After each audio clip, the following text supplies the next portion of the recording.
Вітаю вас, шановныя сябры, нашыя гледачы, слухачы, мабыць.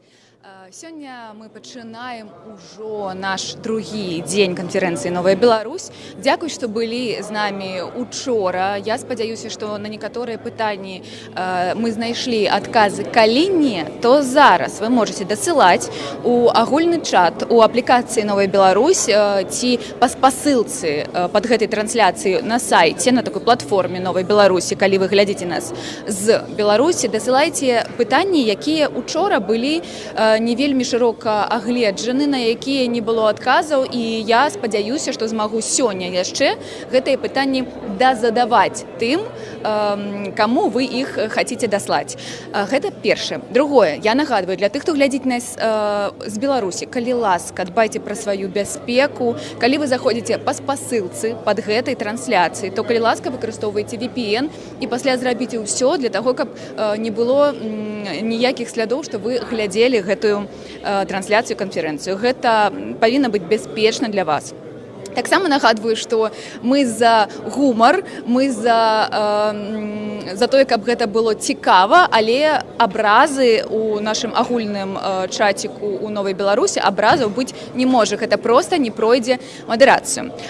Калі у вас ёсць, калі ў дасяжнасці у вас аплікацыя, вы можете паглядзець праграму сённяшняга дня у ёй. Калі не, я вам нагадаю, што будзе адбывацца. Першая панель называецца «Беларускія добраахвотнікі і ветэраны. Грамадскае стаўленне і сістэмная падтрымка». Разумееце, аб чым будзе ісці гаворка, падрабязнасці ўжо хутка.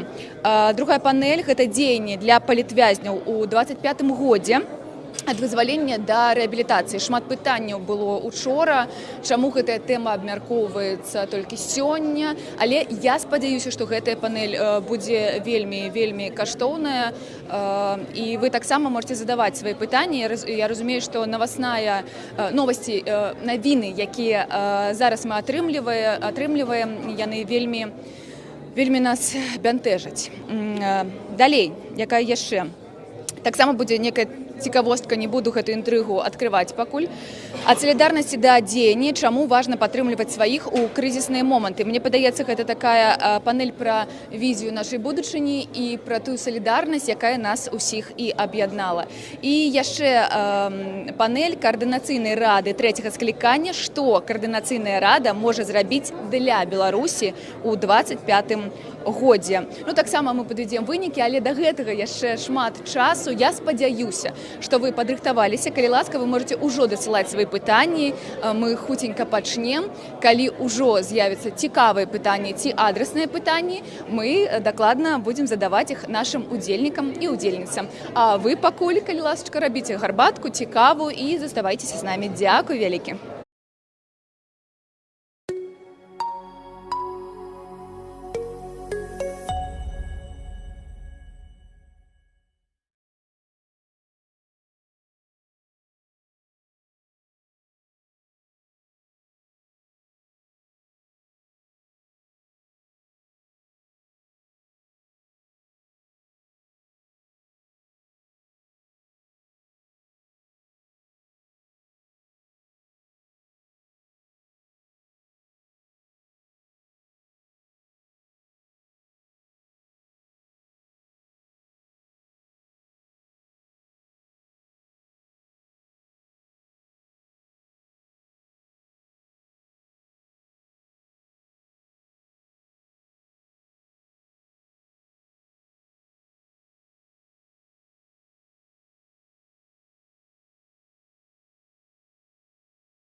Вітаю вас, привітання другим днем конференції «Новая Беларусь».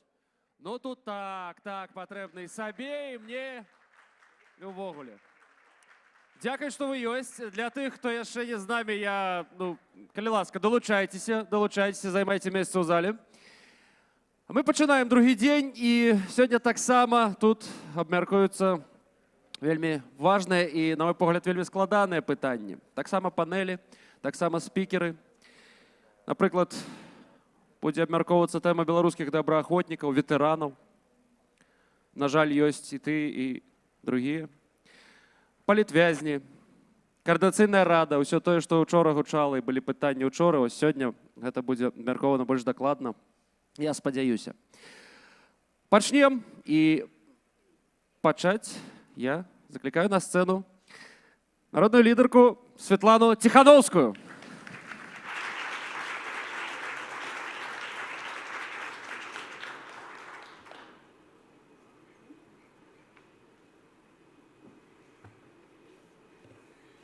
Доброй раницы, дорогие сябры, поплечники, однодумцы, журналисты, глядачи.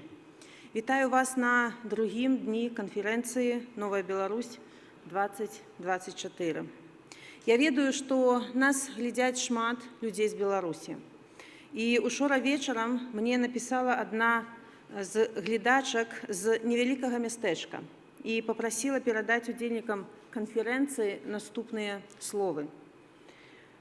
Я гляжу на вас усіх з болем і радостью. Вы, мои милые и дорогие, наша надея. Надея тых, кто протягивает борьбу внутри краины. Вы даете надею, что усё недарэмна. Але прошу вас, переставайте ныть и скардзіцца.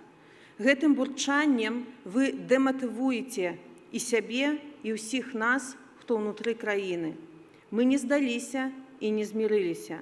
І не трэба казаць, што ў Беларусі нічога не робіцца. Мы робім больш, чым вы можете сабе ўявіць. У нас тут няма голасу. Будьце нашым голасам. Такая вось зваротная сувязь.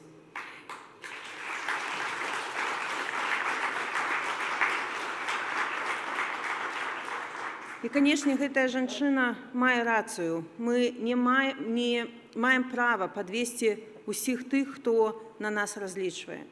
Мы не маем права казаць, што ўсё скончана, нічога не атрымалася, разыходзімся. Бо гэта не толькі адкіне нас назад на шляху да пераменаў, гэта і перакрэсліць усю тую вялікую справу, якая была зроблена вялікім коштам і высілкамі. Мы таксама не маем права падвесці тых, хто ў турмах. Мы павінны змагацца за вызваленне кожны дзень. Палітвязні – гэта наш агульны боль, і гэта асабісты боль кожнага. Мне хочацца абняць усіх ахвяр. Сыноў праваабаронцы Паліны Шарэнды-Панасюк, якую мусілі вызваліць, але працягваюць катаваць. Дзетак актывісткі Антаніны Канавалавай, якая знаходзіцца за кратамі разам з мужам. Маму праваабаронцы Насты Лойкі, у якой нікога няма, апрача дачкі. Тэма палітвязня гучыць на кожнай маёй сустрэчы і ў кожным выступе. Мы праводзім і непублічныя сустрэчы і вялікія канферэнцыі, дзе на самым высокім узроўні абмяркоўваем, як выцягнуць людзей з турмаў і як дапамагчы іх сем'ям. Вялікую працу робяць беларускія праваабаронцы. Падымаюць пытанне палітвязня ў ААН і міжнародных арганізацыях. Ініцыятывы дастаўляюць дапамогу тым, хто ў Беларусі. 2 месяца таму Крысціна Шаянок і Офіс дэмакратычных сілаў у Празе правялі вялікі міжнародны кангрэс па беларускіх палітвязнях разам з амбасадай США. Мы абмяркоўвалі спосабы вызвалення людзей з турмаў. Пры падтрымцы Нарвегіі і Швецыі мы запусцілі міжнародны гуманітарны фонд падтрымкі рэпрэсаваных, і сёння адбудзецца яго прэзентацыя. Важна, каб кожны разумеў, для чаго ён створаны, як ён дапаможа беларусам і хто зможа разлічваць на падтрымку. Я спадзяюся, ў гэтым годзе будзе паўтораны марафон у падтрымку палітвязням. І я дзякую арганізатарам, удзельнікам і медыям, якія яго падтрымалі. Я вітаю ініцыятыву нашай дыяспары правесці глобальную эстафету салідарнасці. Гэта дапаможа вярнуць пытанне палітвязняў на міжнародны парадак дня, дапаможа нам выбудаваць новыя сувязі з міжнароднымі партнёрамі, а таксама нагадае нам, беларусам, як мы любім і ганарымся сваёй спадчынай. Таму, як змабілізаваць міжнародную падтрымку для Беларусі, а таксама падтрымаць беларусаў у выгнанні і беларускія ініцыятывы, будзе прысвечана адна з дыскусіяў сёння. А самае важнае, каб мы дзейнічалі як адна супольнасць і дапамагалі адзін аднаму. А пачнем мы сёння з размовы пра беларускіх добраахвотнікаў і беларускіх ветэранаў, як іх падтрымаць. І Вадзім Кабанчук, які учора далучыўся да кабінета, будзе цэнтральнай асобай у гэтай працы. Я радая, што ў дыскусіі прыме ўдзел вялікі сябра Беларусі, пасол па асаблівых даручэннях Ігар Кізім. Тое, што афіцыйны прадстаўнік Украіны бярэ ўдзел у нашай канферэнцыі, паказвае, што з боку Украіны ёсць інтарэс будаваць дружныя адносіны з дэмакратычнымі сіламі. Мы ўсё часцей чуем ад украінскіх палітыкаў і ў прыватнасці ад прэзідэнта Зеленскага пра Беларусь. Я радая, што Украіна адрознівае беларускі рэжым і беларускі народ. Сёння мы таксама абмяркуем сітуацыю ў Коардынацыйнай радзе, як яе ўзмацніць і як зрабіць яе працу карыснай. Я хочу падзякаваць усім дэлегатам і дэлегаткам кожнай фракцыі за тое, што ўзялі на сябе вялікую адказнасць і рызыку. Я радая, што учора мы падпісалі пратакол узаемадзеяння паміж асноўнымі структурамі дэмакратычных сіл. Гэта зробіць, я спадзяюся, нашу працу больш зладжанай, скаардынаванай і больш эфектыўнай. Дарагія сябры, давайце скарыстаем гэты час на канферэнцыі, каб знайсці новыя ідэі, пабудаваць новыя кантакты і натхніць аднаго врэшце рэшт. Зычу нам усім плённага дня. Зараз да працы. Жыве Беларусь! Национальная лидерка Беларуси Светлана Тихановская. Дякую. Ну и дозвольте мне открыть первую панель другого дня нашей конференции. Белорусские добраахвотнікі і ветэраны, грамадскае стаўленне і сістэмная падтрымка, так яна называецца. Якія крокі неабходна зрабіць для вырашэння праблем ветэранаў і добраахвотнікаў? Як перафарматаваць грамадскае стаўленне да іх? Гэта і іншыя пытанні, я спадзяюся, будуць абмяркоўвацца на гэтай панелі, а мадэрыраваць яе будзе Зміцер Міцкевіч, журналіст Белсату. Калі ласка. Удзельнікі дыскусіі. Амбасадар Украины по особых доручениях по Беларуси Игорь Кизим. Дзейны добраахвотнік Андрей Кушняров.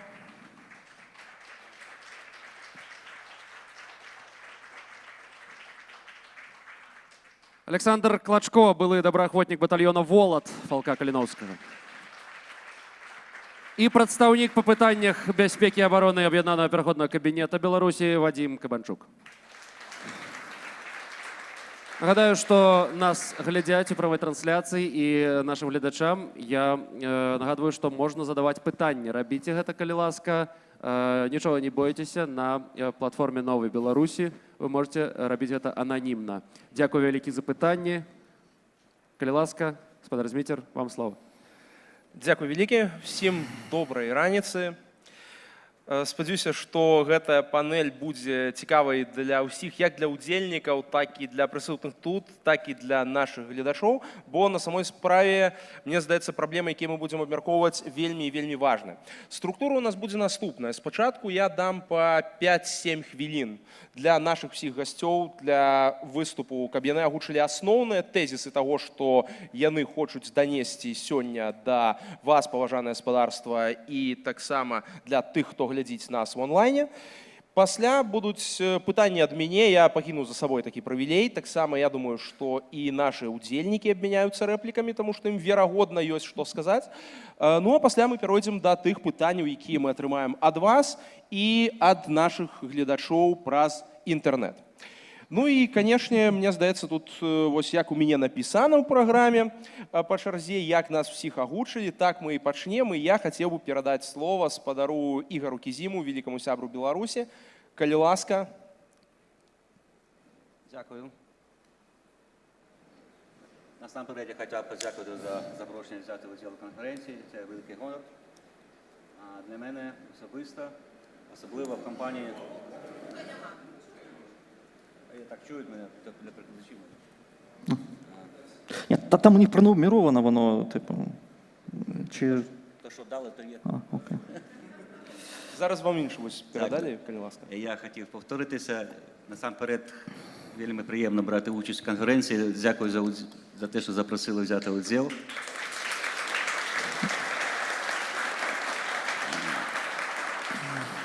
Відверто кажучи, я хотів би не перше говорити слово, ну, якщо правила такі, бо в такій компанії, як зараз сиджу з такими шановними людьми, мабуть, моє слово має бути, ну, не перше. Тому що саме ці хлопці, які тут сидять, і ті хлопці, яких вони представляють, вирішують зараз долю України. І це великий гонор для мене дійсно бути тут, на цій панелі разом з ними. З усіма з ними ми зустрічалися. І коли ми говоримо про ставлення до білорусів в Україні, або в цілому ставлення до воярів, то я хочу подякувати цим хлопцям, що вони фактично своєю участю у боротьбі проти російського агресора переломили певне негативне ставлення до всього білоруського суспільства. Своєю працею, своєю відданістю, своєю кров'ю. І це навіки буде в нашому серці, в серці білорусько-українського народу, справжнє сябровство. Я хочу сказати, що сама панель, вона така дуже, скажімо, більше прикладна, скажімо так, бо хлопці будуть говорити. Я можу говорити такі загальні слова. Те, що я сказав, це відповідає нашій позиції і нашій політиці української держави взагалі. Хочу сказати також ще, що коли мене питають, яке має бути ставлення до білорусів, я говорю, підійдіть, будь ласка, до стіни героїв, яка на Михайлівському собору, де всі полеглі бійці. Підійдіть в стелі, де висять портрети білорусів, які загинули за нашу волю. І тоді ви зрозумієте, що вони мають таку ж саму силу і рацію говорити про себе, про білоруську націю, як велику націю, яка бореться з нашим ворогом. Всі ми розуміємо, що і доля України, і доля Білорусі залежить від того, чи переможе Україна і як вона переможе в цій війні. В перемозі ми не маємо сумніву якому, а виники цієї війни будуть для нас значні. І тому я ще раз кажу, що коли кажуть, що дійсно, я підтримую Світлану Георгіївну, яка сказала, що ми розділяємо. Дійсно, є суспільство білоруське, якого, на жаль, сьогодні, поділене, скажімо так. Є певна частина, яка підтримує дії теперішнього керівництва, це ніхто не хоче приховувати. Але є частина суспільства, яка не тільки не підтримує дії теперішнього керівництва в Білорусі, але вона підтримує Україну в боротьбі проти головного агресора. І саме тому тут, і саме тому ми працюємо з демократичними силами і будемо працювати доки ми будемо разом в нашій спільній боротьбі проти російського агресора. Я, мабуть, на цьому закінчую, тому що все-таки я думаю, що головне здесь те, що ці хлопці зараз будуть говорити про те, як вони живуть, як вони воюють, які проблеми стоять. Я потім підключу краще, може, до запитань. Дякую.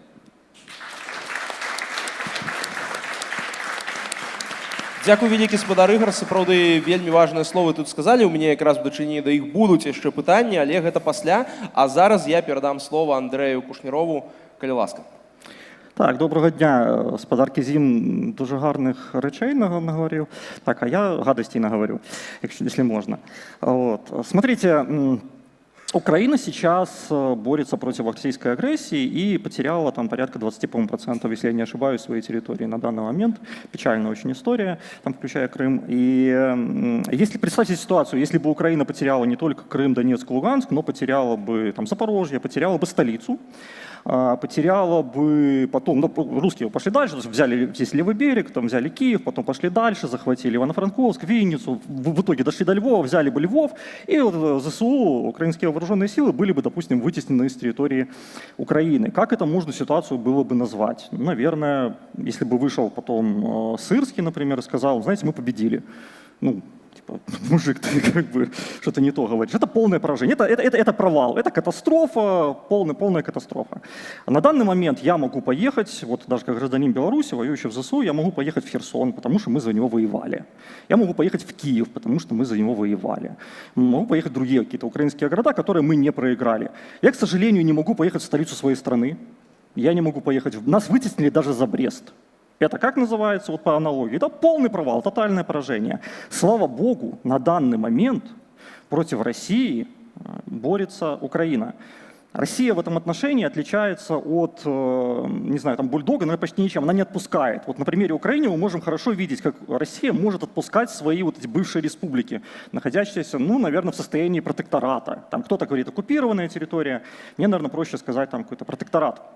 Беларусь на данный момент, страна, которую мы фактически проиграли, потому что я не могу, у меня очень простой критерий, я не могу поехать в Брест, я не могу поехать в свой родной Гомель, не могу, это для меня поражение.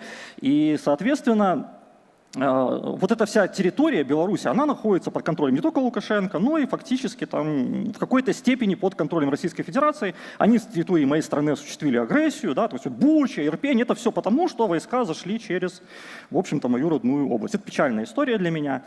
И на данный момент единственное, как я могу повлиять на эту ситуацию, единственный вариант, это поехать, в общем-то, и помочь украинцам. Не потому, что я там сильно люблю Украину или что-то. Они просто борются против моего врага. То есть это единственное место, где против страны, которая там фактически является там, метрополией, страной-оккупантом, это единственное место, где можно сражаться там, вооруженным образом и получить в итоге, возможно, шанс на дальнейшее освобождение Беларуси.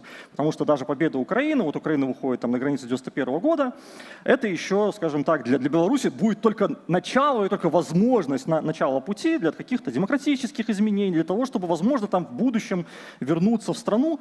Есть, кроме военного пути, при всем при этом еще и какой-то мирный вариант. Да? То есть мы уже видели коллапс Российской империи, ну, не лично видели, наши предки видели, коллапс Российской империи после там, Первой мировой войны. Да? Прошло там много лет, когда Беларусь была, можно сказать, была под контролем России, Россия коллапсировала, у нас появился шанс. Мы его не использовали в полной, да и не в полной мере. Потом был долгий период Советского Союза, да, такая лекция по истории. Был долгий период Советского Союза, там 70 с лишним лет, как бы потом у нас снова появился шанс, мы снова его не использовали. Это какой-то становится уже плохой белорусской традицией. И вот сейчас мы можем еще ждать какой-то период времени, пока произойдет коллапс Российской Федерации. Ну, это вот как сидеть на берегу реки и ожидать, когда мимо тебя проплывет труп твоего врага, но возникает вопрос, а что я сижу и пялюсь в эту реку, когда я могу действительно, в принципе, что-то делать для того, чтобы этот труп врага поплыл быстрее. Вот. И некоторые белорусы, очень небольшое количество белорусов на самом деле, то есть речь идет о нескольких сотнях человек, они на данный момент воюют в различных подразделениях Украины для того, чтобы, ну, у каждого свои причины, но в целом как бы мы воюем вот за себя, можно сказать, для того, чтобы победить вот этого общего врага, чтобы у Беларуси появился шанс после поражения России, после капитуляции, каким-то образом у Беларуси появился шанс на независимость. И я каждый раз прошу украинцев, пожалуйста, там, не границы 91 года, а капитуляция России. То есть, пожалуйста, воюйте дальше. Это ужасно звучит, да, призывать людей как-то воевать. Ну, они воюют за свою страну, и они воюют фактически своей этой войной, и они дают нам какой-то шанс. Те люди, которые поехали в Украину, вот там, Кусь был в Украине тоже, да, там долгое время служил, пока не получил большие проблемы со здоровьем, очень вызывают у меня огромное уважение, потому что действительно эти люди, которые берут на себя ответственность, они не ждут, когда там по реке поплывет какое-то вражеское тело, они как бы пытаются ускорить этот процесс для того, чтобы не наши дети или внуки смогли вернуться в Беларусь, а для того, чтобы мы смогли вернуться в Беларусь, может быть. Надо приложить огромное количество усилий, это пройдет какое-то количество лет. И учитывая то, что у нас поехало всего там несколько сотен человек на данный момент, вот, как бы, воюют во всех частях ЗСУ, у нас есть, ну, скажем так, экономический фронт, так называемый, есть политический фронт. Из собственного опыта могу сказать, что боец на физическом фронте, да, на военном фронте, у него нет выходных, у него он как бы заехал на позиции, он сидит там 24/7, то есть до какой-то ротации, до того, кого там сменят. То есть у него нет отдыха, то есть это человек, который как бы находится постоянно в режиме войны. Когда он выезжает, он все равно, выезжаешь вот с линии фронта, все равно находишься в этом состоянии, потому что постоянно на звездку там с побратимами, кто-то получил ранение, кто-то погиб, где-то что-то, вот ты все время находишься в этом напряжении.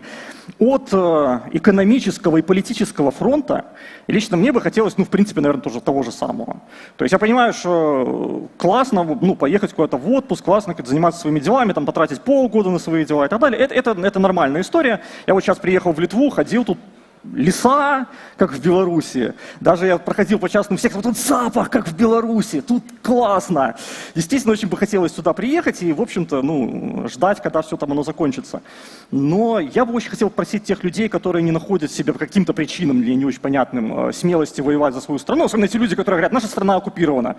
Ну, так, хлопец, а что ты не воюешь до сих пор, если страна оккупирована? Вот такой вопрос. Там, типа, большой политик, ну, типа, вот, тоже, как бы, есть такие истории, когда много здоровых мужиков, в общем-то, они почему-то не воюют за свою страну. Но, возможно, у кого-то есть хорошие экономические или политические возможности. Окей, это можно принять, но я бы хотел очень сильно попросить этих людей не забывать, что если военный фронт, он как бы 24/7, то экономический и политический фронт, он тоже не до того, что, ну, я устал, ну, мне неинтересно там смотреть за этими новостями.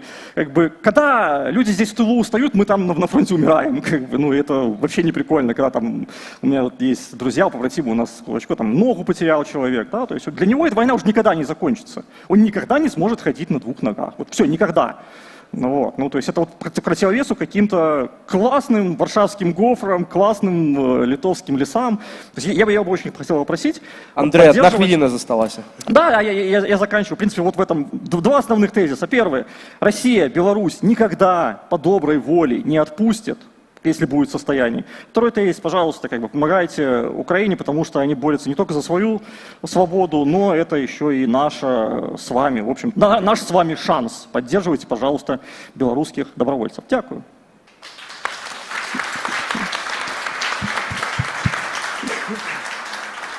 Я думаю, то, што ад глобальных пытанняў мы зараз перайдзем да пытанняў больш лакальных і канкрэтных. Александр Клашко, калі ласка. Вітаю усіх, рада знаходитися на гэтай сцэне. І спадзяюся, што я не чакаю асабістых нейкіх вынікаў сіюмінутных там, да, ад гэтай панелі, скажу шчыра. Да.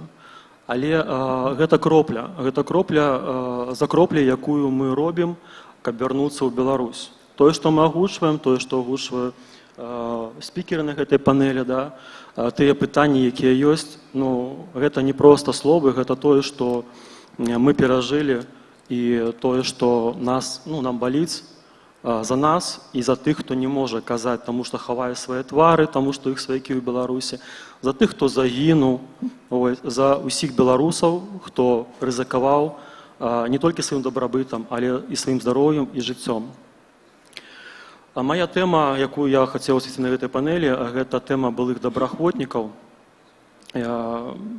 Пачну з яе. Хто такія добраахвотнікі наогул? Ведаеце, я чую шмат эпітэтаў, да, і добрых, і дрэнных, але часам я чую такое, што гэта наёмнікі, якія з нейкага глузду прачнуліся раніцай і невядома чаго паехалі на чужую вайну. І я гэта чую ад беларусаў. І тыя беларусы, якія гэта чуюць, яны знаходзяцца там, вучаюцца пры гэтым, да, яны маўчаць. Мяне нават не пытанне да гэтых ёсць людзей, да, я з імі размаўляю, калі ёсць магчымасць ужывую, да, але пытанне да тых, хто маўчыць, як можна ігнараваць, маўчаць вось такія моманты.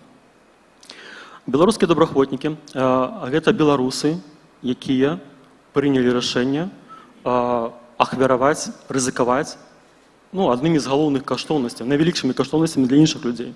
Сярод такіх там жыццё у тым ліку, да. Хаця я не лічу жыццё, асабіста я не лічу жыццё галоўнай каштоўнасці. Для мяне галоўная каштоўнасць – это воля. Можна захаваць жыццё і ўсё ж гэта жыццё правесці ў турме, у рабстве, под чужим сапогом. Ну, прабачце, лепш рызыкаваць жыццём, каб атрымаць волю. Гэта галоўная каштоўнасць, я лічу. Адна з галоўных каштоўнасцей. Чужая вайна. Вайна ва ўкраіне гэта не чужая вайна. Асабіста я, скажу шчыра, я ваяваў у першую чаргу не за Украіну. Так супала, што у нас агульны вораг. І дзякую украінскаму боку, што ў свой час далі мне, нам магчымасць узяць у рукі зброю і змагацца супраць агульнага ворага. Размаўляць з ім на той мове, якую ён разумее.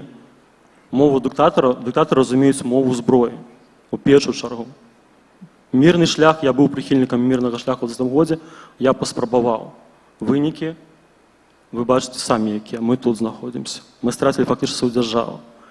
Пры гэтым, безумоўна, шлях дыпламатыі, эканамічныя рэсурсы, эканамічны ціск таксама ўплываюць. Я ад гэтага не адмаўляюся. Цудоўна было б, калі маглі перамагчы толькі адной дыпламатыі. Я не супраць перамоваў з рэжымам, не супраць. Але я за перамовы з рэжымам аб чым? Аб чым перамовы? Першае пытанне. А другое пытанне, перамовы з якой пазіцыі? З пазіцыі калі ласка, ці з пазіцыі моцнай? І для моцнай пазіцыі нам трэба падтрымліваць як мінімум сваіх добраахвотнікаў і тых хлопцаў, дзяўчат, якія гатовы імі стаць, альбо гатовы трэніравацца, каб у пэўны момант, у пэўнай гістарычнай падзеі, якія будуць набліжаць вызваленне нашай радзімы, нашай Беларусі, прымяніць гэта навыкі. Былыя добраахвотнікі. Хоць я буду зараз весці размову пра іх, я лічу, што ў першую чаргу, хоць я і сам былы добраахвотнік, у мяне там таксама ёсць нейкія моманты, якія трэба вырашаць, але ў першую чаргу я лічу, што трэба падтрымаць тых, хто на фронце, тых, хто зараз там. І я для сябе, ведаеце, там нейкія заклікі, там ўсё іншае, інтэрв'ю, спроба пісаць пісьмы добраахвотнікам, я падумаў, вось ты кажаш, Кузь, трэба падтрымліваць, выбачаюся, добраахвотнікаў, але што ты для гэтага робіш, акрамя слоў, Я для сябе вырашыў, што невялікую суму кожны месяц я буду проста ім данаціць. Свайму падроздзелу ПТРК, які зараз ваюе ва ўкраіне, я кожны месяц данашу невялікую суму, але яна пастаянная. І ведаеце, што я скажу? Магчыма, гэта невялікія грошы. Але калі кожны, хто сидзіць у гэтым зале, калі кожны нас слухае па відэа, зробіць тое самае, умоўна 10, 20 еўра, гэта невялікія грошы для нас тут. Беларускія добраахвотнікі ва ўкраіне атрымаюць каласальную падтрымку. Гэта не складана. Вяртаюся да галоўнай тэмы, выбачаюся, што можа трошкі ў бок. Былыя добраахвотнікі. Я агучу проста пытанні, з якімі настукаюцца. Магчыма, хтосьці не ведае, што гэтыя праблемы існуюць, я іх проста агучу спачатку. Пытанне легалізацыі. Я лічу, гэта адно з галоўных пытанняў, без якіх не вырашаюцца іншыя праблемы. Праблемы працаўладкавання, праблемы атрымання псіхалагічнай медычнай дапамогі. То бок, калі ты не маеш статуса ў краіне, мы, эмігранты палітычна, не толькі добраахвотнікі, дзейныя, былыя, разумеем гэтыя праблемы. Праблемы, калі ў цябе няма пашпарта сваёй дзяржавы, які дае табе, што дае пашпарт тваёй дзяржавы ў тваёй краіне. Ты гэта разумееш толькі калі апынешся за яе межамі. Таму пытанне легалізацыі гэта вельмі важна. Тэрміны разглядання гэтага пытання, яны вельмі доўгія, і для добраахвотнікаў, на жаль, яны яшчэ больш, чым для звычайнага, гэта мой асабісты досвед.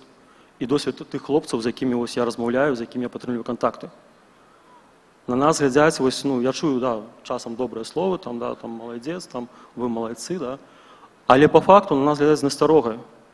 Мабыць, я магу зразумець, чаму такая насцярога, які тут нармалёвы чалавек, з кропкі гледжання звычайнага чалавека, умоўна, мірнага Вільнюса збярэцца, паедзе ў Кіеў, пад якім стаяць расійскія акупацыйныя войскі, гатовыя яго штурмаваць. Гэта псіх, мабыць, і ад яго невядома, чаго там чакаць. А потым, калі яны вяртаюцца з вайны, што гэта за людзі, да? Яны ж там все травмаваныя, у ўсіх ПТСР. Вось, яны ж там з тапаром па вуліцы будуць бегаць. Одна хвіліна засталася, Александр. Я думаю, 8 хвілін гэта будзе даволі шмат. Аказваецца, гэта вельмі мала. Я скажу на гэта пытанне, што мы не небяспечны для наваколля. Да, у тых, хто прайшоў баявыя дзеянні, у ўсіх ёсць ПТСР. Пытанне толькі якой ступені, да? 10% там ці болей. Вось. І гэты ПТСР разбурае добраахвотніка не звонку, да, вось, ну, акружэння, а яго самога. І беларускім добраахвотнікам патрэбна падтрымка, легалізацыя, псіхалагічная падтрымка і незвычайных псіхолагаў, а псіхолагаў, якія вайсковыя, маюць вайсковы досвед. У ідэале гэта офлайн падтрымка. Вось. Падтрымка медычная. Калі чалавек не можа атрымаць легалізацыю, статус, у яго няма страхоўкі, як мінімум, ну, дзякуй Байсолу, дарэчы. Не думаю, што такое скажу, да, але я вось скажу, дзякуй Байсолу. Разовыя моманты вырашаюцца, да, але сістэмнай падтрымкі, на жаль, зараз не існуе. І я звяртаюся до донараў у тым ліку. Калі ласка, перагледзьце свае падыходы хаця бы да кейсу былых добраахвотнікаў. Гэта гуманітарныя кейсы. Гэта людзі не са зброяй. Рэабілітацыя, медычная рэабілітацыя, псіхалагічная рэабілітацыя – гэта не вайсковы кейс. Гэта гуманітарны кейс. І ведаеце, у нас няма свайго бюджэту, у нас няма сваёй краіны, да? І нам трэба не толькі чалавечыя рэсурсы, да? Нам трэба і фінансавыя рэсурсы для вырашэння гэтых праблем. Вось. Беларускія добраахвотнікі – гэта гонар нашай нацыі і людзі, як сказаў гаспадар Кізім, якія абараняюць гонар, захоўваюць гонар беларускай нацыі ад таго, вось, я выбачаюся, бруда, мякка скажу, да, у які акунуў нас рэжым Лукашэнкі. Я лічу, што Беларусь будзе вольнай. Але пры гэтым падкрэслю, так, гэта справядлівыя мае словы ці не, маю рацыю ці не, залежыць не толькі ад мяне, але ад кожнага з нас, ад кожнага, хто сидзіць у гэтым зале, ад кожнага, хто пачуе вас, мяне, альбо хто глядзіць эту трансляцыю. У першую чаргу гэта залежыць ад нас, ад беларусаў. Дзякуй вялікі.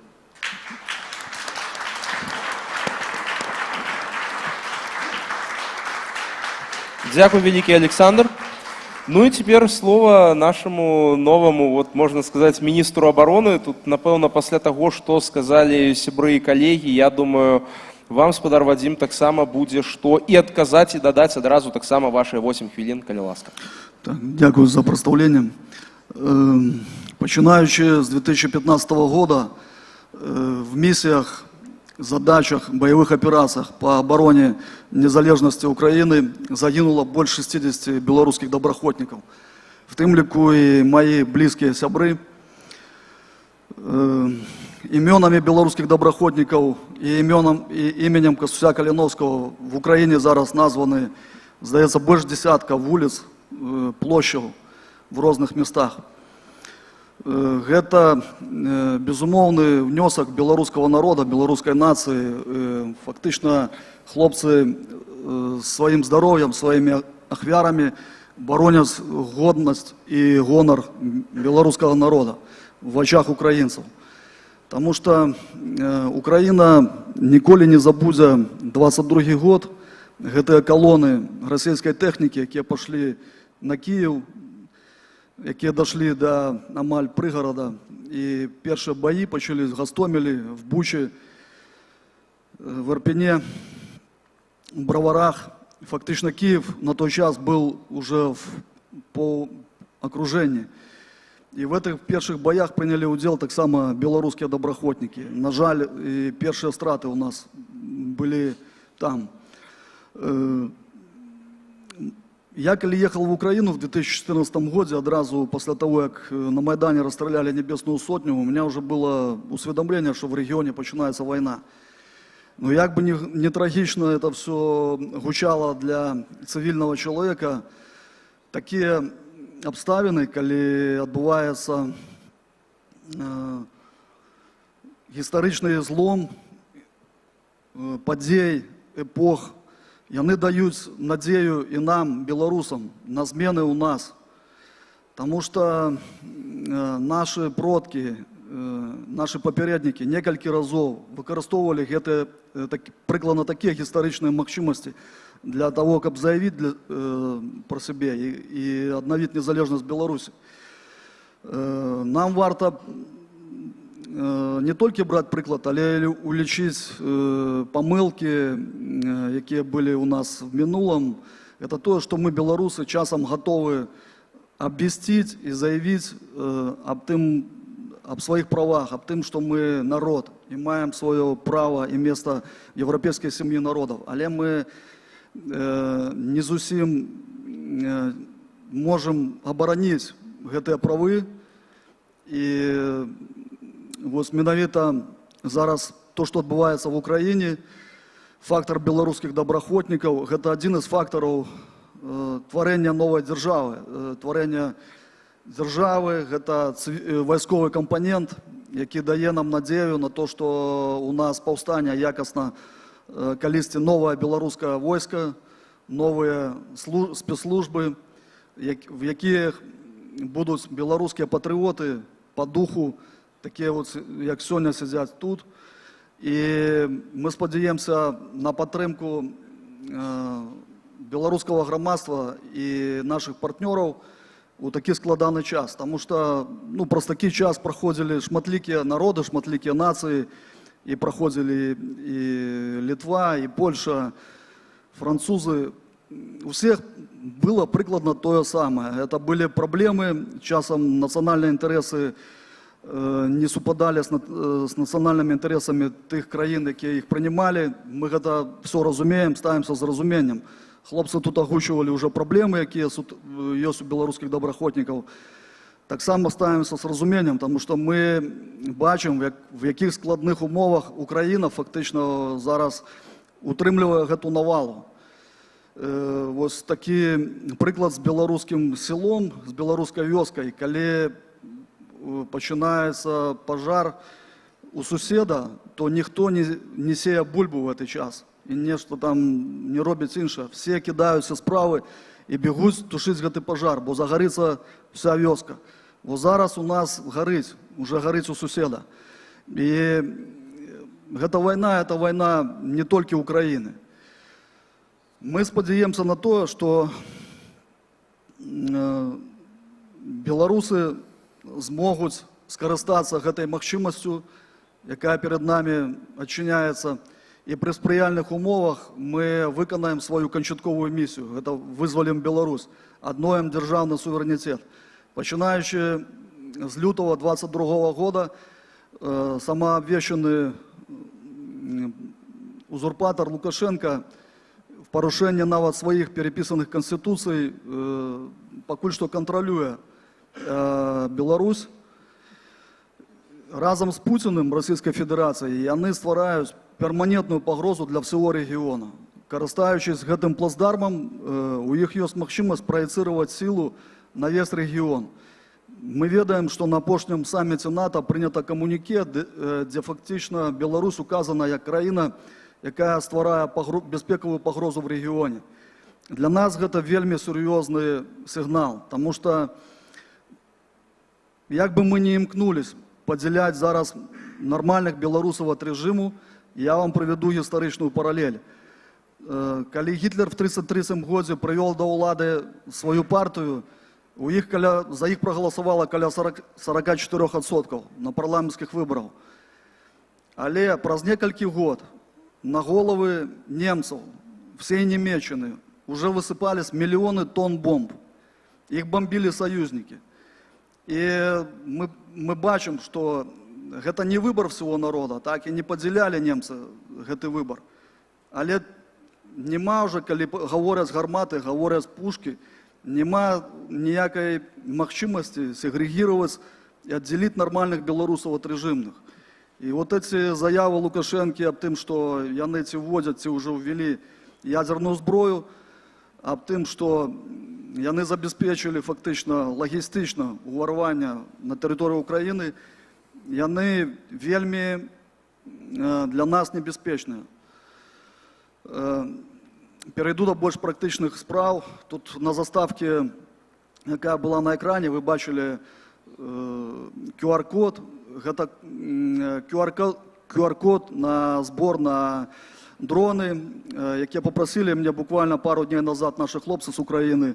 Ёсць вострая небяспека. Гэта збор на грамадзянскія дроны, якія робяцца умоўна прыдатнымі для выкарыстання на фронте пасля перапрашыўкі. Таму мы тут не парушаем ніякія законы Европы, абвяшчаючы збор на такія рэчы. Я таксама падкрэслю, што мы готовим великие проекты разом с украинскими партнерами для белорусских добраахвотников и не только.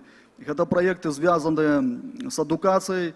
Зараз уже с осени начинаются несколько десятков наших хлопцев заходят в учебу по специальностям, которые вельми спотребятся в Новой Беларуси. Так само мы плануем зробити ці курси, ці, може бути, повновартісну військову адукацію для нових офіцерів нової білоруської армії, які так само нам будуть потрібні. На сьогоднішній час ми ведаємо, що Україна сутикнулася з великими проблемами, у їх не хапає працовних рук, працовної сили для відновлення критичної інфраструктури. Менавіта такія проекты у спалучэнні з беларускімі добраахвотнікамі, магчыма былымі, якія ўжо зараз не на контракце, мы можем паспрабаваць рэалізаваць разам з украінскімі партнёрамі. Таму што мы ведаем, што беларуская дыаспора зараз павялічваецца з кожным месяцам, і у нас вельмі шмат прафесіяналаў, якія могуць дапамагчы менавіта в грамадскім сектары па адбудове Украіны. Так само можно задейничать наших цивильных специалистов в проекте, например, по гуманитарному разминованию. Это великая проблема, з якою сутыкаецца любая краіна, в якой адбываўся вайсковы конфликт. Вадим, хвилина засталась. Добре, дякую. І наприкінці... Перебил, блин.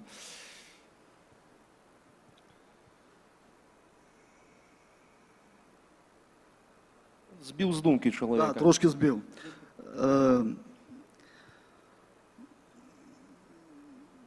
Справа по зараз обороні України, а потім при сприяльних можливостях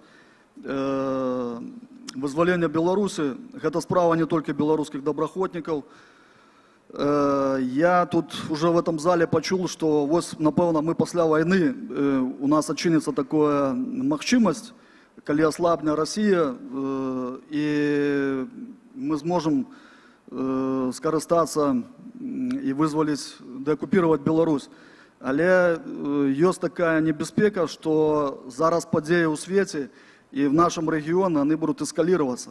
Махчима у нас не будет магчымасці чекаць заканчэння войны.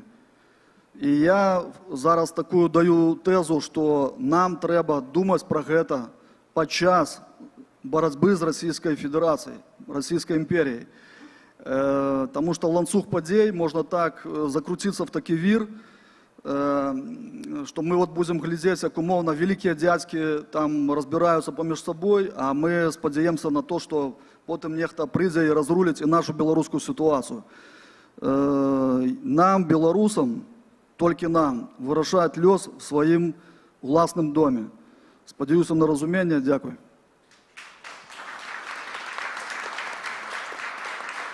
Дякую, вялікі, Вадим. Перайдзем тады да пытання, тому што у меня на самой справе, праслухаўшы вас, паважанае гаспадарства, гэтыя пытанні з'явіліся, ну і пачну, напэўна, ад таго, што ўжо некаторыя з вас агучылі, вось якраз пытанне гаспадара Ігора. А якім чынам мы можам зараз зрабіць гэтую камунікацыю паміж беларускімі добраахвотнікамі і украінскімі ўладамі, таму што, ну, вот вы чулі аб праблемах з легалізацыяй, праблемамі з рэабілітацыяй і так далей, вось па гэтых пытаннях. Якім чынам мы можам гэтую камунікацыю палепшыць? Вось ці ёсць нейкія інструменты, таму што мне вось тут таксама на палях канферэнцыі ўжо падыходзілі людзі і таксама гэта пыталіся. Можа быць, у вас ёсць нейкі рэцэпт, можа быць, мы супольна можам штосьці выпрацаваць. Я, мабыць, зноў не працуе. Так. Ні. Ні, не працює. Зараз вам передадуть інший мікрофон. Щось не видно. Так краще, так? Я думаю, що питання, яке ви ставите, це питання дійсно має системний характер. Якщо ми говоримо про доброохотників, про воярів, які зараз перебувають на позиціях, вони перебувають в віданні Міністерства оборони України. І тому ставлення до цих бійців, як і до інших бійців українських, воно таке, як є, яке може дозволити себе держава наразі. Тобто мається на увазі про Міністерство України. Ми маємо розуміти, що хлопці, які зараз обороняють білоруси, вони є солдатами, воярами Збройних сил України. І тому вони статусна легалізація саме в такому статусі. Мені здається, питання більше може стояти про хлопців, які після, так би мовити. Тому що коли вони перебувають на утриманні держави, ну я кажу, наскільки ця держава може собі дозволити в лавах, то там спільні підходи, загальні питання починаються, на мою думку, після того, як вони або закінчився контракт, або було поранення, або це. І тут питання постає вже дійсно, як це виникає питання легалізації, таке інше. Але з іншого боку, я хочу сказати, це питання системне також. Ми працюємо над це питання, воно стосується не тільки в даному випадку, хто завершив службу, але питання інших білорусів, які перебувають на території України, з іншим міркуванням. Ситуація, яку створив Лукашенко з тим, що відмовив, наприклад, продовжити паспорти, отримати в консульствах, вона погіршується тим, що в Україні немає консульства Білорусі теперішнього, яке може продовжити. Тобто треба приймати системне рішення. І ми над цим працюємо, і я можу сказати, що, розумієте, кожна історія – це індивідуальна. Але як нам підняти систему зробити, тут треба працювати на законодавчому рівні. І саме цьому я дуже сподіваюся на нашу роботу спільну з фракцією, міжфракційним об'єднанням в парламенті, яке називається «Демократична Білорусь». І ми нещодавно мали зустріч з білоруським суспільством, не тільки з доброохотниками, а й іншими. І там було вирішено сформулювати певні тези, скажімо так, і пропозиції щодо внесення змін до законодавства, яке поліпшило не тільки питання легалізації, тобто самого статусу перебування. Наприклад, те ж саме відкриття банківських рахунків. Там питання є навіть про водійські посвідчення і таке інше. Вони сформовані, ми провели таку зустріч. І буквально, може, там пару тижнів тому мені було переданий такий лист-список цих проблем, над якими ми зараз почнемо працювати. Ще раз кажу, можна індивідуально вирішити питання кожного, якщо індивідуально, але, на мій погляд, це має працювати система. Тобто це зроблено так, щоб доброохотники не ходили, не кланялись де там. Я хочу сказати, це не тільки йдеться про білоруських доброохотників, скажімо так. Наші воїни так само зустрічаються, українці, з такими самими проблемами. І вони краще від мене знають, що це буває. Але, на жаль, держава робить те, що може на перше. А друге, ще раз кажу, треба робити системне рішення, яке б не залежало від волі людей. Якщо ви хочете відкрити рахунок, ви можете піти в СБУ і домовитися, що вам відкриють рахунок. Але це неправильно. Бо система прийняття рішень про відкриття, вона не прозора. Вона не має бути такою.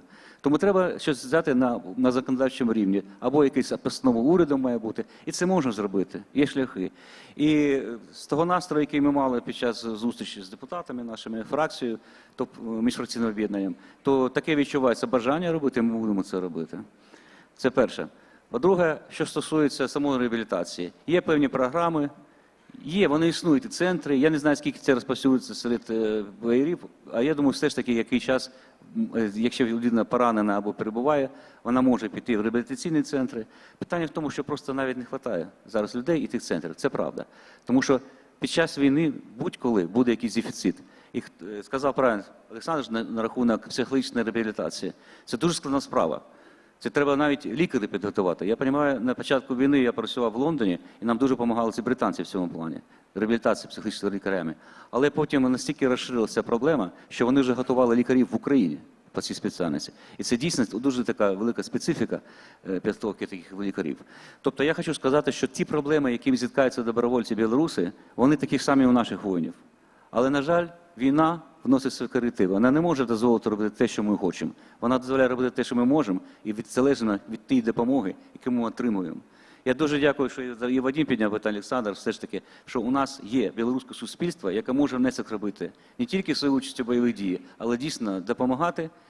Питання поставлені. Я дуже радий, що Вадима вибрали до оргкомітету, до білого перехідного кабінету, то воно ближче стали до білоруського громадства, демократичних сил, все ж таки, щоб ви мали свій голос, скажімо так, в цих структурах демократичних, які наразі існують серед демократичної Білорусі. Я думаю, що в цьому плані ми маємо працювати разом, об'єднано і так далі, і так далі. Я готов, розумієте, питання не зовсім до компетенції Міністерства закордонних справ, скажімо так, але оскільки дійсно ми входимо до системи виконавчої влади, яка від вас на якій залежить, очевидно, що я буду допомагати. І тому в мене є всі, скажімо, позови, документи. Я спілкуюся з вашими колегами і з людьми, які зараз в Білорусі. Так вийшло, що просто в Україні питання Білорусі в чомусь ліг на мене. Мабуть, тому, що я все ж таки 6 років послом України в Білорусі і трохи знаю і тематику, і саму Білорусі, і суспільства, і проблеми, які стоять. Хочу сказати ще, може це не зовсім по темі, але ми маємо розуміти, що ми зараз дійсно виборюємо безпеку і незалежність України, і це не просто слова, що ми разом боремося за нашу. Важко уявити, що в Європі без демократичної Білорусі може бути безпечний регіон. Ми на себе, Вадим казав про порушення Конституції, мається білоруської власної Конституції. Я не буду казати про порушення інших міжнародних договорів, в тому числі білорусько-українських, Великого договору про дружбу. І чітко написано в статті 3, що з території Білорусі не може бути стримувана агресія проти України. Це відбулося. І тому говорити зараз, що цей режим, скажімо так, виконав свою місію добросусідства, ми не можемо.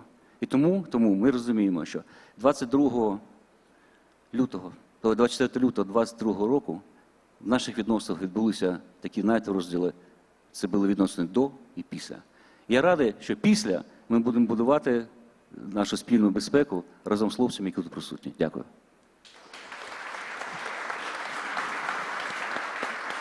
Дзякуй вялікі, спадар Ігор. Насамрэч вельмі важныя словы гэтыя прагучалі, але вось гэтае пытанне хацелася б працягнуць, толькі запытацца ўжо менавіта беларускі бок вось нашага прадстаўніцтва, спадар Андрэй, спадар Александр, спадар Вадзім, напэўна, таксама да вас хутчэй гэтае пытанне, менавіта якім чынам вы бачыце вось зараз гэтую камунікацыю менавіта па вырашэнні праблем беларускіх добраахвотнікаў, як валанцёраў, так і тых, хто ваюе непасрэдна на фронце, па вырашэнні іх праблем як ва ўкраіне, так і ў іншых дзяржавах, што мы менавіта як беларускі бок можам зрабіць, таму што мы вчора пра гэтае пытанне таксама размаўлялі і думалі, можа быць, гэта мусіць быць нейкая структура, якая будзе акумуляваць все гэтыя праблемы, пытанні і гэтак далей. Можа быць, хтосьці мусіць займацца гэтымі кейсамі, а можа быць, гэта таксама будзе зараз у вашых наўпроставых абавязках? Я мяркую, што частку гэтых праблем мы можам замкнуць на інстытуты беларускай апазіцыі, в тым ліку і кабінет, і координаційна рада, наколькі я ведаю, там будзе стварацца камісія по нацыянальнай бяспецы. Зараз уже ж працуюць ініцыятывы, в тым ліку і беларускія в Украіне, по реабілітацыі, ёсць нават цэнтр адчынены, я ведаю, хаб ёсць беларускі в Киеве. Часткова гэтыя праблемы вырашаюцца. Мы в координации, в взаимодействии с украинскими партнерами, которые ведают про гэтыя проблемы, мы сейчас про их подкрэсліваем. Я спадзяюся все ж таки, что, як сказал спадар посол, гэта будзе вырашана в тым ліку на законодаўчым узроўні, каб не было такого явного дыскрымінавання нас, каб нас не прыраўнівалі да расіян. На жаль, на сённяшні час гэта так і ёсць. И, в принципе, вся наша деятельность, вносячи невеликую лепту, мы все ж таки выправляем вот это громадское меркование Украины в лепший бок, а украинские политики, они уже глядясь на меркование, прислуховываются до меркования народа, и тому, я думаю, ситуация с часом будет выправляться. Вось практычна, спадар Андрэй, калі ласка, ваше меркаванне менавіта практычна, як вы сабе гэта бачыце? Смотрите, у Украины сейчас 1 миллион человек в армии, 1 миллион. У нас, белорусов, прошло через украинскую войну 1300 примерно человек уже демобилизовались за период с 2014 года, данные на начало года. И примерно 350 человек в начале года у нас служило в разных подразделениях на территории Украины, в ЗСУ. Это примерно немножко цифры, но дают общее представление. Но мы не можем о этих людях позаботиться сами, серьезно, вот серьезно, да, то есть вы говорите за 1 миллион, а мы говорим про себя. 300 человек, и 1000 бывших. Ну, у нас есть на данный момент, да, правильно, как бы господар Вадим говорил, что у нас есть репцентр Ланка под Киевом. Кстати, ну, вот очень нужны донаты, там реально, вот я проходил там реабилитацию, Кусь проходил там реабилитацию. Классная инициатива, Таня Гацура-Еворская, вот, ну, очень призываю поддержать. У нас есть ассоциация ветеранов, тоже как бы вообще без денег работает, как бы, ну, на каких-то там абсолютных началах. Ну, то есть какие-то зачатки этих структур есть, там абсолютно нет никакого финансирования, где-то что-то как-то перебивается. Но это важные вещи, и мне кажется, что мы такие вот хотя бы своих добровольцев мы можем уже как-то на себя взять, ну, как белорусская нация, ну, ё-моё. Ну так от, собственно, питання було в тим, яким чином ми можемо це зробити. У нас есть репцентр, так, давайте это развивать. У нас есть Белорусская ассоциация ветеранов, давайте вот развивать вот эти вот напрямки. Кто-то может захотеть какую-то создать альтернативную структуру, окей, давайте создавать, давайте как-то кооперироваться, там, делиться опытом, не вопрос. Ну, то есть уже есть готовые структуры, туда надо помощь. Вот так. Александр? Так, вельмі слушна сказали папярэднія спікеры, на гэта пытанне адказалі. Калі глобальна і практычна глобальна нам трэба мяняць беларусам, беларускаму грамадству стаўленне да беларускіх добраахвотнікаў. Гэта прынцыповае, важнае пытанне. Пакуль мы не памяняем стаўленне, аб чым мы можам далей казаць? Вось. Практычна донаты непосредственно от белорусов, финансование, это важно. Спадар Вадим сказал, что комиссия по нацбяспеке будет стварацца ў Краснай Радзе у тым ліку, якая будет заниматься пытаннями добраахвотнікамі. Ведаеце, маё меркаванне, да, что было б добра, каб была асобная камісія по добраахвотнікам, бо пытанняў шмат, да, накірунку, момантаў шмат, які трэба вырашаць. І хацелася б, каб гэта рабіла асобная камісія, каб гэта было больш эфектыўна. Але на жаль, чалавек, які мог узначаліць эту камісію по добраахвотнікам, ён не можа ею займацца, стварыць, займацца ёю, таму што ён вымушаны працаваць у адной з краін Еўропы проста, каб жыць, каб есці, каб быў дах над галавой. То бок, разумееце, у якіх мы умовах жывем. А мы зараз праігрываем па шмат якім франтам. Беларускае дэмакратычнае грамадства. Шмат момантаў, да, мы выцягвалі на валанцёрскіх пачатках 4 гады, да, вось, многія з нас. І у гэты момант рэжым Лукашэнкі, там працуюць спецслужбы, там, тыя, хто супраць нас працуе, да, яны працуюць, як працоўны дзень, да, яны атрымаюць па беларускім меркам добры заробак. Што мы можам гэтаму супрацьстаяць? Валанцёрскі пачатак пасля вось працы прыбег, там гэты вось дапамог, там заняўся гэтай справай, да, там жонкай пасварыўся, што там час не ўдзяліў. То бок пытанне, на жаль, фінансавання. Але я скажу так. Тая структура беларуская, якая ставіць свае задачы галоўнай мэтай грошы, яна не павінна існаваць, як мінімум доўга, да. Грошы – гэта сродак для дасягнення нашай галоўнай мэты, да нашага вяртання ў Беларусь. І вось я хачу, каб гэты сродак таксама меў месца ў тэме добраахвотнікаў, каб вы яго не баяліся. Добра, тады давайте, может быть, гэта зафіксуем. У нас атрымліваецца, мы тут просто побачылі рэальна патрэбу ў чалавеке, які будзе займацца непасрэдна гэтымі праблемамі штодзённа. Спадар Вадзім, можа быць, вось гэта якраз, не ведаю, як нейкая рэкамендацыя знайсці, я не ведаю, нейкага намесніка альбо чалавека в каардынацыйнай радзе з гэтай камісіі па нацыянальнай бяспецы, які будзе рэальна штодзённа займацца гэтымі праблемамі добраахвотнікаў. Можа быць, гэта вырашэнне? Безумоўна, мы будзем трымаць эту справу на кантролі, бо гэта моя адна асноўная задача, гэта падтрымка беларускіх добраахвотнікаў. Цудоўна, бачыце, вось нейкі практычны вынік у нас все ж атрымліваецца па выніках. Вынік па выніках, штосьці ўжо загаворваюся. Але далей яшчэ адна важная рэч, вось таксама сярод усіх пытанняў, якія мы тут пабачылі, ёсць пытанне, пра якое я задумваўся часткова, спадар Вадзім пра яго ўжо казаў. Гэта пытанне вось пра стварэнне вызвольнага войска ці яшчэ штосьці. Зноў жа, гісторыя ведае шмат такіх прыкладаў, і спадар Пілсудскі, і гэтак далей, все гэтыя гісторыі всім вядомы. Спадар Вадзім, наколькі вы бачыце ва ўкраіне якраз магчымасць па стварэнні падрыхтоўкі людзей, вось такіх кадраў для будучых структур, гэта ў першую чаргу пытанне да падрыхтоўкі афіцэрскага корпусу, І гэта пытанне, ну, зноў жа, гэта нават пытанне не падрыхтоўкі ваяроў, гэта пытанне падрыхтоўкі інструктароў. Наколькі вы бачыце гэта магчымым, гэта пытанне і да вас, і гэта пытанне таксама да спадара Ігора Кізіма. Вадзім, тады давайте ад вас пачнем. На сегодняшний час уже реализовывается программа по подготовке нашего сержантского складу, потому что это дозволяет законодавство Украины. Есть обмежевание, что не громадянам Украины мы не можем иметь офицерские ранги, але мы можем, в принципе, нават в рамках ЗСУ проходят разные курсы, які фактично человек, заступаючи на офицерскую посаду, он уже будет иметь фах, профессионализм. В тым ліку мы будем вести перемовы с нашими замежными партнерами об тем, чтобы такие офицерские курсы, це нават навчання, пробить у Европе, максимум в кооперации с країнами НАТО. Ну, что тычится питання по створенню белорусского войска, ну, оно стоит с первых дней войны, потому что на сегодняшний день Украина дает такую возможность в рамках ЗСУ воевать, набирать досвіда. Так, на жаль, як любая война, это небезпека, ее страты.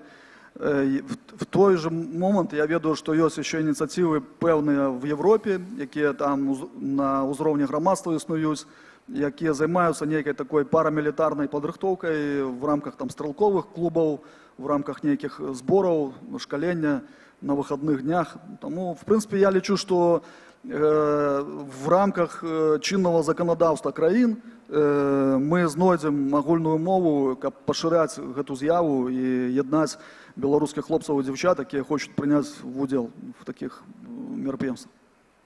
Спадар Ігор, як менавіта вось на тэрыторыі Украіны гэта можа рэалізоўвацца, і ці ёсць такая магчымасць, ну, ці вы бачыце такую магчымасць в абазрымай будучыні? Знаєте, ну, скажімо так, формат нашої конференції не зовсім дозволяє всі речі говорити. Ми маємо розуміти, що ми зараз говоримо про питання безпеки, війська, зброї, а це питання дуже чутливі для нашої безпеки національної. І я би розумів, що якщо інший формат був, ми більше сказали, більше відверто були. Не хотілося б, щоб після нашої конференції почали всякі спекуляції з цього приводу. Якщо відповідати так, як я можу сказати, ну, скажімо так, підготовка будь-якого офіцера, це і гроші, і час, але все це перебуває у відомстві Міністерства оборони і інших структур силових України. Я думаю, що їм було б краще відповісти на це питання, але ще раз скажу, що просто формат сам не зовсім дозволяє говорити про це. Тому я тут підтримую і Вадима в цьому плані, що він сказав, що участь білорусів в військових лавах Збройних сил України, набуття бойового досвіду, це може той шлях для майбутніх офіцерів, які дійсно мають бути з бойовим досвідом. Це важливо, це важливо. Мені здається, що кожен розуміє, що ті хлопці, які побували на передовій, мабуть, вони мають на голову більший шанс очолювати будь-який підрозділ військовий, як і ті хлопці, які просто прийшли, тільки почали воювати.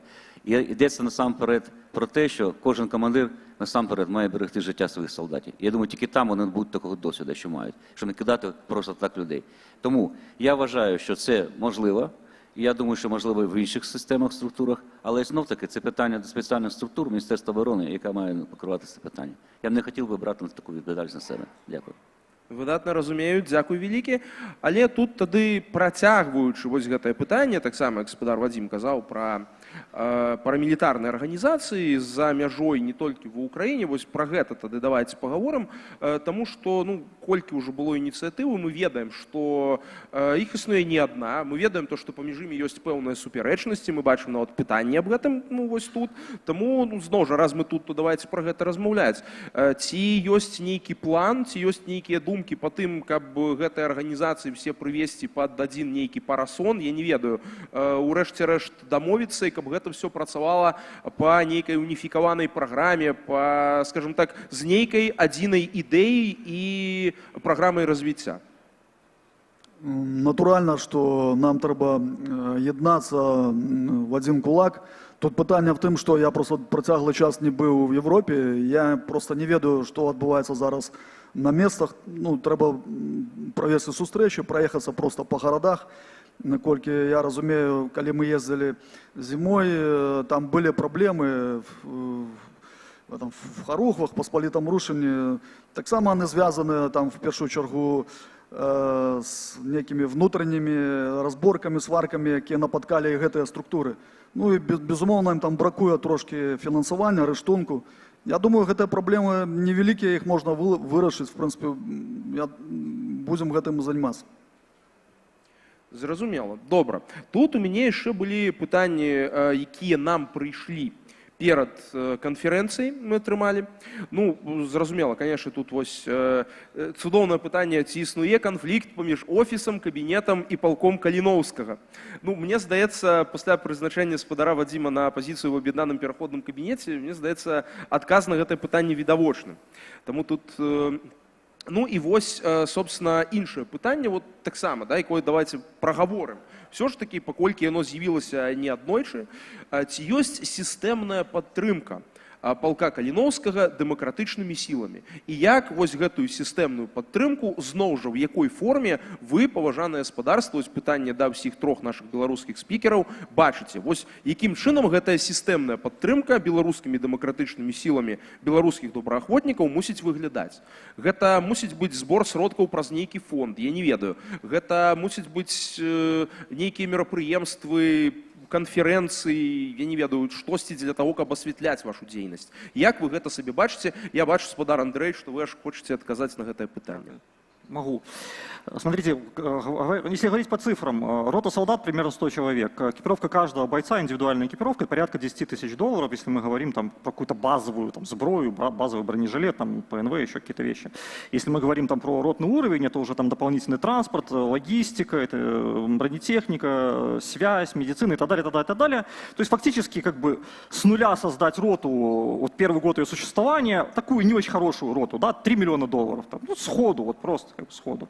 Это дорого. Если мы хотим иметь свое подразделение, которое мы обеспечиваем, потом нам еще там зарплаты накинут, какие-то пенсии, потом там медицинские как бы, истории, это очень дорого. То есть такие вещи мы себе, ну, судя по всему, на данный момент позволить не можем.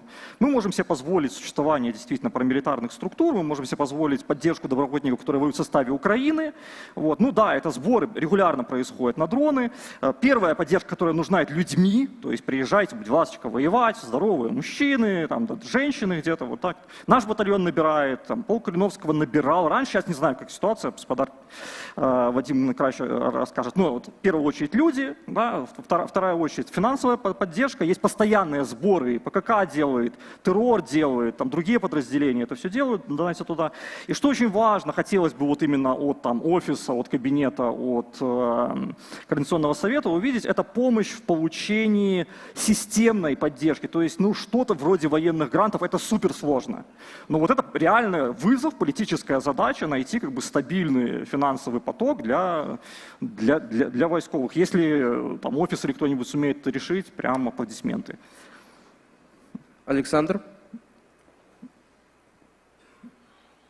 Наконт парамилитарных организаций, да, там системной подтримки, я скажу так, что калі казаць не пра нас, беларусаў, бо пра беларусаў Андрэй вельмі добра сказаў, вельмі добра, дабавіць мне няма чаго.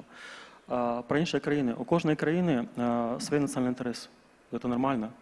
Это, ну, так павінна быць. Ось. І нам трэба шукаць тыя моманты, дзе гэтыя нашы нацыянальныя інтарэсы супадаюць. З Украінай у нас гэта супадае інтарэс, агульны вораг. Я лічу, што маё асабістае меркаванне, што ну, мой шлях додому ляжаў, ну, пакуль я не быў камісаваны па стану здароўя, праз вызвалення Украіны. То бок, калі для украінца гэта цалкам вызваліць краіну, да, там Крым вярнуць, то для мяне гэта толькі пачатак быў шляху на радзіму. І нам трэба шукаць, нам трэба размаўляць з прадстаўнікамі тых краін, з якімі мы зацікаўлены супрацоўнічаць у сферы там парламентарных арганізацый, тлумачыць, хто мы, што мы, каб мы былі зразумелыя, каб мы былі паслядоўныя ў сваіх, ну, там, мэтах, каб мы былі адкрытыя для іх. Вось. І я думаю, што калі гэта не сёння, калі гэта не заўтра, паслязаўтра будуць такія абставіны, як з полком Каліноўскага, да? Яго не было да поўнамаштабнай вайны. Адбылася поўнамаштабная вайна і стварыўся, ну, фактычна полк Каліноўскага. Вось. Таму, я думаю, трэба размаўляць, як кажа мой пабрацім Бобр. А вось спачатку гэта, а потым ужо інше? Системная падтрымка адбываецца на працягу всего часа, пачынаючы з 2014 года, калі былі створаны першыя падраздзялення, тактычная група «Беларусь», а потым полк Каліновскага. Мы лічым, это такі беларускі народны праект, потому что у нас, па-першае, амаль што все рэкруты, это былыя актывісты, якія там прашлі праз 20-й год ці раней, а па-другое, большасць всей гуманітарнай волонтерской дапамоги, она пришла от белорусских активистов, от белорусских институций, и, в принципе, эта допомога, она протягивается до сегодняшнего часу. Что тычыцца системной падтрымки, я учора на конференции почув цікавую прапанову по бондам, ее просто треба трошки отшлифовать и развить далей. Эта система фактично запазык, якой карыстались все краіны вот, у свете, якія вступали в збройныя конфликты. Это просто, калі держава позычае у населення под гаранты вяртання коштаў, ну, скажем так, в лепшыя часы, пасля перамоги. Таму, калі мы говорим про то, что мы мусим оказывать системную падтрымку, гэта цалкам слушная ідэя, просто ее трэба будзе до конца дапрацаваць. Добра. Паважанае гаспадарства, вялікі дзякуй. І у нас цяпер ёсць час для пытанняў з залы.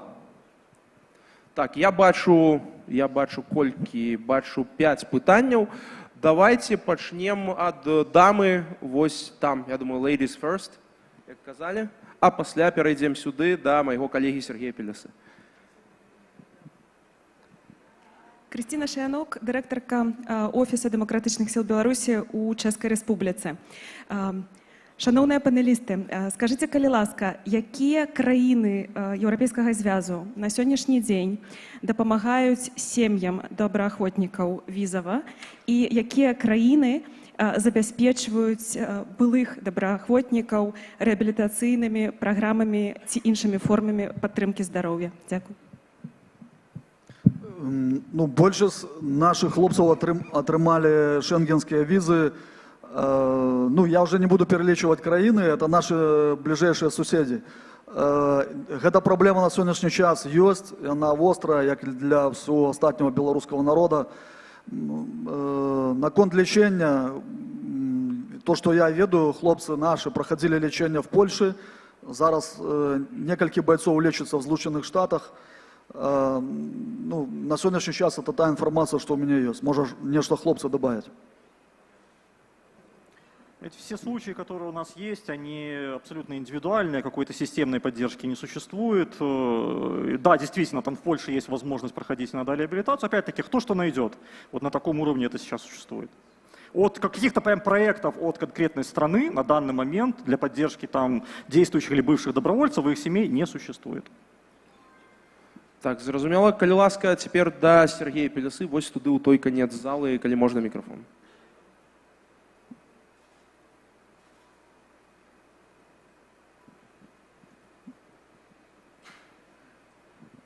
Дякую, Сергей Пеляса, Белсат. У меня реплика и питание до Вадима. Я, кроме того, что журналист, то я больше 14 год тренируюсь с польскими парамилитарными, те, як их в Польше называют прооборонными организациями. Добре ведаю гэтую асяроддзе, так? Якая философия у поляков, которые свой приватный час, свои гроши присвячают на оборону. Нам треба разуметь, что наибольшие шансы на то, как разгорнуть белорусские оборонные организации у ее развязе мы атрымаем тады, калі мы зменім крыху их формат. Вось про гэта хочу Вадима спытаць. Я думаю, что все мы тут не наивны и усведомляем, что на дадзены момент стратегия Захода полягае на тым, каб конфликт России супраць Украины не выходил па-за межы Украины. То бок не ідзе гаворка про вызваленне Беларусі збройным шляхам. Аднак нельга выключыць, што ў будучыні з'явіцца такая сітуацыя, калі Путін уцягне Лукашэнку ў адкрытую вайну супраць Украіны, а тым больш, калі Путін уцягне Лукашэнку і беларускае войска ў адкрытую вайну супраць НАТО, вось тады і з'явіцца такая магчымасць. Вось тады нам не трэба будзе прасіць, а нас будуць шукаць, да нас прыйдуць і скажуць, а дзе вашыя парамілітарныя арганізацыі? Яны нам патрэбныя. Так як гэта было ўжо не раз у гісторыі, у тым ліку ў другой сусветнай вайне. І вось у сувязі з гэтым, мне здаецца, важная рэч. Мне здаецца, што вось цяпер ёсць шанец, калі Вадзім займае гэтую пасаду, каб крыху перафарматаваць паспалітае рушэнне, рэзерв палка Каліноўскага, іншыя меншыя арганізацыі, іх ёсць вельмі шмат, і ў Польшы, і ў Літве гэта сотні людзей. Гэтыя арганізацыі павінны заявіць, што яны будуць абараняць тыя дзяржавы, дзе яны жывуць. В Украіне Украіну, в Польшы Польшу, у Літве Літву, таму што НАТО гэта абарончы альянс. Яны не будуць агрэсіўна атакаваць Лукашенко. А вось калі Лукашенко з Пуціным атакуюць Літву і Польшу, вось тады беларусы, як это было ўжо ў гісторыі, і ў 20-м годзе, калі абаранялі беларусы Варшаву, і ў 20-м годзе, калі беларусы абаранялі Літву ад саветаў, беларускі асобны батальён, так? Вось на гэта рабіць стаўку. І тады нам не трэба будзе шукаць рыштунак і плаціць за стрэльбішчы і палігоны. Тады гэта, можа быць, будзе бесплатна, таму што можна будзе зарэгістраваць фундацыю, арганізацыю, падпісаць дамову з міністэрствам абароны, так? І беларусы будуць годна побач з палякамі і літоўцамі, літоўскімі стрелкамі, нацыянальнай абаронай польскай, стрельцом польскім, так? Будуць абараняць, дэклараваць, так, і рыхтавацца до моманту X. Калі не наступіць, ну, значыць, не наступіў. Але калі Лукашенко вцягнецца в гэту вайну, вось тады і прыйдзе момант для нас. І от цікава, што Вадзім пра гэта думае, пра вось такую канцэпцыю. Дзякую. Дякую за ваше пытанне. Вы абсолютно слушно расставили акценты, что в рамках действительных законодавств краін наших суседзяў мы можем домовиться на то, что мы хотя бы створим некую певную инфраструктуру на самый критичный момент. И коли с дозволу гэтых краін белорусы смогут принять удел менавіта с оборончими функциями, потому что некоторые из них имеют уже сталый побыт и в Польше, и в Литве, и в інших краинах. Я думаю, як кажуть, лишні штыки, они будут нікому не зайвы, як кажуть в Украине. Тому гэта, еще раз подкреслю, гэта чутливая тема, и гэта тема для, скажем, не для такой широкой конференции. Безумовно, мы будем гэта абмяркоўваць, и вы слушно подкреслили, у нас в первую чергу стоять оборонные задачи. Это просто стрымаць, каб не было распаўзання вот этой агрэсіі далей на наших суседзяў і лакалізаваць гэты канфлікт. Дзякуй вялікі. Яшчэ пытанне. Так, у гаспадара Францкевіча было пытанне. Вось туды, калі ласка, мікрафон. Доброго дня. У меня реплика и одно пытанне. Реплика. Тут кажуть, что белорусские добраахвотнікі, яны воююць ва Украине выключна за Украину и за украинцев. Я хотел бы нагадать, что по апошняй переписи насельніцтва в Украине проживало 360 тысяч белорусов. Также нагадать, что российские оккупационные войска пошли с Беларуси, пошли през Черниговщину. Я хочу нагадать, что на сегодняшний день у Черниговщины проживает больше за 15 тысяч белорусов. На мою думку, и война началась с 2014 года, на мою думку, белорусы – это другая нация ў свете, якая по колькости пасля украинцев, якія воюют в Украине с российскими оккупантами. Падчас российско-украинской войны загинуло больше за 60 белорусских героев. И у меня пытанне, ці ёсць нейкія программы по дапамоге сем'ям загиблых белорусских героев? Дякую. Няма. Ну, зноў жа, напэўна, гэта пытанне якраз да таго, што мы можам зрабіць, як мы ўжо казалі, і вось вызначыць асобу, якая будзе займацца вызначэннем такой палітыкі. Один момент, то есть как бы программ каких-то полноценных на самом деле действительно нет, но есть возможность семьям действующих или бывших бойцов получить психологическую помощь в Литве и в Польше офлайн или онлайн. Как бы такие возможности есть. Если у кого-то такая проблема есть, мы не до всех дотягиваемся к ассоциации добровольцев белорусских, обращайтесь. Это в принципе возможно. Бесплатно. И у нас есть внутренние полковые сборы, когда мы просто в выпадку поранения ці загибели вояра, мы оказывали допомогу семьям и оказываем. Есть прописана в законодавстве Украины допомога, там вельми буйная сума загинулым воярам, але кожны выпадак разглядаецца індывідуальна по беларусам, потому что некаторыя беларусы грамадзяне Украины, яны атрымалі эту дапамогу, а тыя, которые з'яўляюцца грамадзянамі Беларусі, ёсць на заканадаўчым узроўні перашкода, бо фактычна там ёсць пэўная дыскрымінацыйная мера ў дачыненні да беларускіх добраахвотнікаў. Мы пра яе ўвесь час нашим украінскім партнёрам казалі ў Верховнай Радзе. Я спадзяюся, што гэта перашкода будзе знята. Дякую вялікі. Вадзім, я бачу тут яшчэ пытанні. Вось, калі ласка, тут цэлы лес рук. Вось даме можна, калі ласка, мікрафон з самага правага краю. Так, а дзе мікрафон у нас там? Народная громада. Я хотел бы задать питание, но сейчас тут не вижу, кому это можно. Я со всей повагой к нашим былым воярам. Тема назрела, перезрела, она готова уже взорваться. И почему мы только в это время обращаем на это внимание? Почему никому не интересны наши вояры? Ведь понятно, если человек приезжает с войны и к нему относятся хуже, чем был до войны, то никто на эту войну не поедет, извините меня. Человек должен быть героем, возвратившись оттуда. А эта тема никому не интересна. 3 месяца назад мы собираем первую конференцию под этой теме в Вильнюсе. Да? Литовцы организуют, приходит украинское посольство, мы рассылаем приглашение. Ни один человек из нашего руководящего органа не пришел, потому что было важнее экономический форум или что-то такое, все заняты, и всем плевать. Извините, правильно Кусь сказал тут, да, что у него нет никаких надежд, что что-то сдвинется, да. Спасение утопающих – дело рук самих утопающих. Вот подняли вояры эту тему, дали им панель. Но почему так происходит? Почему мы на них никакого не обращаем внимания? Я вот надеюсь, что с появлением нашего нового представителя будут какие-то изменения. Нам пора менять свое сознание, нам пора поднимать своих героев, поднимать. Ну сколько мы понятно, да, то, что тема мовы, культуры, красивых ивентов, она хороша. Но сейчас идет война. И чтобы вернуться в Беларусь, мы должны поддерживать наших вояров. Спасибо за внимание. А питання у чим? Я задам. Да, калі ласка. Зміцер, хвилиночку. Так, давай. Невеликая реплика. Я скажу так, ну правильно господар Вільський сказав, да, неприємно, але як есть. Мы, доброохотники, збольшого, мы справимся. Дзейныя, былыя, вось. Але я зраблю акцент. Але галоўнай мэты мы без вас, беларусы, не дасягнем.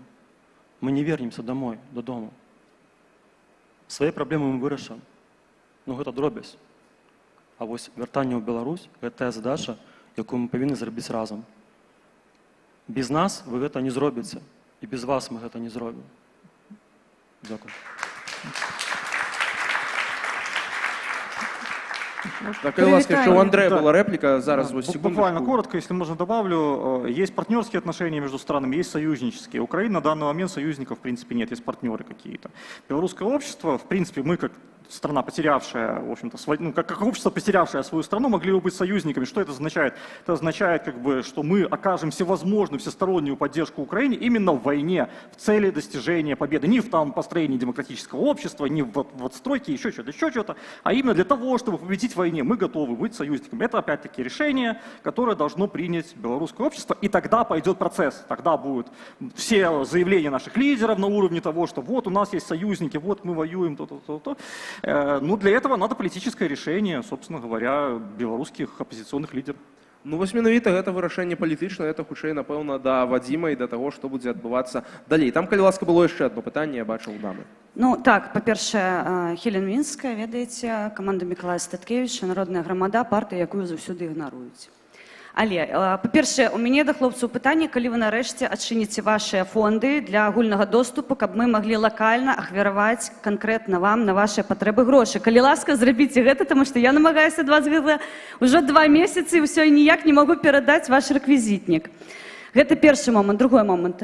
Сябры, я непасрэдна жыву ва ўкраіне. Я нарадзілася ў гэтай краіне, і мені моя ненька – це моя держава, моя земля, яка дає мені силу і яка дає мені життя. Вось гэтыя хлопцы, якіх вы перад сабой бачыце, узялі на сябе адказнасць за маё жыцця, і я менш за ўсё, мне заўсёды вельмі боляча бачыць, што вы павінны кагосьці аб чымсьці прасіць. Я прашу зараз кожнага з вас, вы ведаеце жэст, якім дзякуюць украінцы сваім байцам. Прыкладзіце руку да сэрца, устаньце і падзякуйце кожнаму з іх за тое, што вы маеце, магчыма, зараз знаходзіцца тут, не пад бамбёжкамі, не пад ядзернымі ракетамі. Падзякуйце, таму што гэта іх дасягненне, вашае жыццё, як маё. Я шчыра дзякую кожнаму з вас, хто ўстаў мяне... Героям слава! Жыве Беларусь! Жыве вечна!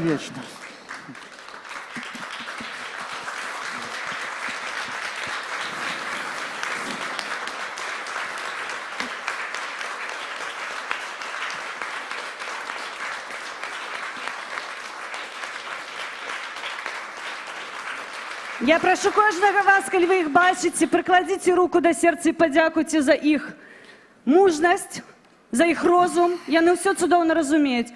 Спадар Андрэй, не гледзячы на вашы інструменты, я не ведаю, як гэта дадатак да вас, я спадзяюся, у вас будзе здароўем усё добра, і вы нарэшце хутка ўстанеце на дзве нагі. Я вельмі гэтага вам жадаю, таму калі ласка, адчыніце рэквізіты, каб мы маглі ахвяраваць на ваше восстанаўленне, на вашу рэабілітацыю. Я вельмі прашу.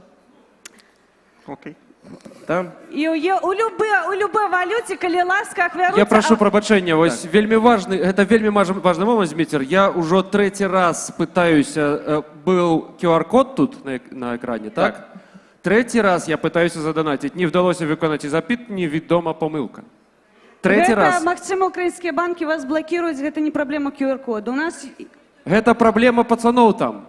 Я разумею, вы можете поставить скрыню и принести наяўныя грошы, калі ласка, ніхто ж не забараняе. Можете вось тут пакінуць хлопцам еўра, і яны іх возьмуць, перададуць пабрацімам. Не, это ўсё жарты, можна, давайте ператварым у жарты. Ха-ха, хі-хі. Я кажу, што не працуе QR-код. І трэба штосьці з гэтым рабіць. Я кажу, што ёсць людзі, которые гатовыя данаціць, і яны пішуць там, у Новай Беларусі.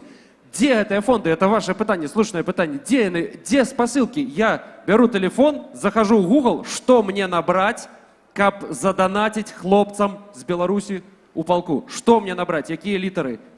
Что мне зрабіць? І так тысячы беларусаў. Яны не ведаюць, куды донатить. Ну, донатить, мы говорим про это, говорим. Добра, беру телефон. Что далей? Так, я зараз адкажу по QR-коду. Я сёння заходил на гэта приложение праз Монобанк Украины, и оно працуе, потому что оно у меня стоит на телефоне. Магчыма, там спасылка сразу на Монобанк, тому она не спрацоўвае с іншых просто приложений. Наконт того, что ёсць нашим официальным ресурсом, сайт kalinovsky.org, там будет размещена, ці уже зараз ёсць вся информация, куда можно переводить донаты. У нас были часовые проблемы в том, что сейчас переформат в полку, где изменили социальные сети. Калі ласка, Kalinovsky.org, еще раз покажу тут на экране эту назву. И там можно будет переходить на конт донатов по спасылках. Так само у нас ідзе зараз проверка фонда Kalinovsky, який был зарегистрирован в Киеве. Тому есть певные тяжкости с этими рахунками. Мы выставим рахунки. Нам украинские партнеры с Международного легиона пообещали дать свои субрахунки, тому будем користатися в тим ліку ими. Дякую велике, там яшчэ бачу одно пытанне. Да, давайте я скончу, уже пойду, потому что мяне якасна перабіваюць, я ўсё не могу клініцца. Я разумею, что 40 килограмм легко подвинуть, але тым не менш. Каб я не згубіла думку, глядзіце, яны першая лінія абароны, вось наяўна, гэта вось так тэхнічна працуе. Мы працуем ва ўкраіне, мы валанцёры, мы іх тыл, мы ім даем магчымасць атрымліваць рэчы, якія яны тэхнічна не могуць набыць на фронте. А наш тыл, гэта вы. Кожны з вас, кожнаму валанцёру ва ўкраіне з'яўляецца паплечнікам. Станьце побач з тымі, хто працуе ва ўкраіне. Станьте побач з імі, тымі, хто на лінії обороны і вас абараняе. Зараз вы выйдете з гэтай канферэнцыі, скажете, офігенны быў абед, пайшлі далей. Завтра свой ранак я прашу вас, кожны, пачніце не з кубка кавы, а з доната на ЗСУ, неважно на який фонд. Будь то Каліновського, дай Боже, будь то «Повернись живим», будь то фонд «Притули», або ви принесете у ложок Хелен Мінської не каву, а євро, каб я передала на ЗСУ. Я вам кожному дякую, я сподіваюся, мой спіч був емоційний, мене кожен почув. Від їх залежить наша життя. Не буде їх, не буде нас з вами, не буде ваших дітей. Коли ви готові ахвяровать своей будущей только тому, что вы пошкодовали 5 евро на зброю нашим пацанам, проблема ваших детей будет нашей огульной бедой белорусской. Живе Беларусь и слава Украине! Живи вечно! Да, теперь, калі ласка, вось там у самым канцы у дамы я бачу поднятую руку уже довольно долго, калі ласка. Всем привет, Маша Байсол. У меня вопрос. Очень часто... О, так громко мне слышно саму себя. Так, чувать. Мы сегодня видели рекламу на сбор полку Калиновского. Очень часто слышали о том, что можно задонатить полку Калиновского, про ребят, которые там служат. При всем уважении к этим ребятам, обожнюю кожного. Но почему мы не говорим о белорусах, которые служат в других подразделах? Ни разу с этой сцены, там, ни вчера, ни сегодня, я не услышала там, ни про Второй интернациональный, ни про Першу Богуна, ни про какие-либо еще. И вот у меня вопрос, Вадим, к вам. При там, новой должности и так далее, есть ли у вас в планах, да господи, так громко, есть ли у вас в планах все-таки работать с белорусами, которые воюют в Украине, а не только с бойцами полка Калиновского? Безумоўна ёсць, і мы это рабілі. Калі мы праводзілі в лістападзе 23 году конференцию в Киеве, мы дали запрошение всем подразделениям белорусов, которых мы ведали в рамках ЗСУ. И некоторые из них приехали, некоторые не, но это их уласны выбор. Наконт дапамогі я абсолютно вас падтрымліваю, трэба дапамагаць всем белорусским доброохотникам в Украине. И очень важно озвучивать их, потому что многие не знают о том, что еще есть белорусы, которые служат, и очень классно служат. Поэтому очень важно об этом тоже рассказывать. Спасибо. Мы стараемся это подкрэсліваць. Тут таксама, калі мы казалі, што мы ўзгадвалі менавіта ўсіх добраахвотнікаў. Можа быць, гэта моя памылка, таму што я-то думаю, што, здаецца, для беларусаў лагічна ведаць пра ўсіх беларусаў, якія ваююць на фронте. Ну, але зноў жа возьму на заўвагу, калі ласка, вось яшчэ у Ксеніі было пытанне. Передайте, калі ласка, микрофон вось сюды ближей. Пока микрофон несут, скажу, что огромная проблема на самом деле, потому что про Калиновского все знают, куда все донатят, но есть куча подразделов, в которых вообще ничего не приходит, и ребята там, ну, с голыми, так сказать, торсами ходят на боевые. Это есть такая история. Я вообще попросил бы организаторов, может, дать какие-то ссылки где-нибудь на другие подразделы. У нас тоже же есть зборы. Зноў жа пытанне вот аб тым, што мы казалі, што патрэбен хтосьці, хто будзе гэта акумуляваць, збіраць, сістэматызаваць і гэтак далей. Калі ласка, вось яшчэ одно пытанне. Добрый день. У меня такое пытанне, якое, здаецца, наогул нешта знікла з усіх абмеркаванняў. Да спадара Кізіма пытанне, магчыма, і да Вадзіма. Ці адбываюцца нейкія зрухі ў пытанні з беларускімі вайсковымі военнапалоннымі, таму што мы пастаянна бачым вялікія абмены, і беларусы ў іх не трапляюць. Больш за тое, наколькі я разумею, іх лёс увогуле невядомы, толькі нейкія чуткі, што нехта іх бачыў, хто каго асвобаждалі, і нават няма ўпэўненасці, жывыя яны ці не. Што было для гэтага зроблена, чаму яны не ўваходзяць у гэтыя спісы. Гэта таксама вельмі даматывуе людзей, которые вырашаюць паехаць ваяваць ці не, калі яны разумеюць, што беларусы заўсёды будуць у канцы гэтых спісаў на абмен. Таксама сваякі многіх хлопцаў, якія ваююць, траплялі пад арышт у Беларусі пад рэпрэсіі, і, напэўна, таксама хацелася б падтрымкі з боку Украіны, калі ідуць перамовы пра вызваленне палітвязняў, хаця б палітвязняў, якія звязаны непасрэдна са службай іх родных ва ўкраіне, бо па апошняму абмену мы бачым, што захаду не вельмі цікавыя нашыя палітвязні, у іх трошкі другая гульня, яны асвобаждаюць палітзаключоных вядомых расейцаў, сваіх грамадзян. у нас няма дзяржавы, якая можа за нас уключацца ў гэтыя перамовы, і вельмі хацелася б, каб Украіна, раз яна прымае пазіцыю, што гэта іх інтарэс мець дэмакратычную суседнюю краіну, то мы б хацелі, каб і вы падтрымалі асвобождение наших людей з полону і беларускага, і расійскага.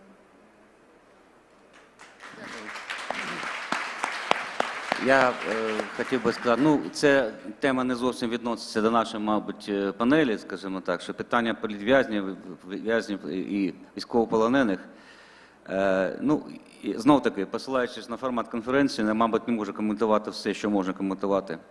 Якщо б це був би, наприклад, Chatham House, то можна було б щось говорити більш предметно. Але ви знаєте, питання, як звільнення військовополонених, обмінів, звільнення політв'язнів, це настільки чутливе питання есенційне, що я просто навіть ніхто не наважиться публічно говорити це, як можна зробити.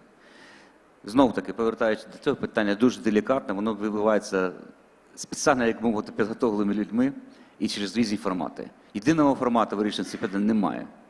Кожне знов-таки питання індивідуальне. І вчора ми говорили про це теж, що деякі відбуваються на такому рівні спецслужб, що навіть найближчі партнери не знають, що відбувається.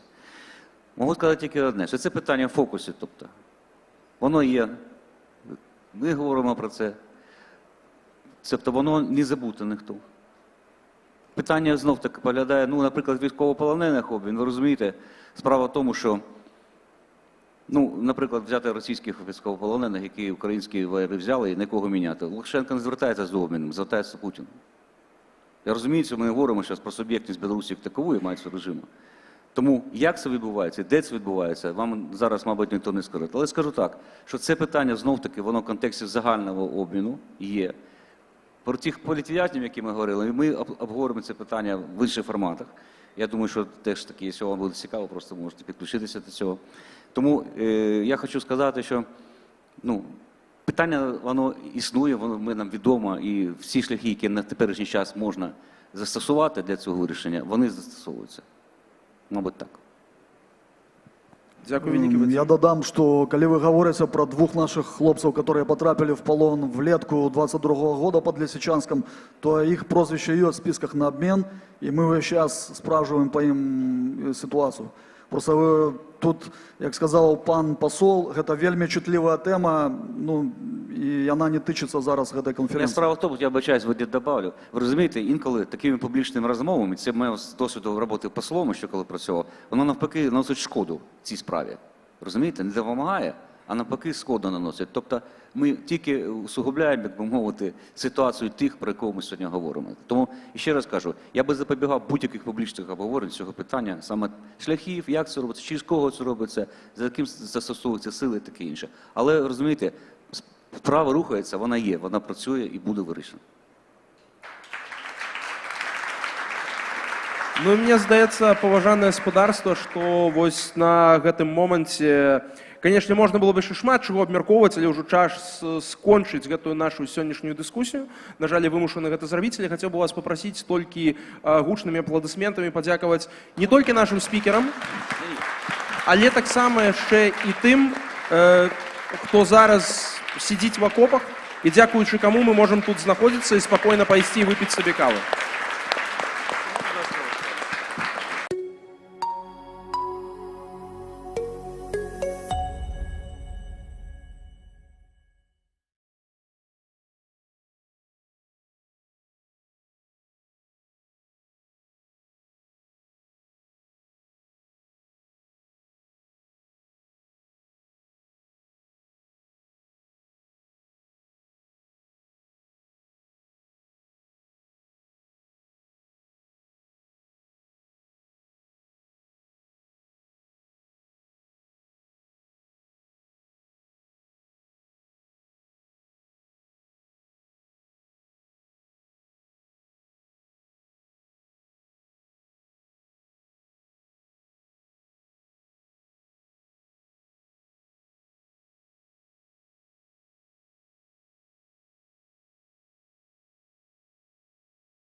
Сябры, дзякуй за вашу увагу.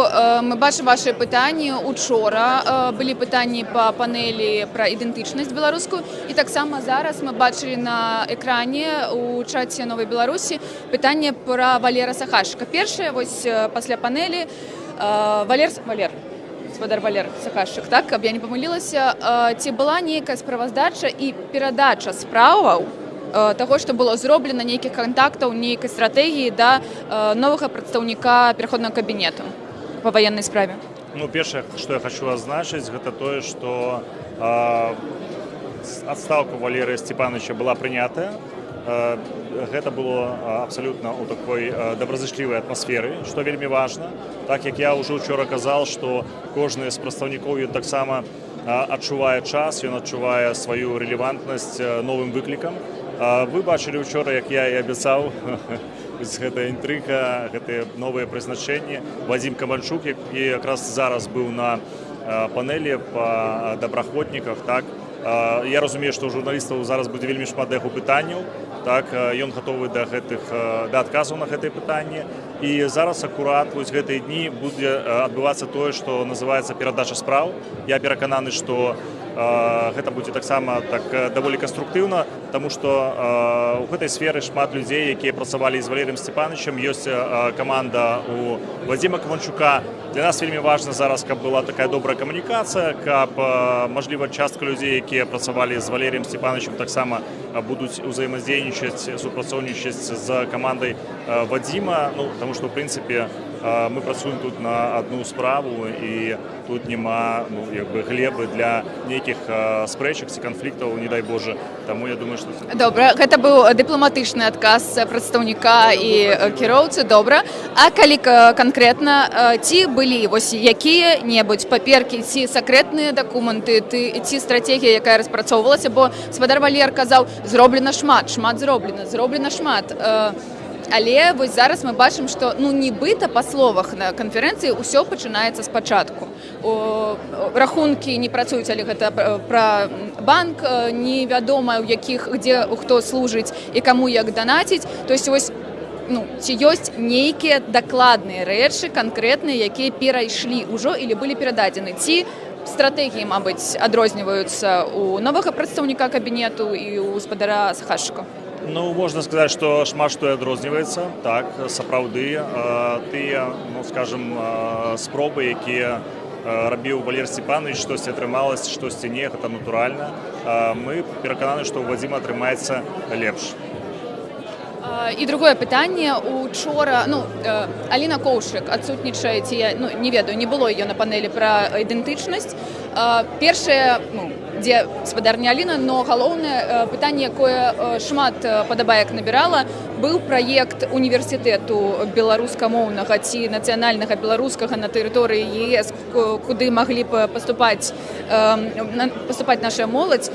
Што з гэтым праектам, калі ведаеце вы, ці гэта, мабыць, яшчэ невядома, ці, мабыць, падкажаце, каму гэтае пытанне накіраваць? Так, безумоўна, гэта профільнае пытанне. Гэта пытанне лепш задаць Павлу Баркоўскаму, які з'яўляецца намеснікам Аліны Коўшык, яка якраз адказвае за гэты накірунак. Я якраз гляджу зараз адным вокам на яго.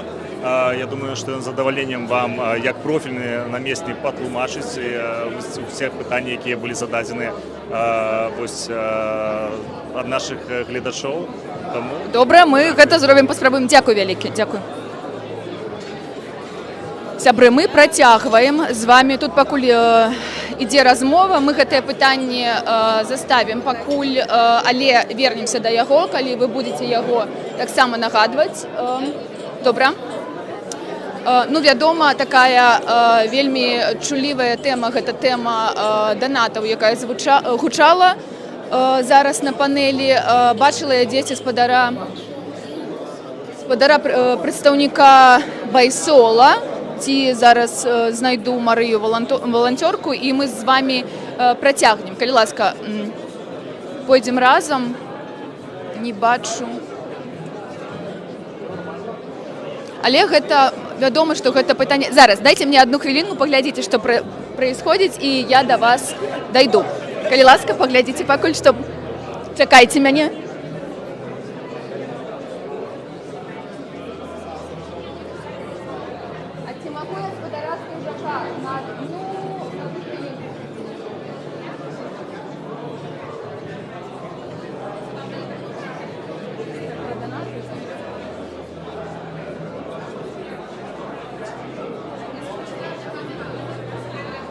Сябры, падаецца, што гэтыя пытанні вось колькі ўжо збіраюць на розныя патрэбы, таксама вось нехта збірае на вайсковых, на падтрымку, нехта на гуманітарную дапамогу.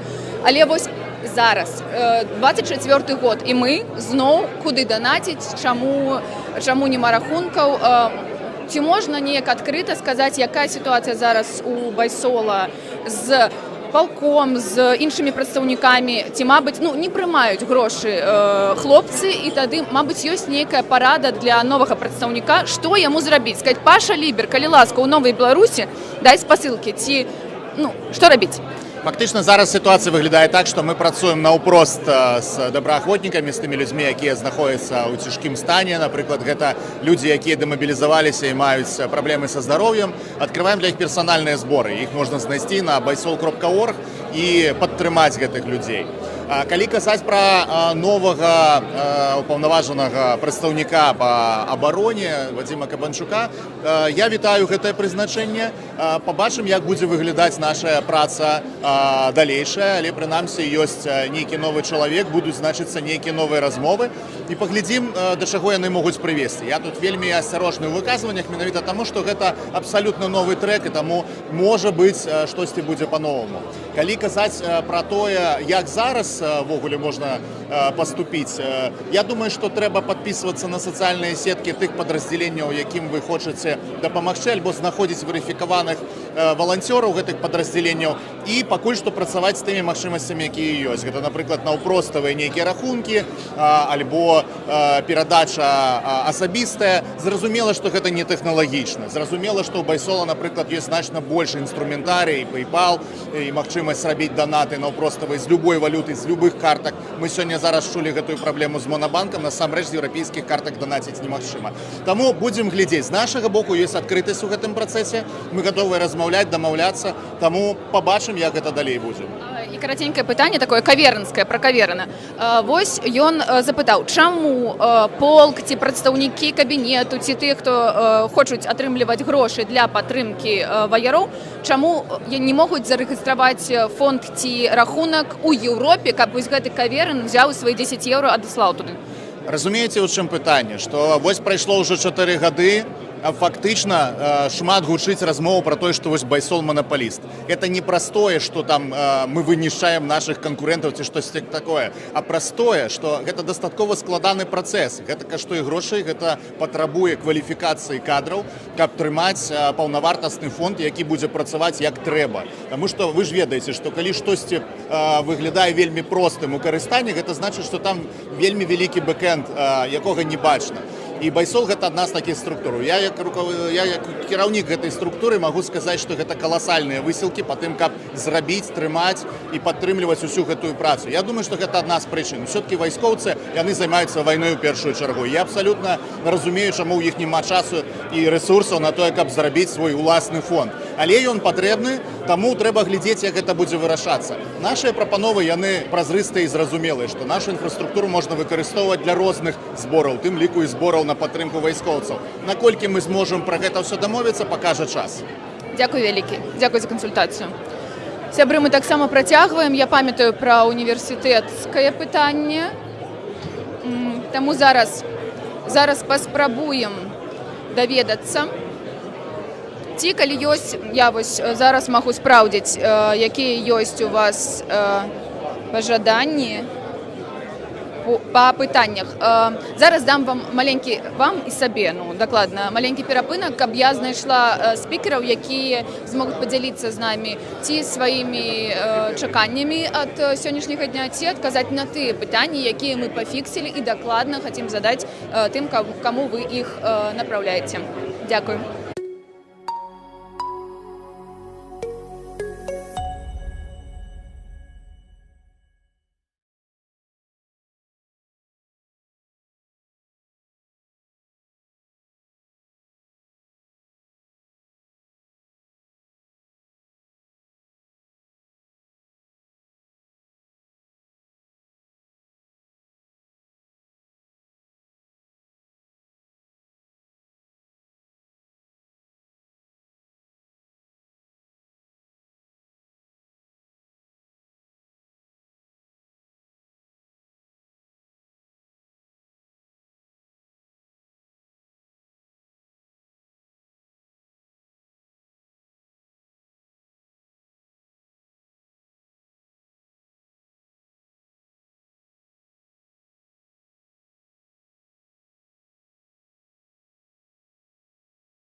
Сябры, ведаеце, працуем па вашых запытах, таму знайшлі Паўла Баркоўскага,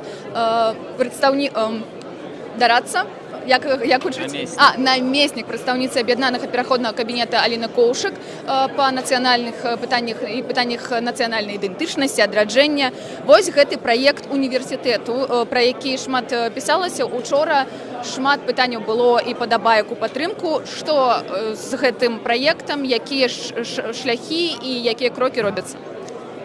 Трэба разумець, што гэта праект складаны, гэта праект грамадскі, ён ахоплівае шмат якіх людзей, шмат якія інтарэсы. На сённяшні дзень ужо працуе аргкамітэт па заснаванні Беларускага даследчага універсітэта. Мы зараз хочам гэтае пытанне выносіць на павестку перадусім палітычным сілам беларускім дэмакратычным, каб яны падтрымалі яго на ўсіх узроўнях, там, дзе яны кампетэнтныя. Акрамя таго, пачнецца фактычная праца па стварэнню ўжо інфраструктуры пэўнай, па камунікацыі з патэнцыйнымі донарамі, хто бы мог падтрымаць гэты праект, таму што на сёння, на жаль, мы бачым такую сітуацыю, калі беларускія навукоўцы, вучоныя, яны раскіданыя па фактычна ўсім свеце. У нас няма сталага акадэмічнага асяродка, у нас няма тых, хто будзе дбаць пра будучыню беларускай навукі і адукацыі. І для беларусаў сёння гэта вельмі істотна мець такі свой асяродак навуковы, даследчы, які працаваў на будучыню Беларусі, які даваў магчымасць нам ствараць свае будучыя навуковыя кадры. Было пытанне, чаму вось гэты навуковую частку нельга забудаваць разам з ЕГУ універсітэтам, універсітэтам у выгнанні спачатку, і зараз еўрапейскім універсітэтам у Вільні, чаму нельга неяк працаваць разам, чаму гэта трэба рабіць неяк інакш? Па-першае, мая асабістая глыбокая перакананасць, што беларусам мала аднаго універсітэта, які б ён там не быў цудоўны. І акрамя таго, бачна, што ЕГУ за часы свайго існавання мае трохі іншыя прыярытэты. Па-першае, ён працуе як рэгіянальны універсітэт, то бок ахоплівае краіны бліжэйшага замежжа. Ён пераважна рускамоўны, а нам залежыць, каб паўстаў нарэшце першы беларускі універсітэт з беларускай мовай справаводства і выкладання. І да таго ж у ЕГУ пакуль не вельмі, можа быць, моцныя навуковыя пазіцыі. Нам бы хацелася ўзмацняць менавіта вось гэты кірунак дзейнасці і рабіць на яго акцэнт. Таму гэты універсітэт, ён пазіцыянуе сябе як постдактаральны, то бок там не будзе звыклых бакалаўрскіх гэтых накірункаў, але пачнецца навучанне ад магістратуры і дактарантуры.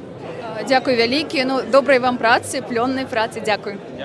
Сябры, адказваем на вашы пытанні. Бачыце, сёння ў мяне такое паляванне канферэнцыі «Новая Беларусь», таму што ёсць тое, што набірала падабайкі, і пакуль ідзе панель, пакуль ідзе дыскусія, вось я гляджу в апку, гляджу ў жывы эфір, і вось гэтыя скрыны несу вам з адказамі. Таму, калі ласка, далучайцеся. Я нагадваю, што калі вы глядзіце нас з Беларусі, выкарыстоўвайце, калі ласка, VPN. І калі ласка, глядзіце, каб гэта было бяспечна і ў асяроддзі. Глядзіце, каб побач не аказвалася тых, хто не вельмі добра разумее, чаму гэтая канферэнцыя і тэзісы, якія мы абмяркоўваем здесь, вельмі важныя. А я запрашаю вас працягваць глядзець эфір, маленечкі перапынак і новая панель. Дзякуй.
Прэса, шановнае гаспадарства, прэса, яна заўсёды не ў ты час, яна заўсёды перашкаджае, але дай ім Бог здароўечка менавіта гэтай прэсе. Калегі працавалі, дзякую вам. Так, дачакались мы другой панелі, і зараз я абвешчу яе назву. Вельмі важная, на мой погляд, панель дзеянні для палітвязняў у 25 годзе ад вызвалення да рэабілітацыі. Мадэрыраваць гэтую панель будзе Сабіна Аліева, журналістка, кіраўніца сацрэдакцыі «Трыбуна». Давайте, калі ласка, павітаем яе. После меня мне подвести аккуратно. Удзельнікі, спікеры, як заўгодна. Вольга Зазулінская, праваабаронца, кіраўніца фонду «Краіна для жыцця», суарганізатарка службы хуткай гуманітарнай дапамогі, пацверджаны ўдзел у панелі. Значыць, Вольга будзе. Але, ну так, добра. Вы апошнія же будете выступаць? Не хочу нічога. Добра. Вероніка Станкевич, координаторка ініцыятывы «Вольная», активистка. Калі ласка. Леонид Судаленко, прадстаўнік «Вясны», праваабаронца, былы палітвязень. Галоўны дарадца Светлана Тихановская, Франак Вячорка. Алена Гебрэмарыям, былая палітзняволеная, камьюніці-менеджерка «Палітзэк.Ми», чаліня координацыйнай рады «Спіс. Моладзевы наступ». І Александр Кабанаў, чалец координацыйнай рады «Спіс. Воля», былы палітзняволены, блогер, прадстаўнік ініцыятывы «Белпол». Будуць і сюрпрызы таксама ў рамках гэтай панелі. І яшчэ я призываю наших гледачоў таксама задаваць пытанні. Не бойцеся гэта рабіць. Платформа «Новая Беларусь» для гэтага зрабіла ўсё. Дзякуй. Ваш час пайшоў. Дзякуй вялікі. Всем вітанне, я Сабіна Аліева, журналістка «Трыбуны», і сёння буду мадэраваць дадзеную панель. Вялікі дзякуй усім удзельнікам панелі, якія пагадзіліся быць сёння тут. Я хацела б, напэўна, еще нагадаць тым людзям, якія глядзяць нас з Беларусі і будуць пісаць нейкія пытанні онлайн з Беларусі пра выкарыстанне VPN, гэта вельмі важна. І пачнем мы з крыху з цифр. 1390 чалавек прызнаны ў Беларусі палітвязнямі праваабарончым цэнтрам «Вясна» на сённяшні дзень. На платформе арганізацыі «Дысідэнт Бай» гэтая лічба яшчэ большая, 1983. І ў рэальнасці гэтая лічба можа выглядаць яшчэ горш. Таму літаральна зараз хочацца і паразмаўляць крыху пра тое, як насамрэч за 4 гады, а хутка ўжо будзе 4 гады з выбараў у Беларусі, як змяняецца, якая дынаміка рэпрэсій у Беларусі, і пра гэта пачну размаўляць з вамі, Леонид. Я хочу павітацца з усімі удзельнікамі канферэнцыі, сказаць дзякуй за ўдзел. У сваім кароткім выступе я звярнуў увагу на тое, што чакае кожнага палітычнага вязня і будзе чакаць у 25-м годзе пасля вызвалення, што чакае пасля вымушанай самадэпартацыі, з'езду з краіны, якія наступствы несе так званая спецвытворчасць і завочныя суды. Ну і будзе статыстыка, я папрашу тэхнічныя службы даць гэты слайд.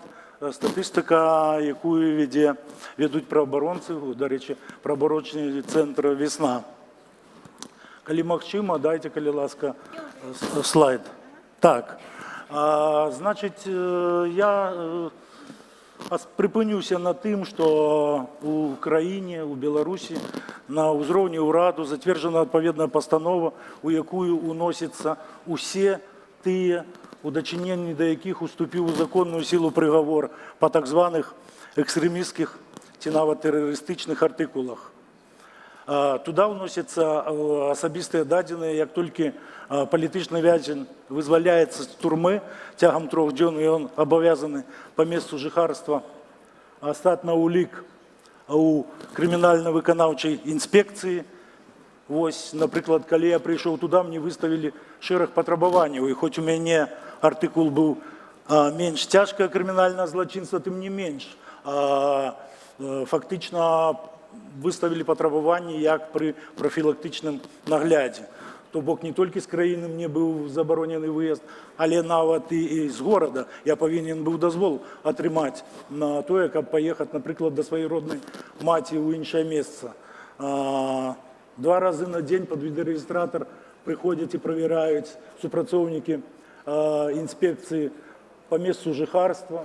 Таксама раз на тыдзень кожны палітычны павінен з'яўляцца ў райаддзеле міліцыі для правядзення так званых профілактычных мерапрыемстваў. Акрамя таго, кантралююцца ўсе фінансавыя аперацыі так званых экстрэмістаў, былых палітвязняў, уключаючы расходы на мабільную сувязь, нават маленькія незначныя сумы. Зразумела, кантралюецца жыццё і паводзіны палітычных, кантралюецца. Цягам пагашэння тэрміну судзімасці. У мяне было менш цяжка, значит, 2 гады, а калі цяжкае злачынства, значит, 5 гадоў.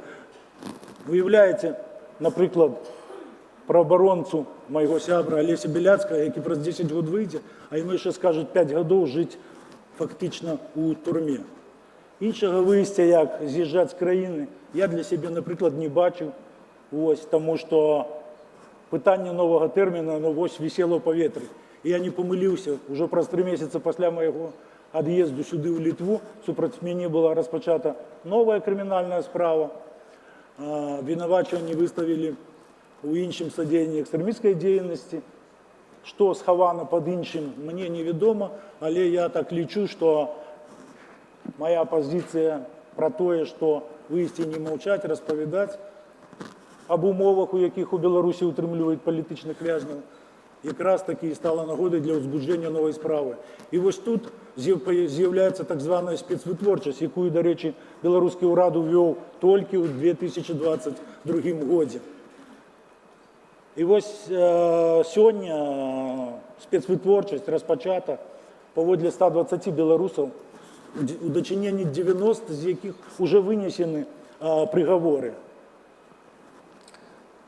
Калі да 2023 года акрамя пазбаўлення волі штрафы яшчэ былі невялікія, сёння мы бачым, што штрафы вельмі несуразмерныя памеры гэтых штрафаў. Напрыклад, Ганна Красуліна атрымала штраф у памеры каля паўмільёна еўра, калі перавесці на еўрапейскія грошы. Уяўляеце ўзровень жыцця ў Беларусі і штраф каля 480 тысяч еўра. Хіба гэта тое, пра што кажуць прынцыпы разумнасці і справядлівасці. Зразумела, што ўжо была зроблена заява афіцыйная беларускіх чыноўнікаў пра тое, што спецвытворчасць будзе узбуджана ў дачыненні ўсіх тых, хто выстаўляў свае кандыдатуры ў каардынацыйны савет, а таксама супраць усіх тых, хто выходзіць на дні волі, незалежна ў якой краіне, в Амерыцы ці тут у Вільні. Супраць усіх анансаваны крымінальныя справы. І можна будзе казаць, што гэты спіс асобаў, у дачыненні да якіх распачата спецвытворчасць пойдзе ўжо на тысячы. Калі сёння мы кажам 120, у 2025 годзе гэтыя лічбы будуць ужо звыш за 1000. І нас, праваабаронцаў, гэта вельмі хвалюе, таму што казалі і кажам, не трэба складваць рукі і казаць пра тое, не расстралялі, ну і нехай. Трэба змагацца за свае правы, трэба змагацца. Напрыклад, мы распачалі ўжо некалькі стратэгічных цяжбаў, накіраваных на тое, каб паказаць, урэшце рэшт, калі не ў Беларусі, дык усяму сусвету, што адбываецца непасрэдна.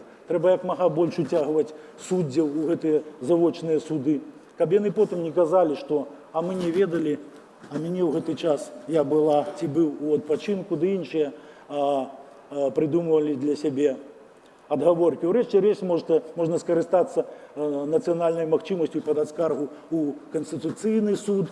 Вось ёсць такое права, у беларусаў з'явілася пасля апошняга рэферэндуму. І нехай праверыць гэту спецвытворчасць на адпаведнасць Канстытуцыі, таму што іншага шляху няма, як змагацца за свае правы. Я, напрыклад, атрымаў 5 гадоў строгага рэжыму, і да сёння не магу дабіцца, я, праваабаронца, не магу дабіцца свайго прысуду. Адвакат хавае ад мяне мой прысуд, той адвакат, якую мне прызначылі ў гэтай спецвытворчасці. Яна так і не вийшла со мною на сувязь, не узгоднила мої позиції. І це чекає кожного політв'язня і кожного чоловіка. До речі, поводле національного законодавства білоруського спецвитворчість може бути узбуджена супроти любого громадянина, не тільки супроти екстреміста чи терориста. Важно це так само пам'ятати. Что тягне за собой, коротко я хочу сказать, что тягне за собой вот эта спецвытворчасць. Зразумела, вот гэтыя буйныя штрафы будут погашаться, судовые выканаўцы будут приходить до хаты и описывать вот этой маёмасць усю нашу. Да, у меня, например, земельный участок, які належить у пожиттєвому володанні, описаны. Боюсь, что могут привести до моей семьи в Гомлі. Вось, тому що у мене так само там є доля у гэтай кватэры, да іншае. Так само, акрамя того, что переследуют вот этими великими терминами, так еще же и объявляют международные вышуки, до речі, в российские базы уносят, и кожный из нас уже остерагается ехать у тыя краіны, где з дэмакратыяй не вельмі добра. Нават у краінах Еўразвязу, напрыклад, я у Венгрыю, напрыклад, напэўна, не вырашыўся ехаць, напрыклад, у краіну Еўразвязу Венгрыю, тому што рызыкую апынуцца там, где зараз знаходзіцца гнёт, напрыклад, да? Тому што мае дадзеныя таксама знаходзяцца у гэтых расійскіх вышуковых базах.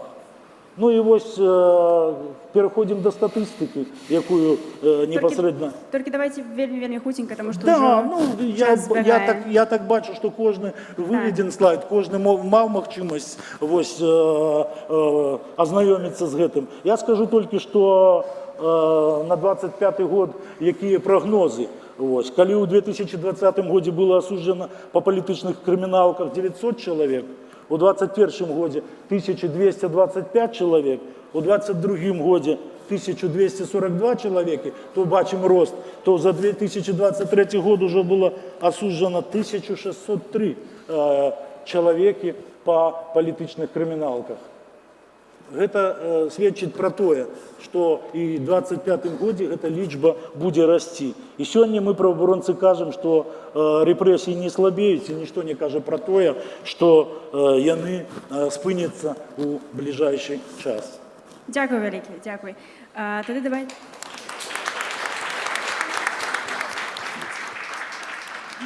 Рэпрэсіі не спыняюцца, і дзякуем вялікі за канкрэтную інфармацыю, якую вы паказалі. І вельмі хочацца, каб наша панель была вельмі канкрэтная, каб мы размаўлялі пра тое, што сапраўды адбываецца. І вось зараз я звярнуся да Аланы, якая можа распавесці пра вопыт тых людзей, якія сёння ў нас знаходзяцца ў зняволенні, якая зараз сітуацыя, і таксама вельмі б хацелася паслухаць пра тое, што мы можам з гэтым рабіць, як мы можам дабівацца таго, каб все ж таки побачить усіх наших політзняволених і політв'язаних на волі.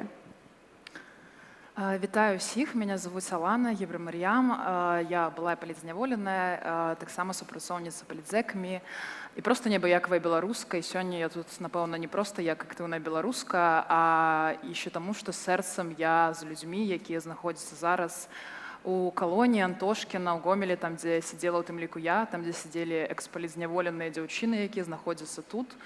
Таксама дзякую вам, што вы тут, і вы вытрымалі гэты цяжкі шлях. Яны стаяць пад спякотным сонейкам, сёння на пляцы па 40 хвілін, яны чысцяць щёткамі, зубнымі щёткамі фонтаны, яны прыбіраюць лужы анучамі, і яны праходзяць праз гэта кожную хвіліну, і мне б не хацелася, каб мы забывалі пра гэта. Таму у тым ліку я сёння з хусткай каланісцкай формы, гэта жаночая форма, я не павязала ўжо на валасы, каб нікога не траўматызаваць, не триггеріць, але вось так людзі выжываюць кожны дзень. Мы бачым апошнія прэцэдэнты, якія адбываюцца ў свеце. Тут я, канешне, говорю пра расійска-украінскі абмен, тут я говорю пра сітуацыю з апошнім абменам Расіі з заходнімі краінамі. Тут таксама трэба сказаць пра як мінімум 19 палітзняволеных, якія выйшлі з беларускіх турам. І все гэтыя працэсы адбываюцца зараз, яны не скончваюцца, як пішуць, на жаль, шматлікія тэлеграм-каналы і СМІ. Зараз у калоніі прыходзяць супрацоўнікі розных структур, Гэта калоніі розныя. І першая, 14, 15 і 3, 4 і гэтак далей выклікаюць людзей наконт напісання памілавання, прызнання віны, інтэрв'ю, у тым ліку просьбы выехаць разам з сям'ёй і не вяртацца больш ніколі ў Беларусь. І гэта адбываецца кожны дзень. І можна сказаць, што з таго, што мы ведаем ад сваякоў, большасць людзей прымаюць гэтыя прапановы і зараз рыхтуюцца таксама далейшае вызваленне людзей. Меня вельмі расчароўвае, што, напэўна, часта я чую месаджы на сустрэчах, на канферэнцыях, на разлічных пляцоўках пра тое, што з дыктатурай не можа быць дыпламатыі, што гэтыя людзі зрабілі гераічны ўчынак, і гэта праўда, і што яны павінны сядзець, таму што гэта іх выбар. І агулам, што памілаванне і все прызнанні віны гэта пра здраду, пра неправільныя нейкія дзеянні, што яны павінны стойка вытрымаць гэты шлях. Нават з тэрарыстамі спрабуюць дамаўляцца, мы самі гэта ведаем, каб дастаць людзей з палону. Людзі зараз знаходзяцца ў палоне, і мы павінны не забываць, што 4 гады гэта працягваецца. Я лічу, што мы знаходзімся ў тупіку па гэтым пытанням, і зараз па сутнасці адкрылася тое акно магчымасцяў, якім можна скарыстацца, якім трэба скарыстацца. Я вызвалілася ў лістападзе 22 года, але да гэтага часу я адчуваю адказнасць за гэтых людзей. Я паабяцала гэтым людзям, што я буду рабіць все магчымае для таго, каб яны выходзілі, і ўнутры там ім не важна, якімі шляхамі гэта будзе адбывацца. Большасць, я зараз говорю пра большасць. Ёсць асобныя людзі, якія, канешне же, гатовыя сядзець да канца, і гэта іх выбар. І ніхто таксама ні адзін бок, ні іншы бок не павінен асуджаць. І недавно дачка адной з палізняволенай, да якой прыйшлі, як я сказала, з памілаваннем, была на кароткім спатканні, і яе маці запытала ў яе, ці людзі будуць яе цкаваць, калі яна падпіша памілаванне і выйдзе на свабоду. Ці дапамогуць ёй увогуле беларусы, калі яна захоча з'ехаць, і ці падтрымаюць яе. Для мяне гэта вельмі балючае пытанне, калі мне такое перадаюць, проста таму, што людзі конкретно кожны дзень у калоніях прыносяць раздрукоўкі, паказваюць, якія дыскусіі адбываюцца ў дэмакратычным поле, і што людзі думаюць пра памілаванне і прызнанне віны, што іх асуджаюць гэтых людзей. Для іх гэта вельмі таксама сур'ёзнае і складанае пытанне. І тут мне здаецца, што мы, як дэмакратычна настроенае грамадства, павінны ўсё ж такі пазбавіцца ад любых адзнак гэтых дзеянняў і возвесці жыццё чалавека як самую галоўную каштоўнасць, найвышэйшую. І несумненная рэабілітацыя, перадача, дапамога дзецям і все, што зараз адбываецца ў дачыненні да палізняволеных і іх сем'яў, да экс-палізняволеных, гэта вельмі важна, і гэта трэба працягваць. І дзякую арганізацыям, якія гэтым займаюцца. Але самая галоўная наша стратэгічная мэта гэта перамовы і вызваленне гэтых людзей. Менавіта зараз гэтым варта займацца нам, як супольнасці, як лідарам, у якіх ёсць сувязі з Захадам і з Амерыкай. Таму што калі не будзе вызвалення, проста рэабілітаваць будзе няма каго. Гэтыя людзі элементарна не дажывуць. Кожны дзень з'яўляюцца новыя людзі, у тым ліку ў гуманітарным спісе. Апошні выпадак, не магу гучыць прозвішча і захворвання, но чалавек проста перадаў, што ён ёсць у моім спісе, што ён не дажыве да сазвона і вельмі прасіў дапамогі ад праваабарончых арганізацый. І, напэўна, на сканчэнне я хацела бы сказаць, што цяпер самы лепшы час, каб максімальна паўплываць на працяг працэсу вызвалення. Я звяртаюся да міжнародных партнёраў, якія тут знаходзяцца з намі ўжо 2 дні. Ёсць іншае меркаванне. Гэта меркаванне большасці сваякоў і экс-палізняволеных, і зняволеных, якія перадаюць просьбы сваім сваякам. Яны хочуць выйсці і просяць дамагчыся гэтага любымі спосабамі. І яны гатовыя на магчымыя перамовы нават з Лукашэнкай, калі гэта будзе любыя саступкі, якія мы можам таксама дазволіць, і нашы міжнародныя партнёры могуць дазволіць. дазволіць. Таму я прашу вас дапамогі, і яны просяць дапамогі, каб выцягнуць іх з гэтага пекла, і жывуць яны зараз толькі гэтай надзеяй, што адкрылася гэтае акно магчымасцяў, пра якое яны ведаюць. Уключыцеся, калі ласка, ў гэтай перамовы, дапамажыце нам з гуманітарным вызваленнем людзей, таму што гэта самае зараз важнае. І беларускім калегам, напэўна, хочацца таксама сказаць, што вывучаная бездапаможнасць ўжо не варыянт для нас. Гаварыць, што мы, напэўна, не можам ніяк гэта змяніць таксама. Прайшло 4 гады, і зараз вельмі варта аддзяліць гуманітарную місію ад палітычных амбіцый і ад каких-то адгаворак, напэўна, і все свае назапашаныя кантакты і палітычную вагу уключыць у гэту камунікацыю з нашымі партнёрамі, якія самі выказваюць жаданне дапамагчы нам зараз пасля, у тым ліку, расійскага прэцэдэнта з вызваленнямі. Таму, напэўна, я хацела бы скончыць, што трэба зрабіць працу па вызваленню людзей не прыярытэтам не на словах, а все ж таки на дзеяннях. І нарэшце пачаць сумесна, супольна, без сварак, спрэчак вызваляць гэтых людзей, якім мала засталося, якія ўжо не могуць чакаць. І на нас гэтая адказнасць. Дзякуй вялікі. Дзякуй, Алана.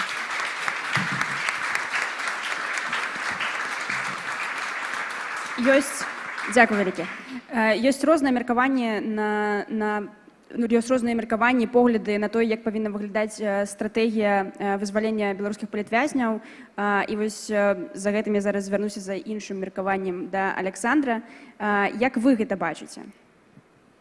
Добрый день всем. Раз, слышно. Добрый день всем. Ну, скажу честно, я не планировал ехать на эту панель по той простой причине, что у меня ответа на эти вопросы нету. Но, послушав Алану, я рад, что я здесь. Значит, ну, вообще освобождение политзаключенных – это наиболее сложный и наиболее болезненный вопрос, на который, я думаю, ни у кого нет ответа. Вот такого однозначного, как это сделать. Я сразу хочу сказать, что я не являюсь экспертом в данной теме. Я не освободил в своей жизни ни одного человека, как и большинство всех находящихся в всем зале. И поэтому это будет не экспертная оценка. Я почему это очень важно отмечаю, потому что многие люди, которые высказывают свое мнение, это мнение почему-то, по какой-то причине воспринимается как экспертное, но это не так. Это абсолютно неправда. У меня есть тезисы определенные, которые за долгие годы, как я вышел, я их все время собирал, что-то убирал, что-то дополнял. На это влияло, допустим, общение с различными людьми, понимание, какие у нас могут быть инструменты, какие не могут быть инструменты. То есть такая больше работа мыслительная. Вот, и я их сейчас вам больше озвучу, но опять же я считаю, что то, что я сейчас озвучу, здесь не может быть принято какое-то решение. Не может. Мы можем только об этом задуматься. Значит, первое. Во-первых, мы не понимаем, что такое политзаключенные с точки зрения Лукашенко. Кто-то говорит, что это товар для того, чтобы обменять. Кто-то говорит, что это заложники, гарантия безопасности. Мы этого не знаем. И можем рассуждать сколько угодно об этом, но это очень важно понять, кто эти люди и как они могут быть использованы для того, чтобы выработать стратегию. Очень важно это понять. Потому что Лукашенко убийца, давайте говорить, как оно есть. Он убивал людей. То есть у нас были убиты и Юрий Захаренко, и многие политики, это началось там 90-е, конец 90-х годов, 2000-х. Люди попали в заложники к убийце. Вот. И это больше работа, наверное, с психологами нам вместе, чтобы они нам объяснили, кто этот человек и как с ним вообще вести себя. Мы воспринимаем действительность через свою призму и пытаемся своей логикой дойти до чего-то, а это не так. Значит, дальше. Допустим, бытует разное мнение, что мы можем пойти на какие-то переговоры, мы можем там, я не знаю, снять санкции там, и так далее.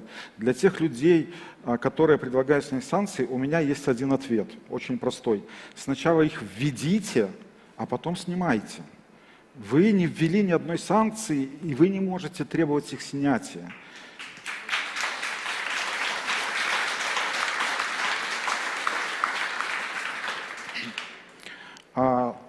Часто мы все говорим о том, что судьба Белоруссии решается сейчас в том числе и на полях боев в Украине. Те, кто предлагает снять санкции, этим самым хочет сделать большие проблемы именно там, в Украине, потому что многие санкции работают только ради этого.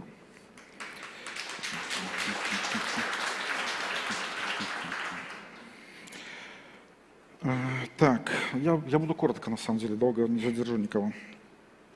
Значит, основное, на мой взгляд, на сегодняшний момент проблема понимания, как освободить политзаключенных, это то, что у нас не создана некая профессиональная структура, которая этим бы могла заниматься.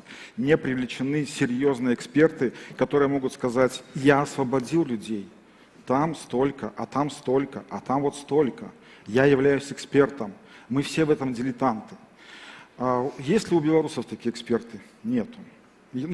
Насколько я знаю, нету. Но у нас есть различные инициативы, которые на сегодняшний момент в эту работу не включены. У меня прошли за это время разговоры, беседы с очень многими людьми с инициатив. У каждого есть какой-то инструмент. Я, допустим, говорю, тот же Белпо, там киберпартизаны, рабочий рух, НАУ, много есть инициатив, у которых у каждой есть какой-то определенный инструмент, который напрямую не влияет на освобождение политзаключенных. Но если сделать определенную ревизию, собрать людей, которые являются экспертом именно в какой-то своей определенной области, санкции, добыча информации, анализ информации, в том числе собрать политиков, у которых есть выход на тех людей, которые занимаются проблемой освобождения политзаключенных, если выйти на тех экспертов, которые занимаются переговорными какими-то процессами, знают, как оказать давление, и все это вкупе, все это вместе сложить и над этим поработать, тогда, возможно, у нас будет шанс. А вот эти поездки, где приезжает лебедь, рак и щука, и каждый говорит свое, они ни к чему хорошему не приведут. Потому что те же европейские партнеры, на мой взгляд, они сидят и думают: ребята, извините, когда вы в конце-то концов примете единую, нормальную, вменяемую концепцию, и тогда мы с вами будем разговаривать. И только в этом случае, когда мы не просто приедем и скажем: там у нас погибают люди, там невыносимые условия, там непонятно, что творится, помогите. А если мы приедем со своим предложением, со своим видением, со своей информацией, со своими экспертами по различным направлениям и скажем: а мы знаем, как мы можем в этом направлении сработать, тогда, возможно, все и получится. Но, еще раз говорю, я не эксперт в данной тематике, но я считаю, что этот путь нужно рассмотреть. Спасибо.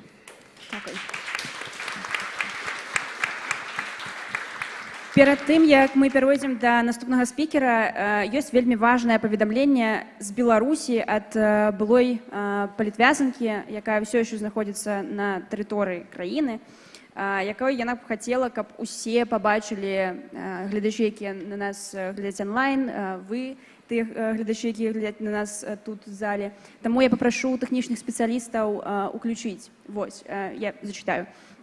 Перадайце там, калі ласка, прывітанне ўсім тым, хто лічыць, што трэба дамаўляцца любым коштам і гаворыць пра гуманізм рэжыму. З пажаданнямі ніколі не казаць ад імя тых, хто казаць ад сябе не можа. Ад усёй той частцы палітвязніц, якая зараз у беларускіх калоніях і не мае ні інтэрнэту, ні звестак аб гэтым цудоўным мерапрыемстве.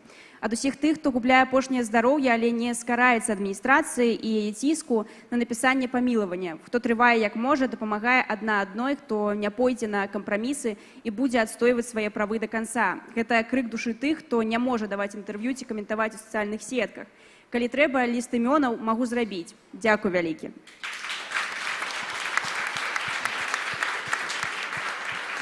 Як мы бачылі яшчэ да гэтага ў каментарах вельмі шмат розных поглядаў на тое, што адбываецца, але вельмі важна яшчэ прааналізаваць тое, што ўжо было зроблена. І таму я зараз звярнуся да Франака з, магчыма, правакатыўным крыху пытаннем, але я калі рыхтавалася да гэтай панэлі, праглядзела шмат платформ, дзе было адно і тое ж пытанне. Што канкрэтна было зроблена за ўвесь гэты час для вызвалення палітвязняў ініцыятывамі, якія ўвогуле нас існуюць, і ў тым ліку офісам Святланы Ціхановскай? Дякую вялікі сябры. Вызваляюць не таму, што дэмакратычныя сілы нешта не зрабілі, ці захад не хоча. Звязана гэта з псіхатыпам самога Лукашэнкі ў вялікай ступені, які не хоча, баіцца прадэманстраваць слабасць, не быць такім моцным. Калі б ён быў трошкі разумнейшы, хітрэйшы, ён бы пачаў гэтае вызваленне, змякчыліся б санкцыі. Можа быць, бы нехта яму нават і пазваніў. Нават пачаўшы працэс, сапраўды пачаўшы. І гэта магло б істотна змяніць для яго сітуацыю, але нават гэта не робіць. Нават паабяцаўшы вызваліць людзей з захворваннямі, атрымалася вызваліць толькі пару чалавек, і то многіх заканчваліся тэрміны. Таму гэта не таму, што нашыя шаноўныя дыпламаты не спрабуюць, і кожныя 2 тыдні мы атрымліваем ад іх інфармацыю, што яны паднялі пытанне ў МЗС, шаржэ схадзілі, пагаварылі з адказнымі асобамі. Спрабуюць палякі вызваліць Пачобута ўжо доўгі час і прыкладваюць неверагодныя намаганні. Міністр Сікорскі выставіў ультыматум Лукашэнку з патрабаваннем вызваліць Пачобута. І ўсё роўна у Лукашэнкі пра нейкі бзік, ён не хоча, выстаўляе свае ўмовы. І тут, я думаю, мы павінны з аднаго боку спрабаваць усе метады, але таксама не вініць адно аднаго, што мы тут вінаватыя, нешта не дарабілі. Наадварот, падтрымліваць усіх, хто спрабуе нешта рабіць. Наконт таго, што робяць дэмакратычныя сілы. То бок ад 2020 года гэта цэнтральная лінія, цэнтральная тэма. Самае важнае, што нам дапаможа ў вызваленні палітвязняў, гэта трымаць тэму нумар 1. Трымаць яе на слыху, на плаву, на міжнароднай арэне, каб, калі згадваюць Беларусь, ішла пытанне і патрабаванне вызвалення палітвязняў.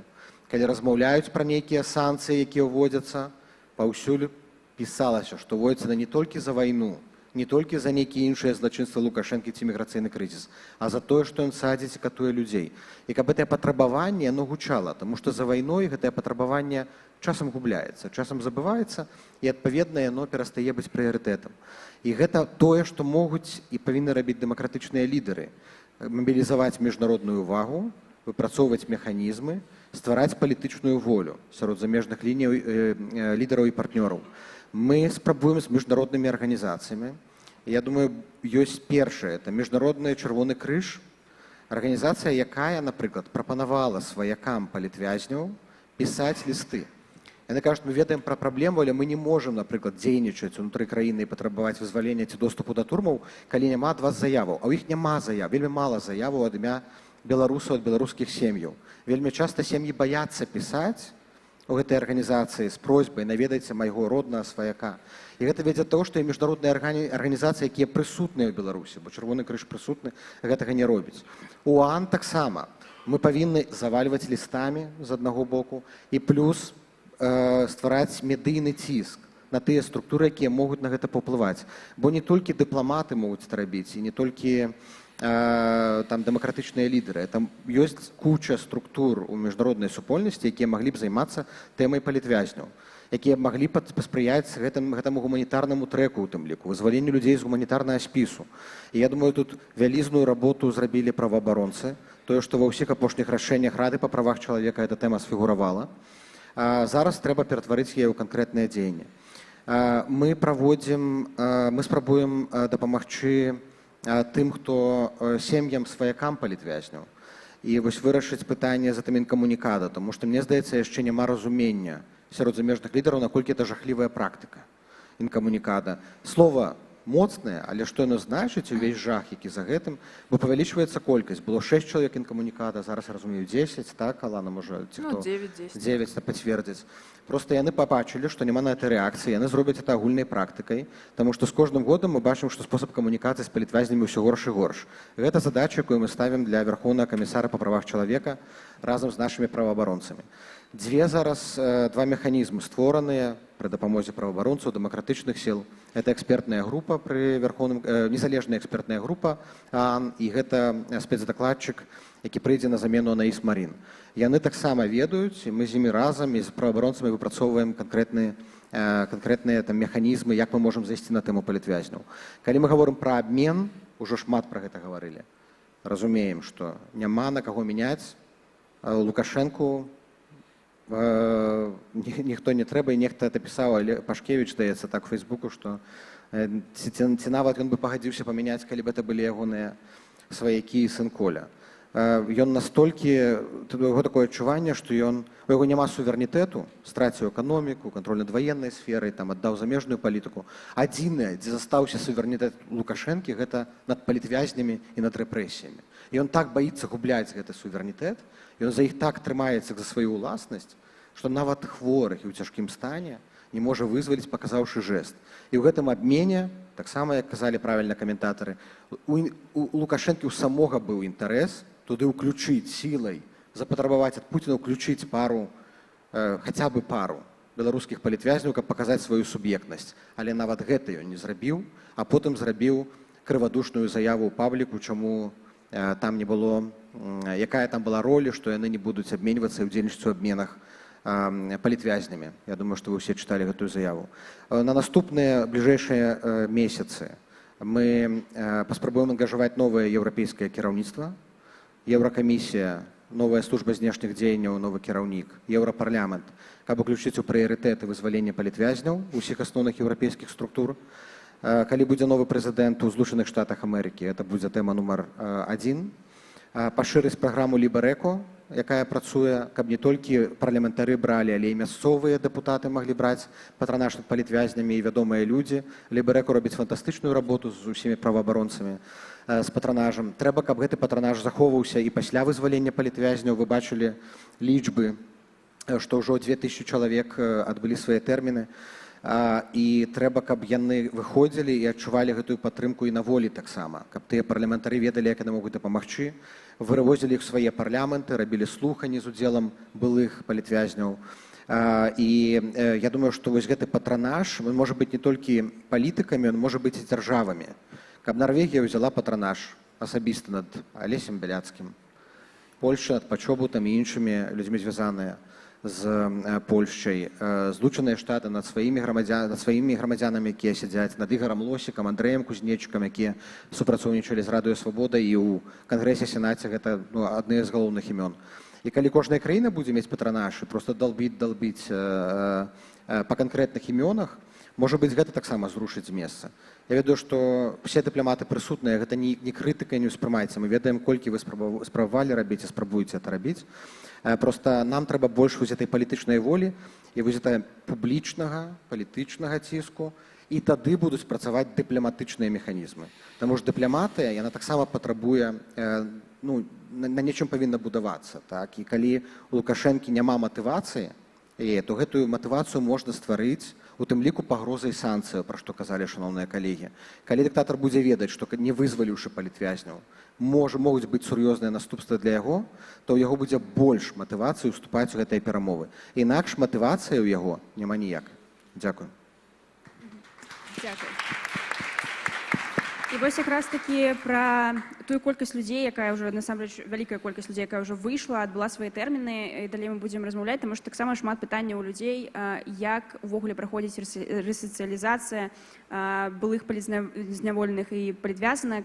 Пра гэта вось я хачу паразмаўляць, хачу, каб Вераніка вам крыху больш распавяла, як ваша ініцыятыва з гэтым спраўляецца, якія ёсць цяжкасці і увогуле як сёння мы можем дапамагаць тым людзям, якія ўжо на волі. Да, добрый день. Так, меня слышно. Меня зовут Вероника, я занимаюсь координацией инициативы «Вольные». Мы работаем уже с былыми политвязнями, с людьми, которые прошли через сроки, либо которые отсидели в СИЗО и, избежав наказания, смогли покинуть страну. Мы уже видели прекрасный слайд Леонида про то, что этих людей уже более 2000 по цифрам и «Весны», и «Диссидента». Этих людей такое количество, и это на самом деле уже такая отдельная группа, которая требует отдельной помощи. Перед тем, как мы запускались, перед тем, как мы начинали свою работу, мы проводили небольшой опрос среди бывших политзаключенных о том, что им нужно больше всего, как мы можем им помочь. Я, наверное, могу озвучить какие-то тезисы, потому что я видела, все еще вижу вопросы о том, что же нужно бывшим политзаключенным, несмотря на то, что мы часто об этом говорим, пишем.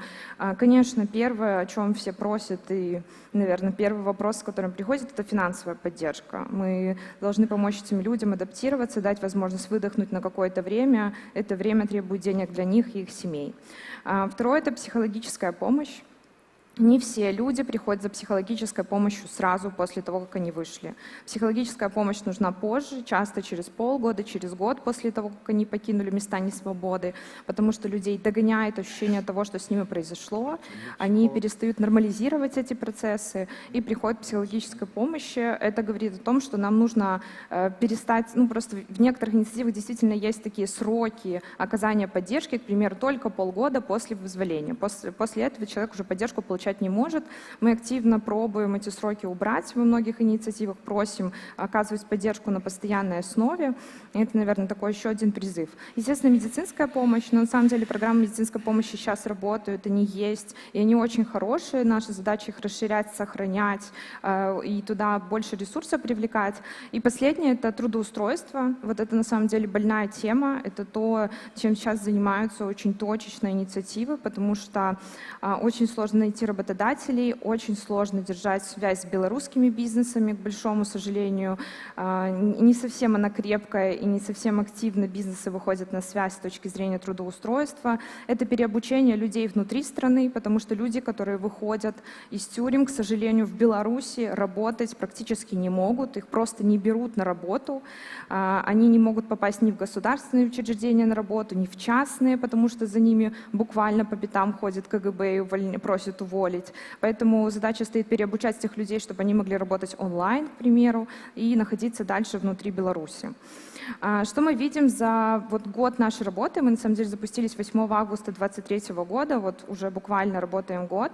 За этот год мы видим, что сложность кейсов, она сильно возросла. То есть если люди раньше, с которыми мы работали, это были люди после 1,5-2 лет заключения, то сейчас мы уже работаем с людьми, которые отсидели 3-4 года. И это, к сожалению, сильно отражается и на психике, и на физическом состоянии. Эти люди требуют другого подхода, больших ресурсов для того, чтобы их содержать. Этих людей становится все больше и больше. Поэтому наша задача, конечно же, ресурс наращивать. И об этом как раз будут говорить мои коллеги далее, о том, что появляются новые инструменты. Что происходит сейчас? Я не хочу все время говорить о плохом, я всегда стараюсь говорить в том числе о хорошем. Помощь есть. Она существует, она работает, причем благодаря инициативам, благодаря политическим структурам, благодаря тому, что мы все можем синхронизироваться и работать, и помощь действительно есть. Я открыла тут параллельно вопросы в приложении «Новая Беларусь», я прям вижу, что есть вопросы, как помочь бывшим политзаключенным. Приходите, мы вам все расскажем, мы все покажем, и помощь действительно существует. К большому сожалению, люди не всегда задают вопросы, не всегда приходят с каким-то запросом, вообще боятся обращаться за помощью, а потом это превращается в такой негатив о том, что мне не помогли. Мы, к сожалению, сложно найти людей, чтобы им помочь, то есть мы не причиняем добро. Пожалуйста, обратитесь, и мы с удовольствием поможем и поддержим. Это я обращаюсь, наверное, к тем, кто требует помощи, это родные политзаключенных, это те, кто уже вышел. Поэтому новости хорошие, что у нас есть помощь, мы ее поддерживаем. Она делится на самом деле на 2 вида, наверное. Это такая наша локальная с вами поддержка, это сборы, это донаты, это все, что мы делаем своими руками, это волонтеры, которые помогают бывшим политзаключенным. И отдельно появляются, конечно, такие более институциональные инструменты, как Гумфонд.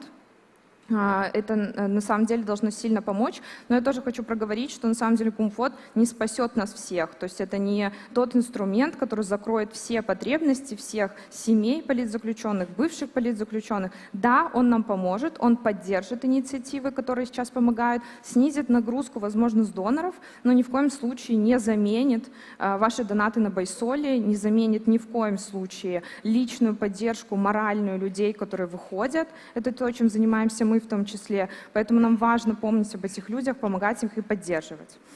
Важно, мы предлагаем вообще далее диаспорам. Для нас важная задача сейчас создать комплексные программы поддержки для бывших политзаключенных. В комплексные программы я включаю туда и медицинскую помощь, и психологическую, и финансовую. Мы предлагаем диаспорам разработать такие, не знаю, как документы, это могут быть программы реабилитации политзаключенных бывших в разных странах и предложить местным политикам. Это могут быть совсем небольшие группы, 10 человек, 15, 15-20 человек, которые выезжают в отдельную страну, получают полностью там все виды поддержки, в том числе какую-то опеку на небольшое время, реабилитируются и возвращаются в Беларусь, к примеру, или едут в ту страну, куда они хотели бы уже эмигрировать. Это то, что делаем мы, но мы собираем, к сожалению, эту комплексную поддержку сейчас как мозаику по разным инициативам. Мы ее стараемся как-то найти. Здесь финансы, здесь медицина, здесь психологическая поддержка. Было бы здорово, если бы мы могли с вами расписать этот общий документ. Мы с удовольствием включимся в эту работу. У нас уже все расписано, есть все цифры. Мы даже можем там дать суммы, сколько нужно финансовой поддержки, помочь, попробовать полоббировать это у политиков, чтобы какие-то были программы локальные в разных странах для политических заключенных. Это тоже очень важно, и это в том числе снизит вот эту нагрузку из ГУМ-фонда и из тех, кто будут донатить. Мы предлагаем вместе поработать над этим. Я хочу сказать, что те люди, которые выходят, мы вот много вчера говорили про то, что мы там должны бороться за умы, сердца нейтралов или людей, которые отошли, да, после 2020 года условно демократического движения. Но я могу сказать, что бывшие политзаключенные — это те люди и те представители гражданского общества, за которых тоже нужно бороться. Если мы не окажем им нужную поддержку, если не поможем им в социализации, если мы не поможем им вернуться, они не вернутся к нам как, не знаю, буду грубо звучать, но как борцы, как люди, которые смогут нас тоже поддержать и помочь. Это люди, которые первые встали на защиту демократии, попали под репрессии, и после этого не смогут снова вернуться в наше движение, если они будут достаточно получать помощь, поддержку, реабилитированы. Поэтому я всех вас призываю не забывать о бывших политзаключенных, помнить, что их проблемы не заканчиваются после того, как они покидают застенки тюрьмы. Мы должны их поддерживать, должны им помогать. И я очень надеюсь, что они вернутся к нам и станут членами демократического движения, как мы с вами. Спасибо большое. Дякую. Далей пра таксама дапамогу, падтрымку палітвязняў. Я ўжо хочу даць слова Вольгі Зазулінскай. Тут насамрэч шмат за вами пытанняў. На гэтыя пытанні мы дакладна будзем адказваць, і там, калі мы закончым з гэтай часткі просто панельнай асноўнай. Вось. Таму зараз, Воля, табе слова наконт таго, як ты і тыя арганізацыі, з якімі ты супрацоўнічаеш, дапамагаюць палітвязням. Да, спасибо большое. Я на самом деле буду очень коротко, потому что многое сказали мои коллеги. Как мы уже говорили ранее, порядка 1500 людей, которые сегодня находятся в местах несвободы. Больше 2000 человек — это те люди, которые уже вышли из мест несвободы. И если в 2021 году мы все консолидировались, и белорусская комьюнити была настолько солидарна, и мы работали в одном единственном направлении, мы помогали людям, которые попали под уголовное преследование, которые были лишены свободы, мы поддерживали их семьи, то уже в 2023 году мы стали работать с семьями, чьи родные стали выходить на свободу. И это говорит о том, что нам нужно гораздо больше ресурсов, чем их было в 2021 и 2022 году. И в 2022 году мы столкнулись с огромным вызовом, когда началась полномасштабная война в Украине, и каждая в отдельности белорусская организация, диаспора и просто какой-то конкретный белорус стал перед выбором, да, помочь белорусским политзаключенным, либо помочь Украине, где сегодня погибает мирное население, и они борются с агрессором. И это все достаточно сложно, потому что уже 4 года мы живем, многие здесь, а люди остаются в стране, потому что нарушается коммуникация, потому что от бессилия, что мы не можем остановить те репрессии, которые сегодня просто сумасшедшей скоростью идут в Беларуси, то есть это какое-то безумие, которому нету конца. От этого бессилия мы начинаем обвинять друг друга, что мы что-то делаем не так. На самом деле у нас не было этого опыта. Да, это было там с 2000-х годов. Да, людей убивали. Да, были политзаключенные. Масштабов таких не было никогда. Мы оказались не готовы работать с такими объемами. И наша задача как раз-таки не в том, чтобы спорить, что правильно и неправильно, о чем можно говорить или не нужно, разделить гуманитарный трек, отделить его от политического или нет, или, наконец, прийти к пониманию, что это настолько взаимосвязанные процессы, что одно без другого невозможно. Жизнь человека главнее всего.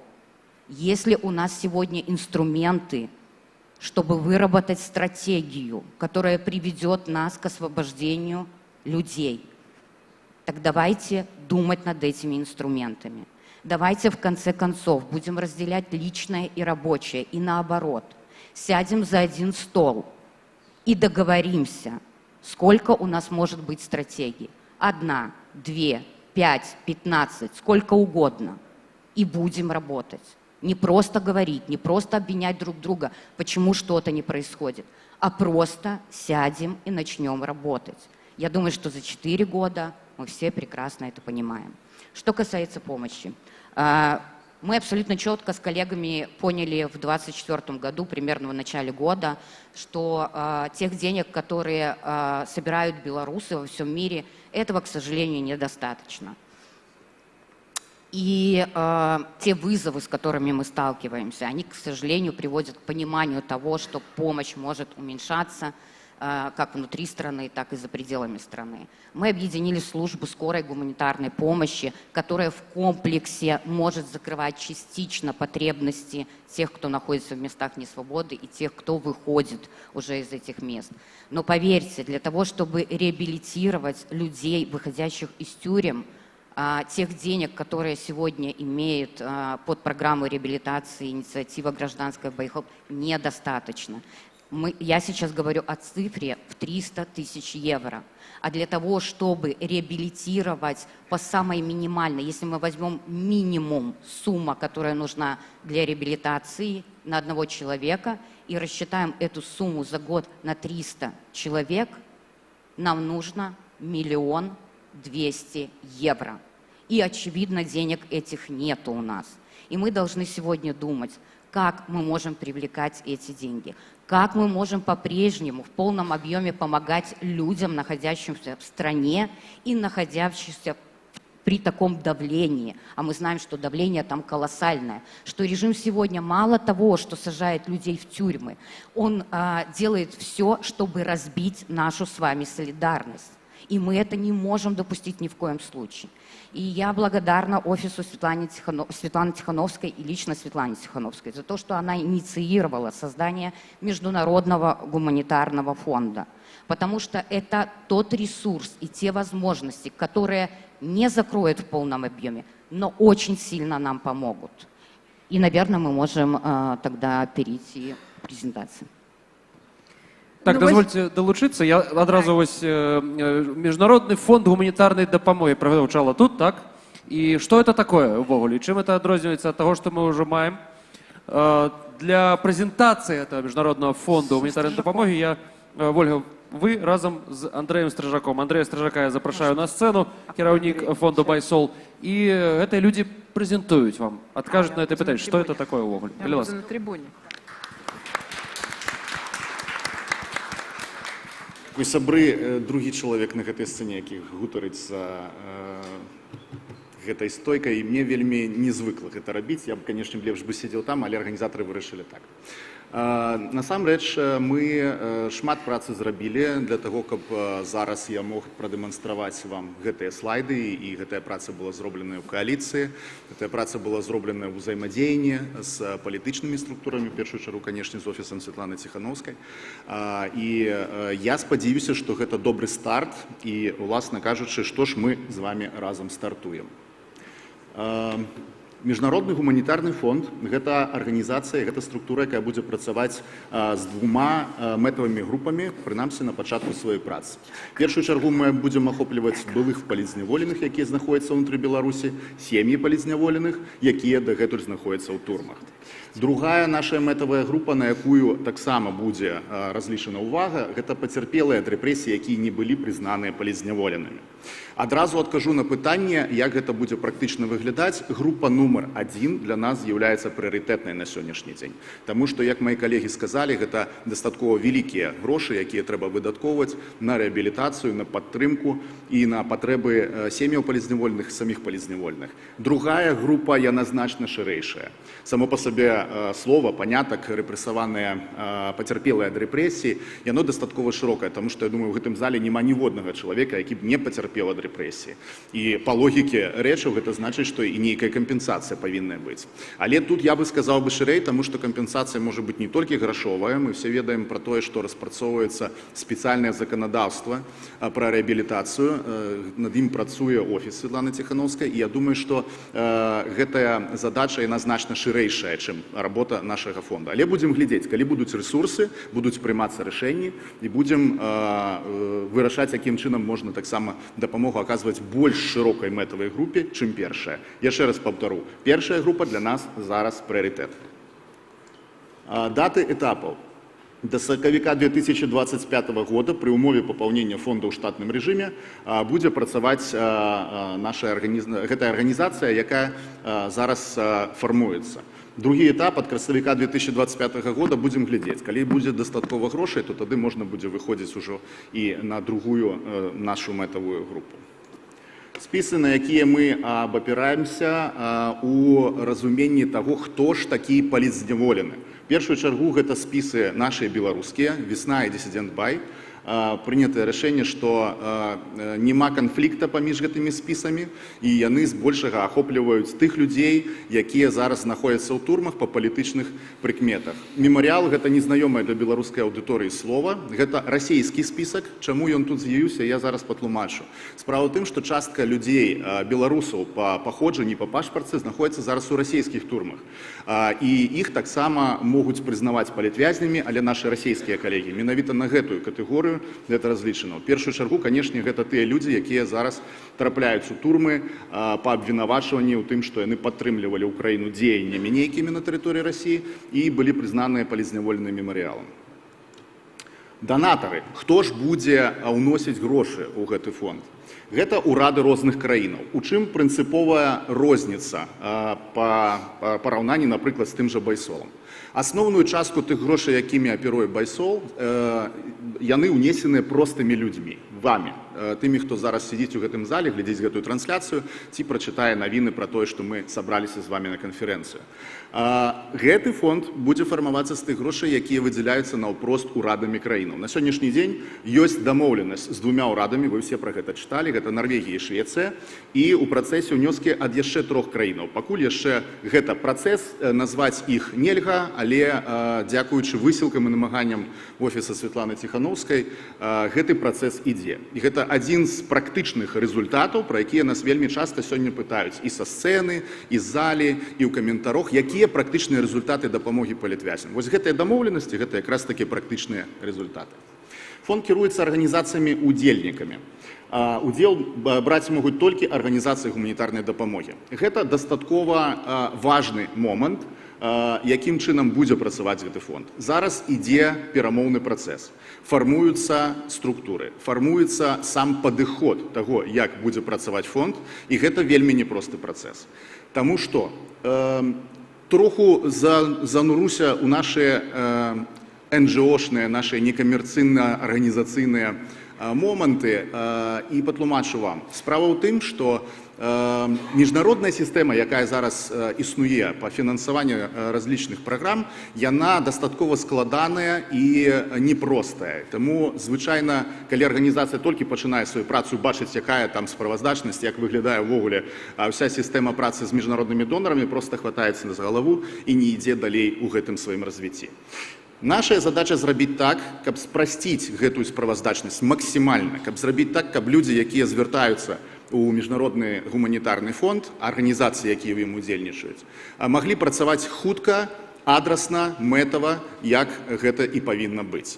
Каб паміж дапамогай, атрыманнем заяўкі і самой дапамогай не праходзілі месяцы, каб гэта было значна хутчэй. Збольшага гэтая практыка ёсць, мы гэта умеем рабіць, і я думаю, што і эта новая структура таксама будзе працаваць такім жа чынам. Самае галоўнае зараз данесці гэта да нашых міжнародных партнёраў, што праца павінна ладзіцца менавіта такім чынам. Офіс Светланы Ціхановскай і ягоная роль. Прасоўванне фонда на міжнароднай арэне і рэйзінг гэтых грошай, гэта перамовы з новымі ўрадамі, гэта данесенне да нашай міжнароднай супольнасці праблем беларускіх палітвязняў, існавання беларускіх палітвязняў, спробаў вырашэння пытанняў беларускіх палітвязняў, Кіраванне фондам, як я і гаварыў, будуць займацца арганізацыі гуманітарныя, а офіс Святланы Ціхановскай не бярэ ўдзелу ў кіраванні фондам і голасу ў рашэннях не мае. Гэта адмыслова зроблена для таго, каб не было канфлікта інтарэсаў, каб ніхто не абвінаваціў, што франак ці я там зноў усё скралі. На дадзены момант хто бярэ ўдзел у гэтым гуманітарным фондзе? Служба хуткай гуманітарнай дапамогі, в якую вы паходзіце, з ДЖ Dissident Buy, Байсол і Байхелп. Чаму так? Адразу адказваю на пытанне. Справа ў тым, што гэтыя 4 структуры на сённяшні дзень маюць каласальны досвед па збору, размеркаванню і справаздачнасці за грошы, якія нам выдаюцца людзьмі, альбо арганізацыямі, альбо урадамі. І на сённяшні дзень хіба на беларускім поле няма падобнай кааліцыі, якая б магла б гэтым займацца. Тут, канешне, могуць гучаць словы пра манапалізацыю, але я адкажу таксама і на гэтае пытанне. Станьце побач і рабіце тое, што раблю я і мае калегі са службы хуткай гуманітарнай дапамогі. Месца вакантна. Ніхто не забараняе 4 гады выдаткаваць свайго жыцця на тое, каб выбудаваць такую сістэму, в якой вы проста заходзіце на сайт, націскаеце на одну кнопачку і все працуе. Калі ласка, наперад. Таксама 4 арганізацыі, якія весцяцца ў камунікацыі старта фонда. Зараз ідуць перамовы і з іншымі арганізацыямі, якія могуць далучыцца да гэтай працы. Вельмі важны момант. Каб далучыцца да гэтай працы, каб далучыцца да гэтага складу арганізацыі, патрэбны кансэнсус усіх, хто туды зараз уваходзіць. Такія умовы. Так, вось, власне, я гэта вам і сказаў. Удзельнікі запытваюць сродкі раз у 4 месяцы. Гэта ўжо больш такая тэхнічная сітуацыя, патлумачу чаму, таму што усе удзельнікі гэтай структуры на сённяшні дзень маюць свае ўласныя сродкі, свае ўласныя рэсурсы, з якімі мы працуем. Сродкі міжнароднага гуманітарнага фонда, яны патрэбныя для таго, каб пашыраць нашыя магчымасці. Мы маглі б працаваць і без яго, што мы і дэманструем усе гэтыя 4 гады. Але з ім мы зможам больш. Вельмі важны момант, усе запыты сродкаў публічныя. Гэта значыць, што мы будзем публічна справаздачыцца, колькі і якая з арганізацый атрымала на рэалізацыю праграм грошай з гэтага міжнароднага гуманітарнага фонда. Як я казаў не раз і яшчэ раз буду паўтараць. Калі у нас будзе стаяць выбар паміж бяспекай і празрыстасцю, мы заўсёды будзем абіраць бяспеку тых, хто атрымлівае нашу дапамогу. Таму тая справаздачнасць, якая будзе публікавацца, яна будзе абавязкова адпавядаць гэтаму прынцыпу. Ну і кантакты, калі у вас ёсць знаёмыя прадстаўнікі ўрадаў, то можна пісаць вось франаку. І наконт гэтага, відаць, франак не ведаў, што там будзе контакт. Прыйдзецца памяняць нікнейм, калі што. І контакты да працы фонда майго калегі Алексея Левончыка. Яму можна задаваць усе пытанні па працэдурах, па працэсах, паглядзець, як будзе выглядаць гэтая праца. Вось. У меня, в прынцыпе, все, што я хацеў сказаць. Я спадзяюся, што зараз гэтую трыбуну прыбяруць і дадуць мне стульчык, і я сяду разам са сваімі калегамі, і мы перайдзем да блока пытанняў і адказаў. Дзякуй. Так, стульчик зараз будзе. Так. Можна я дадам трошки паходзі? Можем крыху подвинуться, каб усім было месца. Ага. Давайте подвинемся. Дзякуй вялікі за прэзентацыю. Дакладна не да мяне звяртацца, але я думаю, што тут хутчэй не офіс, тут і кабінет, тут маецца на ўвазе, што ўсе структуры дэмакратычных сіл будуць працаваць над адвакатаваннем сродкаў у гэты фонд. Гэта вялікае дасягненне. Год гэта ідэя выношвалася, лябівалася. Дзякуй Нарвегіі, а потым Швецыі, Крысціне Йоханнессон і МЗС Швецыі, якія далучыліся. Будзе больш краінаў, якія далучацца. Святлана Ціхановская прасіла, каб пастараліся зрабіць да 9 жніўня нейкія абвесткі, калі не атрымаецца трошкі пазней.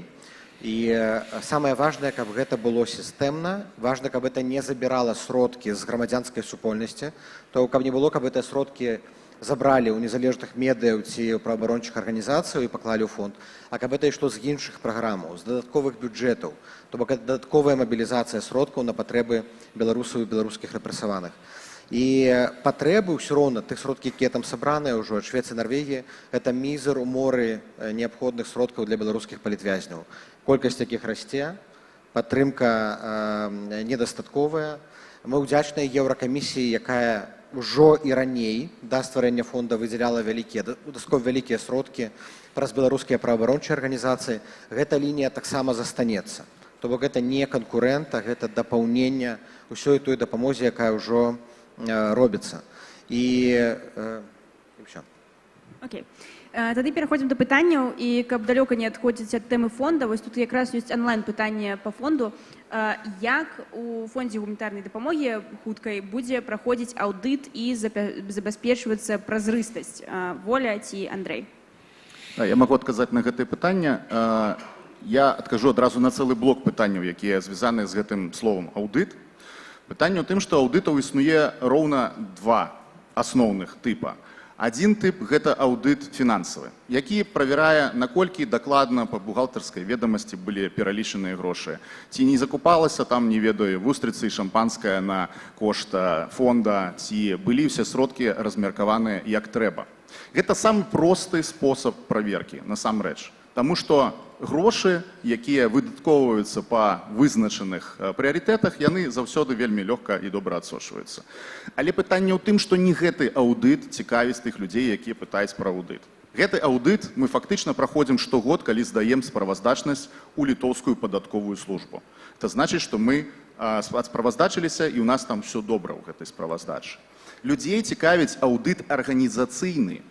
Это значыць, што аўдыт, які правярае, наколькі слушныя рашэнні былі прынятыя, наколькі слушныя былі вызначаныя сумы, якія будуць прыдзяляцца тым ці іншым людзям, наколькі слушна ўвогуле былі абраныя прыярытэты і праграмы, якія працуюць у гэтым фондзе.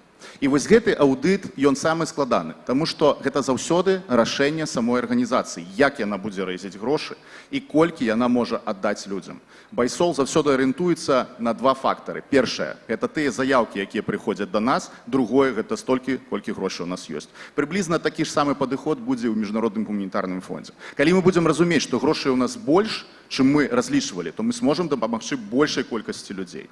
І калі гэтая сітуацыя будзе адбывацца менавіта так. Калі у нас будзе менш грошай, то значыцца меншая колькасць людзей атрымае гэтую дапамогу. Гэта заўсёды пытанне ўнутранага рашэння арганізацыі. І па вялікаму рахунку самы галоўны аўдытар гэта вы самі, таму што з вашага боку ёсць давер альбо няма давера да арганізацыі. І калі мы гутарым з вами пра арганізацыі дабрачынныя, то вось якраз такі на гэтым даверы і будуецца ўся гэтая сістэма. Дякую. Я таксама тут удзельнічаю, вось мне цікава. Магу задаць пытанне, так? Вось Вольга казала пра тое, што на рэабілітацыю, я так разумею, на псіхалагічную дапамогу былым палітзняволеным патрэбна 1 200 000 евро, так? Это медицинская реабилитация. Медицинская реабилитация. Которая включает в том числе и психологическую помощь. У тым ліку, так, добра. То бок 1 200 000 евро. Мы маем фонд зараз міжнароднай дапамогі і падпісаліся ўжо Норвегія і Швецыя, так? 1 200 000 евро і Норвегія і Швецыя. 1 200 000 евро – это, ну, кошт аліўкі там у тыдзень для прэм'ер-міністра Швецыі. Ну, разумееце, так, дзе краіны, дзе Швецыя і Норвегія, і дзе 1 200 000 евро. Это такія лічбы, якія, ну, там ціраюцца дзесьці увогуле. Ці ўсё так складана? Чаму так все складана? Чаму, як ідуць гэтыя перамовы? Ці Норвегія і Швецыя не бачуць ніякай праблемы ў нашых палітзняволеных? Я не разумею. То бок, разумееце мяне? Для Швецыі 1 200 000 – это не грошы. Я думаю, что для Швеции особливо кожная копейка грошей, потому что Швеция такая богатая. Подотчетная, так, это все зразумело. Кожны евро, кожную крону, калі мы кажам про Швецию, кантралюе грамадства. Дзяржава павінна абрунтаваць перад людзьмі, перад выбаршчыкамі, чаму яны трацяць, робяць гэтыя выдаткі. І для іх кожнае выдзяленне дапамогі і для Украіны, і для Беларусі, і іншых гуманітарных праграм гэта абазначэнне іх прыярытэту. Для Беларусі Швецыя з'яўляецца адным з самых галоўных донараў на працягу дзесяцігоддзяў. Швецыя выдзяляе кожны год на патрэбы грамадзянскай супольнасці каля 10 мільёнаў еўра.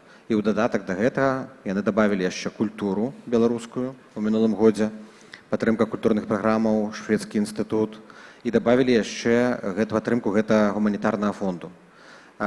Таму скажацца, што Швецыя там мала робіць, на вельмі шмат дапамагае. Наша задача, каб усе былі такія, як Швецыя, і каб бралі прыклад.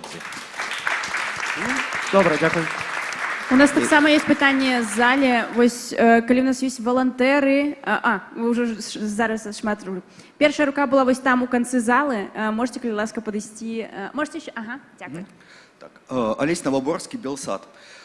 Давайте адресую пытанне Леониду Судаленку. Мне здаецца, што шмат спрэчак у тэме вызвалення палітвязняў вядзецца вакол тэхнічных дробязяў і фармулёвак, што спрачаюцца пра тое, як этычна казаць, як неэтычна, ці мы любой цэной, ці не любой цэной.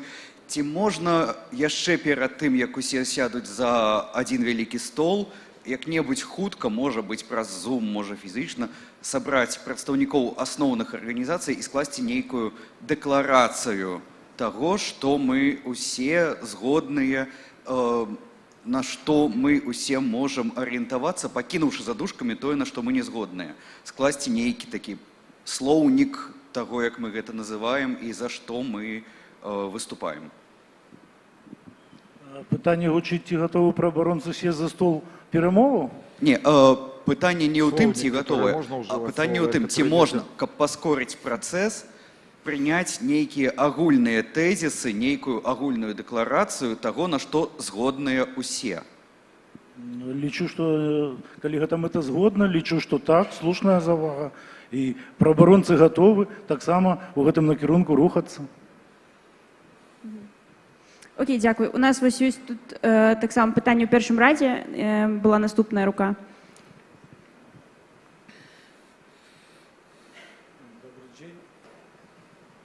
Алло, добрый день. Евген Вапа, Белорусская радио «Рация». Я маю pytanie, nad jakim szmat гадоў прыходзіць нам, як і журналістам, і мне, як чалавеку, вельмі балюча і крыўдна слухаць адну рэч. Ідзе мне пра тое, што пра колькасць палітвязняў, якія зараз мы маем да чынення, якія афіцыйна ёсць прызнаныя праваабарончымі арганізацыямі, як менавіта вязні. Гэта, калі я чую увесь час, што мы маем 1400-1300 палітвязняў, і тое, што сёння прадстаўляў спадар Судаленка, а калі цягам менавіта паводле яго статыстык выйшла ўжо на волю колькі палітвязняў, то колькі цяпер, і дадаць тых, што на волю, дае нам значна большую цифру. І гэта не ўсё. І таму я маю просьбу і пытанне, ці да гэтай пары адбываюцца сістэматычныя сустрэчы габінета праваабарончых арганізацыяў, якія менавіта ствараюць і складаюць, і інфармуюць, і рассылаюць і па медыях, і па ўсіх дыпламатычных асяродках пра рэальны лік палітвязняў. Я тут маю таксама на думцы выказванні спадара Латушкі, які гаворыць, што ён падае цифру, напрыклад, паводле літоўскай праваабарончай арганізацыі за 10 тысяч у сваіх выказваннях. No, ale ja z was na litowców spasywaliście. I tamo dla mnie jest wielmi ważnym, że cyfru, jaką podajemy, jaka jest zaniżona, znaczna, albo zmieniamy kategorie przyznawania palitwiaźniom i nie przyznajemy ich powodle standardów już całkiem skaścianiełych, strupianiełych przed niektórych latów. To trzeba absolutnie, i to przyznają białoruskie organizacje prawoobroncze, te standardy przyznawania robić, albo my w niekim korporacyjnych biurokratii pogłębiamy się. To prosty absurd. Mnie pytanie niektórych, kiedy można przyznać za to, że pobili człowiek, bronił się, a ma bił człowieka i on oddał, to on nie może być przyznanym politwiaźniem, bo on wykonywał swoją obronę. No ludzie, no do czego my dojszli już? I temu ta cyfra, jaka cały czas wy mówicie, 1400, 1300 politwiaźniów, to wielmi na ruku dla łukaszystów. To wielmi na ruku dla systemy, to jakiej my apynuli się. To prosta, my sami siebie nie szanujemy i tych ludzi, jakie siedzieć. Тому я вельми прошу не гулять цифрами с политвязнями, что 1400 поменьшило 5, 20. Бачим, що расте. Тому я вельми прошу и отказаться питания и зобовязаться серьезно перед усей такой публикой, что вы реально будете сустракаться менавіта квартально, есть только юридичных службов, только отделов ваших. Я уже не разбираюсь, кто у чим дел, в яким отделе працує и какие службы. А реально, что 3 месяцы были между вами сустрэчы и информация про колькость политвязняў, гэта ёсць патрэбнае менавіта. Люди не вераць вам, разумеете? Люди перестают верить, калі вы говорите весь час тою ж самую статистику. Але у нас вельми обмежований час. Дякую вам велике.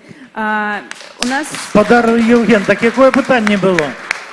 Было питання на конт лічби політвязняў і чому ми ось приймаємо ті цифри. І ці сустракаєтеся ви системно, як дипломати? Я можу сказати тільки за правооборончий центр «Весна», який свою працю робить відкрито, публічно. Уся та статистика, яка тут була, вона відповідає сьогоднішньому дню. Іншого у нас нема.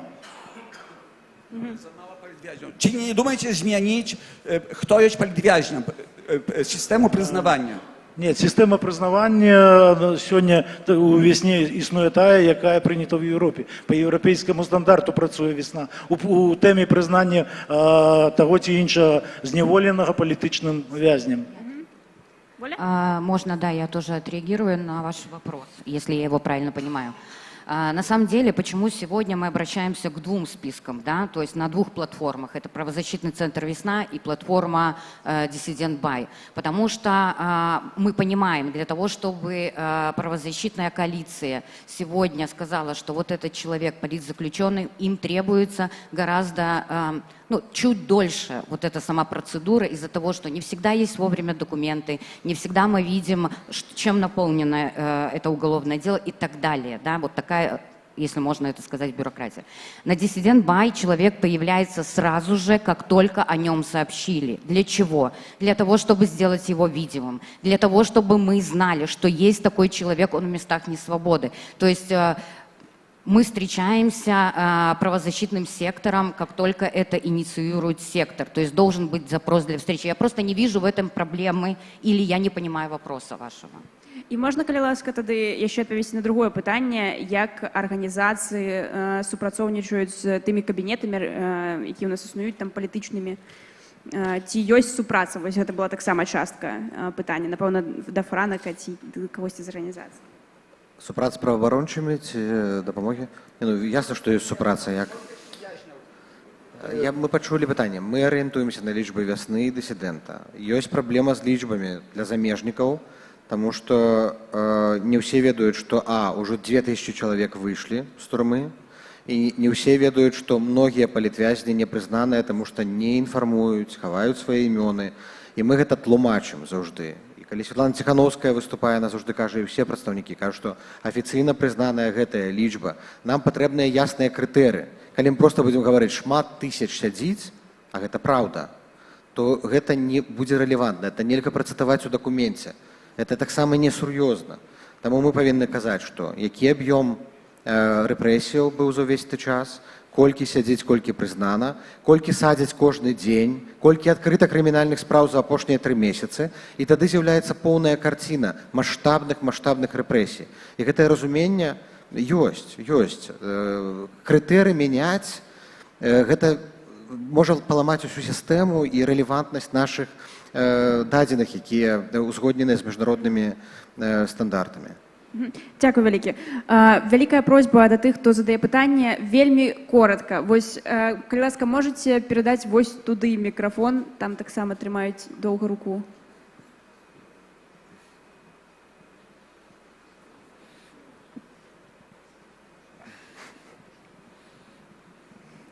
Добрый день, Ганна Маціевская, партызанкі. Маю два вельмі кароткіх пытання. Першае, таму што, на жаль, не мела магчымасці на сайт івэнце задаць пытанне, мяне пазбавілі права голасу.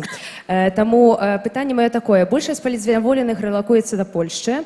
І на сайт івэнце я пачула, што ініцыятывы ByHelp і вольныя таксама кавыруюць пытанні, якія датычацца легалізацыі.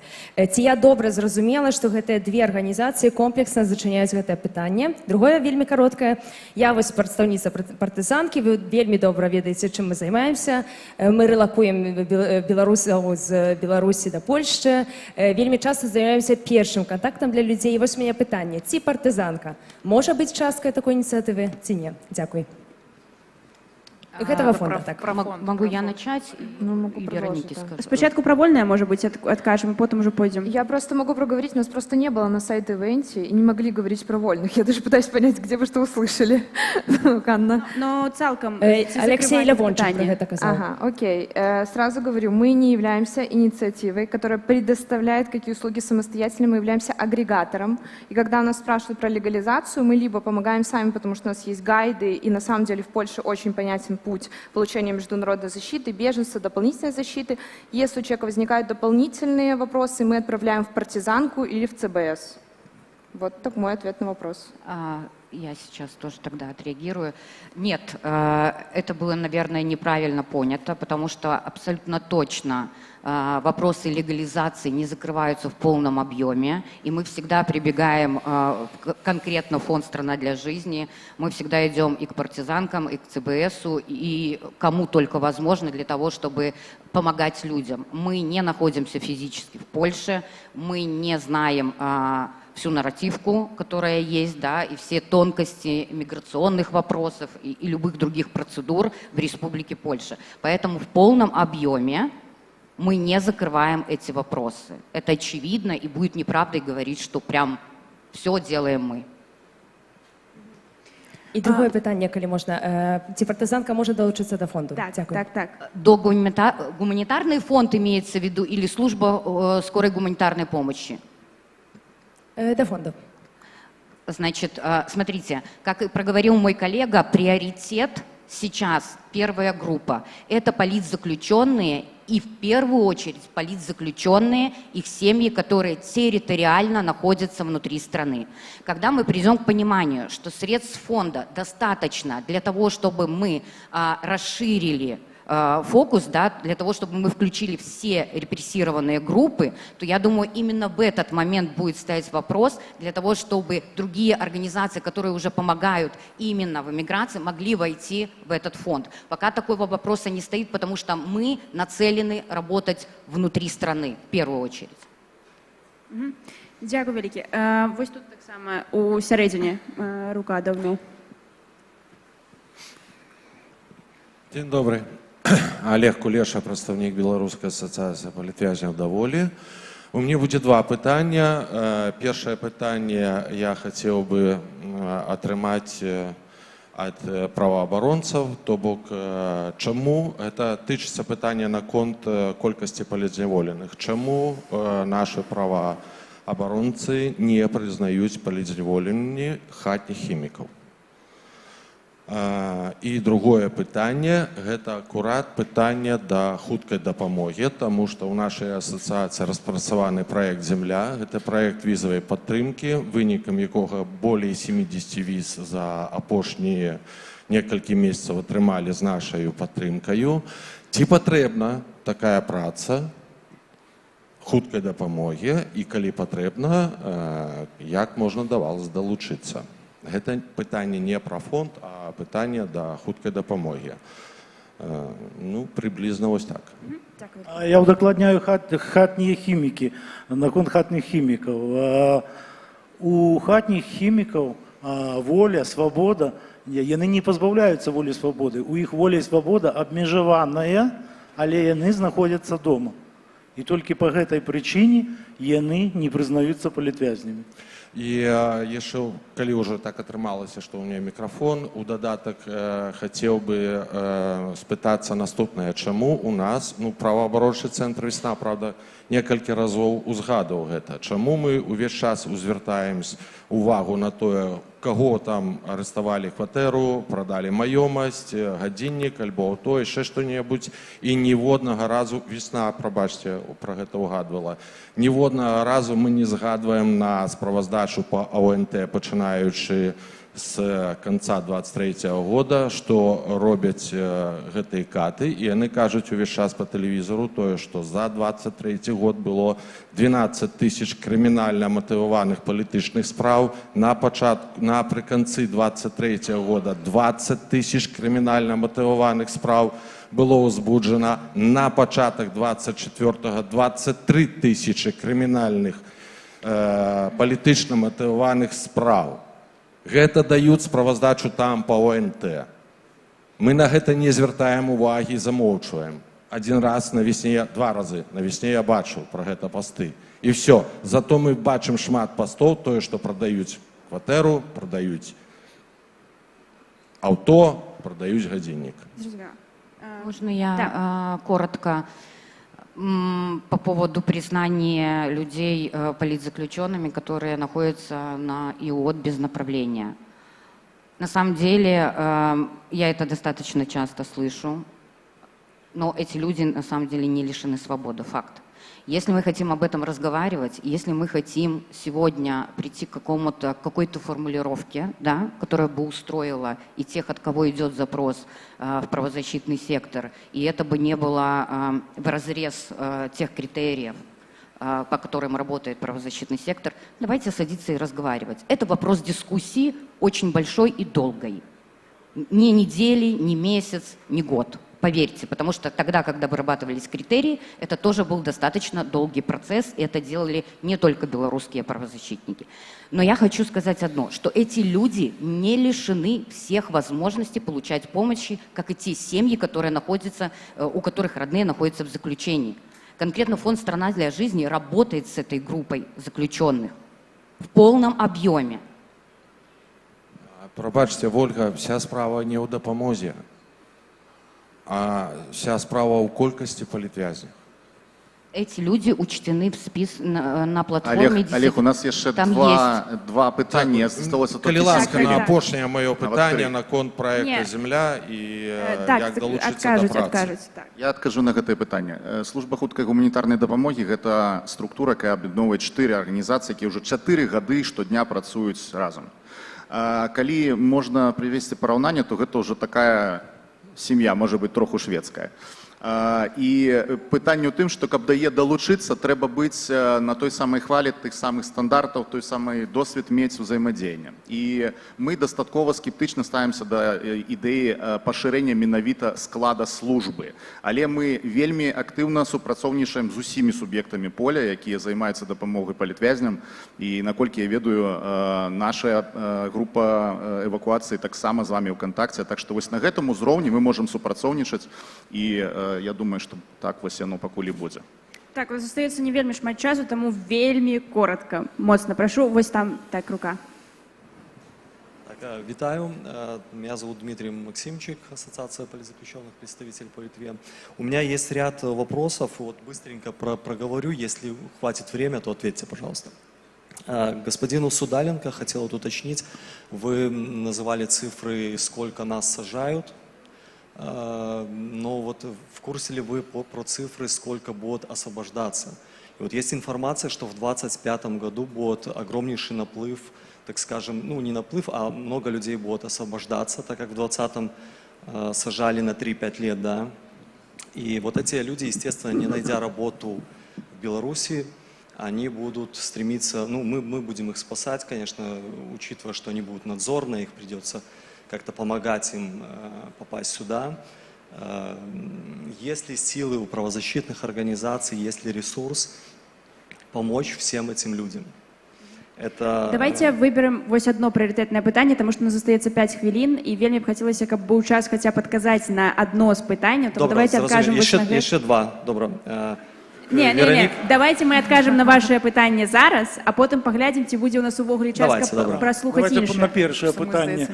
Які від допомоги чекають ГТ люди? Які від допомоги? Матеріальна допомога, психологічна допомога, релокація, виїзд з країни. Які від допомоги? Удокладніть. Я думаю, что на это может вельми добро ответить Вероника. Так как мы работаем с бывшими политзаключенными, естественно, ведем статистику и стараемся прогнозировать цифры. Недавно, кстати, был такой запрос, и мы сделали примерно, кстати, с правозащитным центром «Весна» мы списывались, обсуждали примерно количество вышедших. В месяц выходит 30-40 человек. Это сейчас вот такая цифра, которая более-менее стала стабильной, то есть мы ждем там ближайшие полгода, можем посчитать, да, 200-250 человек будут на воле, из этого можем посчитать ресурс, равно Оля озвучивает цифры, про которые мы говорим, 1 000 000 200 и так далее, мы можем примерно посчитать, сколько нам нужно в будущем денег. То есть этим занимаются. Мы считаем цифры, мы считаем, сколько нам нужно денег, и на будущее это планируем. Окей, понял, Вероника, да, есть еще вопрос. Вы сказали, что вы агрегатор конкретно, да? Чем вы отличаетесь в таком случае от службы «Одно окно» Ольги Горбуновой? Тоже агрегатор? У нас есть волонтеры, которые берут под опеку конкретно бывших политзаключенных. То есть у нас есть человек, который, по сути, за руку проводит по всем этапам ресоциализации, реабилитации, помогает обратиться в фонды. То есть мы не просто даем консультацию, мы даем конкретного человека-помощника, который помогает все эти этапы пройти. Вот в чем мы отличаемся. Тогда еще быстренько, вижу, что еще 3 минуты есть. Стараюсь нам сэкономить время. Да, Але еще есть питание, тому, коли ласка, худшей. Да, Ольге Зазулинской благодарю за конструктивную идею единого стола. Мы, как ассоциация, как представители, с удовольствием подключимся к этому процессу. В принципе, это просто комментарий. И еще Андрей Стрижак сказал, что вот в этом фонде, который организовывается, да, есть вакантные места. И мы, как ассоциация, хотим выслать свое CV, хотим поучаствовать в этой вакансии.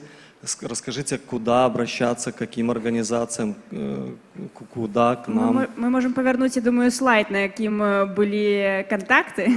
Вечорка там, да? В моей презентації не было нічого про вакантныя месцы, гэта першае. По-другое, фонд зараз толькі фармуецца, як толькі будзе гатовы ягоны рэгламент і будзе агульнае разуменне, якія дакументы патрэбныя, якія крытэрыі, якія падыходы арганізацыі, то я думаю, што гэта будзе публічна агучана. І я зараз бы ўсё-ткі з Дмітрай попросіў бы скончыць серыю пытанняў, бо мы маем яшчэ 2 рукі, як мінімум, і маем яшчэ 2 хвіліны 35 секунд, давайте бы паважаць адзін аднаго. Так, тому передайте, калі ласка, вось сюды мікрафон. І ў трэцім шэрагу дзяўчына ў чырвоным пінжаку наступная. Я бачу вашу руку.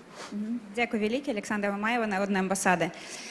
У меня просто маленечкая заўвага.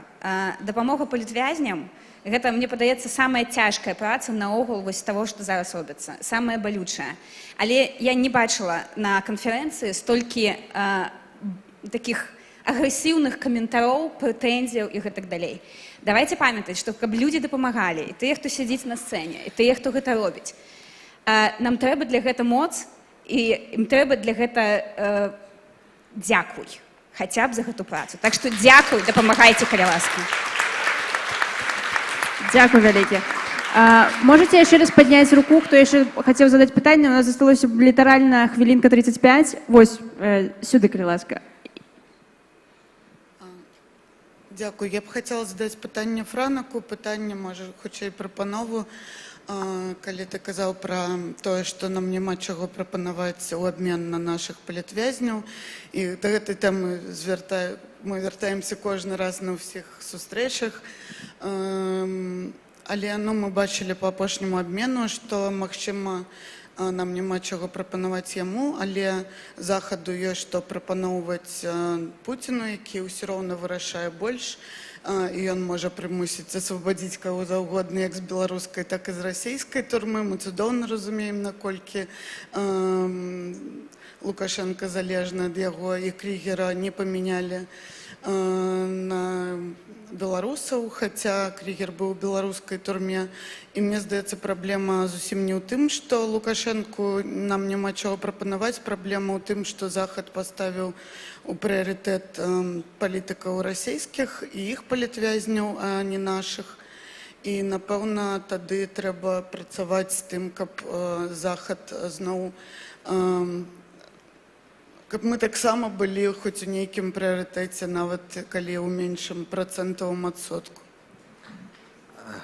Ужо абмяркоўвалі. Адназначна мы павінны рабіць Беларусь прыярытэтам, адназначна мы павінны ўтрымліваць сябе ў павесцы, таму што зараз это не так, і сапраўды, калі ідзе гаворка там пра бяспеку, пра вайну, пра пытанне міру, то пытанне, на жаль, правоў чалавека ці палітвязняў, на жаль, адыходзіць на другі план. На жаль, рэпрэсіі сталі такімі жахлівымі, але такімі штодзённымі і, самае страшнае, такімі руціннымі, што вельмі цяжка гэтыя гісторыі таксама паказваць у замежных медыях і рабіць гэта цэнтрам нейкіх палітычных дыскусіяў. Але цалкам згодны, што трэба спрабаваць. Другое, згодны, што не трэба выключаць ніякіх варыянтаў. Трэба глядзець. І я думаю, што ў бліжэйшыя тыдні у нас павінна адбыцца некалькі дыскусіяў. Мы зараз і з Нямецчынай размаўляем. Можа быць, падчас Генасамблеі ААН атрымаецца арганізаваць некалькі высокаўзроўневых дыскусіяў, публічных ці непублічных, менавіта на тэму, пра якую ты казала, што мы можам прапанаваць, што мы яшчэ можам зрабіць, калі ціск, то як мы можам націснуць, але з адной мэтай вызвалення людзей. Дзякуй. На гэтым пытанні ўсё, на жаль, таму што скончыўся час, але дзякуй всім вялікі. Так, але не разыходзьцеся, калі ласка, яшчэ не ўсё. Не разыходзьцеся, таму што невялічкі сюрпрыз зараз вас чакае. І я яшчэ хочу звярнуцца да Аланы і да Вольгі. Было шмат пытанняў у Новай Беларусі, да вас менавіта, так? І таму, калі будзе перапынак, вы, калі ласка, я прашу вас, падыдзіце вось да Каці Раецкай, якая будзе працаваць з камерай, і таксама на онлайн яна задасць гэтае пытанне. Дзякуй вялікі. Ну а зараз тут адбудзецца ўзнагарода медалямі няскораных імя Ларысы Геніюш за значныя заслугі перад беларускім народам у барацьбе за правы чалавека і дэмакратычныя свабоды. Чаму вы не аплодзіруеце, я не разумею.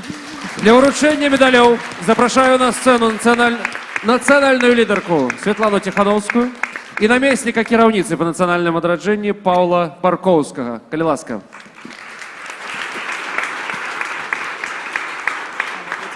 Пробачьте, конечно, усіх вас я... Так, крыху я заблытаўся. Усіх вас прашу...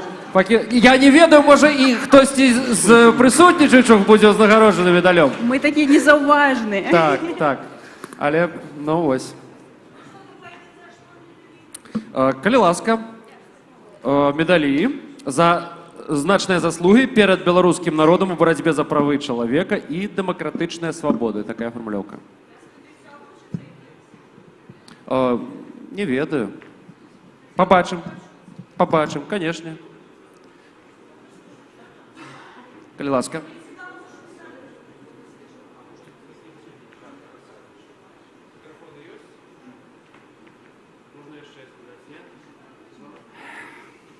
Так, шановне господарство, спадзяюся, нас добра чуць. Я маю гонар сёння ад імя нашага прадстаўніцтва па нацыянальным адраджэнні анансаваць тое, што вы, мабыць, уже бачылі, што зусім недавно, 30 ліпеня 2024 года, кіраўніца Аб'яднанага пераходнага кабінета Святлана Ціхановская падпісала пастанову аб увядзенні новых медалёў няскораных, названых у гонар вядомай беларускай пісьменніцы Ларысы Геніюш, якая сама была доўгі час палітзняволенай у савецкай дзяржаве і якая шмат пра што прайшла за сваім жыцці. І у адпаведнасці са статутам гэтай узнагароды яна ўручаецца беларускім і замежным грамадзянам, якія сваёй актыўнай дзейнасцю спрыялі абароне і ўмацаванню ў Беларусі ідэалаў дэмакратыі і правоў чалавека, развіццю беларускай грамадзянскай супольнасці або праявілі асабістую адвагу, стойкасць і ахвярнасць у дзейнасці на карысць прасоўвання ідэалаў дэмакратыі і правоў чалавека. Сёння ж мы бы хацелі якраз правесці урачыстую цырымонію ўзнагароджання некаторых намінантаў на атрыманне гэтага медаля, тых, хто можа быць абвешчаны публічна. На жаль, не ўсе гэтыя імёны могуць быць сказаны на цяпер публічна, таму я з вялікім гонарам зачытваю пастанову Номер 9.1П, подписанную кіраўніцай аб'яднанага пераходнага кабінета Святланай Георгіевнай Ціхановскай, об узнагароджанні. Узнагародзіць медалём няскораных Ларысы Геніюш, наступных грамадзян за значныя заслугі перад беларускім народам у барацьбе за правы чалавека і дэмакратычныя свабоды. Першага запрашаю Леоніда Судаленко, праваабаронцу і грамадскага актывіста.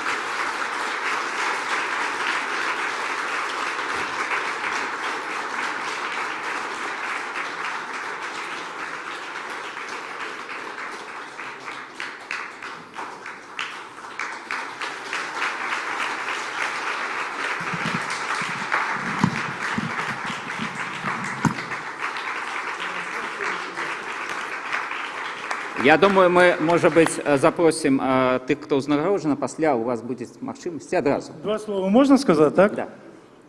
Нечакана, асабліва сёння ў дзень міжнароднай салідарнасці з беларускай супольнасцю, атрымаць гэтую узнагароду.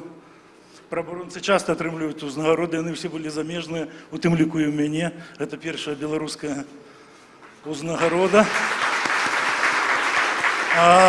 Я дазволю сабе сказаць, што гэта прэмія, напэўна, належыць і маім сябрам-праабаронцам, і я хочу агучыць іх тут імена. Гэта валанцёры праваабарончага цэнтра «Весна» Марфа Рабкова, Андрей Чапюк, безумоўна, Уладзь Лабкович, Валентин Стефанович і, безумоўна, ось гэты чалавек, які ў мяне тут на майцы.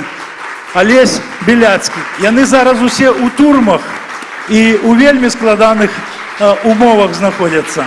Дзякуй вам за салідарнасць, дзякуй вам за іх падтрымку. Гэтая прэмія належыць усім ім.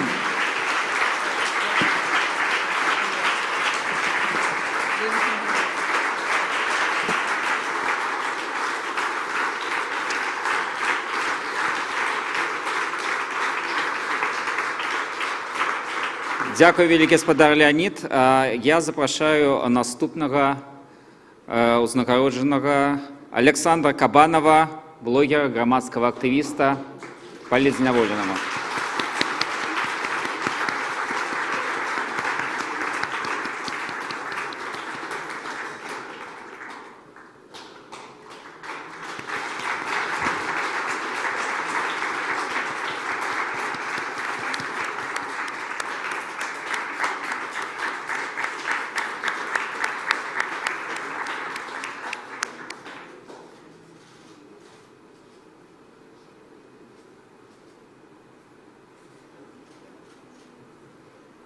Хорошо.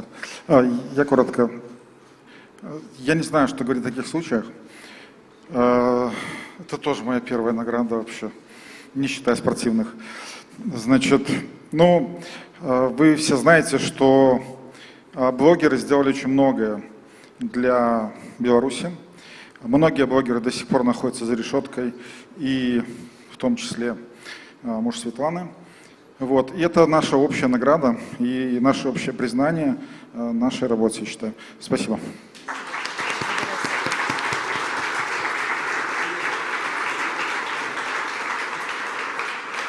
Дякую вялікі Александру і запрашаю наступнага узнагароджанага Сергея Пятрухіна, блогера і грамадскага актывіста.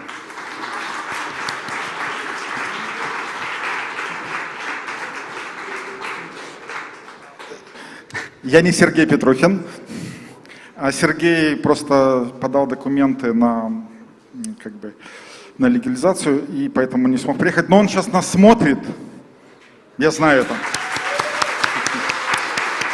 И, Серега, это все в надежных руках, я все тебе привезу.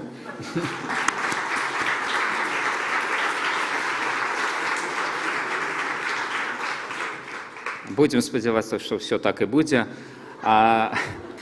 Далей запрашаю урачыста Алесю Буневіч, грамадскую актывістку, таксама для вручэння узнагароды.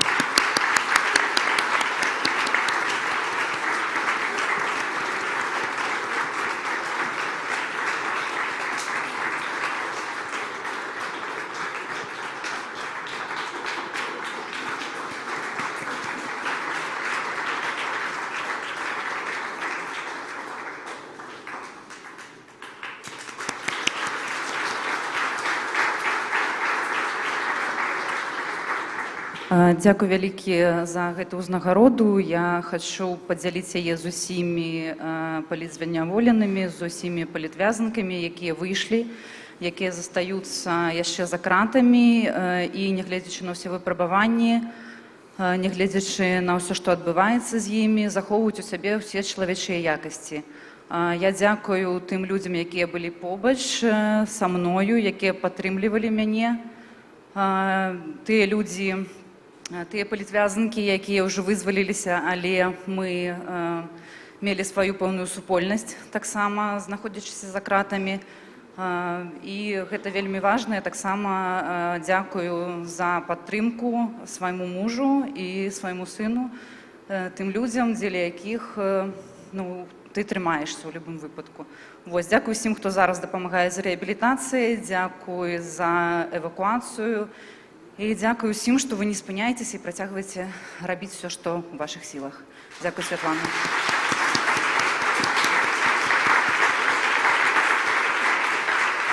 Дзякуй вялікі, Алеся.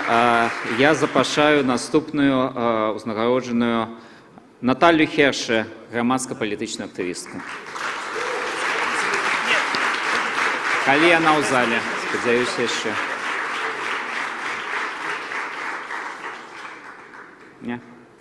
Не, на жаль, Наталі зараз няма. Тады я запрашаю наступную намінантку. Гэта Валерія Чарнаморцева, грамадская дзеячка, даследчыца беларускіх вязняў ГУЛАГа, экскурсавод.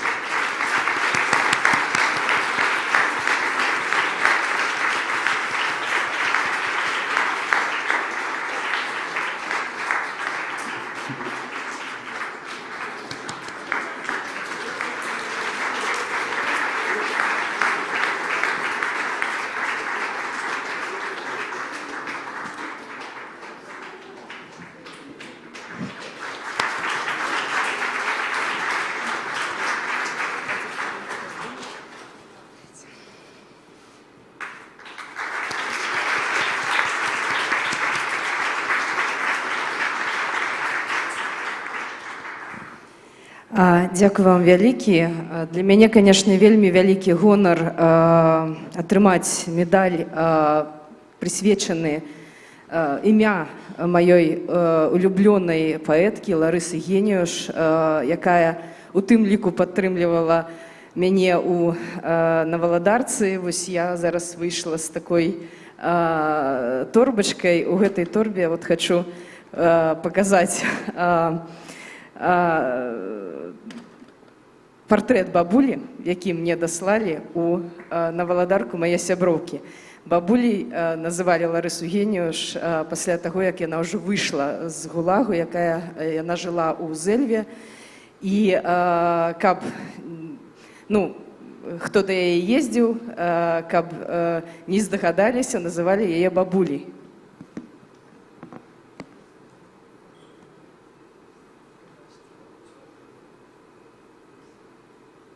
Вось гэта кніжка Ларысы Геніюш, не рэцэнзаваных яе вершаў, выдадзеная ў Лондоне ў 92-м годзе.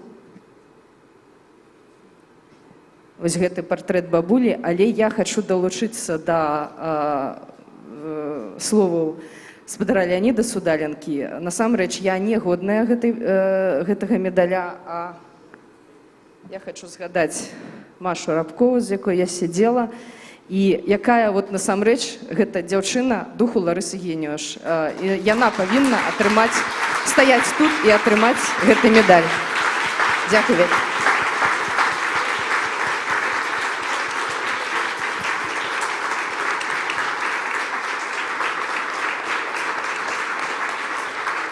Дзякуй вялікі, Валерыя, што нагадала нам пра гісторыю і пра асобу Ларысы Геніюш яшчэ раз.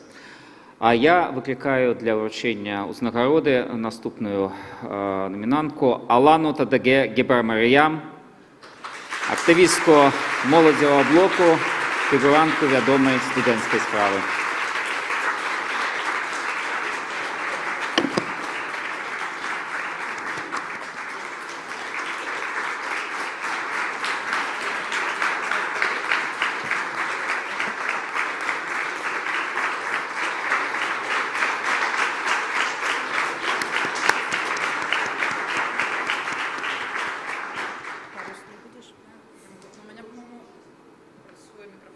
Меня чуваць?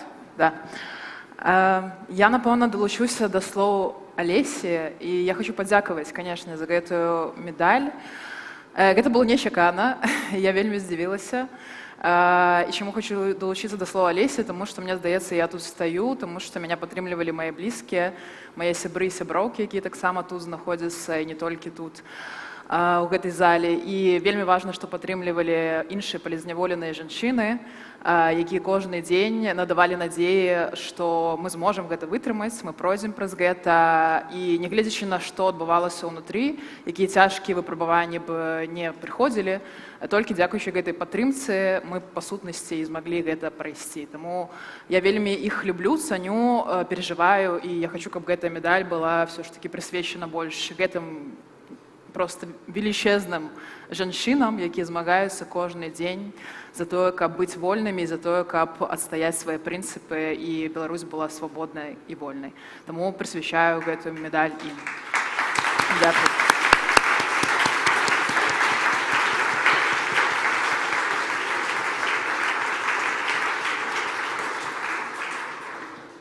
Дзякуй вялікі, Алана. І я выклікаю наступнага узнагароджанага Змітра Фурманова, сябра ініцыятыўнай групы па вылучэнню прэзідэнта Святланы Ціханаўскай, таксама палізняволенага.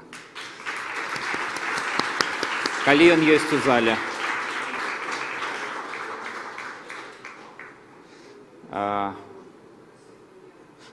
Валерыя, відаць, за яго можа взяць узнагароду.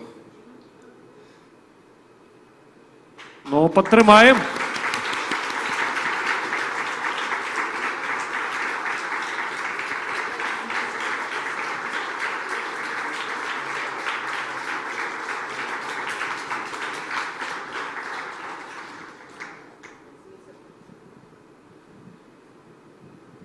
Зміцер учора падыходзіў, на жаль, зараз ён заняты, не змог пад'ехаць своечасова, таму што не сказалі час, але мы з ім дамовіліся учора, што 9 жніўня, на дзень народзінаў Ларысы Геніуш, ён запрашае вас у сваю краму пасля 6, пасля годкаў, каб адзначыць дзень народзінаў Ларысы Геніуш, і мы зробім невялічкую вечарыну. Так што запрашаем усіх, хто будзе ў Вільні.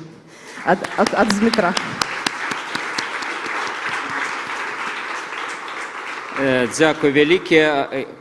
Хочу падкрэсліць, што згодна пастанове все вышэй пералічаныя асобы сваёй актыўнай дзейнасцю спрыялі абароне і ўмацаванню ў Беларусі ідэалаў дэмакратыі і правоў чалавека, развіццю беларускай грамадзянскай супольнасці, праявілі асабістую адвагу, стойкасць і ахвярнасць у дзейнасці на карысць прасоўвання ідэалу дэмакратыі і правоў чалавека. На жаль, не ўсіх мы тут змаглі узгадаць і ўзнагародзіць публічна, але, спадзяюся, гэта не апошняе наша ўзнагароджанне. А цяпер я бы хацеў даць слова кіраўніцы аб'яднанага пераходнага кабінета, а таксама жонцы палізняволенага Сергея Ціханаўскага, Святлане Георгіевне Ціханаўскай. Дзякуй вялікі. Я, канешне, віншую ўсіх намінантаў. Хачу сказаць, што будуць яшчэ ўзнагароды, бо нельга ў адным дакуменце адзначыць усіх людзей, і гэтыя людзі зараз сярод нас, тут, у гэтай зале, і не толькі. І хацелася б азначыць кожнага і кожную, хто нясе, хто укладвае свой унёсак у барацьбу за правы чалавека, за Беларусь, хто дапамагае палізняволеным, былым палізняволеным, хто ўмацоўвае грамадзянскую супольнасць. Хочацца кожнага адзначыць, і мы будзем рабіць гэта перыядычна, каб большасць беларусаў ведала герояў у твар. Дзякуй вялікі. Вялікі дзякуй. Ну і яшчэ давайте мы, может быть, падзякуем Геральдычнай радзе, якая распрацавала эту ўзнагароду, зрабіла яе вось такой, якую мы яе бачым. Так. І я нагадываю, Алана і Вольга, дзе Вольга не бачу, але яшчэ раз. Так, падыдзіце, калі ласка, да Каці ў перапынку. Таварышы, абед. Як чакалі вы гэтыя словы. зала 5.3, як і вчора. Вяртаємося сюди праз 40 хвилин.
Сябры, дзякую. Вашыя пытанні ў мяне. Калі нешта яшчэ ёсць, дасылайце, калі ласка, ў чат.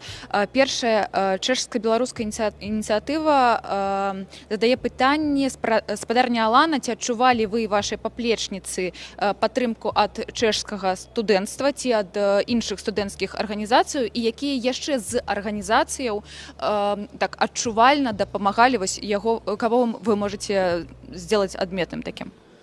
Наконт чешскага прадстаўніцтва і студэнцкіх арганізацый, калі мы гаворым пра лісты, якія даходзяць у калоніі і ў СІЗА, іх даходзіць вельмі мала, а мне асабіста дахадзіў мінімум параўнанні з іншымі людзьмі. І таму канкрэтна праз лісты гэтай падтрымкі я не бачыла. Але мае сябры, яны камунікавалі непасрэдна з прадстаўнікамі розных дыаспор, і ў тым ліку з чэшскімі арганізацыямі, і яны перадавалі праз адвакатку мне гэтыя прывіты, падтрымку, што яны робяць розныя кампаніі. Конечно, гэта падтрымлівае, тому што калі ты ў вакууме, хочацца хоць любых, хоць якіх падзей, добрых слоў. Наконт іншых арганізацый я магу адзначыць адзіночання беларускіх студэнтаў, і я была кіраўніцай адной з урадзе з адзіночання з 18 па 20, таму калегі, конечно, рабілі адвакацыйную працу вялікую і перадавалі мне все, што яны рабілі праз сяброў і адвакатаў. І моладзевы блок, таксама я адна з сузаснавальніц, конечно, ребята і дапамагалі фінансава маёй маці, шукалі сродкі і падтрымлівалі як маглі ўсімі магчымымі сродкамі інфармацыйна ў тым ліку. Вось да моладзевага наступу і таксама да вашай фракцыі УКР і да вашай прапановы пра перамовы. Ці можа, давайте адэкватна, ці можа зараз вось гэтая фракцыя вымушыць зрабіць вымушаным крок для таго, каб каардынацыйная рада таксама зрабіла нейкі такі ціск на офіс, на кабінет, і каб перайшлі, напрыклад, вось шлях перамоваў, не ведаю, там некі з замежных справаў міністрам, напрыклад, ці паспрабаваць гэтую стратэгію рэалізаваць. Такія пытанні, іх шмат, пра тое, што вы заклікаеце да перамоў, але вось што будзеце рабіць вы? Я зараз магу сказаць наконт моладзевага наступу, потым распавесці адносна мяне асабіста наконт моладзевага наступа. Фракцыя займаецца рознымі пытаннямі, звязанымі з моладдзю.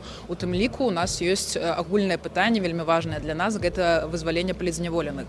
З свайго боку мы можам рабіць якую працу. Мы можам пасадзейнічаць стварэнню гэтай камісіі, што мы зараз і робім, камісіі па палітзняволеных. Мы можам уключыць туды трэк перамоваў, дамовіцца з нашымі калегамі і калежанкамі по Координаційній раді, каб гэты трэк увогуле існаваў працы гэтай камісіі. Мы можам заняць кіруючыя пасады, калі нас аберуць людзі, то бок мы можам себя выставіць на гэтыя пасады умоўна, каб больш пра гэта гаварыць у публічным поле для міжнародных партнёраў, у тым ліку, не толькі для камунікацыі з офісам і аб'яднаным пераходным кабінетам. Гэта са свайго боку мы можам зрабіць і таксама самім асабіста ездзіць на сустрэчы, гаварыць з партнёрамі, амбасадарамі, палітыкамі, дыпламатамі, про тое, што есть такое жаданне, што беларусы у тым ліку падтрымліваюць такой трэк, ёсць іншае меркаванне, ёсць, яшчэ іншае, але ёсць і такія людзі, якім патрэбная дапамога, і лабіраваць гэта праз іх. Таму што зараз якраз такі, як мы ведаем, і кулуарна, і не кулуарна ў СМІ Лукашенко выказваецца пра тое, што ён гатовы ісці на розны дыялог, на тым ліку на перамовы. Мы гэта дакладна ведаем, што цікаўнасць зараз ёсць, і адмаўляць зараз, як некаторыя таксама стейкхолдеры гавораць, што інтарэса няма, мы проста зараз не можам, таму што сапраўды мы ведаем пра гэта дакладна. Тут ужо пытанне в умовах, саступках, на што можна пагадзіцца, на што нельга пагадзіцца, пра канкрэтных людзей, пра канкрэтныя групы людзей, допустим, журналісты, напрыклад. І гэта ўжо іншая дыскусія, і гэта канкрэтныя перамовы ўжо глыбінныя. Зараз я асабіста, я абяцала, сустракалася з амерыканцамі, размаўляла пра гэтае пытанне, распавяла пра всю актуальную сітуацыю, заклікала іх дапамагчы, перадала ім лісты ад экспалізняволеных і не толькі, показала відэа з просьбамі, прапанавала ім канкрэтныя з маімі калегамі, калежанкамі, з Евгеніяй Доўгай, з палітвязанкі, прапановы, праз якія механізмы яны могуць зараз ісці, як Амерыка, напрямую з Лукашенка і праз пасярэднікаў, праз якія краіны і што можна прапанаваць.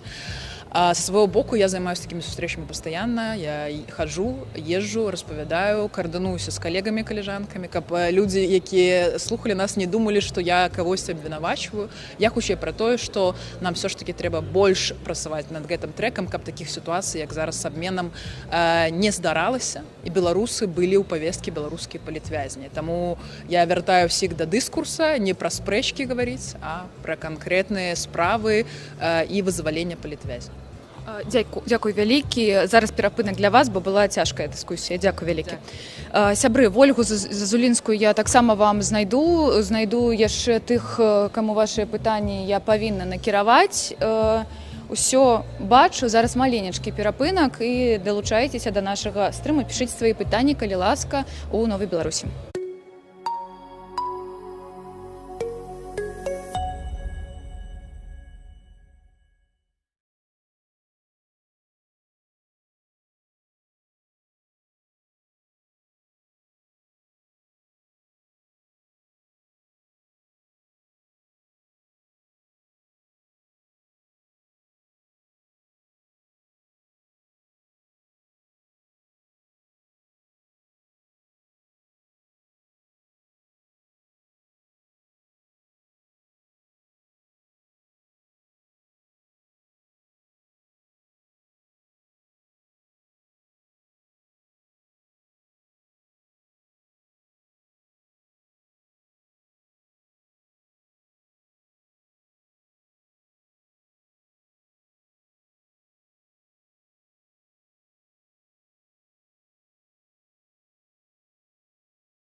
Сябры, я знайду Ольгу дакладна, я бачу гэтыя вашыя пытанні, іх шмат.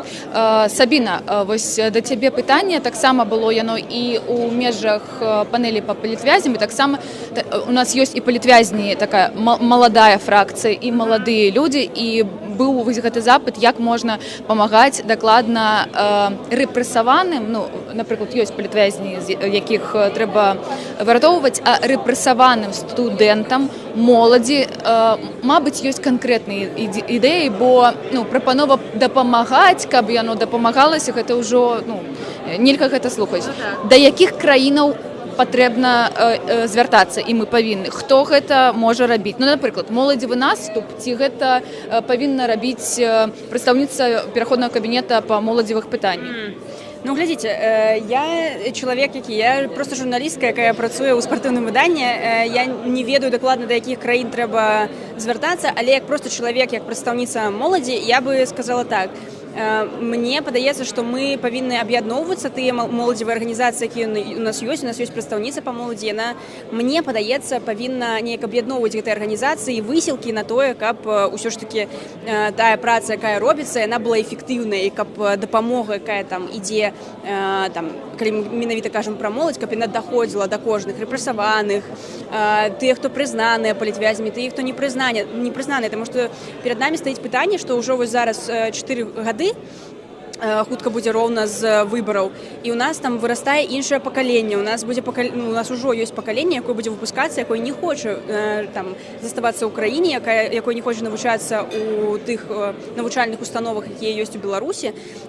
Мы павінны думаць таксама пра тое, як ім дапамагаць, таму што яны таксама у межах несвабоды, і ім хацелася быць новымі кадрамі для новай Беларусі, пра якую мы кажам, але гэта таксама тыя пытанні, якія, падаецца, павінны стаяць на парадку дня у прадстаўніцтва моладзі, якое у нас сёння ёсць з боку офіса і так далей. Дзякуй. Яшчэ пытанне да таго, як СМІ паказвае і асвятляе працу моладзевай фракцыі, моладзевых арганізацыяў. Учора таксама было гэта пытанне актыўнае пра тое, што нібыта гэта такі, ось калі ёсць прота парламенту, гэта яшчэ больш прота, типа моладзевая фракцыя, якая, хай яны паспрабуюць. Вось як гэты змяніць вось гэта, што гэта ўжо людзі, якія могуць рабіць і робяць, што галоўнае? Мне просто падаецца, нам усім патрэбна змяніць стаўленне да моладзі. Ну, вось глядзіце, мне хутка будзе там 23 гады. Я ва ўсёй гэтай тусоўцы і ну, там, дапамагаю Беларусі неяк сябе рэфармаваць там, з гадоў 14. То бок у мяне ўжо вялікі там, назапашаны вопыт. І я ведаю такіх шмат людзей, якія намагаюцца быць голасам там, моладзі і неяк дапамагаць, неяк нешта развіваць і так далей. Просто наше грамадства не заўсёды добра гэта ўспрымае. Яны такія, ну маладыя, ну хай яны там пагуляюцца, але мы не гуляемся.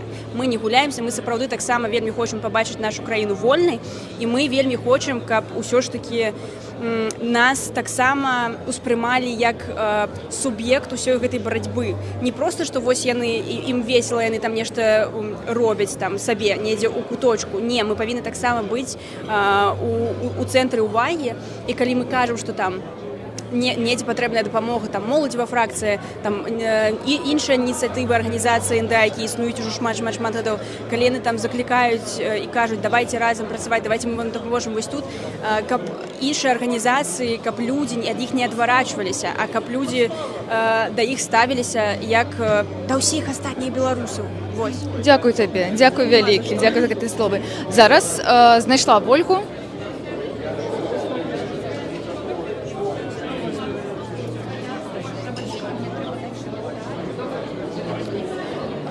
Вольга Зазулінская на гэтай панелі зараз працавала, на гэтай дыскусіі. Так, ёсць пытанні з Новай Беларусі. Зараз я выберу тыя, у якіх больш падабаек.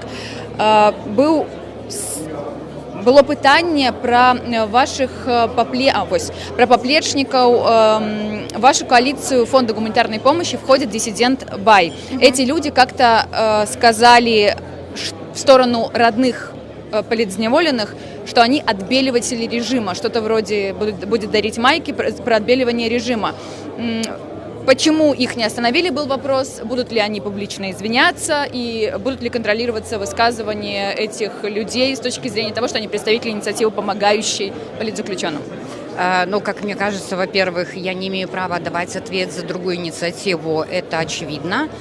Со своей стороны могу сказать, что в этом вопросе, как и в многих других, которые были в чате во время нашей панели, содержится такая провокация, да, это когда манипулируют каким-то конкретным событием, конкретным высказыванием. Я абсолютно точно могу сказать, что то, что презентовали мои коллеги на слушаниях КС, которые также транслировались, есть запись, это относилось не к родственникам политзаключенных, это относилось к людям, которые предлагают антисанкционный лоббизм. И думаю, вот в этом вопросе мы поставим точку. Если нужно, чтобы откомментировали мои коллеги, они всегда очень легко отзываются на эти комментарии, они готовы пояснить свою позицию.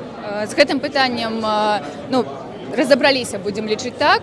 Калі ёсць яшчэ нешта ўдакладняць, то, калі ласка, пішыце, будзем спрабаваць. Яшчэ было пытанне пра фонд, вось гэты, які ствараецца міжнародны гуманітарны, што грошы ці іншыя рэсурсы будуць ад інстытуцыянальных, так, ад урадаў розных краінаў, але не было ніякай прапановы пра бізнесы. Дакладна, мабыць, няма беларускіх бізнесаў у эміграцыі, якія хацелі б гэта зрабіць, але, мабыць, гэта здаваў нехта з бізнесаў, у яго ёсць нейкі транш, які ён бы хацеў накіраваць.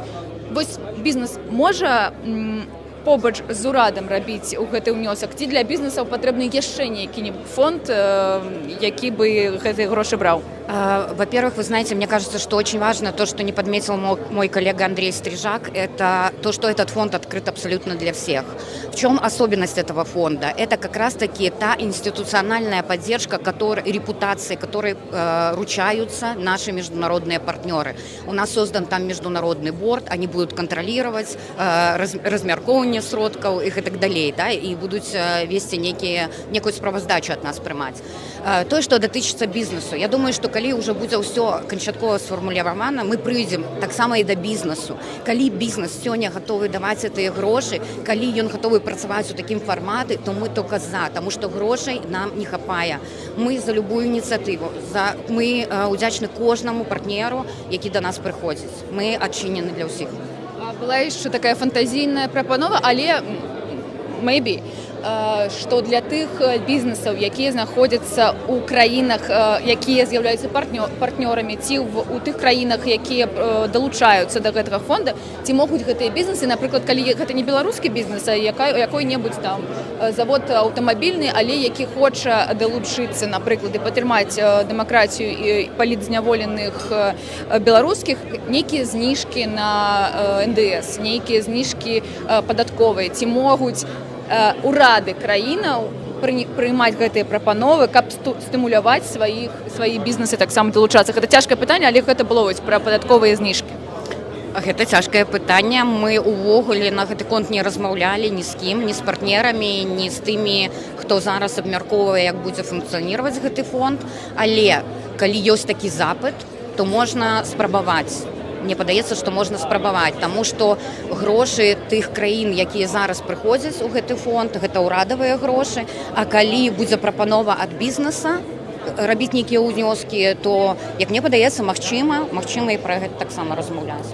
Вы сказалі пра назіральную такую раду міжнародную, і вось гэтае пытанне было, хто назіральная рада, не тыя, хто справаздачу падатковую бярэ, і не кантралюючыя арганізацыі, якія ўходзяць у гэты састаў, а вось тая нейтральная зона, якая кантралюе, хто гэтыя міжнародныя партнеры? Я зараз не ўзгадаю ўсіх, я толькі знаю, што гэта адзіны орган, які будзе ўсё гэта кантралировать, гэта нарвежскі фонд.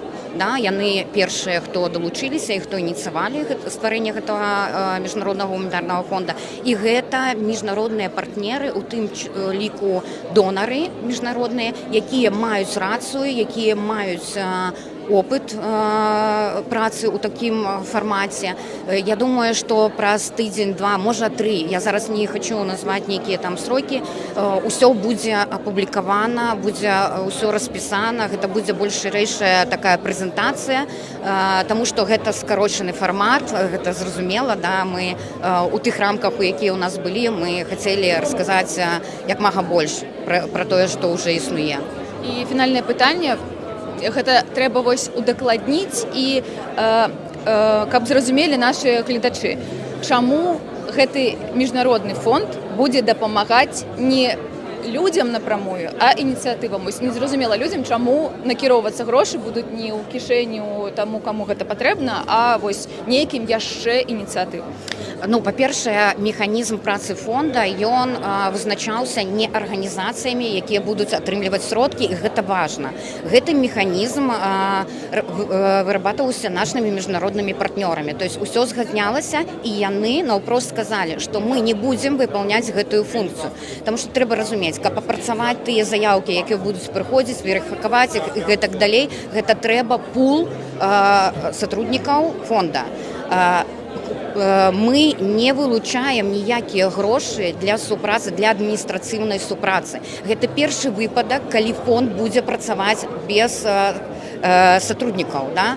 І то бок у гэтым выпадку грошы будуць размяркоўвацца ўжо на арганізацыі, якія маюць уласныя праграмы дапамогі, яны маюць досвед, у іх дастаткова інструментаў, і гэта проста спрашчае задачу. То бок, калі арганізацыя займаецца падтрымкай сямей з дзецьмі, то відавочна, што лепей гэта арганізацыя возьме гэтыя грошы і скарыстае іх на дапамогу гэтым сем'ям. Калі гэта рэабілітацыя, то гэтыя грошы вылучаюцца на тую арганізацыю адзіную, якая гэта робіць. І яшчэ важна той факт, што каб людзі разумелі, што не будзе так, што вось фонд «Краіна для жыцця» прыйшоў і сказаў, нам трэба 15 000 еўра, каб дапамагчы там такой колькасці сямей. Не. Фонд «Краіна для жыцця» можа звяртацца ў гэты фонд толькі за той дапамогай, каб трымаць грошы, якіх нам не будзе хватаць да ўласных сродкаў. То бок, мы ведаем, што ў нас там, напрыклад, 5 000 еўра ёсць, а каб дапамагчы тым, хто звярнуўся, нам трэба 11. І мы можам запрасіць толькі тую суму, якой нам не хапае. То бок мы не спыняем сваю працу, то есть мы продолжаем фандрайзіць, але і можам запытваць сродкі, каб гэта было хутчэй. То есть гэта інструмент не асноўны, а які проста дапамагае нам. А калі, напрыклад, гэта вось такая фундацыя, ініцыятыва, якая працуе, але, ну, ведаеце, ёсць моманты, калі няма вось гэтых нафандрайжаных ресурсаў заўсёды, ёсць нейкія там заяўкі. І вось, напрыклад, краіны да жыцця звяртаюцца людзі, а ў іх зараз справаздачны перыяд, і ў них там толькі 1000 ці нічога няма. Вось калі гэта верыфікаваная ініцыятыва, але зараз няма нічога няма, ці такого не можа быць. Слухайте, ну гэта мне падаецца, што гэта ўсё будзе абмяркоўвацца ў працэсе, да? Я зараз не магу сказаць, як это будзе, ці як это не будзе, і як мы з гэтым будзем увогуле працаваць. Але гэта пытанне, калі ёсць арганізацыя, якая працуе ў напрамку дапамогі, будзе такі оргсавет, які калегіальна прымае рашэнне, ці далучаць гэтую арганізацыю, гэтую ініцыятыву, гэты фонд, ці не, праз галасы. То бок гэта не адзіны нейкі чалавек будзе вырашаць, гэта будзе вырашаць вось такі камітэт з тых арганізацый, якія ўжо там. Дзякуй вялікі. Ну, я жадаю вам празрыстасці. Вось празрыстасці і бяспекі таксама. Дзякуй. Дзякуй, сябры. Ну, вось, ведаеце, пытанні, якія вы дасылалі, працуюць, мы адпрацоўваем разам. Таму, калі ёсць яшчэ пытанні, калі ласка дасылайце, дбайце пра сваю бяспеку і заставайце з намі, яшчэ для вас ёсць дыскусіі. І таксама вы можаце падзяліцца сваім меркаваннем. Гэта не абавязковае пытанне, можаце сказаць, што, ну, напрыклад, мяне задавальняе то, што я бачу, ці, напрыклад, што у мяне застаюцца пытанні, і трэба яшчэ больш паглыбляцца ў тое, што адбываецца зараз з дэм-супольнасцю. Дзякуй вялікі, робім невялікі перапынак, і, калі ласка, заставайцеся з намі.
зрабіць гэта зараз. Дзякую усім за тое, што пачулі і зрабілі. Сёмая панель увогуле і трэця на сёння. Называецца яна «Ад салідарнасці да дзеяння. Чаму важна падтрымліваць сваіх у крызісныя моманты». Ці могуць дэмакратычныя сілы браць на сябе функцыі падтрымкі неабароненых груп у эміграцыі? Ці можа падтрымка сваіх прыхільнікаў у складаныя моманты павысіць рашучасць грамадзян да актыўных дзеянняў? Якія рэсурсы, інфраструктура неабходныя для ўсяго гэтага?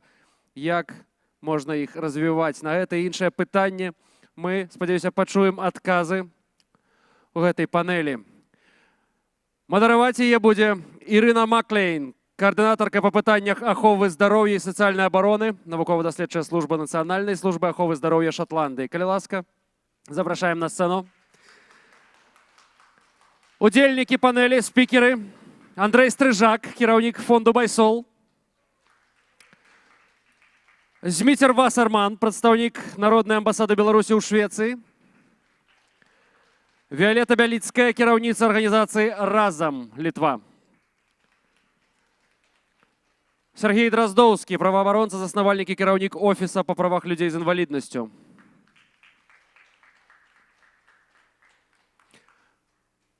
Станіслаў Салавей, намеснік прадстаўніка па сацыяльнай палітыцы аб'яднанага пераходнага кабінета. Хто так выдохнуў? А дзе Станіслаў, ці будзе ён? А, прабачце, калі ласка. Станіслаў з намі онлайн. Так. І Ольга Вялічка, даследчыца ў тэме пенітэнцыярнай медыцыны і псіхалогіі, праваабаронца, псіхолог. Калі ласка. Ірына, час пачаўся. Калі ласка.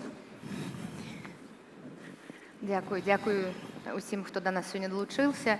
Я хочу зрабіць такі маленькі дисклеймер аб тым, што я буду размаўляць на расійскай мове, таму што маё прафесійнае паўжыванне галоўнай ангельскай мовай, я вучылася на ангельскай мове, таму некаторыя моменты мне цяжка і па-расейску вымаўляць, таму выбачаюся.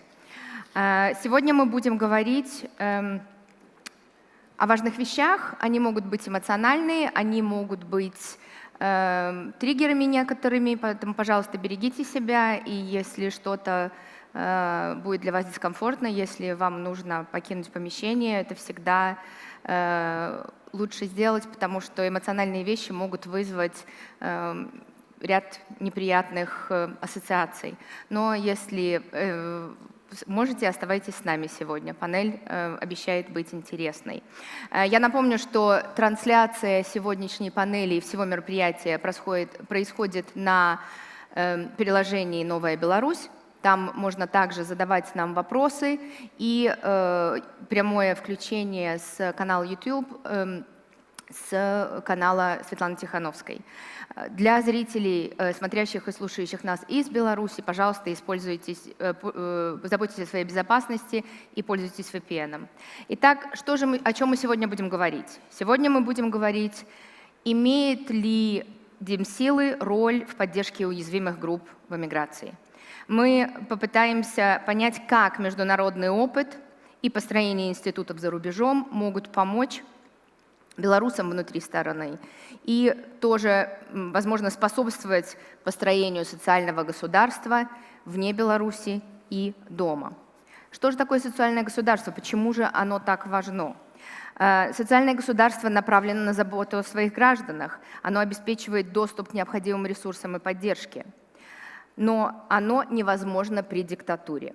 Репрессии, ограничения прав и свобод граждан и государство становится врагом. Что же делает Лукашенко 30 лет? 30 лет Лукашенко использует социальную защиту и социальное обеспечение своих граждан как пропагандистскую монету. Он торгует социальной защитой. Сегодняшний первую презентацию я попрошу, у нас есть онлайн-презентация, ее будет презентовать Ольга Величко, и, возможно, вы удивитесь теме презентации, но пенитенциарная медицина – это прежде всего так как тюрьма является государством в государстве, это прежде всего является лакмусовой бумажкой того, что происходит в государстве. Ольга, вам слово. Спасибо. Добрый день, шановне господарство. Тут моєю задачею сьогодні з'являється показати насамрэч, яким чином побудована пенітенціарна медицина і пенітенціарна психологія. І простими словами, коли казати про державу, коли ви хочете доведацца, якая держава, вам треба побити в її турмі. Ось ті люди, яким випало побувати в білоруській турмі, вони праз іх шматлікія сведчанні ми маємо вельмі жудаснае ўяўленне таго, што адбываецца наогул у сістэме, а я сёння буду гаварыць пра тыя праблемы, якія ёсць у медыцынскай і псіхалагічнай сферы. Магчыма, вы здзівіцеся таму, што на прэзентацыі будуць паказаныя слайды. Мы з маімі калегамі з праваабарончай арганізацыі «Урачы за праўду і справядлівасць» сумесна з іншымі праваабарончымі арганізацыямі ў мінулым годзе рабілі вялікае даследаванне пенітенцыярнай медыцыны і псіхалогіі. І гэтае даследаванне ў многім грунтавалася на тых адказах, якія мы запыталі у палітвязняў і палітвязанак. Вось тое, што вы будзеце бачыць, вы можаце паглядзець тыя адказы. Вось, а я буду гаварыць пра тыя праблемы, якія ёсць. І першая праблема, якую адзначаем мы эксперты, гэта тое, што турэмная медыцына привязалася. Мікрафон привязаўся, турэмная медыцына не привязалася да цывільнай медыцыны. Сёння Міністэрства аховы здароўя нашай краіны адмаўляецца выконваць свае абавязкі в ракурсе таго, што яны створаныя, гэтае міністэрства створанае для таго, каб захоўваць наша здароўе і займацца прафілактыкай. Мы з нашымі калегамі неаднаразова дасылалі лісты, прапановы, запыты. Усё, што мы атрымліваем, гэта тое, што яны перанакіроўваюць нашыя запыты ў ДЗІН, а адтуль адказаў амаль няма. Вось, і першая праблема гэта тое, што юрысдыкцыя функцыянавання турэмнай медыцыны, яна моцна адвязаная ад цывільнай медыцыны. Калі казаць, як гэта праяўляецца практычна, яно праяўляецца, напрыклад, у тым, што ўрач, які працуе в калоніі, ён напрямую падначалены начальніку калоніі. І тое, што будзе гаварыць начальнік калоніі, рэдка ўрач будзе не выконваць. Другая праблема, калі гаварыць, з чым сутыкаецца сістэма, гэта тое, што па сённяшні дзень в Беларусі не распрацаваны асобны механізм і асобны пратакол суправаджэння людзей, якія знаходзяцца за кратамі. І практычна, як гэта, адзін з прыкладаў, як гэта на людзях адбіваецца, гэта тое, што кожны з нас, ён мае права адмовіцца ад аказання медыцынскіх паслуг. Калі людзі знаходзяцца за кратамі, яны не могуць, часта не маюць такога права, каб адмовіцца ад агляду ў врача, альбо каб яго не бралі аналізы нейкія. То бок ён пазбаўляецца не толькі волі, але і ён пазбаўляецца права распараджацца сваім здароўем. Трэцяя вялікая праблема, якая яна існавала і да 2020 года, гэта забеспячэнне кадрамі, кадравы голад і кампетэнцыі тых медыцынскіх супрацоўнікаў, якія працуюць у пенітенцыярнай сістэме. Чацвёртая праблема, якая існуе, гэта тое, што метады дыягностыкі захворванняў у турэмнай сістэме, яны моцна адрозніваюцца ад тых магчымасцей, якія мае цывільная медыцына. І калі казаць пра тэрапеўтычныя падыходы, больш-менш яны захаваныя, а вось калі казаць пра нетэрапеўтычныя дыягназы, напрыклад, анкалогія, эндакрынная паталогія, гінекалогія, вельмі складана забяспечваць лекаванне людзей з такімі дыягназамі ў турэмнай сістэме. І апошнім пунктам, які я выдзелю, які, мне кажется, падаецца вельмі важным, гэта тое, што в турэмнай сістэме сёння бракуе разумення медыцынскай этыкі і захавання медыцынскай таямніцы. То бок, калі ёсць любы запыт ад, напрыклад, начальніка калоніі альбо ад аператыўніка расказаць, каб врач расказаў тое, в якім стане здароўя знаходзіцца чалавек, гэта проста вельмі выконваецца. І вось на мой пункт гледжання гэта з'яўляецца такімі базавымі, вельмі складанымі праблемамі, з якімі сёння сутыкаецца пенітэнцыярная медыцына і псіхалогія. Дзякуй вялікі. Дякую, Ольга.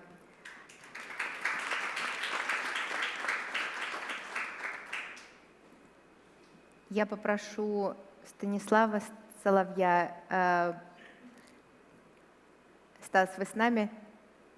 Прежде всего, спасибо огромное, что вам удалось подключиться онлайн. И спасибо организаторам, то, что это у нас удалось осуществить. Стас, вам слово. Спасибо. Всем привітання. Я вельмі вибачаюся, що зараз онлайн і не можу приїхати особисто.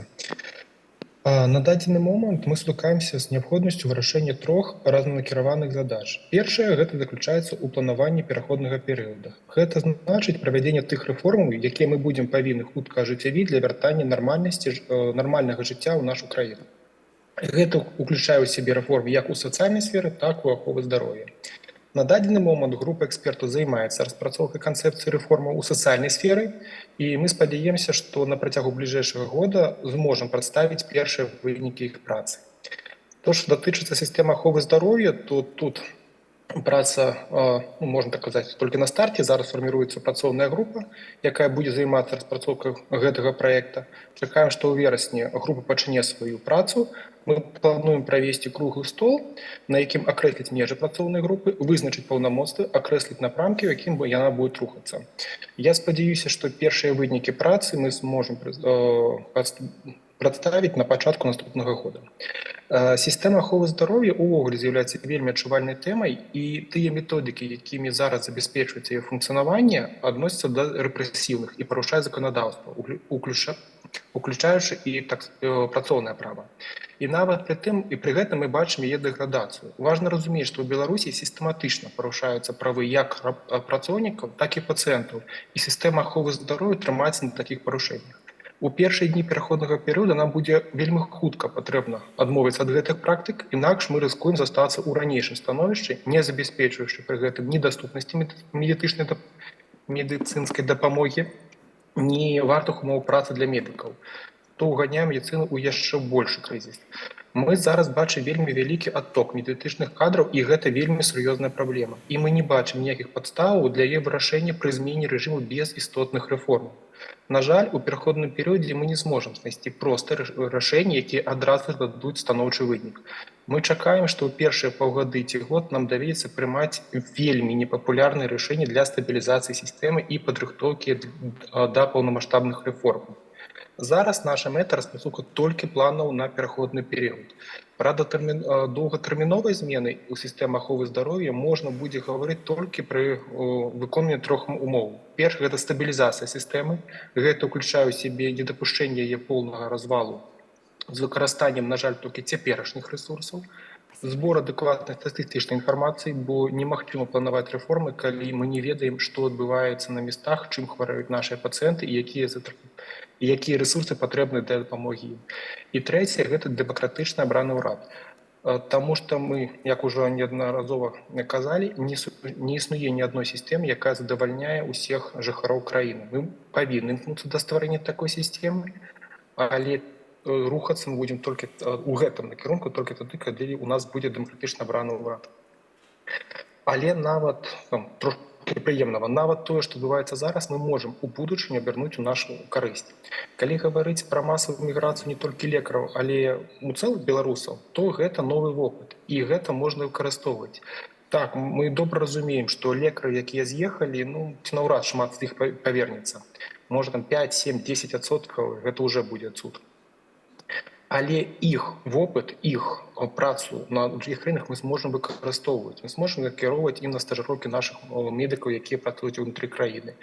Можна будзе запрашаць іх да пэўных майстар-класаў і пераймаць опыт. То есть зараз вельмі шмат беларусаў раскідала па свеце, і мы можам гэта выкарыстоўваць. Другі прыклад рэпрэсіі супраць медыкаў і абмежаванне атрымання медычнай дапамогі памаглі стварэнню тэлемедыцынскай платформы. Уже узгадвана гэтай пляцоўкі «Я здароўе», якая працуе, і гэты опыт мы можам также выкарыстоўваць у цалкам у сістэме аховы здароўя, калі будзе на то магчымасць. Зараз, на маё асабістае меркаванне, нам вельмі не хапае банальных хакатонаў і рэсурсаў. То есть мы маем шмат праблем, але мы можам выпрацоўваць вельмі хуткія шляхі для іх вырашэння, пусть не вельмі добрыя, пусть і абмежаваныя, таму што мы ў эміграцыі, а наша цэлевая група у данным пытанні знаходзіцца ўнутры краіны. Але мы можам ім дапамагаць, і мы павінны гэта рабіць. То есть можна прывесці просты прыклад. У нас есть тэлемедыцынская пляцоўка, дзе пациент з Беларусі можа шукаць, размаўляць з лекарам ананімна, таму мы не можам сделать тое ж самае, калі мы ведаем, што якасць адукацыі зніжаецца. Учорашні студэнты, які толькі учора закончылі навучанне, адпраўляюць працаваць у аддаленыя раёны, дзе няма з кім параіцца. Мы можам стварыць тую ж пляцоўку толькі ўжо для кансультацыі лекара-лекара. Калі маладой лекар можа знайсці кансультацыю опытнага калегі, які дапаможа яму ў складанай сітуацыі. Гэта тое, што можна зрабіць ужо зараз. Асобна варта згадаць пра контрпрапаганду. То есть той міф пра сацыяльную дзяржаву, даступную якасную медыцыну, гэта, наверное, апошняе, за што чапляецца зараз дыктатар, і нам вельмі трэбна гэты міф разбураць.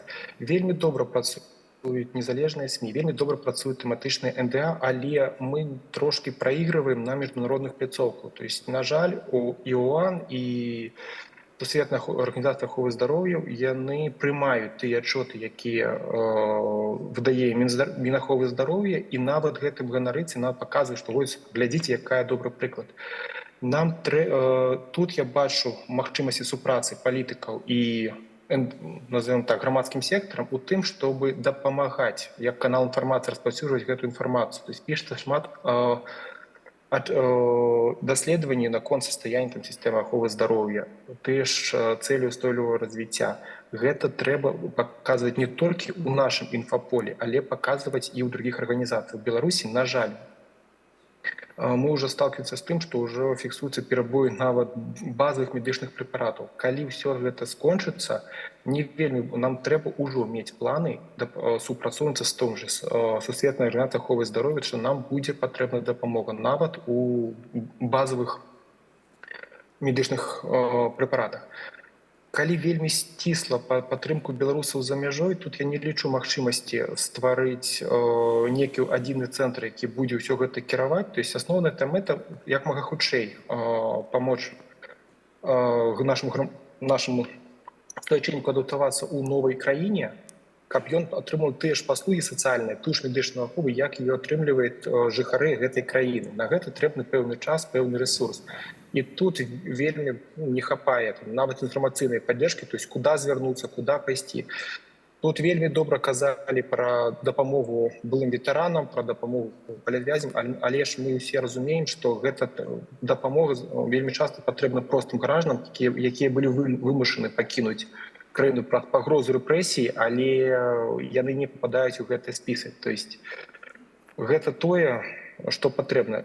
Існуе вельмі шмат арганізацый, якія ўжо дапамагаюць, працуюць у данным накірунку, і ім трэба дапамагаць. То есть не ствараць новае, а даць тыя рэсурсы, якіх не хапае. Гэта чалавечы і, на жаль, гэта фінансавыя рэсурсы.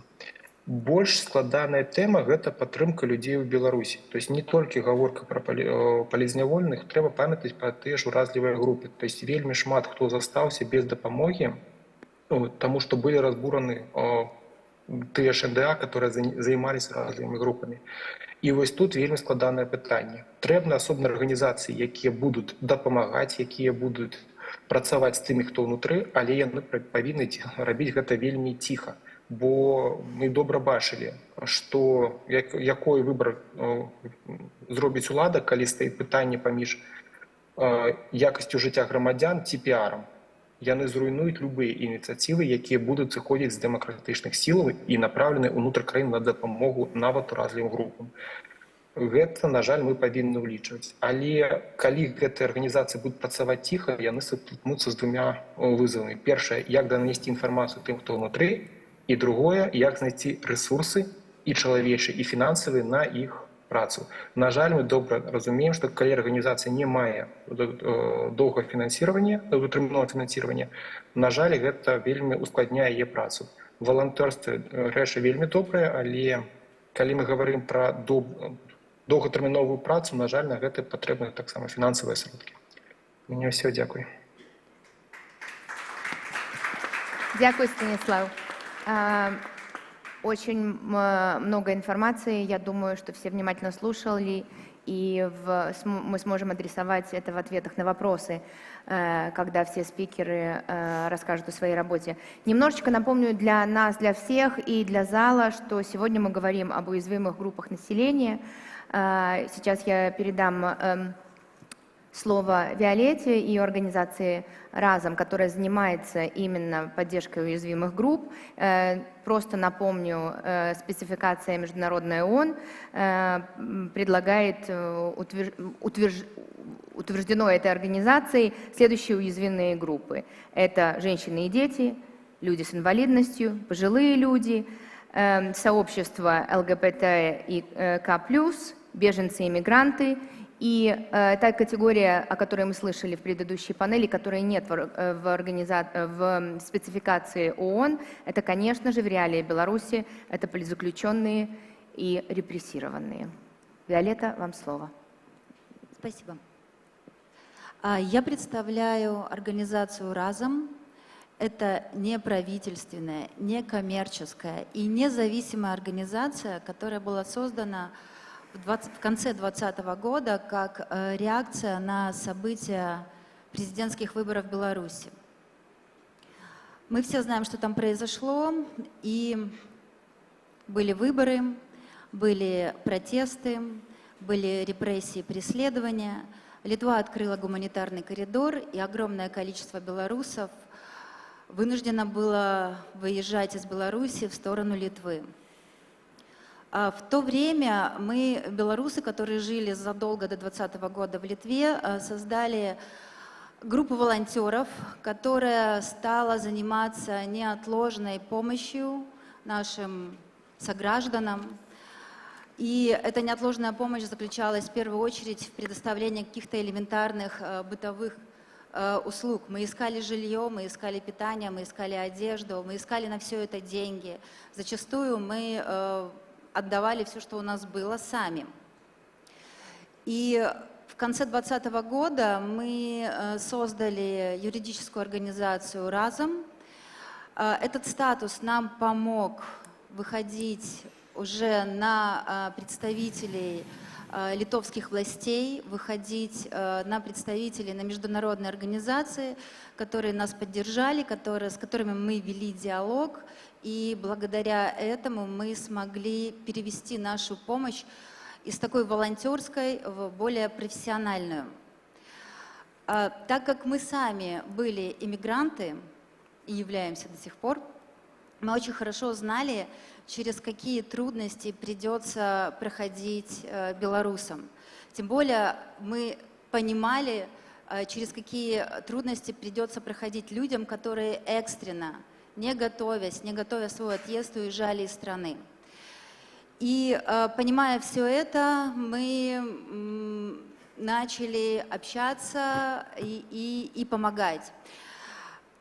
Первое, с чем мы столкнулись, когда разговаривали с людьми, это понимание не сразу, но к ним приходило осознание того, что они приехали в эту страну не на несколько месяцев, чтобы переждать, а что им придется прожить в этой стране как минимум несколько лет. Это было трудно осознать. И после этого осознания пришли вопросы и проблемы с адаптацией в новой стране. Я сейчас перечислю очень кратко основные, на мой взгляд, проблемы, связанные с адаптацией. И именно эти проблемы и помогал, и помогает все это время решать разом. Первая проблема адаптации связана с культурным шоком. Он связан с разным языком, с разными социальными нормами и с тем огромным объемом новой информации, с которым пришлось сталкиваться белорусам в Литве. Ну, я думаю, что это можно применить к любой стране. И чем больше разрыв между странами, тем выше уровень этого культурного шока и тем больше времени нужно для того, чтобы адаптироваться в новой стране. По нашим оценкам, для белорусов в Литве этот срок прохождения культурного шока составляет от года до 4-5 лет. И в первую очередь он сказывается на психологическом состоянии людей. Это тревога, депрессия, страх, неуверенность в завтрашнем дне и огромные психологические проблемы. Поэтому в Разом тогда и работало 2 специалиста-психолога, которые оказали за 2 года более 250 часов индивидуальных и групповых психологических консультаций. А вторая проблема, связанная с адаптацией, это легализация, точнее продление статуса резидента.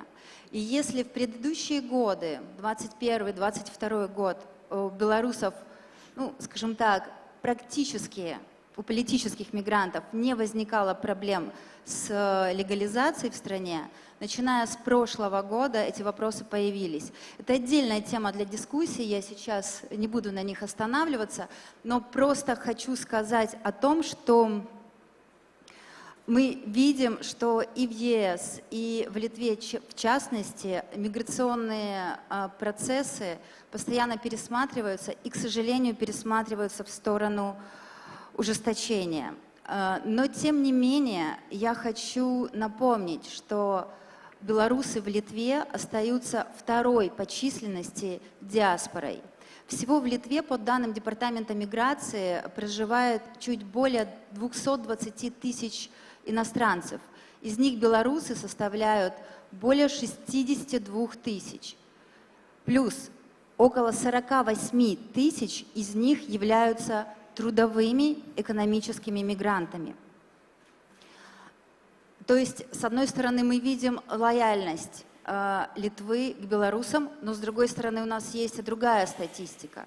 Только за прошлый год 197 человек, белорусов, были лишены статуса резидента по соображениям национальной безопасности.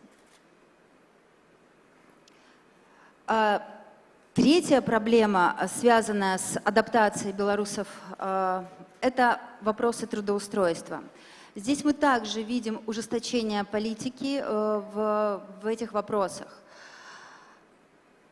И это касается не только белорусов, это касается всех иностранцев. Мы видим буквально вот то, что произошло в этом месяце, неделю назад, готовится к выходу новое постановление, по которому в Литве будет запрещено работать по трудовым визам, только с видом на жительство. И это большая проблема. И власти Литвы также объясняют свои действия в этой области политикой национальной безопасности и видимыми, значимыми способами,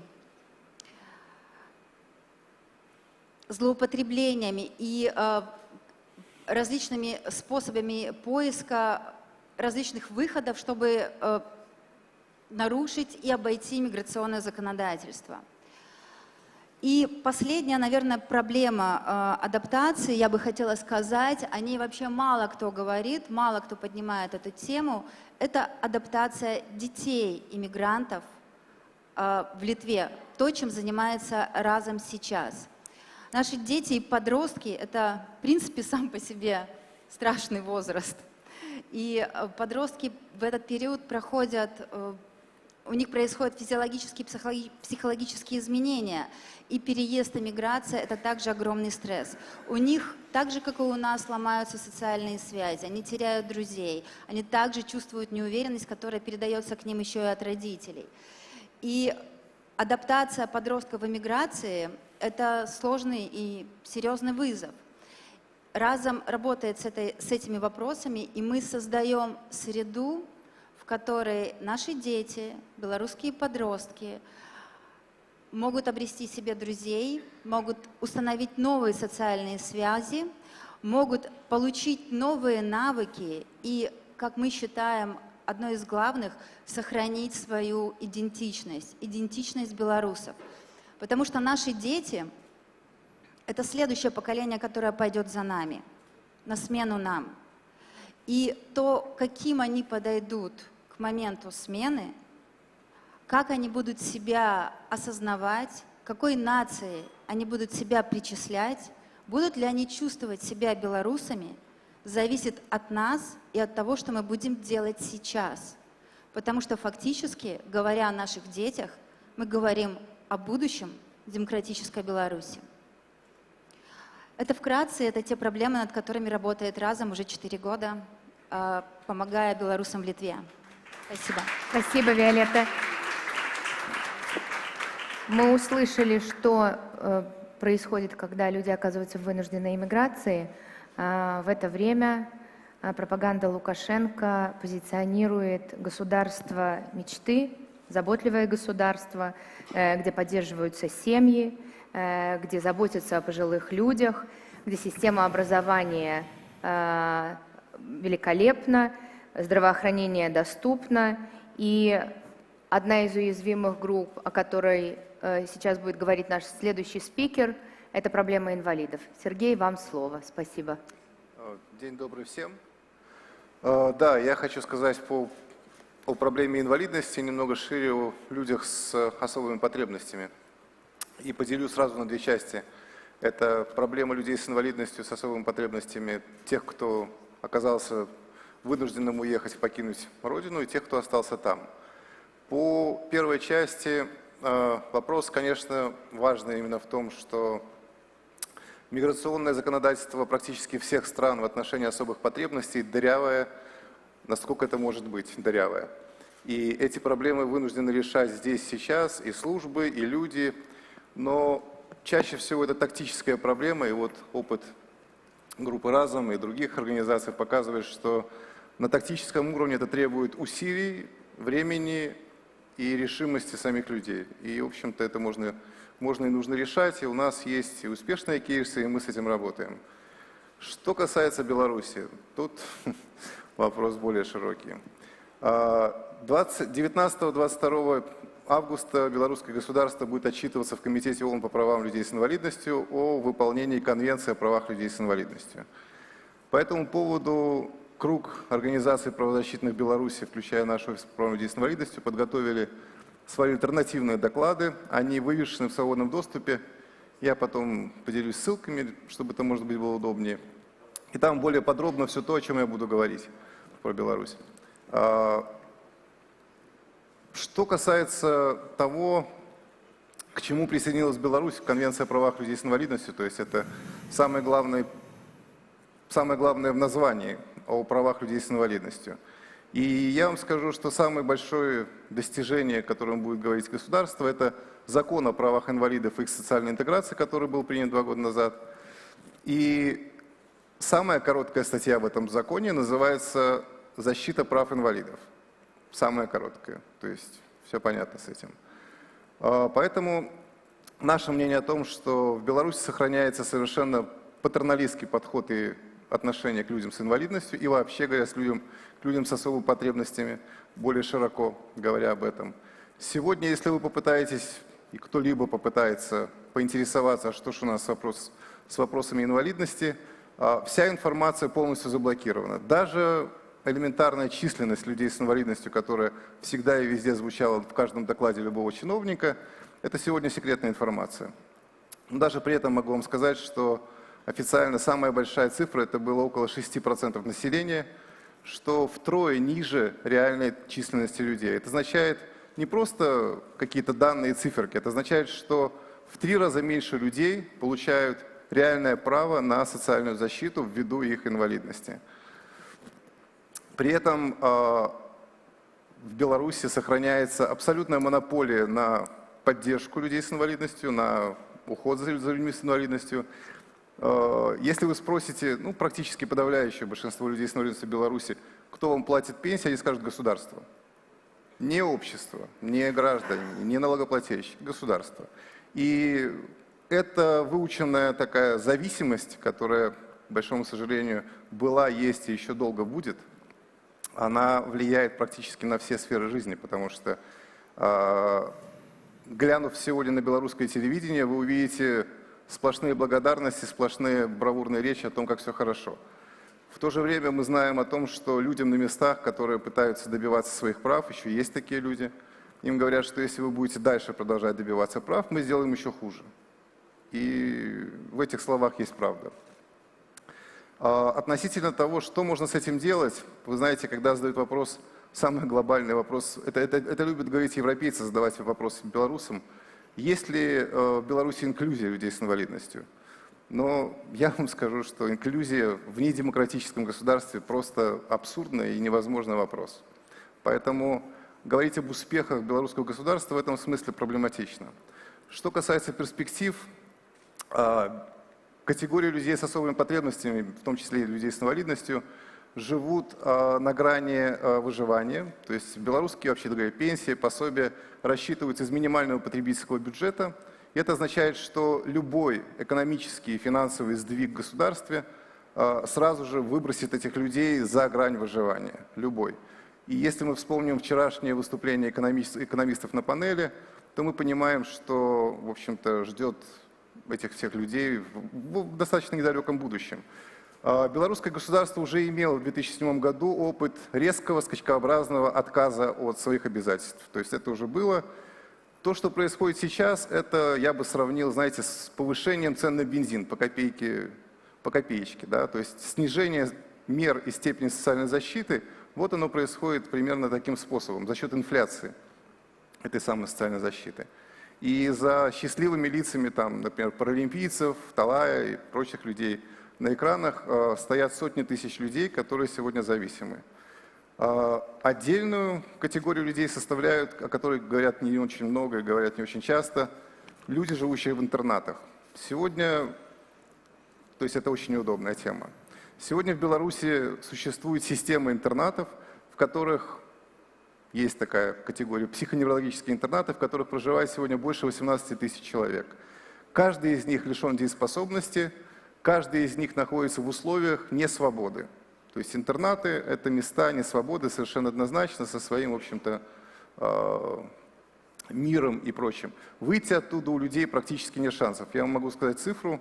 За 5 лет до 2018 года из интернатов было, так скажем, реинтегрировано из 18 тысяч человек 65 человек. Причем это была такая компанейщина. То есть это нашли тех, кого можно вычленить, остальных нет.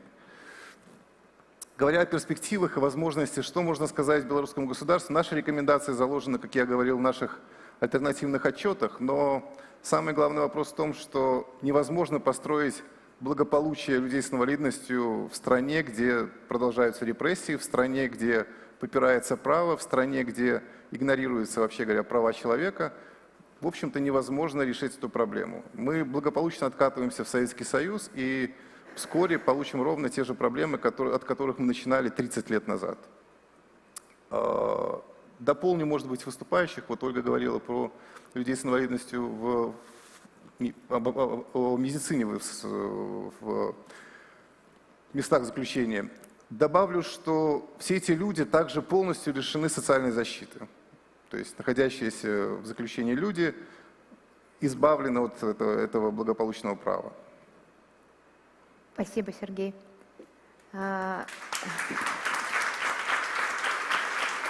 Сильным рефреном опять идет то, что социальное государство, которое уважает своих людей, невозможно при диктатуре. По-моему, это самый главный месседж сегодняшней панели. Я передам слово Змитеру Змитер живет в демократической стране Швеции и, может быть, немножко расскажет о деятельности Народного посольства в Швеции. Спасибо. Дякую. Я представник Народной амбассады Беларуси в Швеции, и те, кто знаком с нашей организацией, ведают, что у нас есть 3 напрамка працы. Сегодня я буду говорить про один из напрамков допомоги белорусам, які знаходяться за межой у наших країнах. Про остатние и так само про гэты напрамак нашей працы мы расскажем завтра. Будет сайд-эвент народных амбассадов, и он есть у программе этой конференции, тому, коли буде цікаво, то приходьте, коли ласка. А зараз, як я казав, ми поговоримо про підтримку білорусів. Більшість білорусів, які знаходяться у наших країнах на сьогоднішній день, з'являються утікачами. І що утікачі з'являються уразливою групою, я думаю, всі розуміють. І Віолетта про це так само вельми ясно розказала. І некоторые из них удвойне являются уразливыми группами, потому что они являются утекачами, плюс относятся до еще неких уразливых групп. И у этого выпадку мы говорим не про социальную державу, то есть частково Швеция сама является социальной державой, але окромя того, демократичные державы, яны сприяют социальной функции громадянской супольности. Тому Швеция у гэтым плане и большасць еўрапейскіх краін, там есть вот такая двойная подушка бяспекі, что есть социально ориентованная держава и есть громадянская супольнасць, а лукашистский режим в Беларуси, он не является ни той, то есть он не является социальной державой, и так само он абсолютно не сприяе социальной громадянской деятельности, а просто закатывая все под асфальт.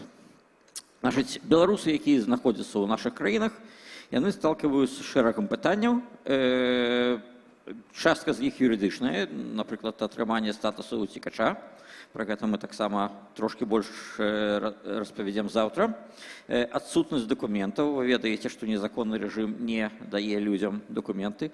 Плюс чисто сацыяльныя праблемы. Праблемы з інтэграцыяй, праблемы з вывучэннем языка, праблемы з псіхалагічнай адаптацыяй. І тут таксама мы праз суполку пытаемся дапамагчы, не гледзячы на наши абмежаваныя ресурсы. Плюс, каб беларусы, уцекачы адчувалі сябе комфортна, вельмі важна працаваць над тым, як большасць насельніцтва ў краіне ўспрымае беларусаў. І гэта таксама вельмі балючая тэма з пачаткам вайны, таму што да вайны беларусы былі darlings, усе іх любілі пасля пратэстаў. Потым пачалася вайна, і шмат хто не разумее, што саагрэсарам з'яўляецца рэжым, а не беларусы. І таму мы вельмі шмат стараемся гаварыць пра тое, што мы падтрымліваем Украіну, і не проста падтрымліваем Украіну, а падтрымліваем, акрамя усяго іншага, беларускіх ваяроў у Украіне, тому што вельмі важна паказаць, што мы не проста за мір, як некаторыя гавораць, а мы за мір праз перамогу Украіны. І мы за права Украіны на збройны супраціў. Таму, напрыклад, калі мы выходзім на ўсе нашы маніфестацыі, мы выходзім не проста з чырвона-белым сцягам, мы выходзім са сцягам з лагатыпам каліноўцаў. І калі людзі пытаюцца, то мы вельмі часта расказваем, чаму мы выйшлі зараз менавіта з сцягам каліноўцаў. Акрамя таго, каб падтрымаць слабыя групы, адна з іх, мы ведаем, гэта беларускія палітычныя зняволеныя. І мы рабілі некалькі збораў на падтрымку, і мы таксама, калі ў прошлым годзе был марафон, мы падтрымлівалі гэты марафон і рабілі свае асабістыя зборы. Таксама мы спрыяем збору на беларускіх ваяроў в Украіне. На першай панелі, магчыма, многія з вас чулі, што таксама ім патрэбна падтрымка, яны не атрымліваюць дадатковай падтрымкі. І Наприклад, ми у діалогі з шведським гандлёвым прафсаюзам дамовіліся з імі, што яны ўжо другі род краду ад імя прафсаюза робяць унёскі на карысць беларускіх ваяроў.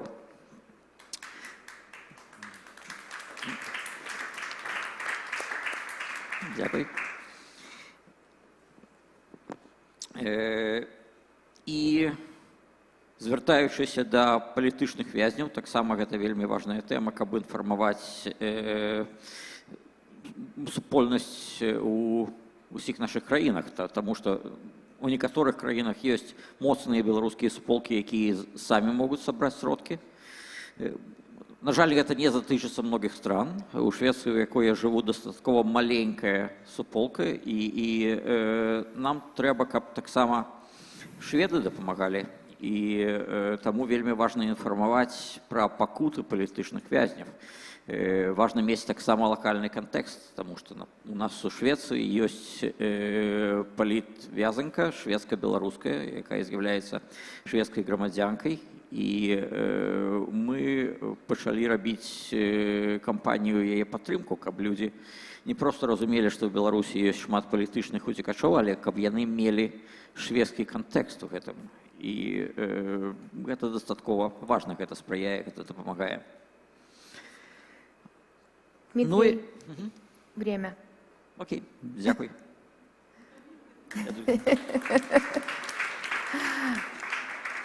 Ну и мы видим по комментариям, что приз зрительских симпатий сегодняшнего дня, конечно, идет Андрею Стрижаку, поэтому противоречивая фигура Демсил. Андрей, вы работаете, Байсол работает и в стране, и за рубежом. Чья же роль поддержки уязвимых групп? Это международные партнеры, это диаспоры, это демсилы, это правозащитники.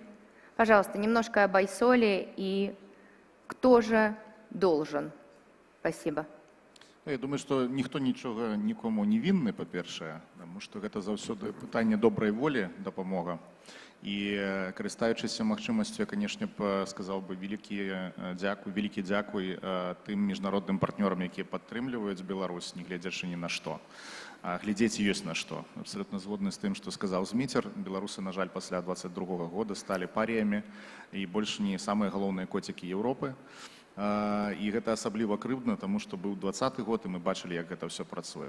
Салідарнасць, ці яна працуе дагэтуль, і якую роль яна выкарыстоўваецца, у якой ролі яна выкарыстоўваецца для падтрымкі уразлівых групаў. Насамрэч, ва ўмовах, калі ў цябе няма ўласнай дзяржавы, ўласнага бюджэта, калі няма ўласных сацыяльных праграмаў, у цябе не такі вялікі набор інструментаў, якімі ты можаш падтрымліваць людзей. Адзін з гэтых інструментаў, які быў вынайдзены беларусамі, не толькі беларусамі, але гэта прысваітая беларусам рыса, гэта талака. Гэта магчымасць сабрацца ў пэўны момант, скінуцца ресурсамі, не абавязкова грашыма, і дапамагчы тым людзям, якім гэтая дапамога больш за ўсё у моманце патрэбна. Таму усе тры тых пункты, якія ты абазначыла, яны ўсе важныя. І міжнародная падтрымка, і падтрымка людзей паміж собку, і што там трэцяе было? Диаспора. Дыяспары. Дыяспары гэта асаблівы пункт і асабліва значная штука. Калі паглядзець на тое, што адбываецца ў беларускай дыяспары, то 20-й год даў моцны імпульс. Як кажуць, тут было няшчасце, але яно троху нам дапамагае. Вельмі шмат беларусаў, якія выехалі з Беларусі, яны сутыкнуліся з праблемамі, пра якія казаў Зміцер, і не толькі Зміцер на гэтых панелях нашай канферэнцыі. Але ў тым ліку яны сутыкнуліся з тым, што чалавек у крызіснай сітуацыі вельмі добра паказвае сябе, праяўляецца. І людзі паказалі свае лепшыя і горшыя бакі. Я думаю, што ні для каго, хто тут у гэтым зале, не сакрэт, што часам бывае, што да беларуса лепш не ісці па нейкую паслугу. Таму што нашы суайчыннікі часам успрымаюць гэтую сітуацыю як магчымасць дадатковай выгады. Але таксама у той самы час мы ведаем, што ўсё роўна, калі мы звяртаемся да сваіх, то ёсць магчымасць атрымаць велізарную дапамогу. І гэты мінус, ён толькі падкрэслівае гэты плюс. То есть, калі ты бачыш нейкія негатыўныя моманты, ты адразу думаеш, а колькі было пазітыўных, і колькі людзі ўвогуле адзін аднаму робяць добрага. І гэта вельмі моцна падсвечваецца ў сітуацыі, калі мы знаходзімся адарваныя ад сваёй зямлі, ад сваіх бацькоў, ад блізкіх, ад сваёй маёмасці і аказваемся вось у такіх крызісных сітуацыях.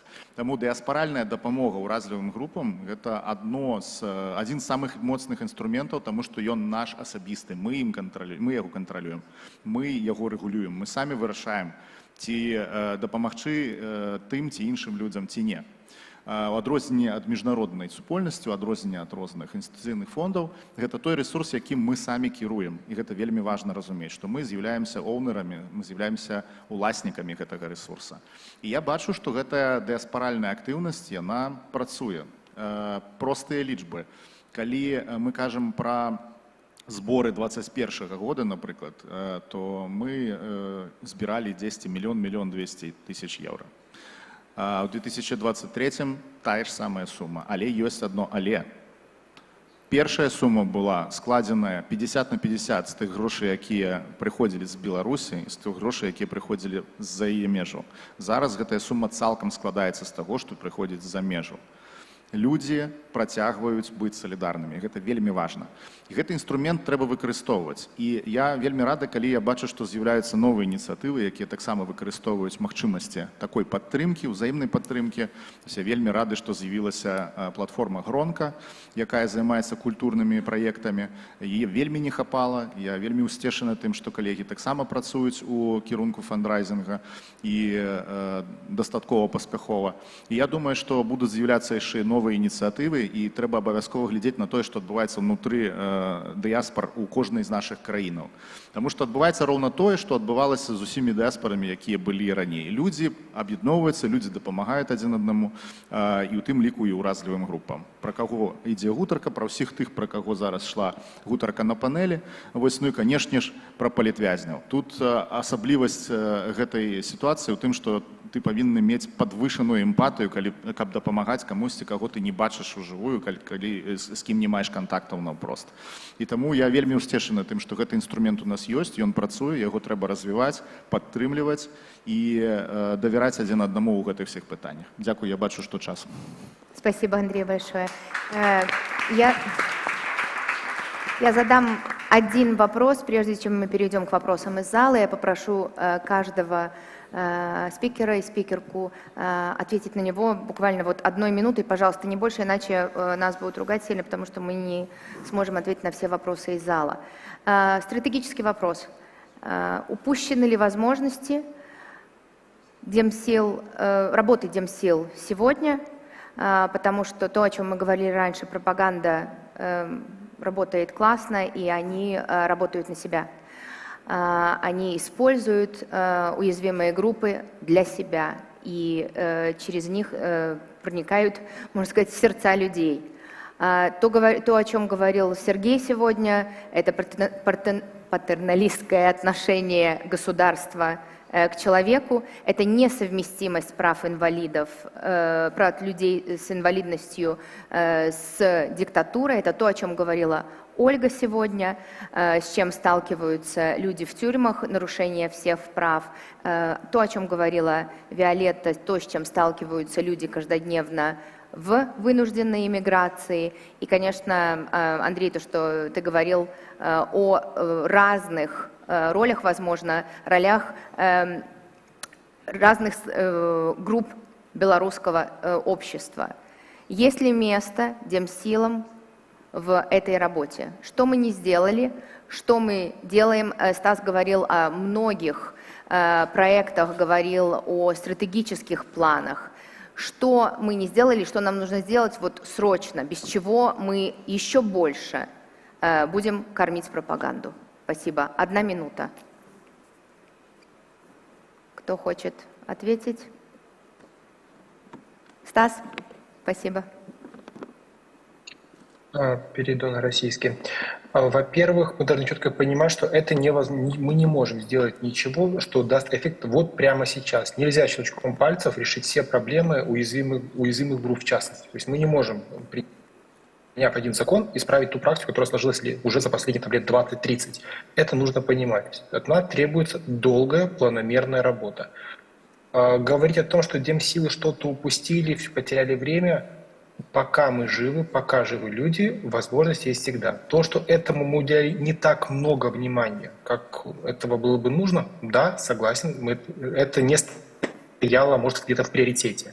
Мы должны помогать людям внутри, особенно уязвимым группам. Если мы говорим про тех уязвимых групп, которые выехали, мы должны теснее налаживать связи, то, что вчера предлагала Лидия Тарасенко, налаживать связи с организациями, занимающимися схожими уязвимыми группами в той стране, где оказывались люди. Вот тут, опять-таки, ресурс демсил может это позволить, именно налаживание связей. Делать нужно гораздо больше. Если мы говорим про то, что нужно делать прямо сейчас, по-хорошему, это собраться, сесть и по каждой уязвимой группе поговорить, что мы можем сделать прямо сейчас и что мы должны делать с перспективой в год, 2, 3, 5, 10. По-хорошему так. То есть это заниматься каждым направлением по отдельности и такой не разово, не искать быстрого решения сложной проблемы. Это все будет долго. Но это нужно делать шаг за шагом. То есть системный подход. Спасибо, Стас. Кто-то хочет еще добавить? Я могу дадаць, то есть калі мы говорим про упущеныя магчымасці, ну, па-першае, я хочу сказаць, што шмат чаго было зроблена і шмат чаго было зроблена правільна, але мы можем казаць пра адну рэч, якая, магчыма, была зроблена неправільна, што мы дапусцілі некую дэмабілізацыю вось той актыўнасці, якая ўзнікла ў 2020 годзе. І я адчуваю, што произошла вельмі моцная дэмабілізацыя, і нам менавіта трэба сесці і падумаць, як мы можам спыніць гэты працэс ці развярнуць яго, каб усе беларусы, якія з'ехалі ў 2020 годзе, прымалі ўдзел, уключаючы фінансаванне, таму што падтрымка сацыяльных груп, уразлівых груп, у рэшце рэшт, гэта ўсё звязана з тым, ці будуць сродкі для гэтага, ці не. Дзякуй, Зміцер. Виолетта? Несмотря на то, что у нас достаточно много проблем, я бы хотела все-таки обратить ваше внимание на то, что иммиграция показала удивительную способность белорусов, оказавшихся в тяжелейших условиях, к самоорганизации. Только подумайте, люди оказались в разных странах без знания языка, без специальностей, либо с квалификацией, которую невозможно или трудно подтвердить. Иногда и зачастую в статусе бесподданных, без паспортов любой страны, даже своей. И вот в этих тяжелых условиях, тяжелейших условиях адаптации и встраивания в западный мир белорусы сумели создать в своих странах ряд организаций, которые помогают своим гражданам, как в Беларуси, так и за пределами ее, каждая в своей стране. И, возможно, в этом и состоит очень важная роль белорусской иммиграции. И я бы хотела еще сказать о том, что да, мы учимся, мы никогда не проходили этот путь. У нас очень много ошибок, но сейчас, мне кажется, что это попытка создать успешно функционирующее гражданское общество. Правда, за пределами Беларуси. В Беларуси сегодня это невозможно. И мы должны продолжать, мы должны учиться, и нам нужна помощь как белорусов, которые находятся в безопасности, так и международного сообщества. Спасибо, Виолетта. Ольга? Я думаю так, што вот у самой панелі, якая сёння вот на якой я у тым ліку прымаю ўдзел, вот гучыць это слово, што мы можам зрабіць для сваіх. Мне падаецца памылкова дзяліць нас саміх. Калі мы самыя дзелім сябе на сваіх і не на сваіх. У нас адна Беларусь, у нас тыя беларусы, якія ёсць, іншых у нас няма. Калі казаць пра тое, што не зроблена і што можна было б зрабіць, мне падаецца, тут патэнцыял і рэсурс, ён застаецца в гэтым палітычным накірунку, гэта дамаўляцца з тымі краінамі, в якіх ёсць большасць беларусаў, і включаць уразлівыя групы ў дапамогу на ўзроўні нацыянальнай сістэмы аховы здароўя. Третье, что можно было пробить, это адукация и менеджмент у сфере аховы здароўя. У тым ліку, калі казаць пра медыцынскую сферу, у нас назапашваецца экспертны патэнцыял, але калі казаць агульна, як кіраваць сістэмай аховы здароўя, гэта то, што можна рабіць тут і зараз, это розныя адукацыйныя праграмы. Вот это вот можно было пробить. И мне падаецца, что мы забываемся про яшчэ одну уразлівую групу. Это люди сталага ўзросту, это люди пенсионеры. И вось мне 40 год, але я про пенсию пачала задумываться. То бок это пенсійная система, и мне падаецца, тут таксама можно было б думать, что с гэтым рабіць. Дякуй. Спасибо большое. Сергей или Андрей, не знаю, кто был первым. Спасибо. Я б далучыўся да таго, што сказаў Станіслаў, але б дадаў, што тым, хто хоча рабіць, хто робіць зараз тут і цяпер і спрычыняецца да дапамогі уразлівым групам, трэба памятаваць праваабарончы прынцып не пашкодзіць. Што б ты не рабіў, трэба сходзіць з прынцыпу таго, што ўсё тое, што ты робіш, па-першае, не пашкодзь, а сможаш дапамагчы, дапамагай. Ну і, канешне, сістэмны прынцып. Тыя праблемы, якіх мы кажам, это проблемы на долгие десятки гады при самым добрым раскладе. И тому, але трэба уже зараз об этом думать, и спричиняюсь так само до слов Станислава. Спасибо, Сергей. И Андрей, тебе слово. Ну, я шмат разоў уже адказваў на пытанне, што мы пропустили, а што не пропустили, тому я хіба пра іншае скажу. Я чалавек дзеяння, і бачу тут вельмі шмат людзей дзеяння ў гэтым зале. Калі вы хочаце нешта рабіць, то самае простае, што можна зараз зрабіць, гэта зайти на любы сайт арганізацый, якія дапамагаюць, будь то байсол, будь то дысідэнт, альбо нейкія іншыя, якія вам падабаюцца. Выбраць магчымасць, якую там можна абраць для дапамогі і проста заданаціць. Донат – гэта самы просты і хуткі спосаб быць салідарнымі. І, як правіла, гэтыя грошы, якога яны памеру не былі, яны вам адразу даюць пачуццё прычаснасці да вялікага працэса. І гэты працэс не павінны спыняцца. А рэшту сваёй хвіліны я аддам на пытанне ў зал. Дякую. Именно поэтому этот вопрос был задан в популистской манере, потому что мы все понимаем, что сегодня за один день сделать что-то очень трудно. Это системный подход, это переход из диктатуры в демократию, он никогда не был, история показывает, еще быстрым. Является ли это возможностью сегодня для наших демсил, для наших политиков говорить о том, что построение демократии невозможно без построения государства с сильными социальными принципами? Должен ли каждый политик знать об этом, помнить об этом и применять это в своей деятельности? Это то, что мы сегодня услышали. То, что системный подход, о том, о чем говорил Станислав, и все спикеры и спикерки говорили о том, что это трудоемкая работа, которая закладывается на десятилетия, на столетия вперед. Я попрошу вопросы из зала, если они есть, если нет, у нас есть вопросы онлайн. Спасибо. Вітаю, шановне господарство, Сержук Крашетников, Легалайз Беларусь. Я хотел бы запытаться, чему вы выключаете такую уразливую группу, как люди с залежностями, якія пакутуюць на Беларусі штогод, затрымліваецца не менш за 2000 чалавек по артыкулу, звязанаму з 328, і гэта не заўсёды тыя, хто распаўсюджваюць, гэта людзі залежныя, хворыя, і гэта уразлівая група. Чаму праваабарончы сектар, палітычны сектар і грамадскі увогуле амаль не размаўляюць аб гэтым? Тэма табуіравана і стыгматызавана. І ну, ось такое пытанне да ўсіх сектароў. Спасибо. Андрей? Может быть, это будет отказ не надто полный на ваше питание, или я просто хочу рассказать, який подход у нас у Байсоля з такими кейсами.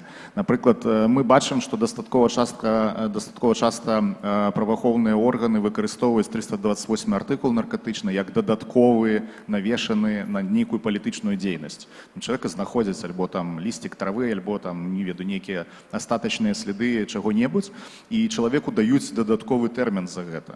Коли ми розглядаємо такі ситуації, у ацэнкі, у верыфікацыі кейса мы заўсёды глядзім з першую чаргу на палітычнасць гэтага кейса і разумеем, што калі гэта там чалавека не наркадзілер, яго там не взялі з смехам нейкіх рэчываў, то хутчэй за ўсё гэта выкарыстанне гэтага артыкула ў якасці дадатковага рэпрэсіўнага фактара. Вось такая практыка ў нас па гэтым пытанні. Я хотел бы додать, что штогод 2000 человек затрымліваюцца, 800 з іх трапляюць за краты з сярэднім тэрмінам 10 гадоў.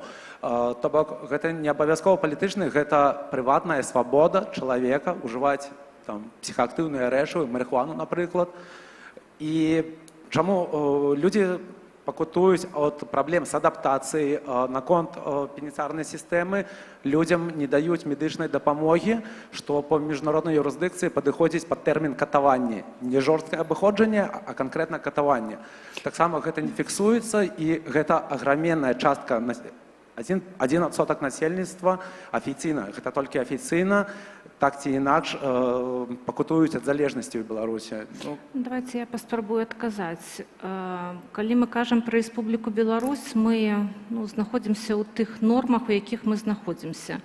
Зусім недавно была навіна пра тое, што сёння в пенітэнцыярных установах, гаворка ідзе пра калоніі, будуць створаныя цэнтры рэабілітацыі. Навіна гэта маё асабістае меркаванне добрае. Іншая справа, трэба паглядзець, якім чынам і якія паслугі будуць там аказвацца, і якім чынам гэта рэабілітацыя будзе прыводзіць да станоўчых вынікаў. Я думаю, што сама сістэма, якая бачыць тыя лічбы, якія ёсць па вот этому артыкулу, яны разумеюць, што з гэтым не просто нешта трэба рабіць. Вось тое, што ёсць рашэнне адкрыцця рэабілітацыйных цэнтраў, это станоўчае рашэнне. Выбачаюся, і апошні момант. Просто пытанне, чаму дэм-сілы, незалежныя медыя не звяртаюць на гэта ўвагу, і таксама як дзяржаўныя медыя табуіруюць гэтую тэму. Здесь нету представителей медиа, поэтому трудно ответить. Я еще добавлю, что в формировании сегодняшней панели, просто вы видите, значит, у нас 6 спикеров, было очень трудно включить представителей либо представителей организаций, сейчас, секундочку, из всех занимающихся работой со всеми уязвимыми группами. Я это прекрасно понимаю, поэтому предупреждая вопросы, которые наверняка будут. Стас, вам слово. Постараюсь очень быстро. Наркозависимость – это заболевание, только в нашей стране это отдано на откуп силовикам, что используется просто как репрессивный аппарат, правильно подчеркнули. То же самое есть и про людей с алкогольной зависимостью, которых просто отправляют на принудительный труд. Это те проблемы, которые есть. Я не согласен, что эта тема замалчивается. То есть, в новостях это мелькает. Может, не так широко, как бы нам хотелось, но, к сожалению, с тем объемом репрессий, который есть, говорить просто только про одну группу невозможно. Но эта тема не замалчивается, и есть организации, которые этим занимаются. Поэтому это то, что должно меняться, опять-таки, очень быстро. Но у нас медицинскую проблему отдали на откуп силовикам. Это связано с людьми с зависимостью. Будь то наркотическое, будь то алкоголь. Спасибо большое. Я вижу в первом ряду вопрос. Добрый день, Наста Базар. У меня не пытанне. Я таксама хочу трошку адысці ад гэтай «А чаму вы не?». Асабліва таму, што шмат камунікавала, у тым ліку журналістамі, журналісткамі і сказала, а чаму вы не асвячаеце, напрыклад, пытанне ЛГБТК. І я разумею, што мы ўсе ў адной лодцы нарэшце. Таму я буду казаць проста агучваць. Дзякуй вялікі за гэтую панель, таму што мне здаецца, это першы раз за ўсе гады панель менавіта пра ўразлівыя групы. Я хачу агучыць дзве групы, якія безумоўна проста маглі не патрапіць сюды. Гэта безумоўна ЛГБТК, паколькі я з'яўляюся і хочу сказаць прадстаўніцай ЛГБТК, а не адкрытай лесбійкай, таму што нават мне цяжка гэта сказаць зараз тут. Я хацела просто сказаць, што мы ёсць, нас шмат. Я хацела пачаць маю прамову з пытання, дзе можна купіць квіток у Новую Беларусь, таму што пакуль што у мяне ўражанне, што мне ў Новай Беларусі дагэтуль няма месца, нягледзячы на тое, што я добра камунікую і з дэм-сіламі, і з медыа, але публічна, па-ранейшаму ідзе вельмі гамафобная рыторыка, і я не ўпэўнена, што калі мы вернемся ў Беларусь, будзе магчымасць мне з маёй жонкай існаваць як сям'я ў Беларусі. Таму я просто хочу агучыць, што гэта таксама ўразлівая група. Дзякую усім, хто займаецца справамі, у тым ліку пытаннямі ЛГБТК. Я ўчора таксама размаўляла з рознымі дапамагаючымі арганізацыямі, ініцыятывамі, налажвала кантакты, якім чынам можна дапамагчы. Я ведаю, што калі я звярнуся да кожнага ці кожнай, хто сидіць на сцэне, мы таксама знойдзем, як дапамагчы. Але важна гэтую тэму падымаць і сказаць, што існуюць ініцыятывы арганізацыі, якія дапамагаюць ЛГБТК, якія дапамагаюць і трансгендерным персонам, і іншым, і з эвакуацыяй, і з лекамі. Калі ласка, проста ведайце, калі нехта не ведае, каму гэта трэба. І другое пытанне, якое я вельмі хочу падняць, гэта хатні гвалт. На жаль, выехалі ў эміграцыю не толькі мы, але і з намі выехаў хатні гвалт. І сітуацыя вельмі небяспечная, вельмі недобрая, тому што ў сітуацыі ў эміграцыі жанчыны яшчэ больш застаюцца неабароненымі, яны баяцца ісці ў паліцыі тых краін, у якіх яны знаходзяцца. А тое, што адбываецца зараз у Беларусі, мы нават не можам уявіць. Дакладна ёсць вельмі шмат прычын меркаваць, што вельмі пагоршылася сітуацыя і ўзровень хатняга гвалту вельмі моцна вырас, а жанчыны ў Беларусі тым больш не маюць дапамогі. Это як мінімум, каб не казаць бла-бла-бла, а што рабіць, як мінімум я хацела б сказаць, што існуе арганізацыя Olivia.Help.org, у якую можна звярнуцца, якая знойдзе тыя ініцыятывы арганізацыі, якія ёсць у той краіне, у якой знаходзяцца зараз беларускі. Таксама, калі ласка, не забывайце пра адно акно, таму што там таксама можна атрымаць інфармацыю.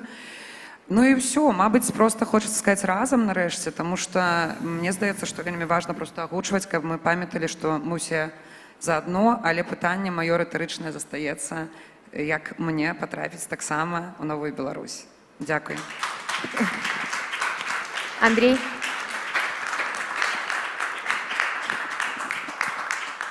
Пару слоў каментароў пра тое, як мы працуем з ЛГБТК. У нас ёсць кейсы эвакуацыі ЛГБТК, у нас ёсць сітуацыя, калі людзі падаюцца на збор.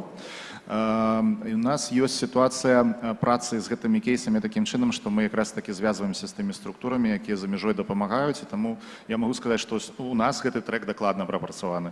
І тут дыскрымінацыі ніякай няма. А наконт хатняга гвалта я хацеў бы сказаць пра практыку, якая ёсць у Польшы. Я заўважыў такую штуку, што насамрэч палякі добра працуюць у гэтым кірунку, яны даюць ахоўны статус, і ў тым ліку людзі, якія з'яўляюцца ахвярамі хатняга гвалту, яны ахопленыя гэтай дзяржаўнай сістэмай, яны не выкрэсленыя. І гэта таксама вельмі радуе, што нягледзячы на тое, што гэта мігранты, яны таксама атрымліваюць гэтую абарону. З Літвой троху горш, але в цэлым гэта сістэма працуе яўна лепш, чым у Беларусі. Так што тыя, хто выехалі, яны трапляюць пад гэтыя зонцікі бяспекі. А з тымі, што засталіся, так я згодны, гэта вельмі вялікая праблема. Спасибо, Зміцер. Так, я хочу таксама дадаць, я не могу сказаць, што мы моцна працуем з гэтымі пытаннямі, але мы працуем з ЛГБТ-пытаннямі. Беларуская суполка ў Швецыі выходзіць на прайд кожны год, каб паказаць, што мы падтрымліваем ЛГБТ-камьюніці. Тут праблема ў тым, што, на жаль, Беларусь – гэта краіна там, дзе ёсць гомафобны фон сярод прапаганды. Але у мяне ёсць уражанне, што гэты фон, ён усё роўна не стварае вельмі такія моцныя гомафобныя адчуванні сярод беларусаў, таму што у мяне я дастаткова часта бачу, што прыязджаюць людзі з нейкімі гомафобнымі prejudice, і праз некаторы час, калі яны жывуць у нармальнай краіны, то яны ад іх пазбаўляюцца. То есть гэта дастаткова типовая гісторыя. Што датычыцца хатняга гвалту, тут трэба мець на ўвазе, што тут патрэба мець нейкія паліцэйскія функцыі, і тут трэба супрацоўнічаць і разумець, як працуе паліцыя, таму што, напрыклад, мы, народныя амбасады, мы не можам выязджаць на месца, дзе праисходзіць хатні гвалт, але мы можам даць добрую параду, да каго звярнуцца, і вялікі дзякуй, Настя, што ты казала, да каго сапраўды можна звярнуцца з такімі пытаннямі, таму што да нас час ад часу звяртаюцца, і ў міграцыі асобна гэта можа быць вельмі моцнай праблемай, таму што, напрыклад, калі жанчына жыве з мужчынай у Швецыі і таму мае магчымасць...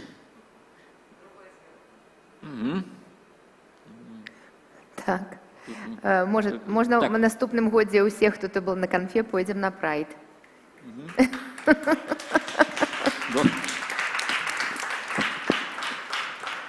Добрая ідея.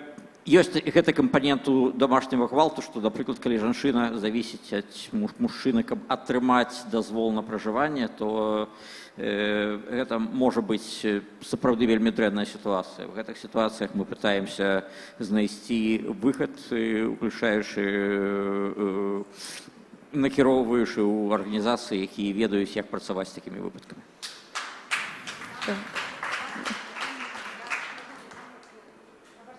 Настя, кажи.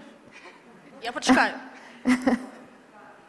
Дякую вялікі. Я яшчэ раз паўтаруся, што гэта не было пытання і не было типа давайте рабіце нешта. Я просто хацела сказаць, Зміцер, на жаль, не. Тое, што людзі выязджаючы становяцца іншымі. Я жыву ў Польшчы 2,5 гады.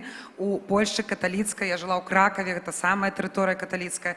Я ні разу за 2,5 гады не сутыкнулася з сітуацыяй гамафобіі ў Польшчы ад палякаў і полек, але я вельмі шмат разоў сутыкалася з гамафобіяй ад беларусаў і беларусак, асабліва пасля кожнага прайду.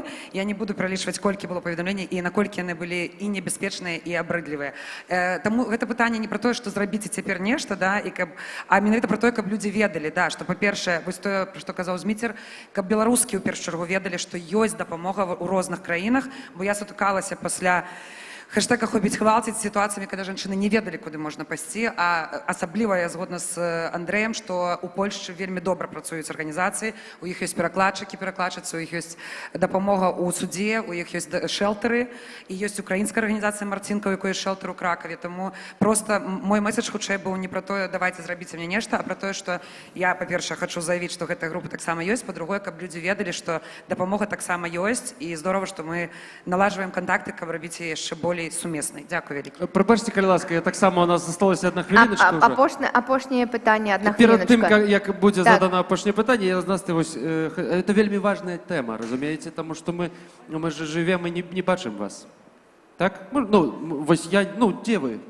Мы не бачым. І калі мы з табой, напрыклад, размаўлялі ў нашым эфіры, так, у нас є журналіст, мы там запрашалі Насту, для мяне было, я быў так уражаны, што адсоткаў 30-10 наших гледачоў, якія, падаецца, это беларусы, якія там падзяляюць наши дэмакратычныя каштоўнасці і так далее, і яны пачалі закидывать чат, нейкімі абразлівымі, что это там за такая, что... И для меня это так здзівіла, тому что калі я лічу, калі я падзяляюся этой каштоўнасці, но адначасова так я, ЛГБТ і там, это для мяне норма, вось вы ёсць, я таксама на прайдзе быў з вами ў Варшаве 2 разы. Але не, для 30% тых, хто падзяляе наша каштоўнасці, это не норма. І гэта сярэднявечча. Я лічу, што пра гэта трэба казаць і казаць часцей. Дзякую, прабачце. На правах модераторки я обращу внимание на один из комментариев в чате. На жаль, мы еще не пришли до толерантности. ЗП и рухавички самые гомофобные. Это то, об чем казал Сергей. Коли ты пытаешь, кто тебе платить пенсию, тебе платит держава. Это наша дзяржава, гэта тое, ад чаго мы хочам сысці. Гэта хатні гвалт таксама. Апошняе пытанне, дзякуй. Так, я просто не могу дочекаться своей чарги. Так. Дякую. Так, меня зовут Станислава Царенцева, я активістка. Настя, дякую, що нагадала, що є ще інші уразливі групи. Коротенько скажу про хатніх хвал, що навіть коли добре працює система в Польщі, то люди в еміграції сталкиваються з бар'єрами, і, наприклад, то ж мовне питання, і тому жінки часто не можуть пойти навіть до такої чудовно працюючої системи за допомогою. Тому про це важливо казати на наших мовах, і як, може, демократичні сили використовували свої медіаресурси і поведомили о том, что есть такие организации и такая допомога. А я хотела сказать еще про одну группу. Это люди с ментальными складанностями, вымушенная миграция, то, как люди выезжали, то, что они переживают. Часто это такие поверьте, такие триггеры, когда яны сталкиваются с ментальными складанностями, и тут так само тяжко пойти за допомогой у той же Польши, не ведаючи мовы, ці, там, например, у Сакартвелі, ці в іншій країні. И с того, что эта панель называлась, ну, по описанию выглядала так, что мы будем возвышать про то, что демократичные силы могут сделать для уразливых групп. Бо я вельми вдячна за вашу працу, и вы тут, правда, есть у нас организации, инициативы, и мы ведаем, что белорусы умеют допомагать себе и іншим. Тому питання, ці є які програми, ці нешта плануються у демократичних силах, напевно, тут може тільки Станіслав відказати, коли він чує, для того, щоб допомагати людям у таких ситуаціях. Бо ментальні складаності – це вельми важно, це вельми тяжко. У нас є кейси, коли люди практикують суїцидальні поводини, ці є суїциди білорусок, які просто не вивезли це життя в еміграції. Дякую. Станислав, если вы с нами, может быть, как представитель Объединенного переходного кабинета, как заместитель представительницы по социальной политике, вы можете ответить на этот вопрос. Надеюсь, меня слышно. Вопрос на самом деле очень сложный, потому что он требует как минимум команды психотерапевтов. И стоит помнить, что, к сожалению, когда мы даже подозреваем, что у человека есть ментальные проблемы, когда мы боимся за его благополучие, не так просто отправить без его согласия ему, скажем, оказать ему помощь. То есть нельзя принудительно лечить человека без очень серьезных доказательств ни в одной стране мира. Поэтому это особая проблема. Насколько мне известно, есть инициативы объединяющих психотерапевтов, которые оказывают помощь, психологическую помощь, потому что здесь вопрос сугубо, скажем так, ресурсов. То есть есть, опять-таки, есть здоровье, по-моему, еще есть организация «Феникс», которая занимается, но, к сожалению, здесь проблема в том, что это можно осуществлять только при наличии согласия человека получить эту помощь, и б, это, к сожалению, не дает нам возможности выписывать лекарства. То есть если человеку нужна медицинская уже помощь, он должен обращаться за медицинской помощью в той стране. Да, безусловно, ему нужно помогать с языковым барьером, грубо скажем, завести его за руку, но это, на самом деле, это очень, очень сложная тема, которой действительно надо заниматься чуть более системно. Дякую, Станіслав. Є. Я вельми рада, що ви долучилися до кабінету. Я, правда, гэтым вельми цешилася. І я тут просто хотіла додати, що я казала не тільки про ситуацію, коли це вже потребує психіатричної допомоги, але часом люди в еміграції, вони сталкиваються навіть з такою ситуацією, коли треба психологічна допомога. І коли це не запустити, так, щоб це не поставити на самотек, то може допомогти, щоб чоловік там притягнув життя і не потребував більшу допомогу. І ось є програми, але вони вельми яны не пакрываюць патрэб дакладна і мала пра хто іх ведае. Таму мой такі не ведаю месседж, каб гэтых праграм было болей, или можа дземсілы распавядалі пра гэтай магчымасці ці знаходзілі іншыя. Я могу быстренько это добавить. Здесь очень еще быстро, очень большая, Станислав, спасибо. Очень быстренько. К сожалению, человеческий и финансовый ресурс тоже ограничен. Если мы говорим про то, что нужна программа бесплатной помощи психотерапевтов, то не каждый психотерапевт готов на фулл-тайм работу бесплатно. К сожалению, это упирается в финансовый и человеческий ресурс. Инфраструктура, чтобы это делать, есть, она используется, но возможности ограничены. Постараемся это исправить. Спасибо за вопрос, спасибо, Станислав. Спасибо сегодняшним всем спикерам и спикеркам. Мы даже не затронули, наверное, 100-ю часть того, что можно было бы и нужно было бы обсудить на этой панели. Поэтому, как после любой хорошей панели, должен быть запрос к демсилам, как мы будем строить социальное государство. Давайте работать вместе. Спасибо. Живи Беларусь! Так, дякую вялікі. Я нагадаю, што заўтра о 10 рано запланавана снеданне з прадстаўнікамі народных амбасадаў. Ну, глядзіце ўсе падрабязнасці ў праграме нашай канферэнцыі, так? Ну і дзякуй. Дзякуй. Яшчэ такая маленькая аб'яўка. Учора я зрабіў яе ўжо пасля ўсяго, зараз зраблю ось яшчэ перад наступнай панелью.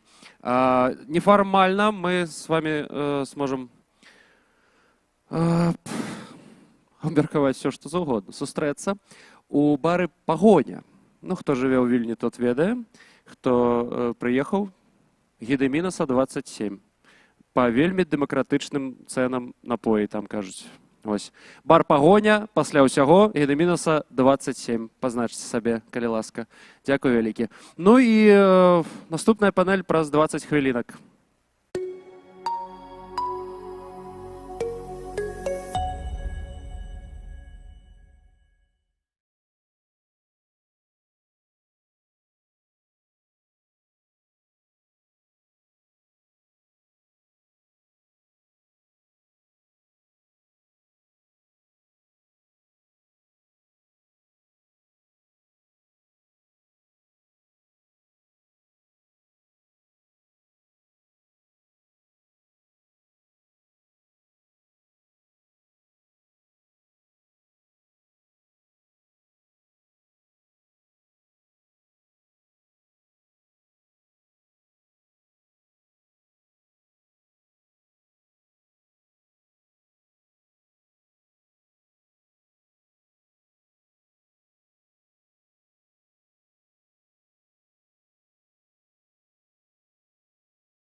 Сябры, дзякуй, што чакаеце нас у прамым эфіры. Мы бачылі пытанне, якое дасылалі ў чат Новай Беларусі, пра тое, што добра, канешне, што дарослыя людзі расказваюць пра ўразлівыя групы, гэта вельмі слушна, але ёсць вялікая ўразлівая група, пра якую чамусьці не гавораць, гэта дзеці, якія з'ехалі разам са сваімі радзіцелямі. Таму, Наста, вот ты як экспертка, як і маці, і экспертка па гэтых пытаннях, раскажы, што ты ведаеш, што робіцца, чаго не робіцца, ці заўсёды павінна быць вось гэтая такая адаптацыя, каб кожная сям'я далучалася да нейкай арганізацыі, ці гэта ўжо ўсё ж такі прыватная справа кожнай сям'і? Дзякуй вялікі, што падымаеш гэта пытанне, таму што насамрэч проста абмежаваны час. І я як маці якраз такі, па-першае, хацела сказаць бы пра гэта, па-другое, я пра гэта таксама заўсёды кажу, таму што я магу сходу назваць мінімум 5 ініцыятыў, якія даюць бясплатную псіхалагічную дапамогу дарослым. Я не знайшла бясплатнай дапамогі дзецям. Я знайшла ў Кракаве для дзяцей з вопытам міграцыі, яно было створана ў першую чаргу для дзяцей з Украіны, але яны прымалі і беларускіх дзяцей таксама, але беларускіх ініцыятыў, на жаль, няма, і гэта насамрэч праблема. І гэта праблема для мяне, таму што мы прывыклі, што калі няма рашэння, то трэба яго зрабіць, але папросту не хапае часу рабіць усё, таму ўсё, што я раю, я шмат разоў называю одно акно, але насамрэч гэта так. Просто напішыце ў одно акно, напішыце горад, у якім вы ёсць, і пашукайце тыя магчымасці, якія ёсць. Пры гэтым я не адмаўляю, што, напрыклад, мы пераехалі ў Варшаву за дзяцей. У тым ліку, таму што ў Кракаве было мала менавіта для дзяцей, менавіта беларускай супольнасці, не ведаю, гурткоў, хораў і гэтак далей, нават калі гэта за грошы. Таму я ўпэўнена, што ў большасці гарадоў, у такіх буйных, у Вільні, у Польшчы, у Вроцлаве ёсць падлеткавы клуб. У Познане, ведаю, ёсць у Гданьску. То бок у вялікіх гарадах ёсць, проста трэба іх знайсці, на жаль. Але агулам я вельмі згодна з пытаннем, таму што я ўвесь час кажу, што хутчэй за ўсё вяртацца не нам. Хутчэй за ўсё вяртацца нашым дзецям. І калі мы зараз не будзем даваць ім увагу, то яны не захочуць. Яны проста настолькі, яны не адаптуюцца, яны інтэгруюцца ў краіны, і яны не захочуць вяртацца. Таму я лічу, што адна з наступных дзеянняў маіх, таму што мае дзеці таксама падрастаюць, гэта ўсё-такі даваць ім магчымасць вучыцца нейкім новым, не ведаю, і палітычным таксама, і ў палітыку ісці, і ў бізнес, і гэтак далей, каб ім было цікава потым вярнуцца. Я ведаю, што такая гісторыя была ва ўкраіне, калі моладзь адмыслова была накіравана навучанне на моладзь, якая выехала, каб яны са сваімі амбіцыямі вярталіся, у тым ліку палітыку. Я лічу, што гэта і наш шлях таксама, і я безумоўна згодна з каментатарам, дзякуй. Але калі патрэбна дапамога, то яе трэба шукаць. Яна ёсць дакладна, проста не ў тым аб'ёме, якім хацелася. Яшчэ пытанне, яно было дасланае у соцсеткі Светланы Ціхановскай у зваротнай сувязі, і яно, вось, мабыць, будзе падавацца, што гэта, ну, нейкае такое бытавое пытанне, але, мабыць, у цябе ёсць досвед, як у актывісткі, як вось гэтую сітуацыю пераламіць, ці што зрабіць? Ці, мабыць, сказаць, што гэта как-то выучаная беспомощнасць, і делайце самі. Пытанне было пра тое, што хлапчук жыве ў Літве з маці, і, да, вельмі цяжка ідзе вывучэнне языка і там іншых языкоў, і вось пытанне было ў том, што як супольнасць можа дапамагчы такой сям'і, і як бы зрабіць так, каб гэтага хлопца адаптавалі. Я адразу хочу даць свой каментар, што як і за псіхалагічнай дапамогай вось гэтае пытанне, ну, трэба таксама самім тоже нешта рабіць. Ну, некаторыя справы гэта таксама адказнасць тых, хто атачае гэтага дзіця ці гэтага чалавека. Я згодна, але я згодна з тым, што мы ўсе выязджаем, па-першае, ў розным стане, па-другое, гэта таксама троху прывілей ведаць нават, куды звярнуцца, разумееш, напрыклад, па псіхалагічную дапамогу. І калі табе трэба захаваць сябе, то цяжка самой вырашыць гэта пытанне. І я бы тут другое пытанне закранула насамрэч у гэтай сітуацыі. Гэта пытанне самастойнага мацярынства. У Беларусі разводаў болей, чым бракаў, і ў Беларусі катастрафічна невыплаты па аліментаў, і я гэта ведаю, бо я сама не атрымліваю аліменты, ніколі іх не атрымлівала на дваіх дзяцей. І гэтыя жанчыны выязджаюць усе самастойна. І гэта таксама тое, што я не паспела абмежаванага часу сказаць, што гэта вялікая праблема. Я ведаю мацярок 3 дзяцей, мацярок 2 дзяцей, і самастойных мацярок, якія ў эміграцыях, не першай эміграцыі. І я б вельмі хацела, каб на гэта таксама звярнулі увагу.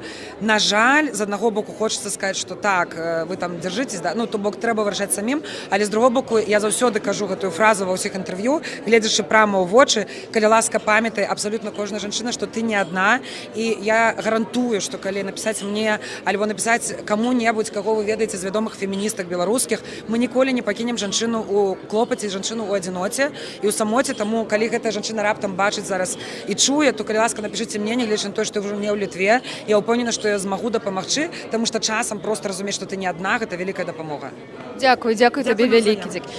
Сябры, гэта была Наста Базар. Вось калі гэтая дапамога жаночага атачэння вам патрэбна, калі ласка, далучайцеся. І мне падаецца, што вось у гэты момант трэба нагадаць сабе, што ў Беларусі 20-го года ўсё пачалося з 3 жанчын, да якіх далучыліся іншыя, і ўсё ж такі гэта нешта новае, і я спадзяюся, нешта натхняльнае, і гэта новы этап для новай Беларусі. А мы працягваем, і калі ласка, далучайцеся да наступнай панелі.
Координаційная рада, третє скликання. Что мы можем зробити для Беларуси в 2025 году? Что это такое увогуле? Координаційная рада в 2025 году. Нехай на гэта пытанне адкажуць панелісты, але цяпер я запрашаю на сцэну з вітальным словам спікерку Координаційнай рады Анжеліку Мельнікову. Калі ласка.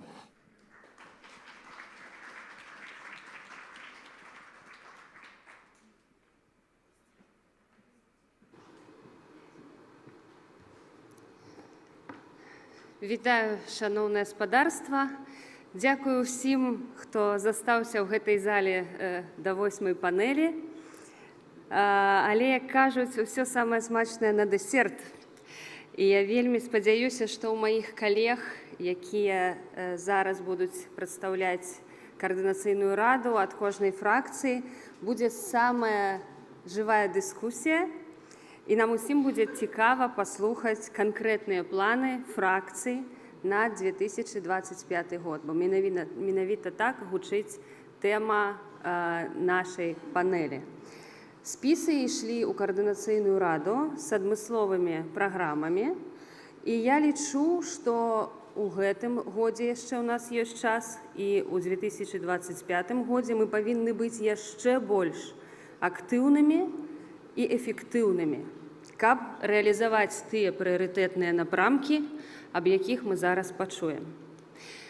Вядома, праца пойдзе лепш і будзе больш эфектыўнай, калі будуць сфармаваныя нашыя адмысловыя камісіі. І я дзякую тым фракцыям, якія ўжо прапанавалі свае камісіі. Гэта каманда Латушкі і Рух за свабоду, гэта еўрапейскі выбар, наша справа, моладзевы наступ. І я заклікаю ўсіх астатніх да актыўнасці і чакаю вашых прапаноў. Учора і сёння многія, уключаючы мяне, адзначылі прыярытэтным напрамкам працу па вызваленні палітвязняў. Але, на жаль, агульнага разумення ў нас аб нашай супрацы пакуль няма. Але гэта нармальна, таму што гэта вельмі складанае пытанне, і таму я хочу прапанаваць координаційную раду як пляцоўку для правядзення дыскусій паміж усімі суб'ектамі, як палітычнымі інстытутамі, так і праваабарончымі арганізацыямі, каб нам разам выпрацаваць супольную стратэгію па гэтай вострай праблеме і план дзеянняў. Гэтае пытанне вельмі сенсітыўнае, як ужо адзначалі тут і спадар амбасадар таксама казаў аб гэтым. Таму я прапаную закрыты круглы стол з самым шырокім прадстаўніцтвам. Хачу таксама падзяліцца добрай навінай, калі ласка, уключыце прэзентацыю. Мы запускаем новы сайт КР. Калі вы пройдзеце па QR-кодзе, то пабачыце промо-версію, якая будзе даступная цягам 24 гадзін на старым дамене Рада Vision.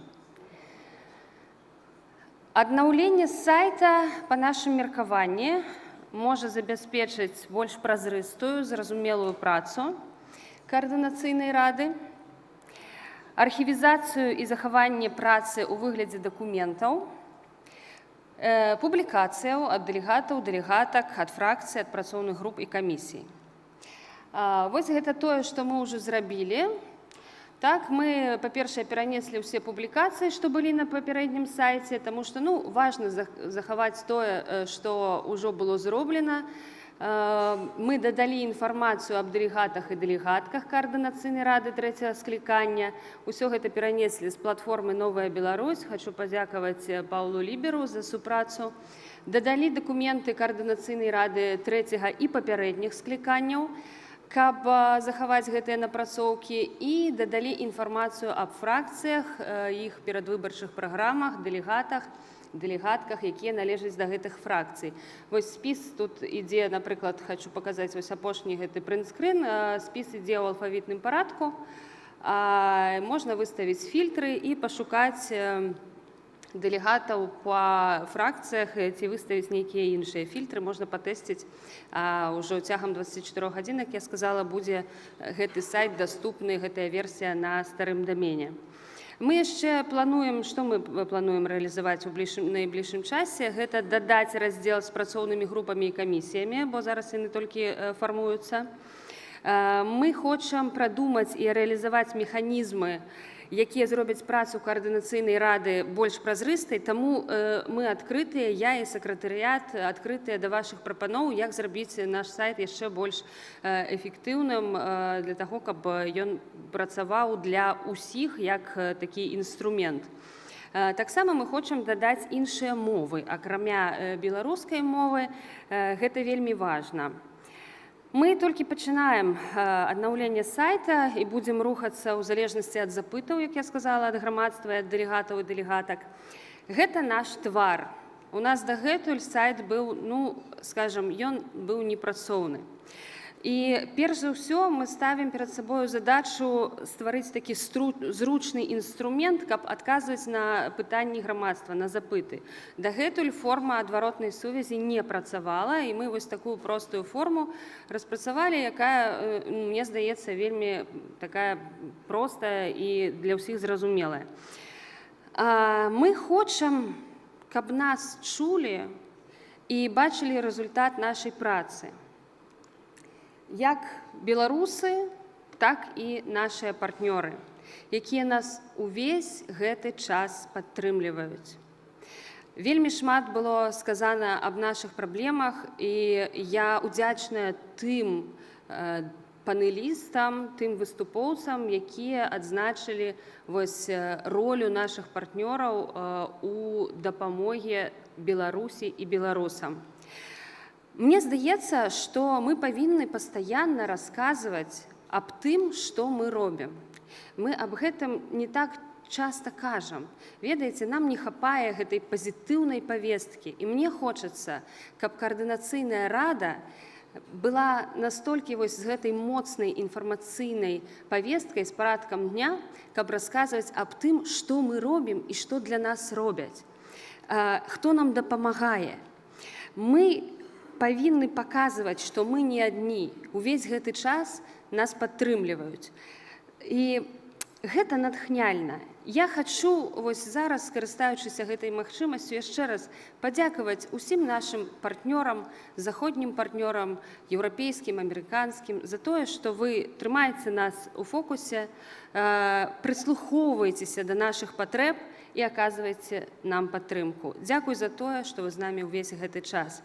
Я яшчэ раз шчыра дзякую усім калегам, арганізатарам гэтай канферэнцыі і жадаю плённай працы нашым панэлістам і у добры шлях каардынацыйнай радзе. Дзякуй вялікі.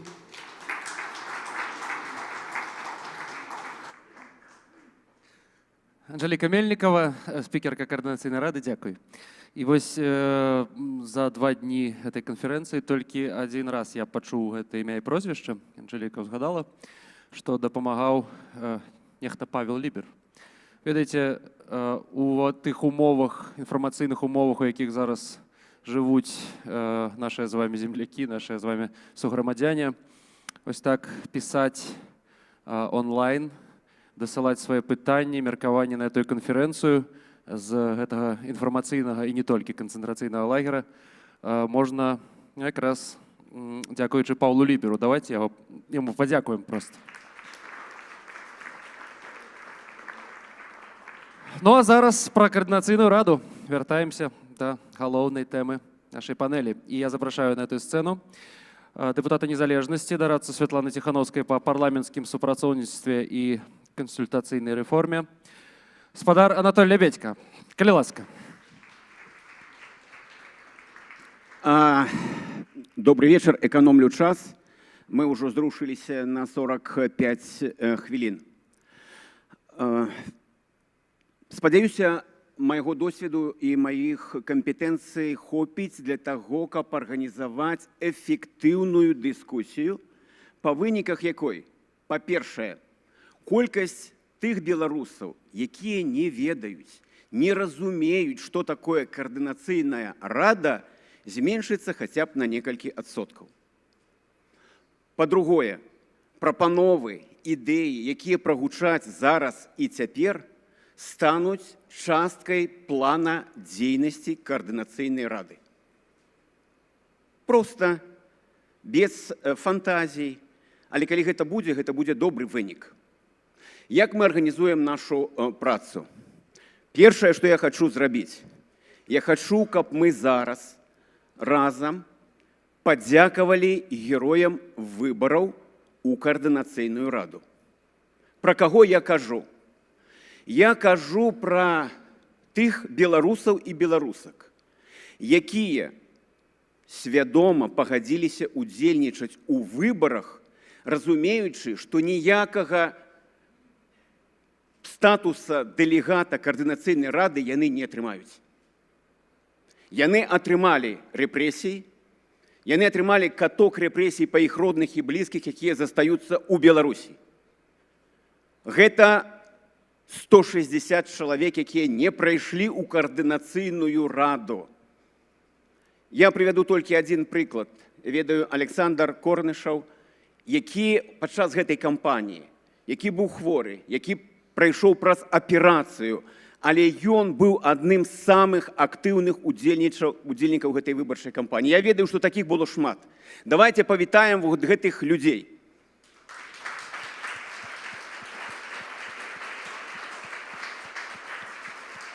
І я хочу звярнуцца да кіраўнікоў Каардынацыйнай рады, кіраўнікоў фракцый. Не забывайцеся іх. Зрабіце іх сваімі памочнікамі. Уключайце іх у стажыроўкі, у паездкі, наколькі вы гэта зможаце. Бо гэта наш капітал і гэта наш з вами ресурс. Другая прапанова. Вось так выглядае, ведаеце што? Так выглядае банк ідэяў і прапановаў. Я ведаю, што зараз будзе шмат крытыкі ў адрес Каардынацыйнай рады. Проста паляцяць стрэлы. А давайте мы зробім ад зваротнага. Вось, спадзяюся, што я адчыню, калі кода нема тут. Значыць, а зараз я дам у зал вось гэтыя паперкі. Калі ласка, напішыце ідэю, прапанову, якую вы лічыце важнай, актуальнай для Каардынацыйнай рады. Усё проста. Адзін лісток – гэта 1% цікавасці да Каардынацыйнай рады. Напрыканцы палічым і зафіксуем, а якая ў нас ёсць цікавасць да гэтай структуры, да гэтай арганізацыі. Даю Святлане для першай. А дзе Франак? Франак занятыя фінансавымі пытаннямі. Тады дам Паўлу побач. Да. Давайте запустим. Я даю сам першую ідэю, прапанову ў гэтую скарбонку. 80 дэлегатаў Каардынацыйнай рады. 80. Давайте кожны возьме сабе пад сваю апеку чалавечую, нават не палітычную, 80 палітычных вязняў. Давайте. Але нефармальна. І зробім так, каб мы імі жылі, калі не кожны дзень, хаця б тыдзень звярталіся да іх. Вот 1% тут ужо ёсць. Далей напрыканцы палічым. А вось зараз праз 1 хвіліну прадстаўнікі Каардынацыйнай рады зоймуць працоўныя месцы. Працоўныя месцы. Тут 7. Нема прадстаўніка толькі ад фракцыі незалежныя беларусы. Яны не байкатуюць, яны падпісваюць галоўны дакумент. Дзякуй, працэс пайшоў.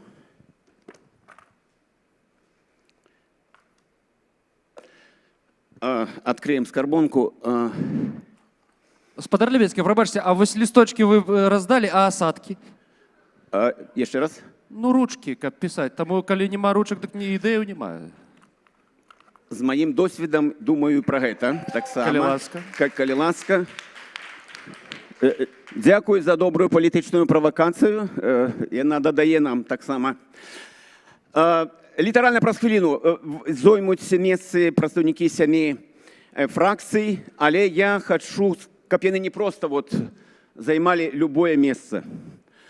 Учарашняя дыскусія показала, што 80 чальцоў Каардынацыйнай рады – гэта не паплечнікі, якія любяць адзін аднаго. Это абсалютна нармальна. Там ёсць дыскусія, там ёсць іскра.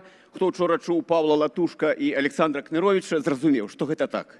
Таму я вас прашу, не проста займайце гэтыя месцы, а тыя, хто атаясамляе сябе з большасцю, якая ёсць у Координацыйнай рады, сядайце справа ад мяне.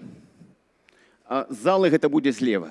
Тыя, хто лічыць, што яны ў апазіцыі, сядайце, калі ласка, злева ад мяне, ад вас справа. Хто не вызначыўся, месца ў цэнтры. Калі ласка. Не чакайце вашых прозвішчаў. Без запрашэнняў, так? Калі ласка, канешне.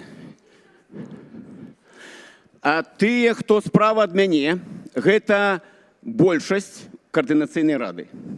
Тыя, хто злева, гэта палітычная апазіцыя. І я патлумачу, чаму. Гэта, я бачу у некаторых усмешкі, насамрэч гэта вельмі важнае пытанне. Вельмі важнае пытанне. У нас ужо трэцяя кадэнцыя. Калі мы спытаем, хто нясе адказнасць за тое, што было ў папярэднія гады, мы развядзём проста рукамі, мы не ведаем. Мы не ведаем. От, бачыце, заблыталіся самі яшчэ.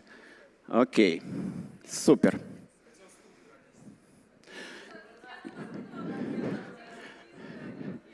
Дякую. Моя рассадка ёсць. Я яшчэ раз раблю акцэнт, чаму гэта важна. Я чакаю, што ў хуткім часе мы будзем ведаць, хто большасць, хто падпіша свой праграмны дакумент і скажа беларусам. Мы большасць вот гэтыя фракцыі. Мы нясем адказнасць за тое, што будзе там, як мінімум, на год, на 2. І гэта будзе па-сапраўднаму, і гэта будзе чэсна. Да? Ну што ж, а зараз мы пачынаем нашу працу. Я зараз прадстаўлю тых, хто дэлегаваны фракцыямі. Одну хвілінку. Магчыма, і так спраўлюся. Артём Брухан, блок Латушка, Рух за свободу. Давайте вітаць іх. Спадар Денисевич, блок Воля. Артур Финкевич, Европейский выбор. Татьяна Мартынова, Хопить бояться. Спадар Караулов, Молодёвый наступ.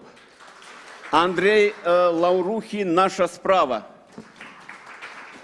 Александр Кнырович, блок Егорова, Прокопьева, альбо белорусы. Ни разу не помылился. Первое задание вельми простое. И тут про это уже говорили. Что такое Координаційная рада? 30 секунд. Просто дополнить початок этого сказа. Координаційная рада, на думку нашей фракции, Артем, это... Гэта прадстаўнічы абраны орган дэмакратычных сілаў Беларусі, які з'яўляецца палітычнай альтэрнатыве палаткі Лукашэнкі, а не іншым інстытутам дэмакратычных сілаў. Мы будем спрабаваць зафіксаваць кожную пазіцыю, каб мець погляд фракцый, як яны разумеюць, што такое Координаційная рада. Блок Воля. Координаційная рада предназначена ў першую чаргу для трансфера улады, а таксама і асноўная для нас гэта безопасность і незалежнасць нашай краіны, Рэспублікі Беларусь. Артур Фінкевич, калі ласка, Еўрапейскі выбар. Гэта прадстаўнічы орган дэмакратычнай часткі беларускага грамадства, які разам з аб'яднаным пераходным кабінетам і офісам Светланы Ціхановскай прымаюць стратэгію дэмакратычных сілаў, а таксама важнейшыя рашэнні, якія тычацца усіх грамадзянаў Беларусі. Татьяна Мартынова, Хопить бояться. Координационная рада – это, знаете, такое MVP белорусской демократии. Minimal Value Product. Это первый парламент с претензией, скажем так, да, давайте, который избрали белорусы, начиная с 1994 года. И очень важно, чтобы наши инвесторы, самые важные для нас люди, их 6723 человека, чтобы они не пожалели, что они проголосовали, а мы их не подвели. Дякую. Евген Караулов, Молодёвый наступ.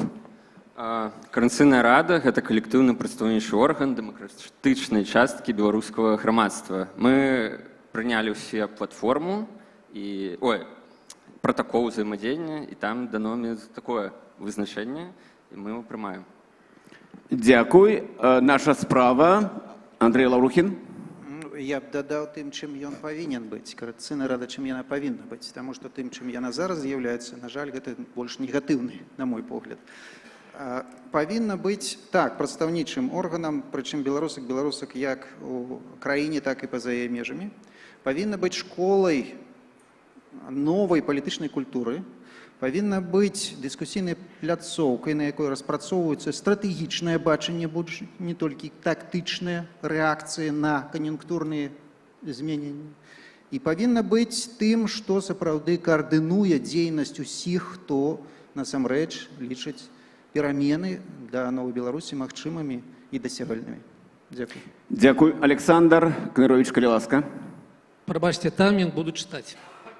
Коордынацыйная рада павінна была стаць калектыўным прадстаўнічым органам дэмакратычных сіл, якая мела бы шырокую апору і самастойную легітымнасць, незалежную ад асоб. Шырокая апора, самастойная легітымнасць. Навошта? Мы цалкам, як грамадства, знаходзімся ў палітычным шыза, і мы тут надолго, не менш як на 6 гадоў. І самастойная рада на гэтай доўгай дыстанцыі магла быць вельмі эфектыўным інструментам. Не атрымалася. Коордынацыйная рада нумар 3 не самастойная, яна стала пад аддзелам іншых структур, гэта вельмі хутка прывядзе яе да смерці. На жаль. Дзякуй. Звяртаюся да вас, шаноўныя. Падыміце рукі, калі ласка, хто удзельнічаў у выбарах коордынацыйнай рады. Падыміце рукі. Супер. Глядзіце, тут сабраліся вашы выбаршчыкі. Старайцеся дзеля іх. А другое пытанне. Вы пачулі адказ прадстаўнікоў коордынацыйнай рады, што для іх коордынацыйная рада. Падыміце руку, калі нейкі адказ супаў з вашым уяўленнем пра коордынацыйную раду. Падыміце руку. Ну, тут ужо не так багата. Супер. Вот для тых, у каго хто не прагаласаваў, мы ладзім якраз галасаванне. Калі ласка, ёсць магчымасць прагаласаваць на тым, што зрабіў лідер. Там ёсць магчымасць прагаласаваць і такія опцыі. Коордынацыйная рада – гэта протапарламент, дыскусійная пляцоўка, прадстаўнічы орган апазіцыі, новы палітычны цэнтр дэмакратычных сілаў, кандыдат у протапарламент, школа палітычнага парламенцкага навучання і апошняя опцыя не ведаю, не разумею. Калі ласка, прагаласуйце, знайдзеце час. Я звяртаюся да тых, хто з намі ў рэжыме онлайн.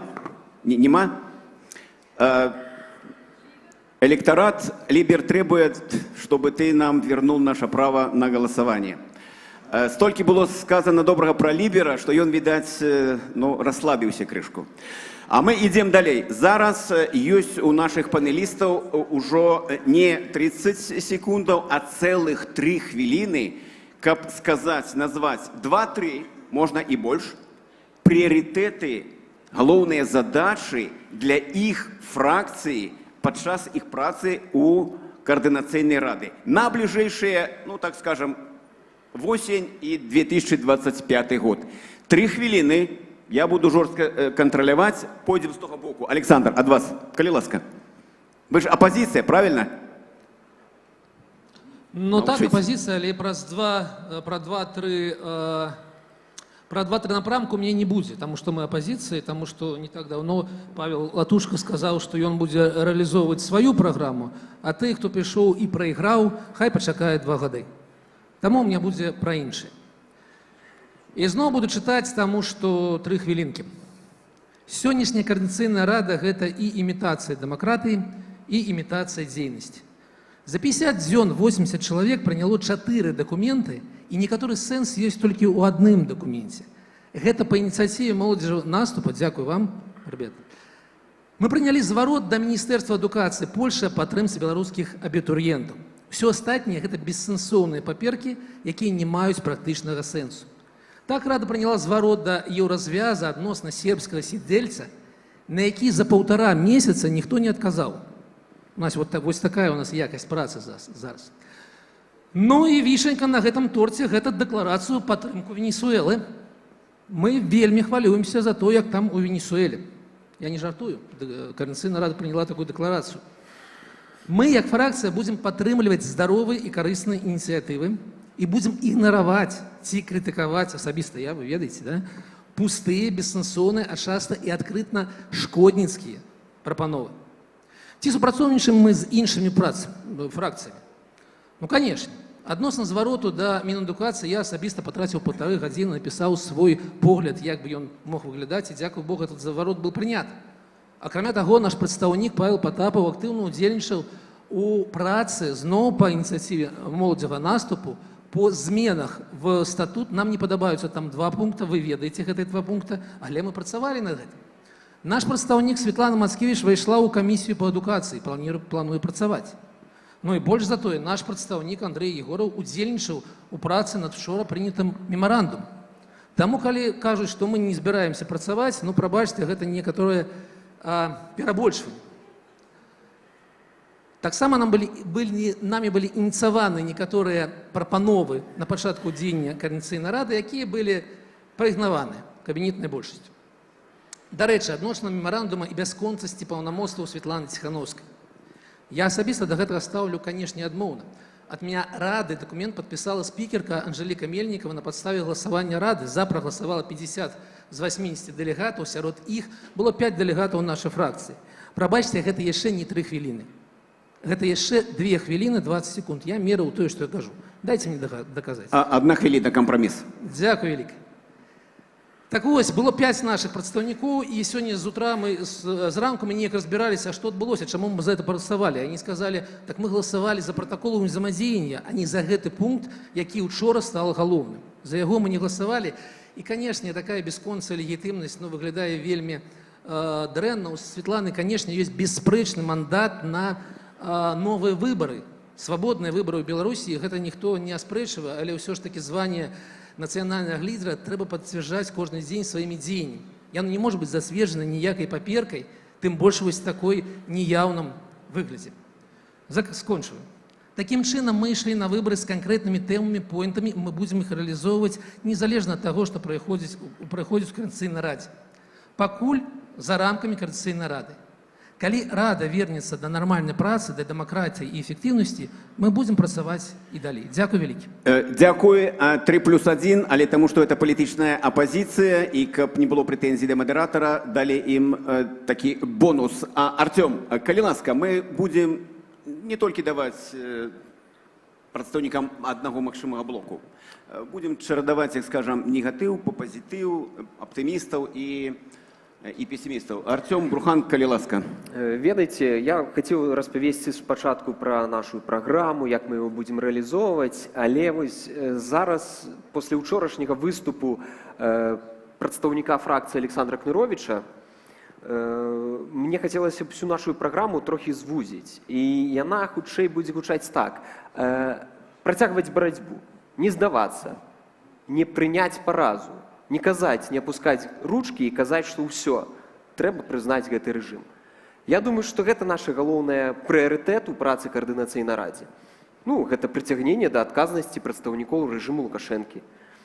Гэта барацьба за тое, каб беларусы маглі прыязджаць у Еўропу, каб яны атрымлівалі візы, каб была мабільнасць, каб студэнцкія арганізацыі і студэнты атрымлівалі больш адукацыйных магчымасцяў.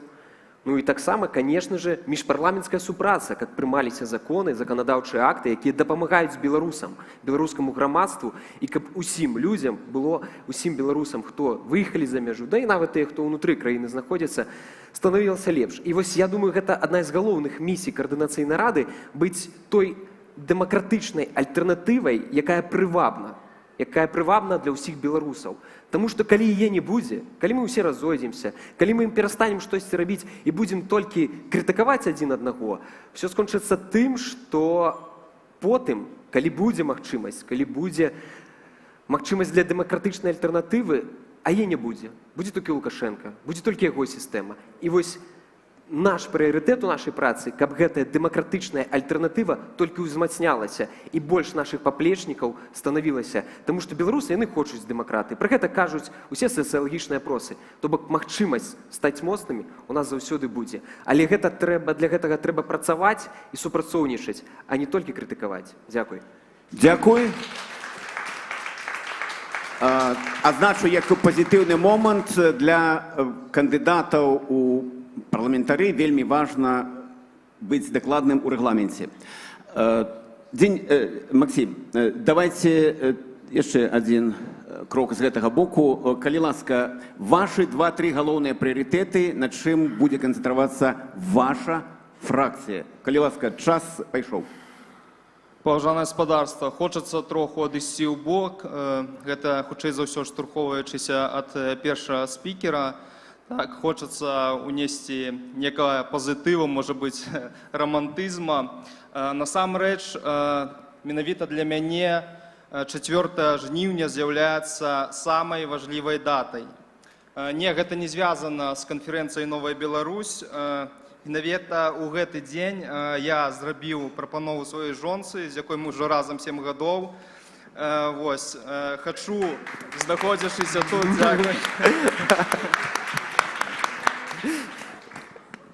хачу, знаходзячыся тут, яе менавіта павіншаваць, якую я безмерна кахаю і ад шчырага сэрца лічу сябе самым шчаслівым чалавекам. Это сапраўды.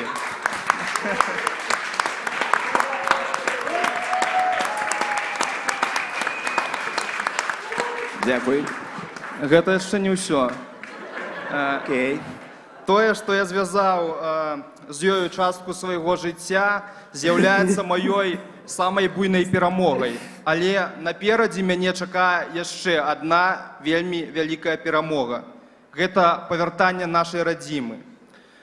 Менавіта разам з вамі, з беларусамі, мы дасягнём гэтай мэты. І мы ўжо ў гэты момант будзем не тэрарыстамі, а кожны з вас, хто знаходзіцца тут, будзе героем у першую чаргу. Хтосьці абражаецца, калі кажуць, што беларусы гэта людзі на балоце. Не бачу тут нічога крыўднага і малаважнага, бо балота, насамрэч, гэта вельмі моцны арганізм, які ў любую секунду можа забраць жыццё кожнага.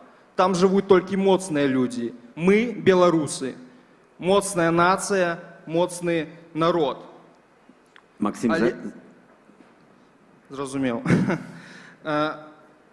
Што датычыцца нашых асноўных напрамкаў. Калі, павяртаючыся да балота, абрахманьваеш полымя, менавіта на нашу думку трэба мець навыкі, упэўненасць і сталёвую волю. Што з'яўляецца ў нашым выпадку навыкамі? Навыкі – гэта ў першую чаргу падрыхтаваныя людзі. Прафесіяналы, якія на першае месца ставяць гонар і годнасць, а не падлізніцтва. Дзякуй. Энтузіасты, якія ахвяруюць цяпер, зараз. І якія ў першую чаргу не баяцца паглядзець смерці ў твар. Менавіта, на маю суб'ектыўную думку, гэта тое, чаго нам не хапіла ў 2020 годзе. Максим, час. Што ёсць упэўненасць у нашым выпадку? Гэта наша ідэнтычнасць, наша мова, наша культура, за што мы павінны змагацца. Дзякуй. І сталёвая воля абавязкова павінна быць у кожнага. Дзякуй вам. Дзякуй. Я прашу прабачэння, у мадэратара ёсць такая місія сказаць стоп. Калі ласка, Андрей, давайте мы з того боку. Калі вам не складана сказаць, ваша фракцыя атаясамляе сябе з апазіцыяй ці з большасцю? Ці вы яшчэ не вырашылі? Ну, я так скажу, что, мне кажется, все инфицированы культом личности и зациклены на вот такой, знаете, такой термин психологический, обсессия на каких-то личностях. Наша фракция старается ориентироваться на суть дела и на те вызовы, с которыми мы сейчас имеем дело. Значит, поэтому, если это называется оппозицией, что мы не играем в игру, значит, вот, выяснение отношений личности, амбиций, то да, мы оппозиция. Окей, понятно. Зараз у вас 3 хвилины и 2-3 галоўныя прыярытэты вашай фракцыі. Напрыканцы лепш перадаць прывітанне жонцы ці там цешчы і так далей. Давайте так поменяем прыярытэты крышку. Да. Коли ласка. Хорошо. Так вот, что же за суть дела? Суть дела, как я говорил, определяется теми вызовами, с которыми мы столкнулись. Их два, на мой взгляд. Первый – это то, что можно назвать изоляцией, стигматизацией и дискриминацией белорусов. Это связано, естественно, с общим полем, с войной в Украине, с тем, что, как ни крути, Беларусь страна-агрессор, и автоматически страны воспринимают белорусов по паспорту. Вот недавно как раз соцспикер нашей фракции Виталий Ромашевский мне рассказал о том, что они обошли 4 банка в Польше, чтобы зарегистрировать гражданскую, значит, организацию. Как только, все сначала говорят, да, конечно, пожалуйста, но как только доходила речь о гражданстве, тотчас появлялась проблема. А, вы белорусы? Нет, мы не сможем вам открыть счет. Значит, вот это действительно та проблема. Поэтому как раз вот наш один из лозунгов был «не железный заслон». Я бы додал сюда еще не стигматизации, не дискриминации. Значит, главная цель и смысл находить те аргументы и те убеждения, значит, вот те наши доносить до наших коллег, прежде всего среди западных стран, да, наших, тех, кто, в общем-то, солидаризовался с нами после 2020 года, но в силу изменившейся политической конъюнктуры, вполне понятной, в силу тех ставок, которые связаны с тем, что в Украине гибнут люди, конечно, в этом ранге жертв мы, к сожалению или к радости, это сложно сказать, здесь действительно очень циничный расчет, но мы оказались на периферии этого внимания. Однако нам нужно прилагать усилия для того, чтобы находить эти аргументы, чтобы убеждать наших коллег и чтобы позиционировать белорусов как тех, кто достойны внимания, большего гораздо, чем оно есть здесь и сейчас. Андрей. Это первый. Заканчиваем. Второе. Да, ну я вижу, кстати сказать, часы, у меня еще есть 40 секунд. Я вас попередживаю просто. Да, 40 секунд, 1 минута есть у меня, правильно? У вас 29 секунд. Второе, хорошо, я постараюсь очень лаконично. Речь о том, что в этой ситуации нам крайне важно беречь друг друга и консолидироваться, несмотря на все различия. И вот в этом как раз состоит вторая наша роль. Мы создали, значит, в случае с первой задачей группу, которая должна обсуждать вопросы вот эти как раз-таки стигматизации и дискриминации белорусов. А вторая связана с созданием комиссии по образованию и науке, где мы, ну, я лично в частности занимаюсь экспертизой в сфере образования и науки, и мы планируем продолжить ту деятельность, которая была начата во втором созыве Координационного совета по поддержке студентов, учеников, преподавателей, ученых, которые, это в общем авангард нашего общества, который оказался выброшенным, забытым и вынужден сейчас, извините, менять профессию с ученого высочайшего класса на то, чтобы продавать там, знаете, сок в кафе или работать таксистом. Андрей, дякую. Вот это то, что мы хотели бы взять на себя и что мы хотели бы изменить эту ситуацию и помочь этим людям оставаться в профессии и быть по-прежнему авангардом нашего общества и сохранять надежду в своем лице и для себя, дякую. И для нас. Спасибо. Андрей Лаўрухін, наша справа. Ведаеце, чаму мне дали микрофон и попросили казаць? Потому что у меня есть некий досвід парламентской працы, я могу людей обрывать и могу давать некоторые порады. У меня до вас порада такая. Коли 3 хвилины и 2-3 пункты, скажите 1, 2, 3, а потом их расшифровывайте. Просто тады те, кто тут у нас и кто нас слухает, они зразумеют, что ваша фракция хочет робить. А потом можете напаўняць гэта вобразнасцю. Но гэта парада збоку, вы ж ужо амаль парламентары, можете яе і не прытрымлівацца. Артур Фінкевіч, 3 хвилины, европейский выбор. Приоритеты.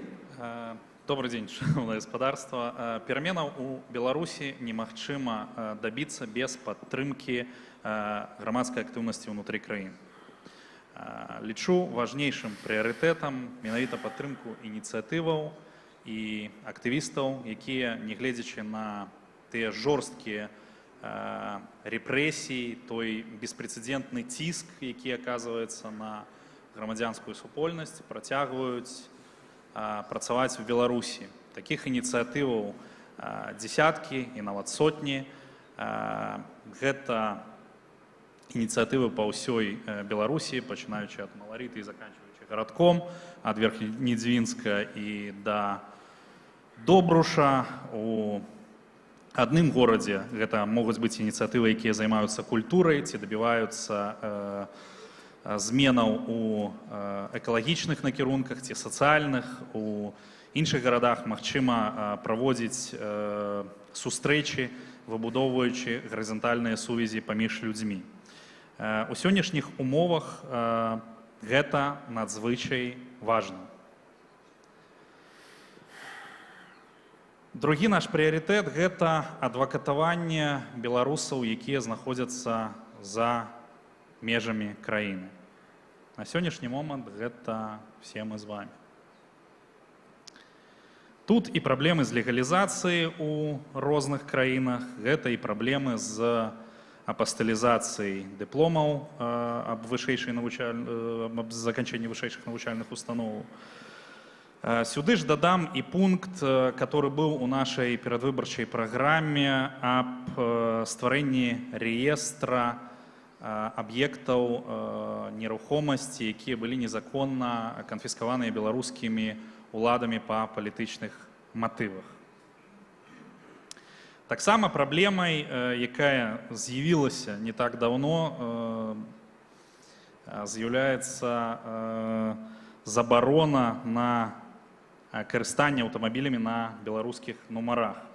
Эта праблема нібыта адкладзена ў часе, але яна з'яўляецца досыць важнай, бо тая частка беларусаў, якія маюць міжнародную абарону, яны з гэтымі аўтамабілямі нічога не могуць зрабіць. Это, конечно, такі, можа быць, не першаснае пытанне, але лічу яго вельмі важным. Таксама тут хацеў бы дадаць, што наша фракцыя будзе ініцыяваць стварэнне на базе сакратарыята каардынацыйнай рады такой адзінкі, якая будзе адказная за працу са зваротамі грамадзянаў, якія знаходзяцца як внутры Беларусі, так і за яе межамі. Туды можна будзе звярнуцца, і, адпаведна, гэты чалавек будзе куріраваць праблемнае пытанне. Альбо перадасць у профільную камісію каардынацыйнай рады ці грамадскую арганізацыю, якая мае кампетэнцыі ў гэтым накірунку. Наступным прыярытэтам працы з'яўляецца распрацоўка дарожнай мапы па еўрапейскай інтэграцыі Беларусі. Выходзім на фініш. Гэта алгарытм дзеянняў, які накіраваны на паскарэнне працэсу еўраінтэграцыі Беларусі пасля ажыццяўлення дэмакратычных пераўтварэнняў у нашай краіне. Таксама важным з'яўляецца папулярызацыя еўрапейскага выбару сярод беларускага грамадства. Вельмі важным з'яўляецца адказаць ясна і канкрэтна на пытанне, што сяброўства ў Еўрапейскім Саюзе можа даць Беларусі і беларусам. На гэтай пазітыўнай ноце мы пакуль зробім прыпынак. І Яўген Караулаў. Яўген, вы вот у гэтым палітычным спектры большасць ці палітычная апазіцыя, ці не вызначыліся? Мы анархісты. Хто-хто? Анархісты. Анархісты? Анархісты. Анатолий, дайте вот падчас фармавання коаліцыі... 3 хвіліны. І прыярытэты 2-3 можна больш анархістаў, калі ласка. Добра. Падчас фармавання коаліцыі, калі скончылись выборы, там пачались розныя перамовы, некаторыя фракцыі прапаноўвалі нам увайсці ў коаліцыю, але ва ўсіх этих коаліцыйных дамовах там быў такі вот пункт, што там, напрыклад, дзе-то мы разам прагаласуем, значит, мы павінны галасаваць і все разам у Координацыйнай радзе. Але нават у нашай фракцыі няма такой вот прям жорсткай фракцыйнай дысцыпліны. Збольшага па ўсіх пытаннях мэта нашай фракцыі стваралася, это даць моладзі магчымасць удзельнічаць у палітыцы, пры этом яе так не заганяць у нейкія рамкі і падтрымоўваць, калі это там не супярэчыць інтарэсам іншых. Калі супярэчыць, то абмяркоўваць. Адпаведна, мы не ўвайшлі ў ніякія кааліцыі. Так, ну тут я паўтару, напэўна, просто нашу перадвыбарчую праграму, тому што нічого не змянілася. Мы што абяцалі, то і будем рабіць. Місія моладзевого наступу – это прадстаўніцтва абароны і прасоўвання інтарэсаў беларускай моладзі на ўсіх узроўнях прыняцця палітычных вырашэнняў. У нас ёсць асноўна 4 кірункі. Это палітычная праца, пашырэнне актыўнага ўдзелу моладзі ў палітычных працэсах краіны, праца ў краіне, пашырэнне магчымасцяў утварэння і доступу да атрымання міжнароднага досведу для моладзі. Праца з дыяспорай, кансалідацыя беларускай дыяспоры і захаванне сувязяў дыяспаральнай моладзі з Беларусю. І апошняе – это міжнародная праца, умацаванне міжнародных сувязяў для прасоўвання інтарэсаў беларускай моладзі. Дзякуй. Супер. Вось анархісты закончылі вельмі моцна, дакладна. Респект мой асабісты. Татьяна, ваши 3 хвіліны і ваши 3, можна больше, прыярытэты на ближайшую перспективу. Мой первый приоритет и нашей фракции – это белорусы внутри страны. Но я хочу начать с того, чтобы вы сейчас похлопали 2 участникам моего списка, которые точно знали, что не пройдут в КС, и которые очень много потеряли просто за то, чтобы поддержать. Это Лола Коломенцева и Андрей Анкудинов, они здесь. Может быть, вы встанете, коллеги? Спасибо вам. Вы знаете, 2020 год убедил меня в одном. Что не умеют российское общество и что умеет белорусское. Белорусы умеют в горизонтальные связи. Именно это спасет нашу страну. Но нам придется каждому убить в себе маленького Лукашенко, который просыпается в нашей голове в тот момент, когда вдруг мы получаем нечто, чуть связанное с властью, с ресурсами и так далее. Я видела много проектов, которые на этом посыпались. Координационный совет сам в состоянии чем-то стать или не стать. Но я очень рада, что есть Саша Кнырович. Спасибо тебе. Потому что это и есть демократия. Демократия – это не монолитность. А белорусы готовы вообще принять то, что все не думают одинаково. Я, как человек, который обещал транспарентность, и не я одна в Координационном совете стояла за полную транспарентность наших чатов, наших заседаний. И это есть уже сегодня. Мы выбранный орган. И это круто, что там Курейчик, Кнырович, Шапоров и все остальные периодически ссорятся, иногда даже выходят за какие-то рамки. Но, господа, это и есть демократия. По-другому не работает. Если мы с вами продолжим искать сильного лидера, то он у нас уже есть. Он в Беларуси. Очень сильный лидер. Если мы с вами не будем учитывать то важное, что для наших партнеров звучит как слово «легитимность», и кидаться камнями в людей, таких как Тихановская, Кнырович, Брухан, Павел Латушко, за которыми стоят выборщики впервые с 1994 года, то мы все потеряем. Я заканчиваю. Я прошу прощения, мы хотим домой. И это написано. Нашу программу вы можете почитать, она больше про ценности. А все остальное, что мы должны делать, мы должны быть очень гибкими. Потому что каждая следующая неделя может принести новые вводные. А Координационный совет – это 80 человек, которые станут площадкой, чтобы вырабатывать грамотные решения и дать Беларуси новых политиков, нового уровня, за которыми потом пойдут люди. Когда это случится? Як кажуть у нас на Київщині, що було бачили, що буде побачимо. Дякую. Дякую. Мне падаецца, што нашим недахопам было тое, што мы не давалі тое, што пішуць людзі ў чаце. Евгений Маладзёвы наступ адзіныя, хто ператвараюць балабольню. Правильно? Воля, выйдзеце з большасці, вас выкарыстоўваюць. Евгений Маладзёвы наступ адзіныя, хто ператвараюць балабольную на працу. Анатолий, пустим. Дякую усім дэлегатам Координацыйнай рады. Я буду зачитывать периодично, что пишут люди, потому что нам вельми важно, каб яны не выпали от нас. Зараз у нас есть час не так шмат организовать дискуссию вось тут. Але у мяне на пачатку пытанне. Вось прадстаўнікі большасці 1, 2, 3, 4, як я зразумеў. Скажите, калі ласка, з таго, што агучылі прадстаўнікі, якія гавораць, што яны апазіцыі, ёсць што і прымальна для вас? Татьяна, Артём, Максим, Артур. Вот что вы почули из их и что вы готовы робить разом? Коли ласка. Вы знаете, у меня есть в этом смысле любимая фраза. Я согласен с вашим несогласием. Окей, принято. Што У вас есть еще тое, думки? што казала наша справа, даволі слушныя думкі, таму я думаю, тут можна знайсці супрацоўніцтва. На жаль, ад Александра я не пачуў канструктыўных прапаноў. Вы убачылі у Андрэя канструктыў, які датычыць і гатовы. Максим. Так, цалкам згодны з спікерам наконт канструктыва і таксама пагажусь з нашай справай наконт адукацыі, што гэта вельмі важная рэч, на якую мы павінны вкласці вельмі шмат усілкаў. Артур? Кожны мае права на сваё меркаванне, і я ўпэўнены, што па некаторых накірунках розныя фракцыі могуць паміж сабой супрацоўнічаць, не гледзячы... Артур, тое, што вы пачулі, вы чулі, што вот нейкія пункты, па якіх канкрэтна вы гатовы заўтра сесці і працаваць? Я ўпэўнены, што па тых пунктах, которые важны для беларусаў, будзе ісці супраца. Вот давайте и так объехать. Ну, такие толерантные Перевожу белорусы. с эльфийского. Вы говорите конкретно. Вот что говорил Артем. Лаврухин сказал 1, 2, 3. Это супадае з нами. Мы готовы з Лаврухиным. И тогда возникают эти пытания. Большесть, меньшесть, оппозиция. Коли ласка, ваше слово, якби передаем мандат. Коли ласка, вот ваши 3 фракции. Вы пачулі прадстаўнікоў большасці.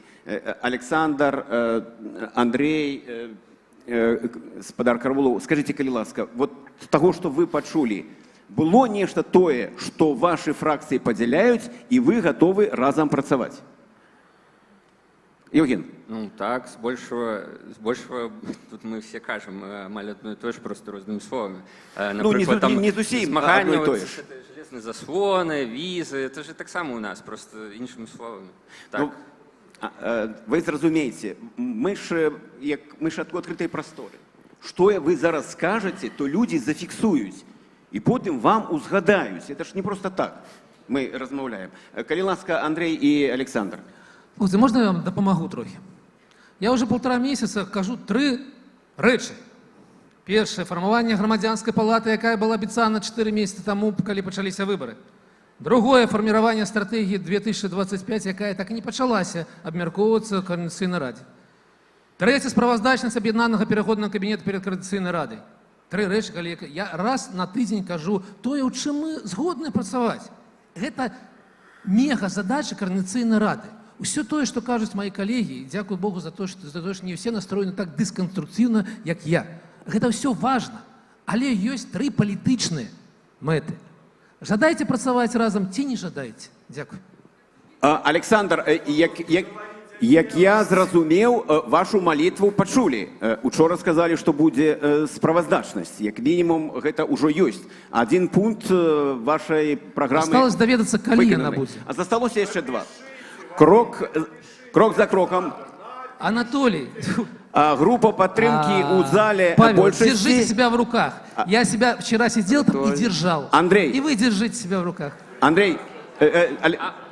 Павел. Можно я додам? Андрей, калі ласка. Анатолий лучший. Давайте так, ведайте, тут вы можете до меня по-розному ставиться, але я тут пакуль галоўны чалавек. Калі ласка, Андрей.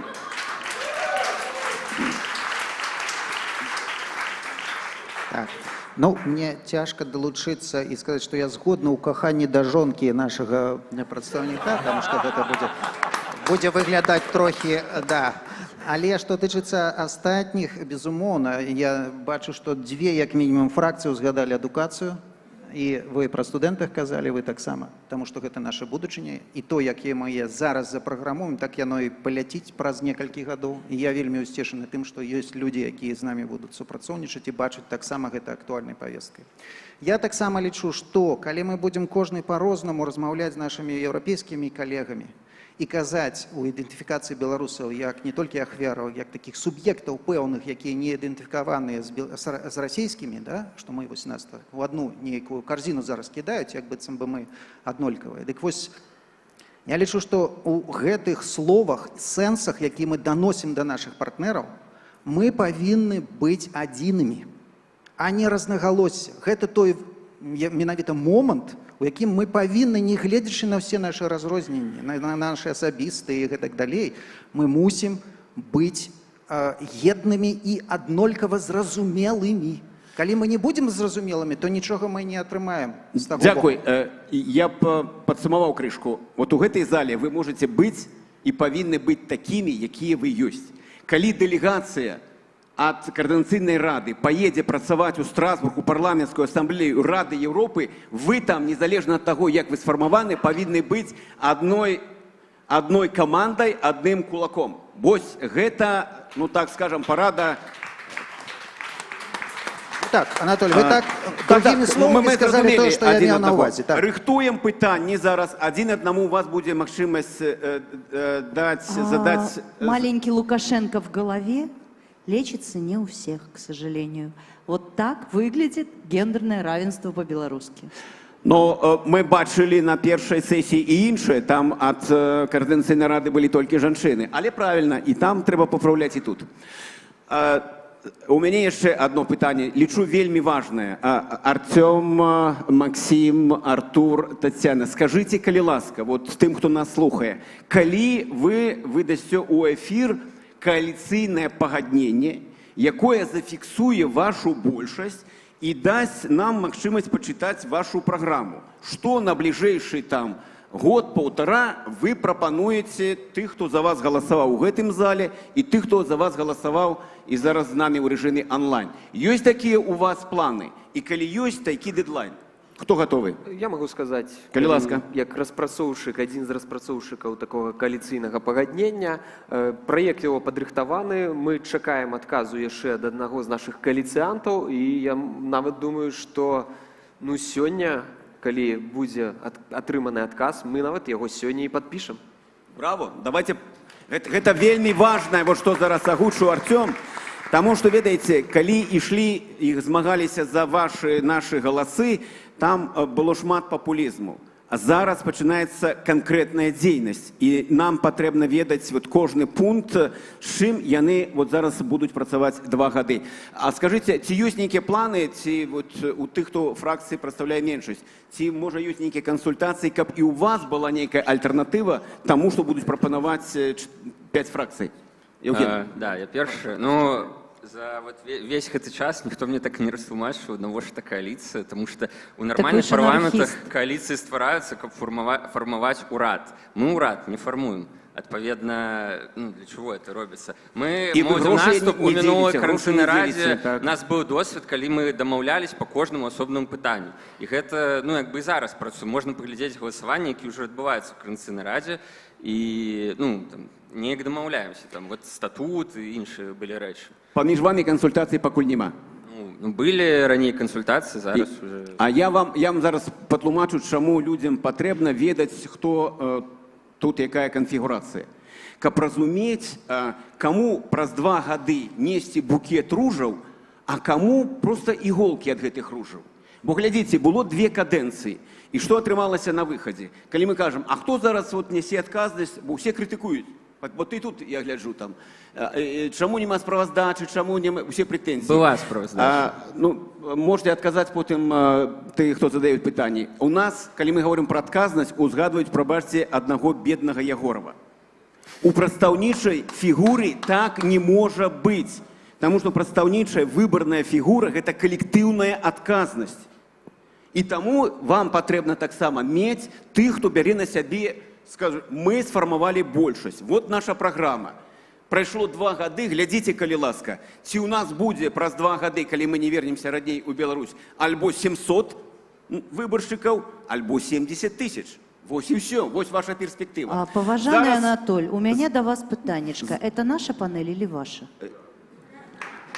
Мне цікава, калі падзяліць весь час, які кажа Анатолій і які мы, то мне адчуванне, што вас будзе больш, чым у нас всех разам. Я ж з самага пачатку сказаў, што у мяне сваё тут у галаве. Я хачу, каб у нас быў эфект. То есть все-таки ваша? Татьяна, Я ведаю, што вы гатовы саліраваць лепш, чым я.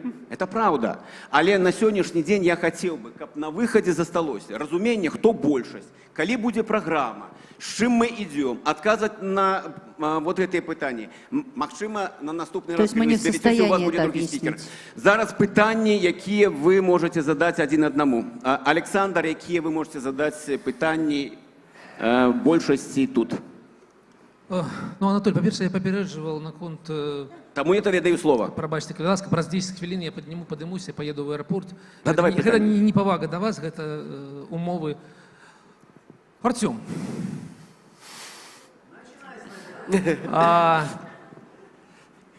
В вашей программе перадвыбарчай было такі пункт, як аднолькавыя санкцыі да беларусаў і да расіян. Так? Я помню. Я уже не буду узгадывать все остальное, что отбывалось. Но месяц тому белорусов пачалі разварочваць на мяжы, не давать провести туалетную паперу и не оформлять гэтые самые такс-фры. Я упэўнены, что вы не просили гэтых санкций. Я упэўнены не ў гэтым пытанні.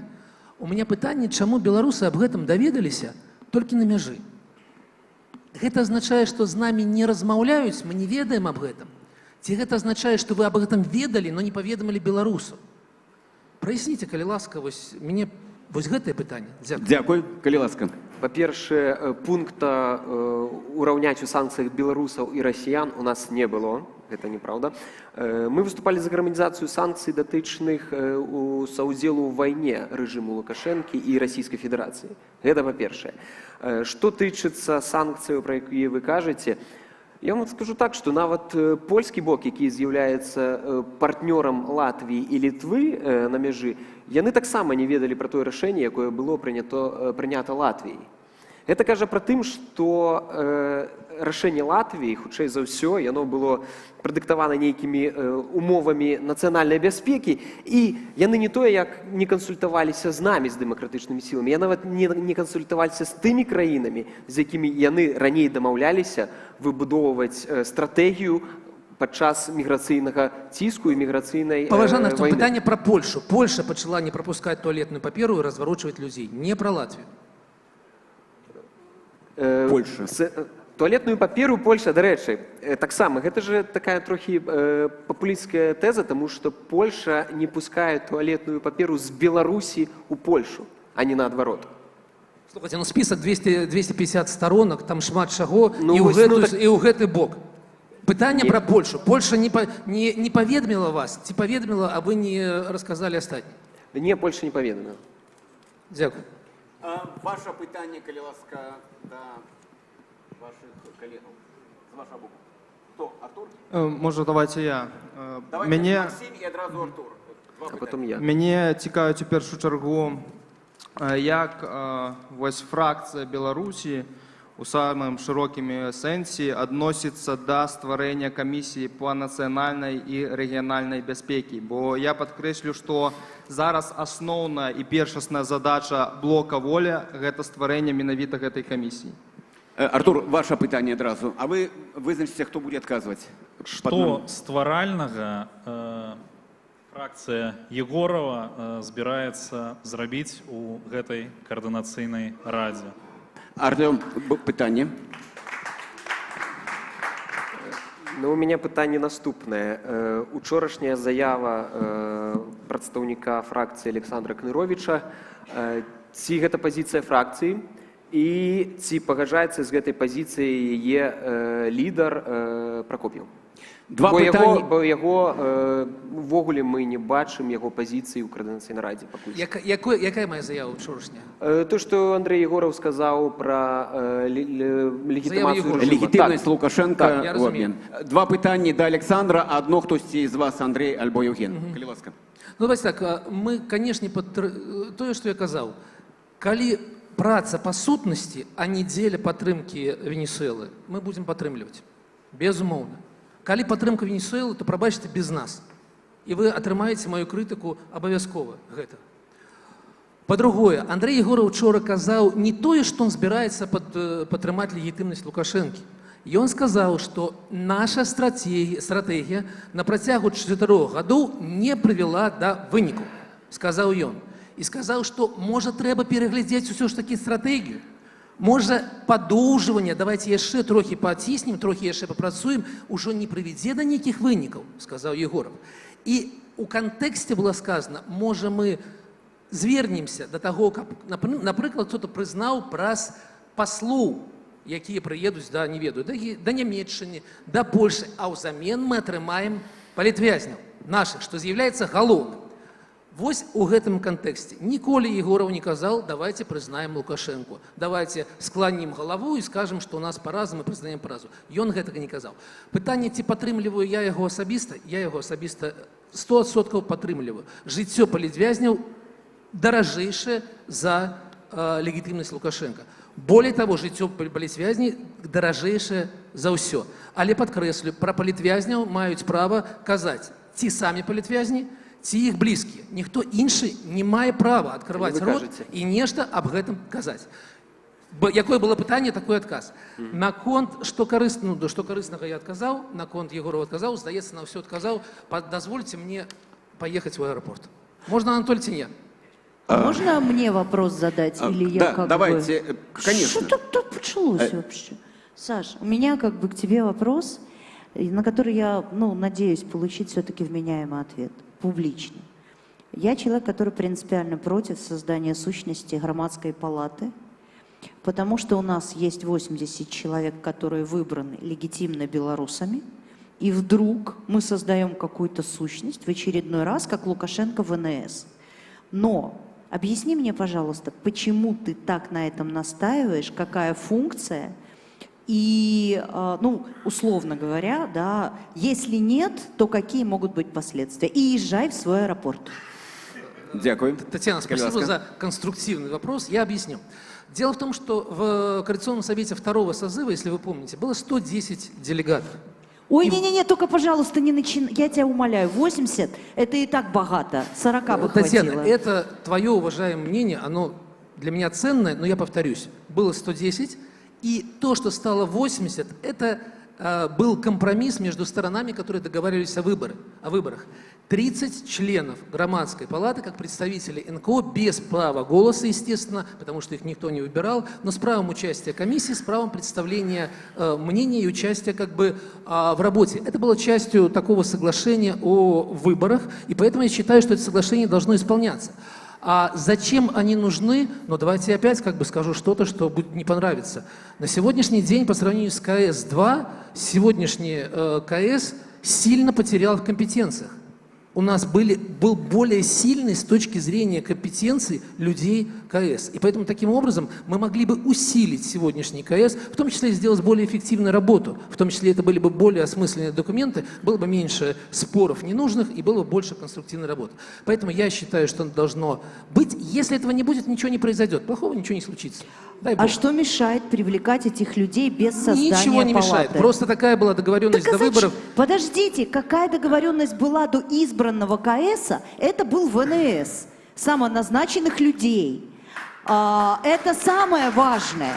То, что вы там, почему-то самоназначенные люди написали правила для тех, кого выбрали белорусы. Подождите, так не работает в демократии.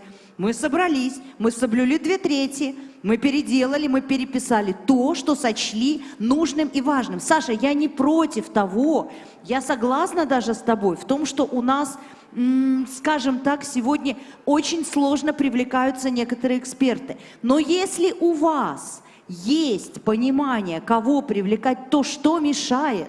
Может быть, я чего-то не понимаю. Или это должна быть какая-то палата, которая за счет легитимности от КС получает какие-то плюшки и бонусы?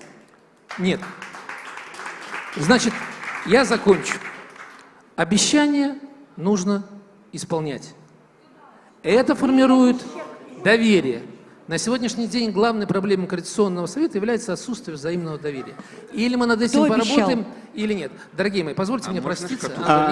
Глядите, прогучала заява, что шмат Лябецкий. Проблема. Коли мало Лябецкий, так сама проблема. Давайте все ж таки про змяне. Александр, вам слово, все остальные давайте послухаем. Я пришлю потом в чат, покажу договоренности и так далее. Это звучало публично на сайте.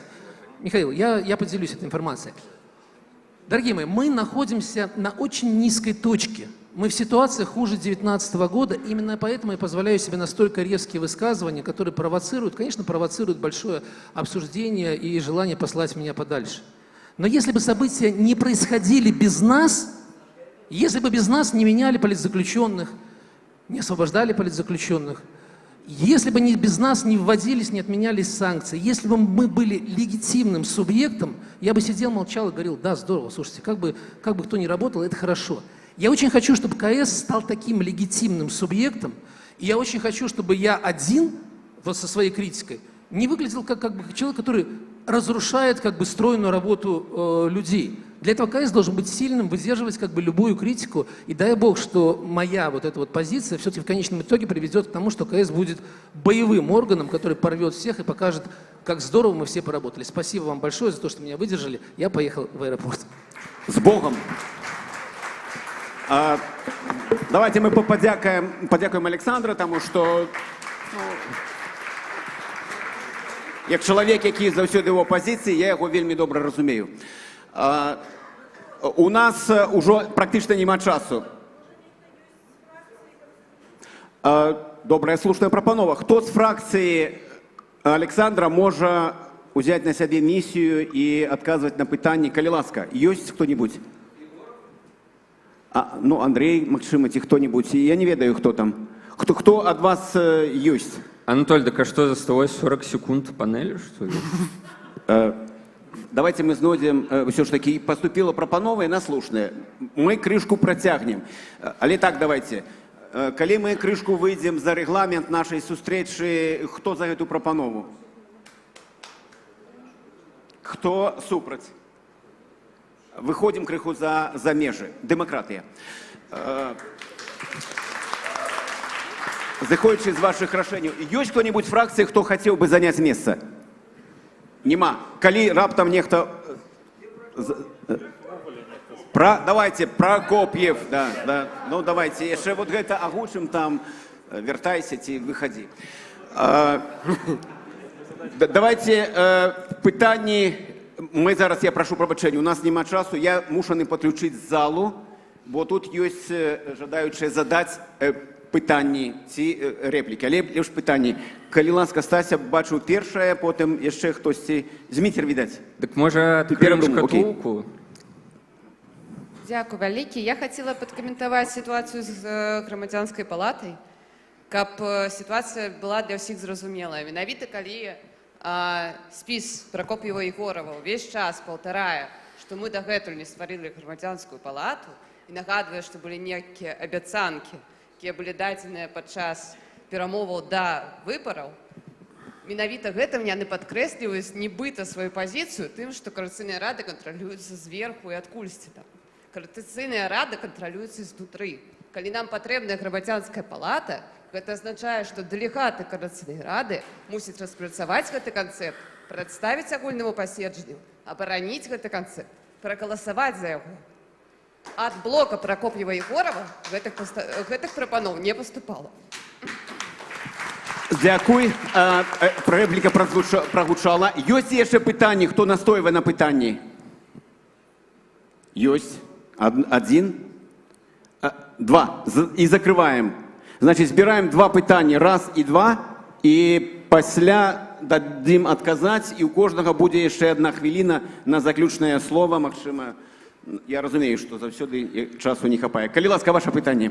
У меня такое пытанне. Я кожны дзень праглядваю адкрыты чат КР. Усё, што я там бачу, гэта цыркавое шоу. І у мяне пытанне, калі гэта шоу скончыцца і пачнецца праца. Таму што на сённяшні дзень я таксама прымала удзел у выбарах, у мяне забралі маёмасць, якая мне не належыць.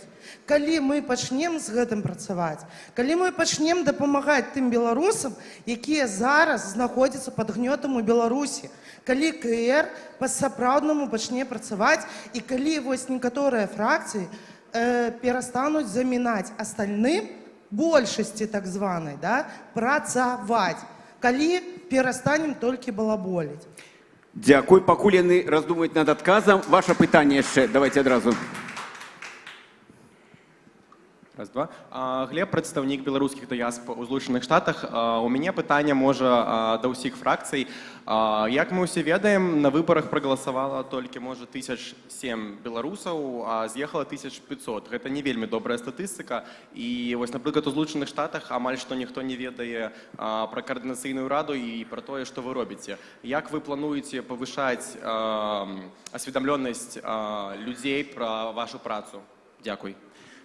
Давайте вот якраз кожная фракція і адкажа на пытанне, калі вы пачнеце працу і у чым гэта выглядае.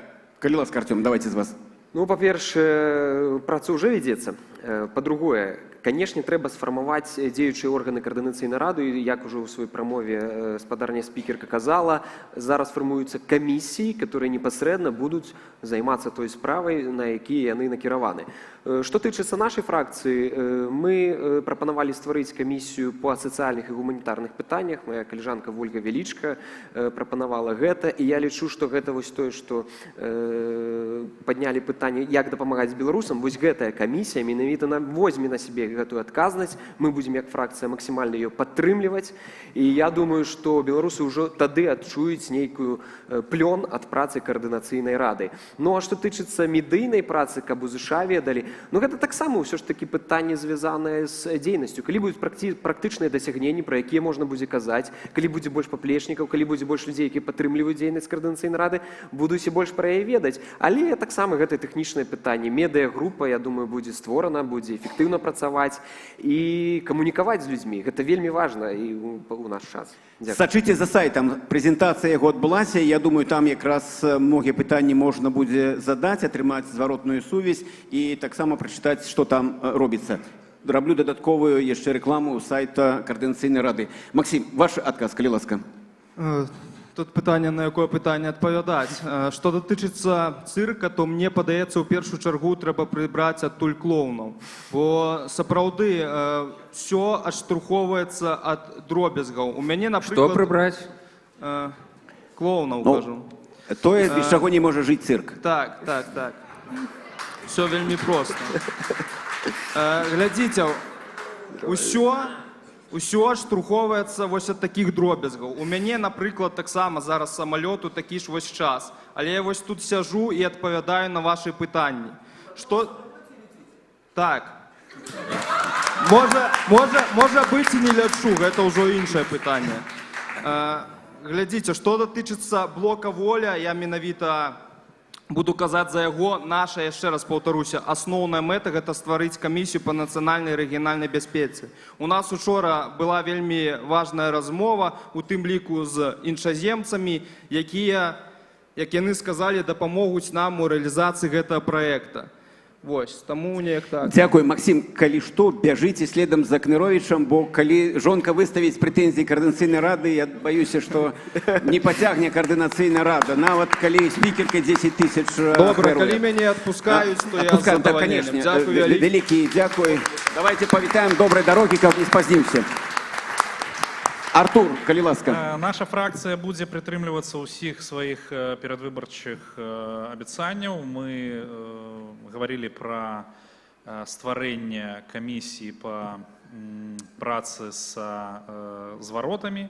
На сённяшні момант мы будзем ініцыяваць пры сакратарыяце стварэння такой адзінкі, якая б магла адказваць на запыты грамадзянаў Беларусі. Разам з тым будзе створаная камісія па працы з ініцыятывамі і актывістамі ўнутры Беларусі, якія будуць дапамагаць, адвакатаваць, ментарыць, дапамагаць з пошукам фінансавання.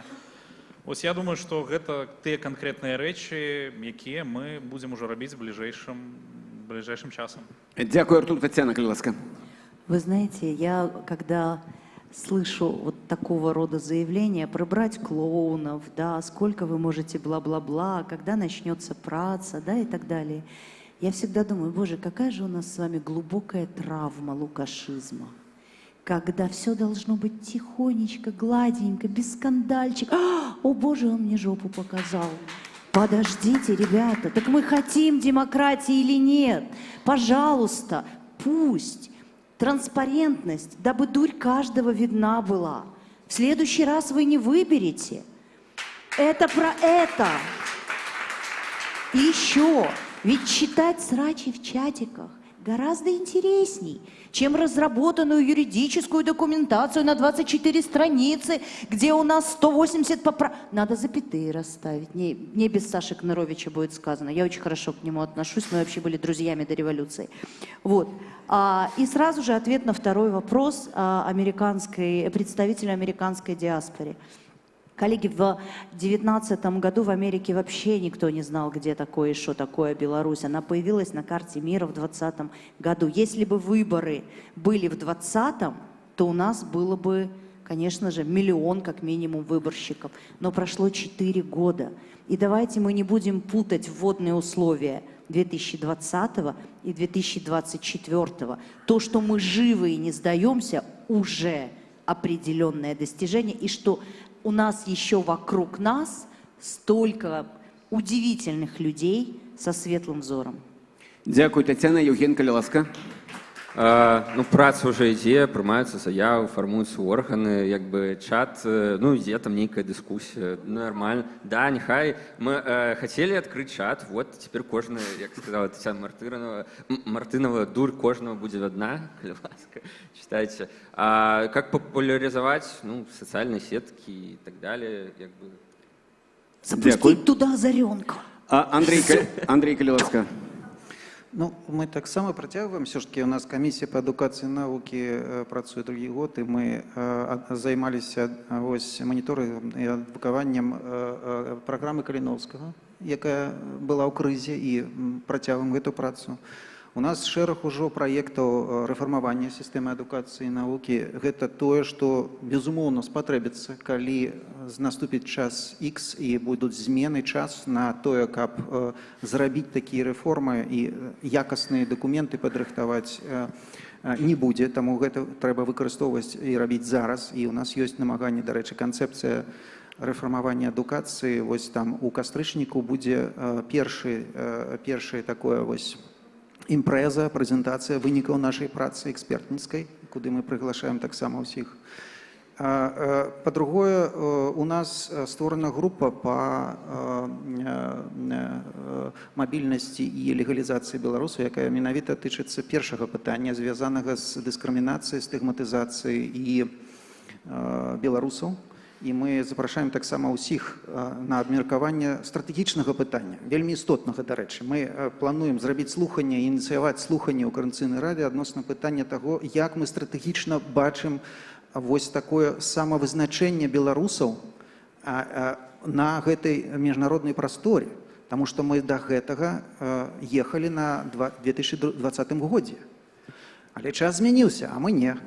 І вось пытанне, якія аргументы нам патрэбны менавіта зараз, каб нас заўважылі і мы былі ў топе ўвагі міжнароднай, гэта адкрытае пытанне. І мне падаецца, што на яго пакуль няма адказа. Ну, па дзеянням, якія нашы палітычныя актары паказваюць.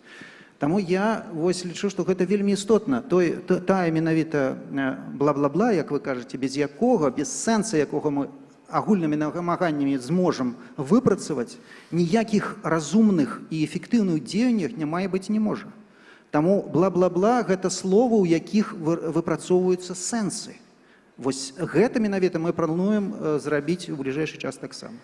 Дякую, Андрей. Я, як і абяцаў, 1 хвіліна, не больш, калі ласка. Тое, што, магчыма, вы не дасказалі, але лічыце вельмі важным, вы можете донести зараз до аудитории тых, хто нас чуюць, слухаюць. Я абяцаў калі-нікалі зачытаць. Ну, магчыма, гэта вы возьмеце сабе, адкажаце ў сваіх сацыяльных сетках. Пытанне Евгену, што робіць у парламенце анархісты. Пытанне, якія, ну, так, пытанне, якія менавіта крокі можа прымаць Коордынацыйная рада па справах палітвязняў і іх вызваленню і іншыя. 1 хвіліна. Выкарыстоўваеце, Артём? Так. Калі ласка. Я вельмі рады, што ў Коордынацыйнай радзе адбываецца дыскусія, што ёсць плюралізм меркаванняў, што нават у першай палітычнай панэлі быў прадстаўнік ад апазіцыі і ніхто яму не замінаў казаць, што ён хоча. Гэта першае. Што тычыцца працы Коордынацыйнай рады, я бачу, што яна будзе працаваць, што ёсць канструктыў, так будзе хтосьці, хто крытыкаваць, такую стратэгію абрала апазіцыя, і гэта цалкам нармальна, але упэўнены, што мы зможам дасягнуць тых мэтаў, якія перад сабой паставілі. І першы крок, які зараз бы я абазначыў, то, што ўжо распачалася дыскусія, якая тычыцца выбараў 25-го года. Я думаю, гэта дыскусія павінна працягвацца на больш паглыбленым узроўні, на ўзроўні каардынацыйнай рады выпрацоўвацца нейкія рашэнні, прапановы, таму што гэта стратэгічна, палітычна важны падзея для нас. Ну і чаго не хапае каардынацыйнай радзе? Ведаеце, мне там не хапае Анатолій Лебедзькі. Дякую. Артур, калі ласка.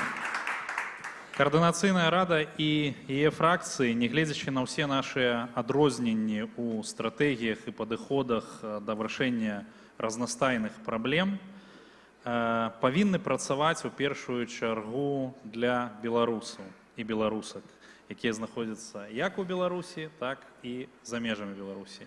І толькі разам мы здолеем змяніць сітуацыю ў нашай краіне. Дякую, Артур. Татьяна, калі ласка. Я думаю, что Координационный совет за это время должен очень большое внимание уделить усилению своей легитимности. Потому что я искренне верю в то, что не танком будет решен вопрос, ни стрельбой, ни ракетами в Беларуси. В какой-то момент мы придем к переговорам. И мы должны быть как минимум посредником, а как максимум стороной. И еще, так как это уже последнее выступление, я хочу обратиться к товарищам майорам и прочим ебатькам внутри страны, которые нас смотрят. Они нас смотрят, мы же понимаем. Мы вам не враги. Мы те люди, которые жили с вами в одной стране, до 2020 года ходили по одной земле и друг друга понимали. Потом, да, произошло многое. Но есть такая большая правда. Она как бы придуманная вроде бы как из сказки, но в жизни тоже так работает. Когда вампиры кусают людей, люди превращаются в вампиров. А наоборот нет. Мы просто стараемся не стать вампирами. Спасибо. Дякую. Евген, калі ласка. Што у Координацыйнай радзе робяць анархісты? Ну, конечно, я это... У нас анархістскі фармат працы ў тым плане, што мы дазваляем кожнаму з нашай фракцыі рэалізавацца. У нас кожны месяц змяняецца лідар, праходзяць выбары, таму што хацім моладзі даць права дапамагаць удзельнічаць у палітычных працэсах у Беларусі, ну хаця бы у дэмакратычных сілах.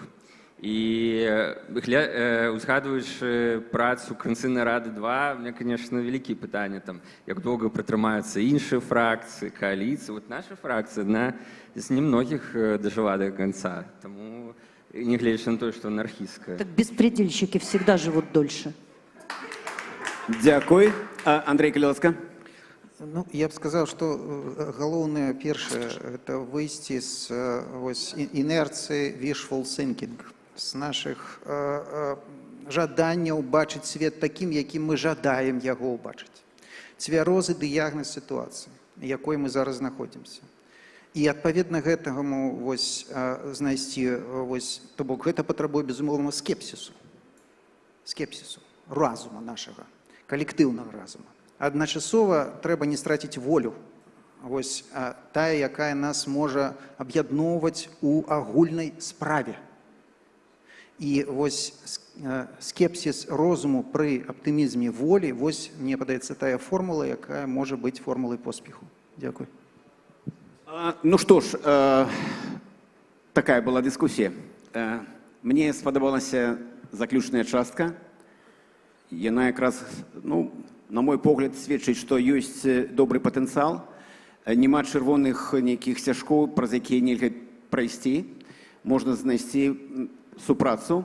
Я хочу падзякаваць тых, хто прыняў удзел у апытанцы. Адну агучыў, я другую не, але яна у левым кутку, але я ўжо не такі зоркі сокал, каб бачыць там тыя літары. Я тут агучу, якая другая у нас было галасаванне. На вашу думку, чым мусіць займацца Координацыйная рада? Першае, кантраляваць дзейнасць кабінета. Другое, выпрацоўваць і ўзгадняць праекты рэформаў для новай Беларусі. Третье, ладить дискуссии, слухания по актуальных проблемах. Четвертое, организовать политичное, правое навучание белорусского громадства. И пятое, займаться усім, что хвалюе белорусов. Это больше до анархистов как раз, апошний. Калі ласка, хто не прагаласаваў, прагаласуйце. Яшчэ одно. Было некалькі вельмі важных пытанняў. Я хочу, каб яны не згубіліся. Бяру на сябе абавязак Анжеліцы ўсё гэта перадаць. І гэта будзе праца для сайта. І там, я спадзяюся, вы атрымаеце гэтыя адказы, якія непасрэдна датычаць дзейнасці координацыйнай рады. А что, мы конкурс не объявили на самую лучшую параду? Мы просто... Дякую, Татьяна. У нас... Анатолий, ну, может, мы хотя бы нечто можем зачитать? То у нас просто зараз адбылося нейкае агульнае паседжанне Координацыйнай рады, хотя, ну, у нас и так адбываецца онлайн, есть записы на... Вы не супраць? Я могу 28 прапаноў. Агучым? Агучым? Окей. Кто супраць? 3 галасы супраць. Не шмат. Анжеліка, одну хвилинку, раз, ну, каб не было. Яшчэ одна прапанова. Вось гэта таксама чыстыя аркушы. Я таксама аддам у залу. Калі у вас ёсць прэтэнзіі да вядоўцы, вы можете напісаць. Это таксама такая дэмакратыя. А што датычыць... А дзе... Вось тут. А, там. Супер. 29 прапаноў, як я казаў, кожны гэта 1%, то бок цікавасць да сённяшняй Координацыйнай рады на ўзроўні 29 пунктаў. Хай гэта будзе пачаткам і стартам. Мне падаецца, я думаю, будзе 5-6, шчыра кажу. Так, прапановы. Блин, а можно у наступны раз модератор будзе нейкі больш паважлівы? Конечно, мы вас зробім. Добра. Проголосуем зараз одразу, и я передам микрофон. А давайте вы зачитаете. Вот как раз, слушайте, будешь почувать себя сапраўдным спикером. Калі ласка.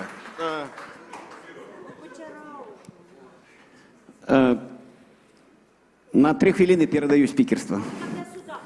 Калі ласка.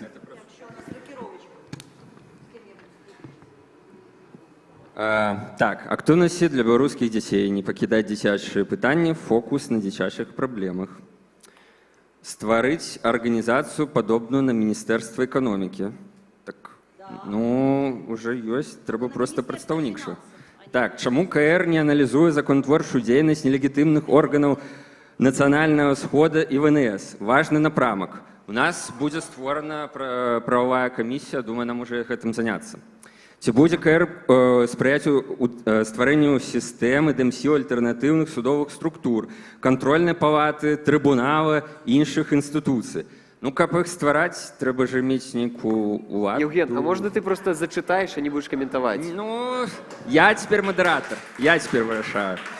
Так, пашыраць паўнамоцтва Кабанукас. Канабіўка. Подождите. Ладно, не веду. Вот. Комиссия по этике. Комиссия за громадян... Комиссия за... Блин, ладно, пробачьте, я не все разумею. Нечто дрэннае про анархистов. Спрашэнне візавого пытання. Так, ну это мы. Координация громадянской инициативы – это будущая платформа самокіравання. Ну, добре. Так. Правядзенне слуханняў і выпрацоўка адзінай стратэгіі па Ўкраіне. Ці акупаваная Беларусь, ці агрэсар, ці будзе плаціць рэпарацыі, які ўдзел у рускай агрэсіі, які план дзеянняў. Ну, добра.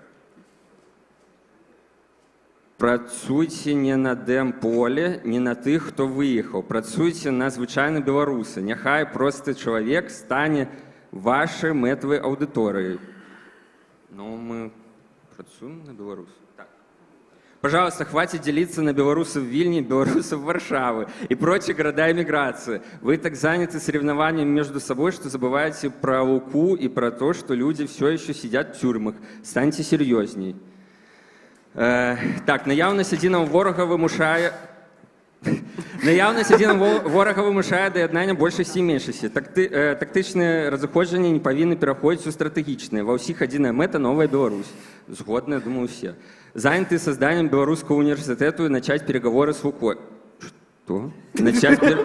Да. Комиссия по университету и перемовам с УКО. Так, створение...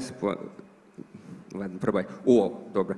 Так, трэба прыняць змены ў праве выбараў, каб палітуцікачы маглі галасаваць, быць абранымі ў КР без наяўнасці пашпарту РБ. Ну, мы памятаем, што, на жаль, гэта былі тэхналагічныя абмежаванні, але, канешне, спадзяюся, Павел Лібер можа нешта прыдумае.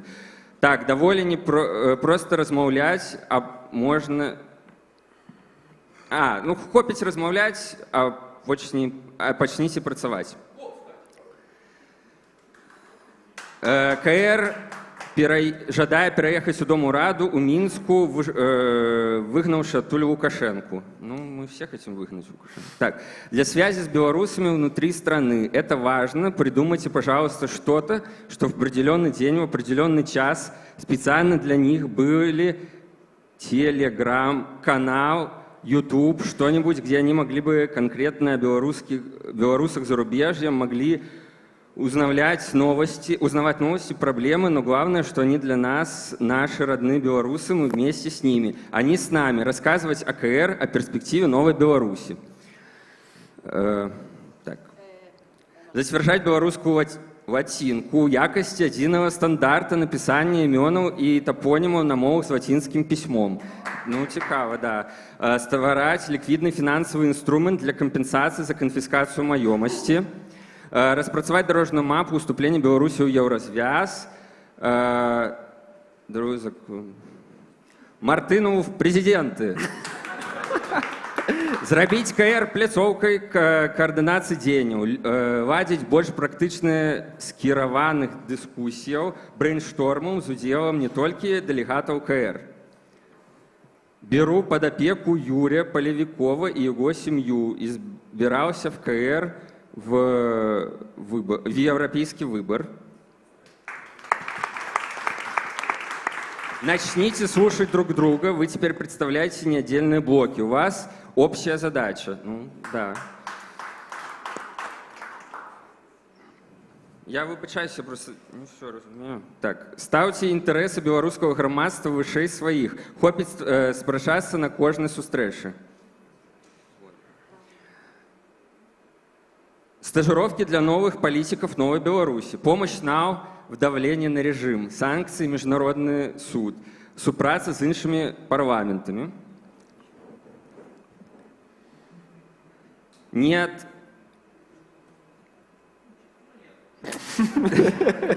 Да, что-то для НАУ и Лукашенко. Так.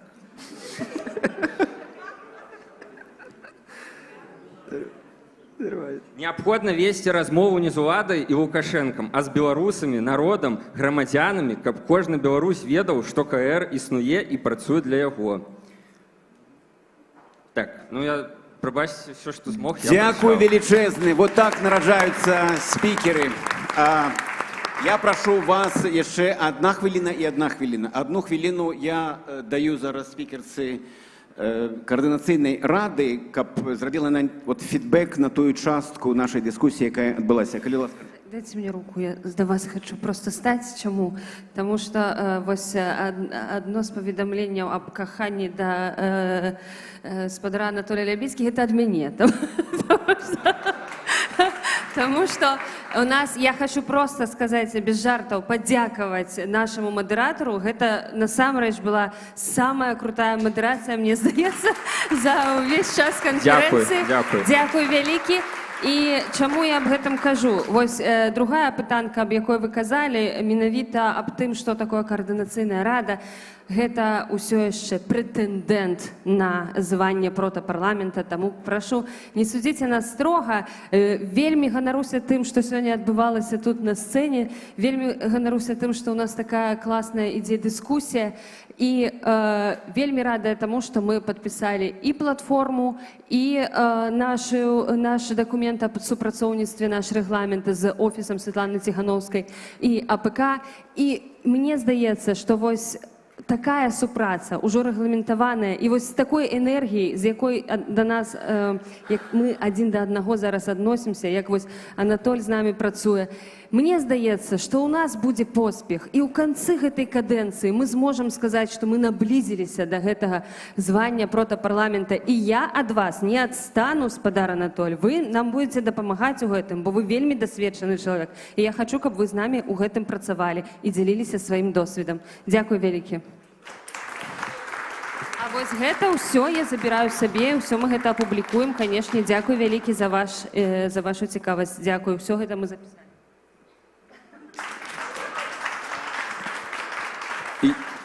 Ну, я таксама тады скарыстаю магчымасць одну хвіліну і скажу наступнае. Ведаеце,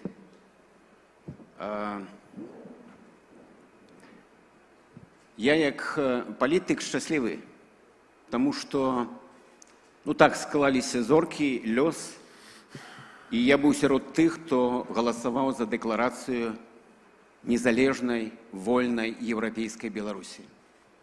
Я быў сярод тых, каму Бог паслаў такую магчымасць прагаласаваць так, каб пагоня і чырвона-белы сцяг сталі нашымі дзяржаўнымі сімваламі. Гэта велічэзнае шчасце.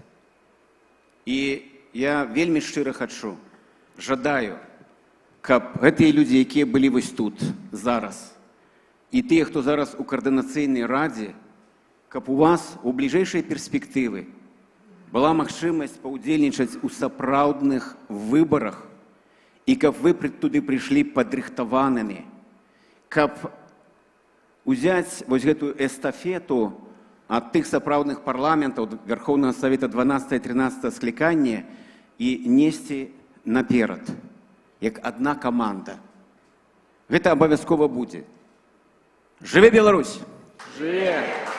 Дзякую усім, я перадаю слова. Дякую. Дякую яшчэ раз нашим спікерам. Давайте подякуем.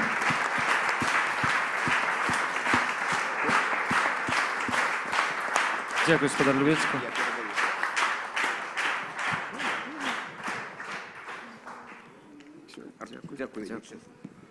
А што і мне рабіць пасля такога? Я не ведаю. Пытанне у мяне да арганізатараў, коня, так можна было? Адразу не сказалі. Я б таксама что-нибудь такое тут выдумаў. Вельмі добра, што у вас ёсць кікбаксёрскі досвед. Як у спікеркі Координаційнай рады, мне падаецца, гэта вельмі так, важна для вас. Так, карысна, да. Добра. Але я не закончу. Усё ж таки, гэта не маё дело, не моя справа. І запрашаю подвести некий вынік, может быть, и промовить некое развитальное слово. Национальную лидерку, спадарню Святлану Тихановскую. Калі ласка.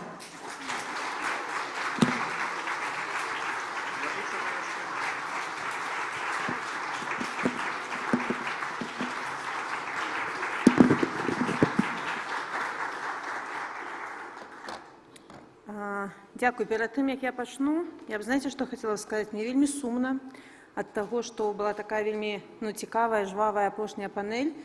І мы тут усе такія актыўныя, а у галасаванцы вось тут прыняла удзел толькі каля 20 чалавек. Гэта так, к слову.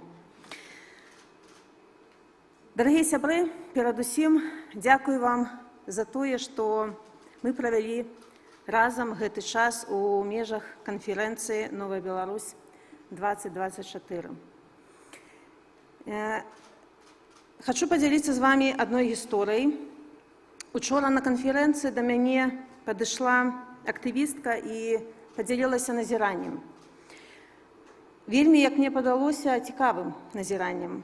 Яна сказала, што год таму мела вельмі шмат прэтэнзій да, як яна выразілася, беларускіх дзеячоў. Ціхановская, Коўша, Клатушка, Вечорка і так далей. Яна весь час абуралася, што мы робім ці замала, ці не тое, ці не так. І настолькі яе гэта раздражняла, што яна сама вырашыла запусціць сваю ініцыятыву і паказаць, як трэба. І ведаеце, якім быў вынік? Першы месяц яна лётала на крылах. На другі месяц атрымалася злезці з антыдэпрэсантаў. На трэці яна чакала удзячнасці ад усіх, каму дапамагала. А вось на чацвёрты месяц ужо да яе сталі прылятаць прэтэнзіі, што яна робіць ці замала, ці не тое, ці не так. І тут яна ўсё зразумела. Я думаю, што кожны і кожная з вас праходзілі праз гэта. Але гэта вас не спыніла. Гэта не забіла ваш энтузіязм. Вы працягваеце сваю працу, не гледзячы на ўсе крыўды, на ўсю крытыку і на ўсе выпрабаванні. Таму, як учора казала Анжаліка Мельнікава, давайте часцей задаваць сабе пытанне, што я магу зрабіць для Беларусі, а не што Ціхановская ці нехта іншы можа зрабіць для мяне. І дзякуй за тое, што вы робіце. Я вельмі радая, што на цягам 2 дзён па некаторых пытаннях мы змаглі дамовіцца, недзе паспрачацца, па некаторых пытаннях давядзецца яшчэ паразмаўляць.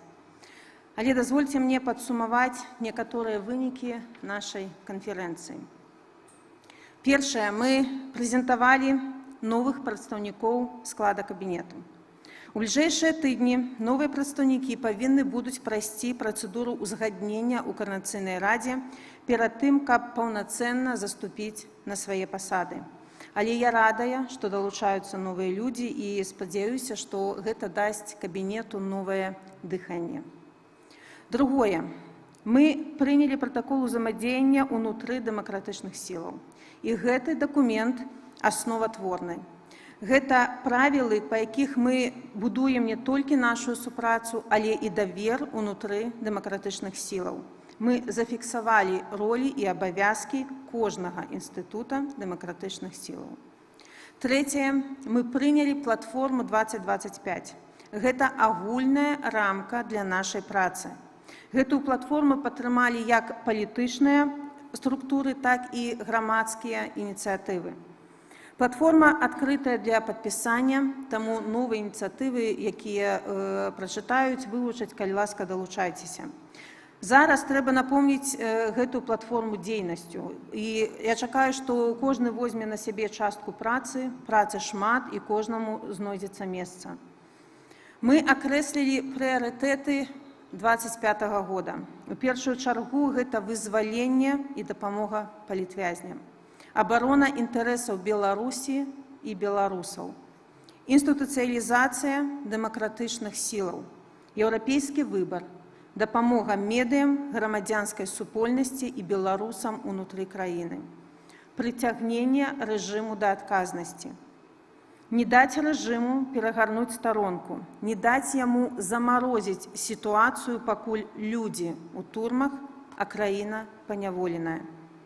Лукашэнкаўскія выбары не будуць ні законныя, ні справядлівыя, і мы будзем дабівацца іх непрызнання. Мы выпрацуем супольную стратэгію, што рабіць у дзень без выбараў, да і пасля яго. Чацвёртае. Мы прэзентавалі Міжнародны гуманітарны фонд дапамогі рэпрэсаваным. Гэта практычны вынік супольнай працы многіх ініцыятываў і прыклад салідарнасці замежных дзяржаваў. Пятае.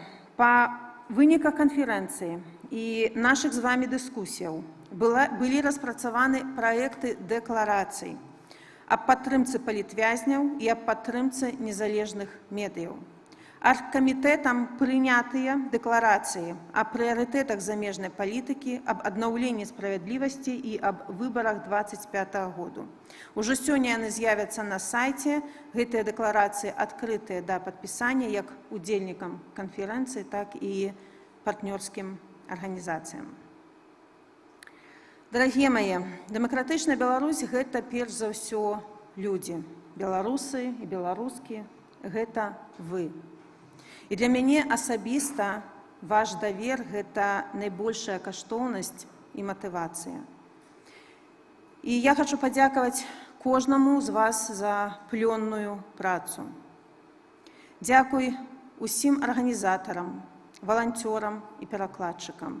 Вы зрабілі вялікую працу, і я думаю, што вы заслугоўваеце апладысментаў.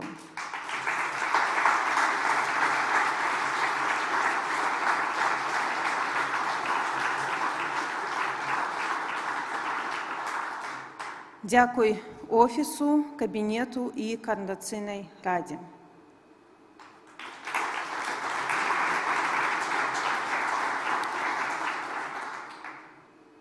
Дзякуй вядучаму Константину Аверину. Дзякуй нашим журналістам, якія працавалі гэтыя 2 дні тут з намі. Дзякуй замежным гасцям і дыпламатам за вашу салідарнасць.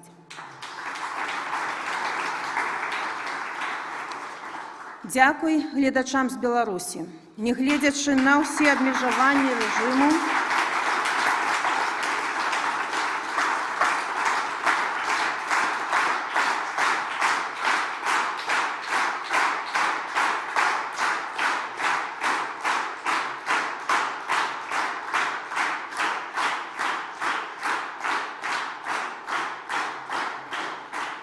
нягледзячы на ўсе абмежаванні рэжыму, гэтыя 2 дні вы былі з намі, а мы з вамі.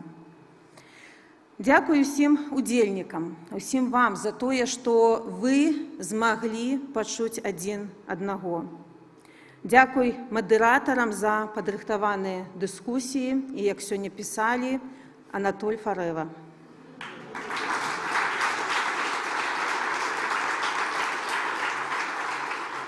Дзякуй усім, хто пісаў паведамленні ў чат на платформе «Новая Беларусь». Было балюча, востра, а часам смешна. Дзякуй за настрой і эмоцыі.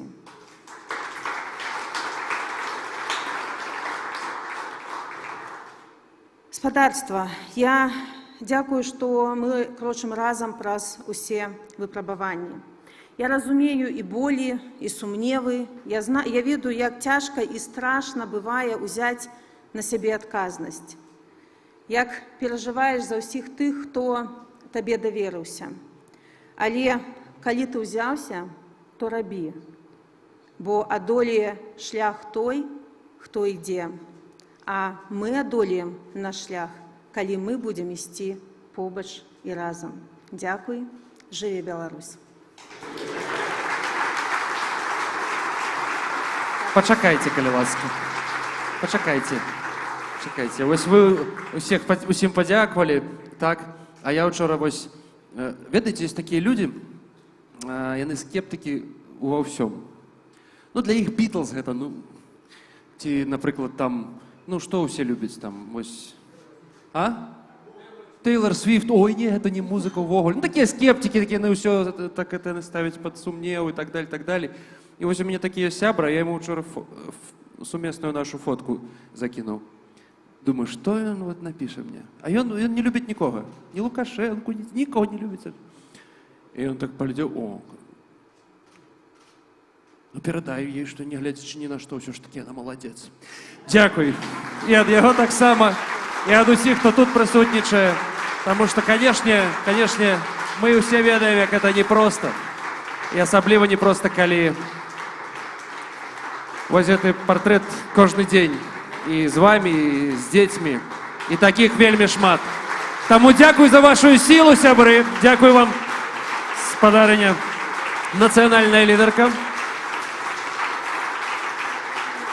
Дякую глядачам. Гэта ўсё. Конец.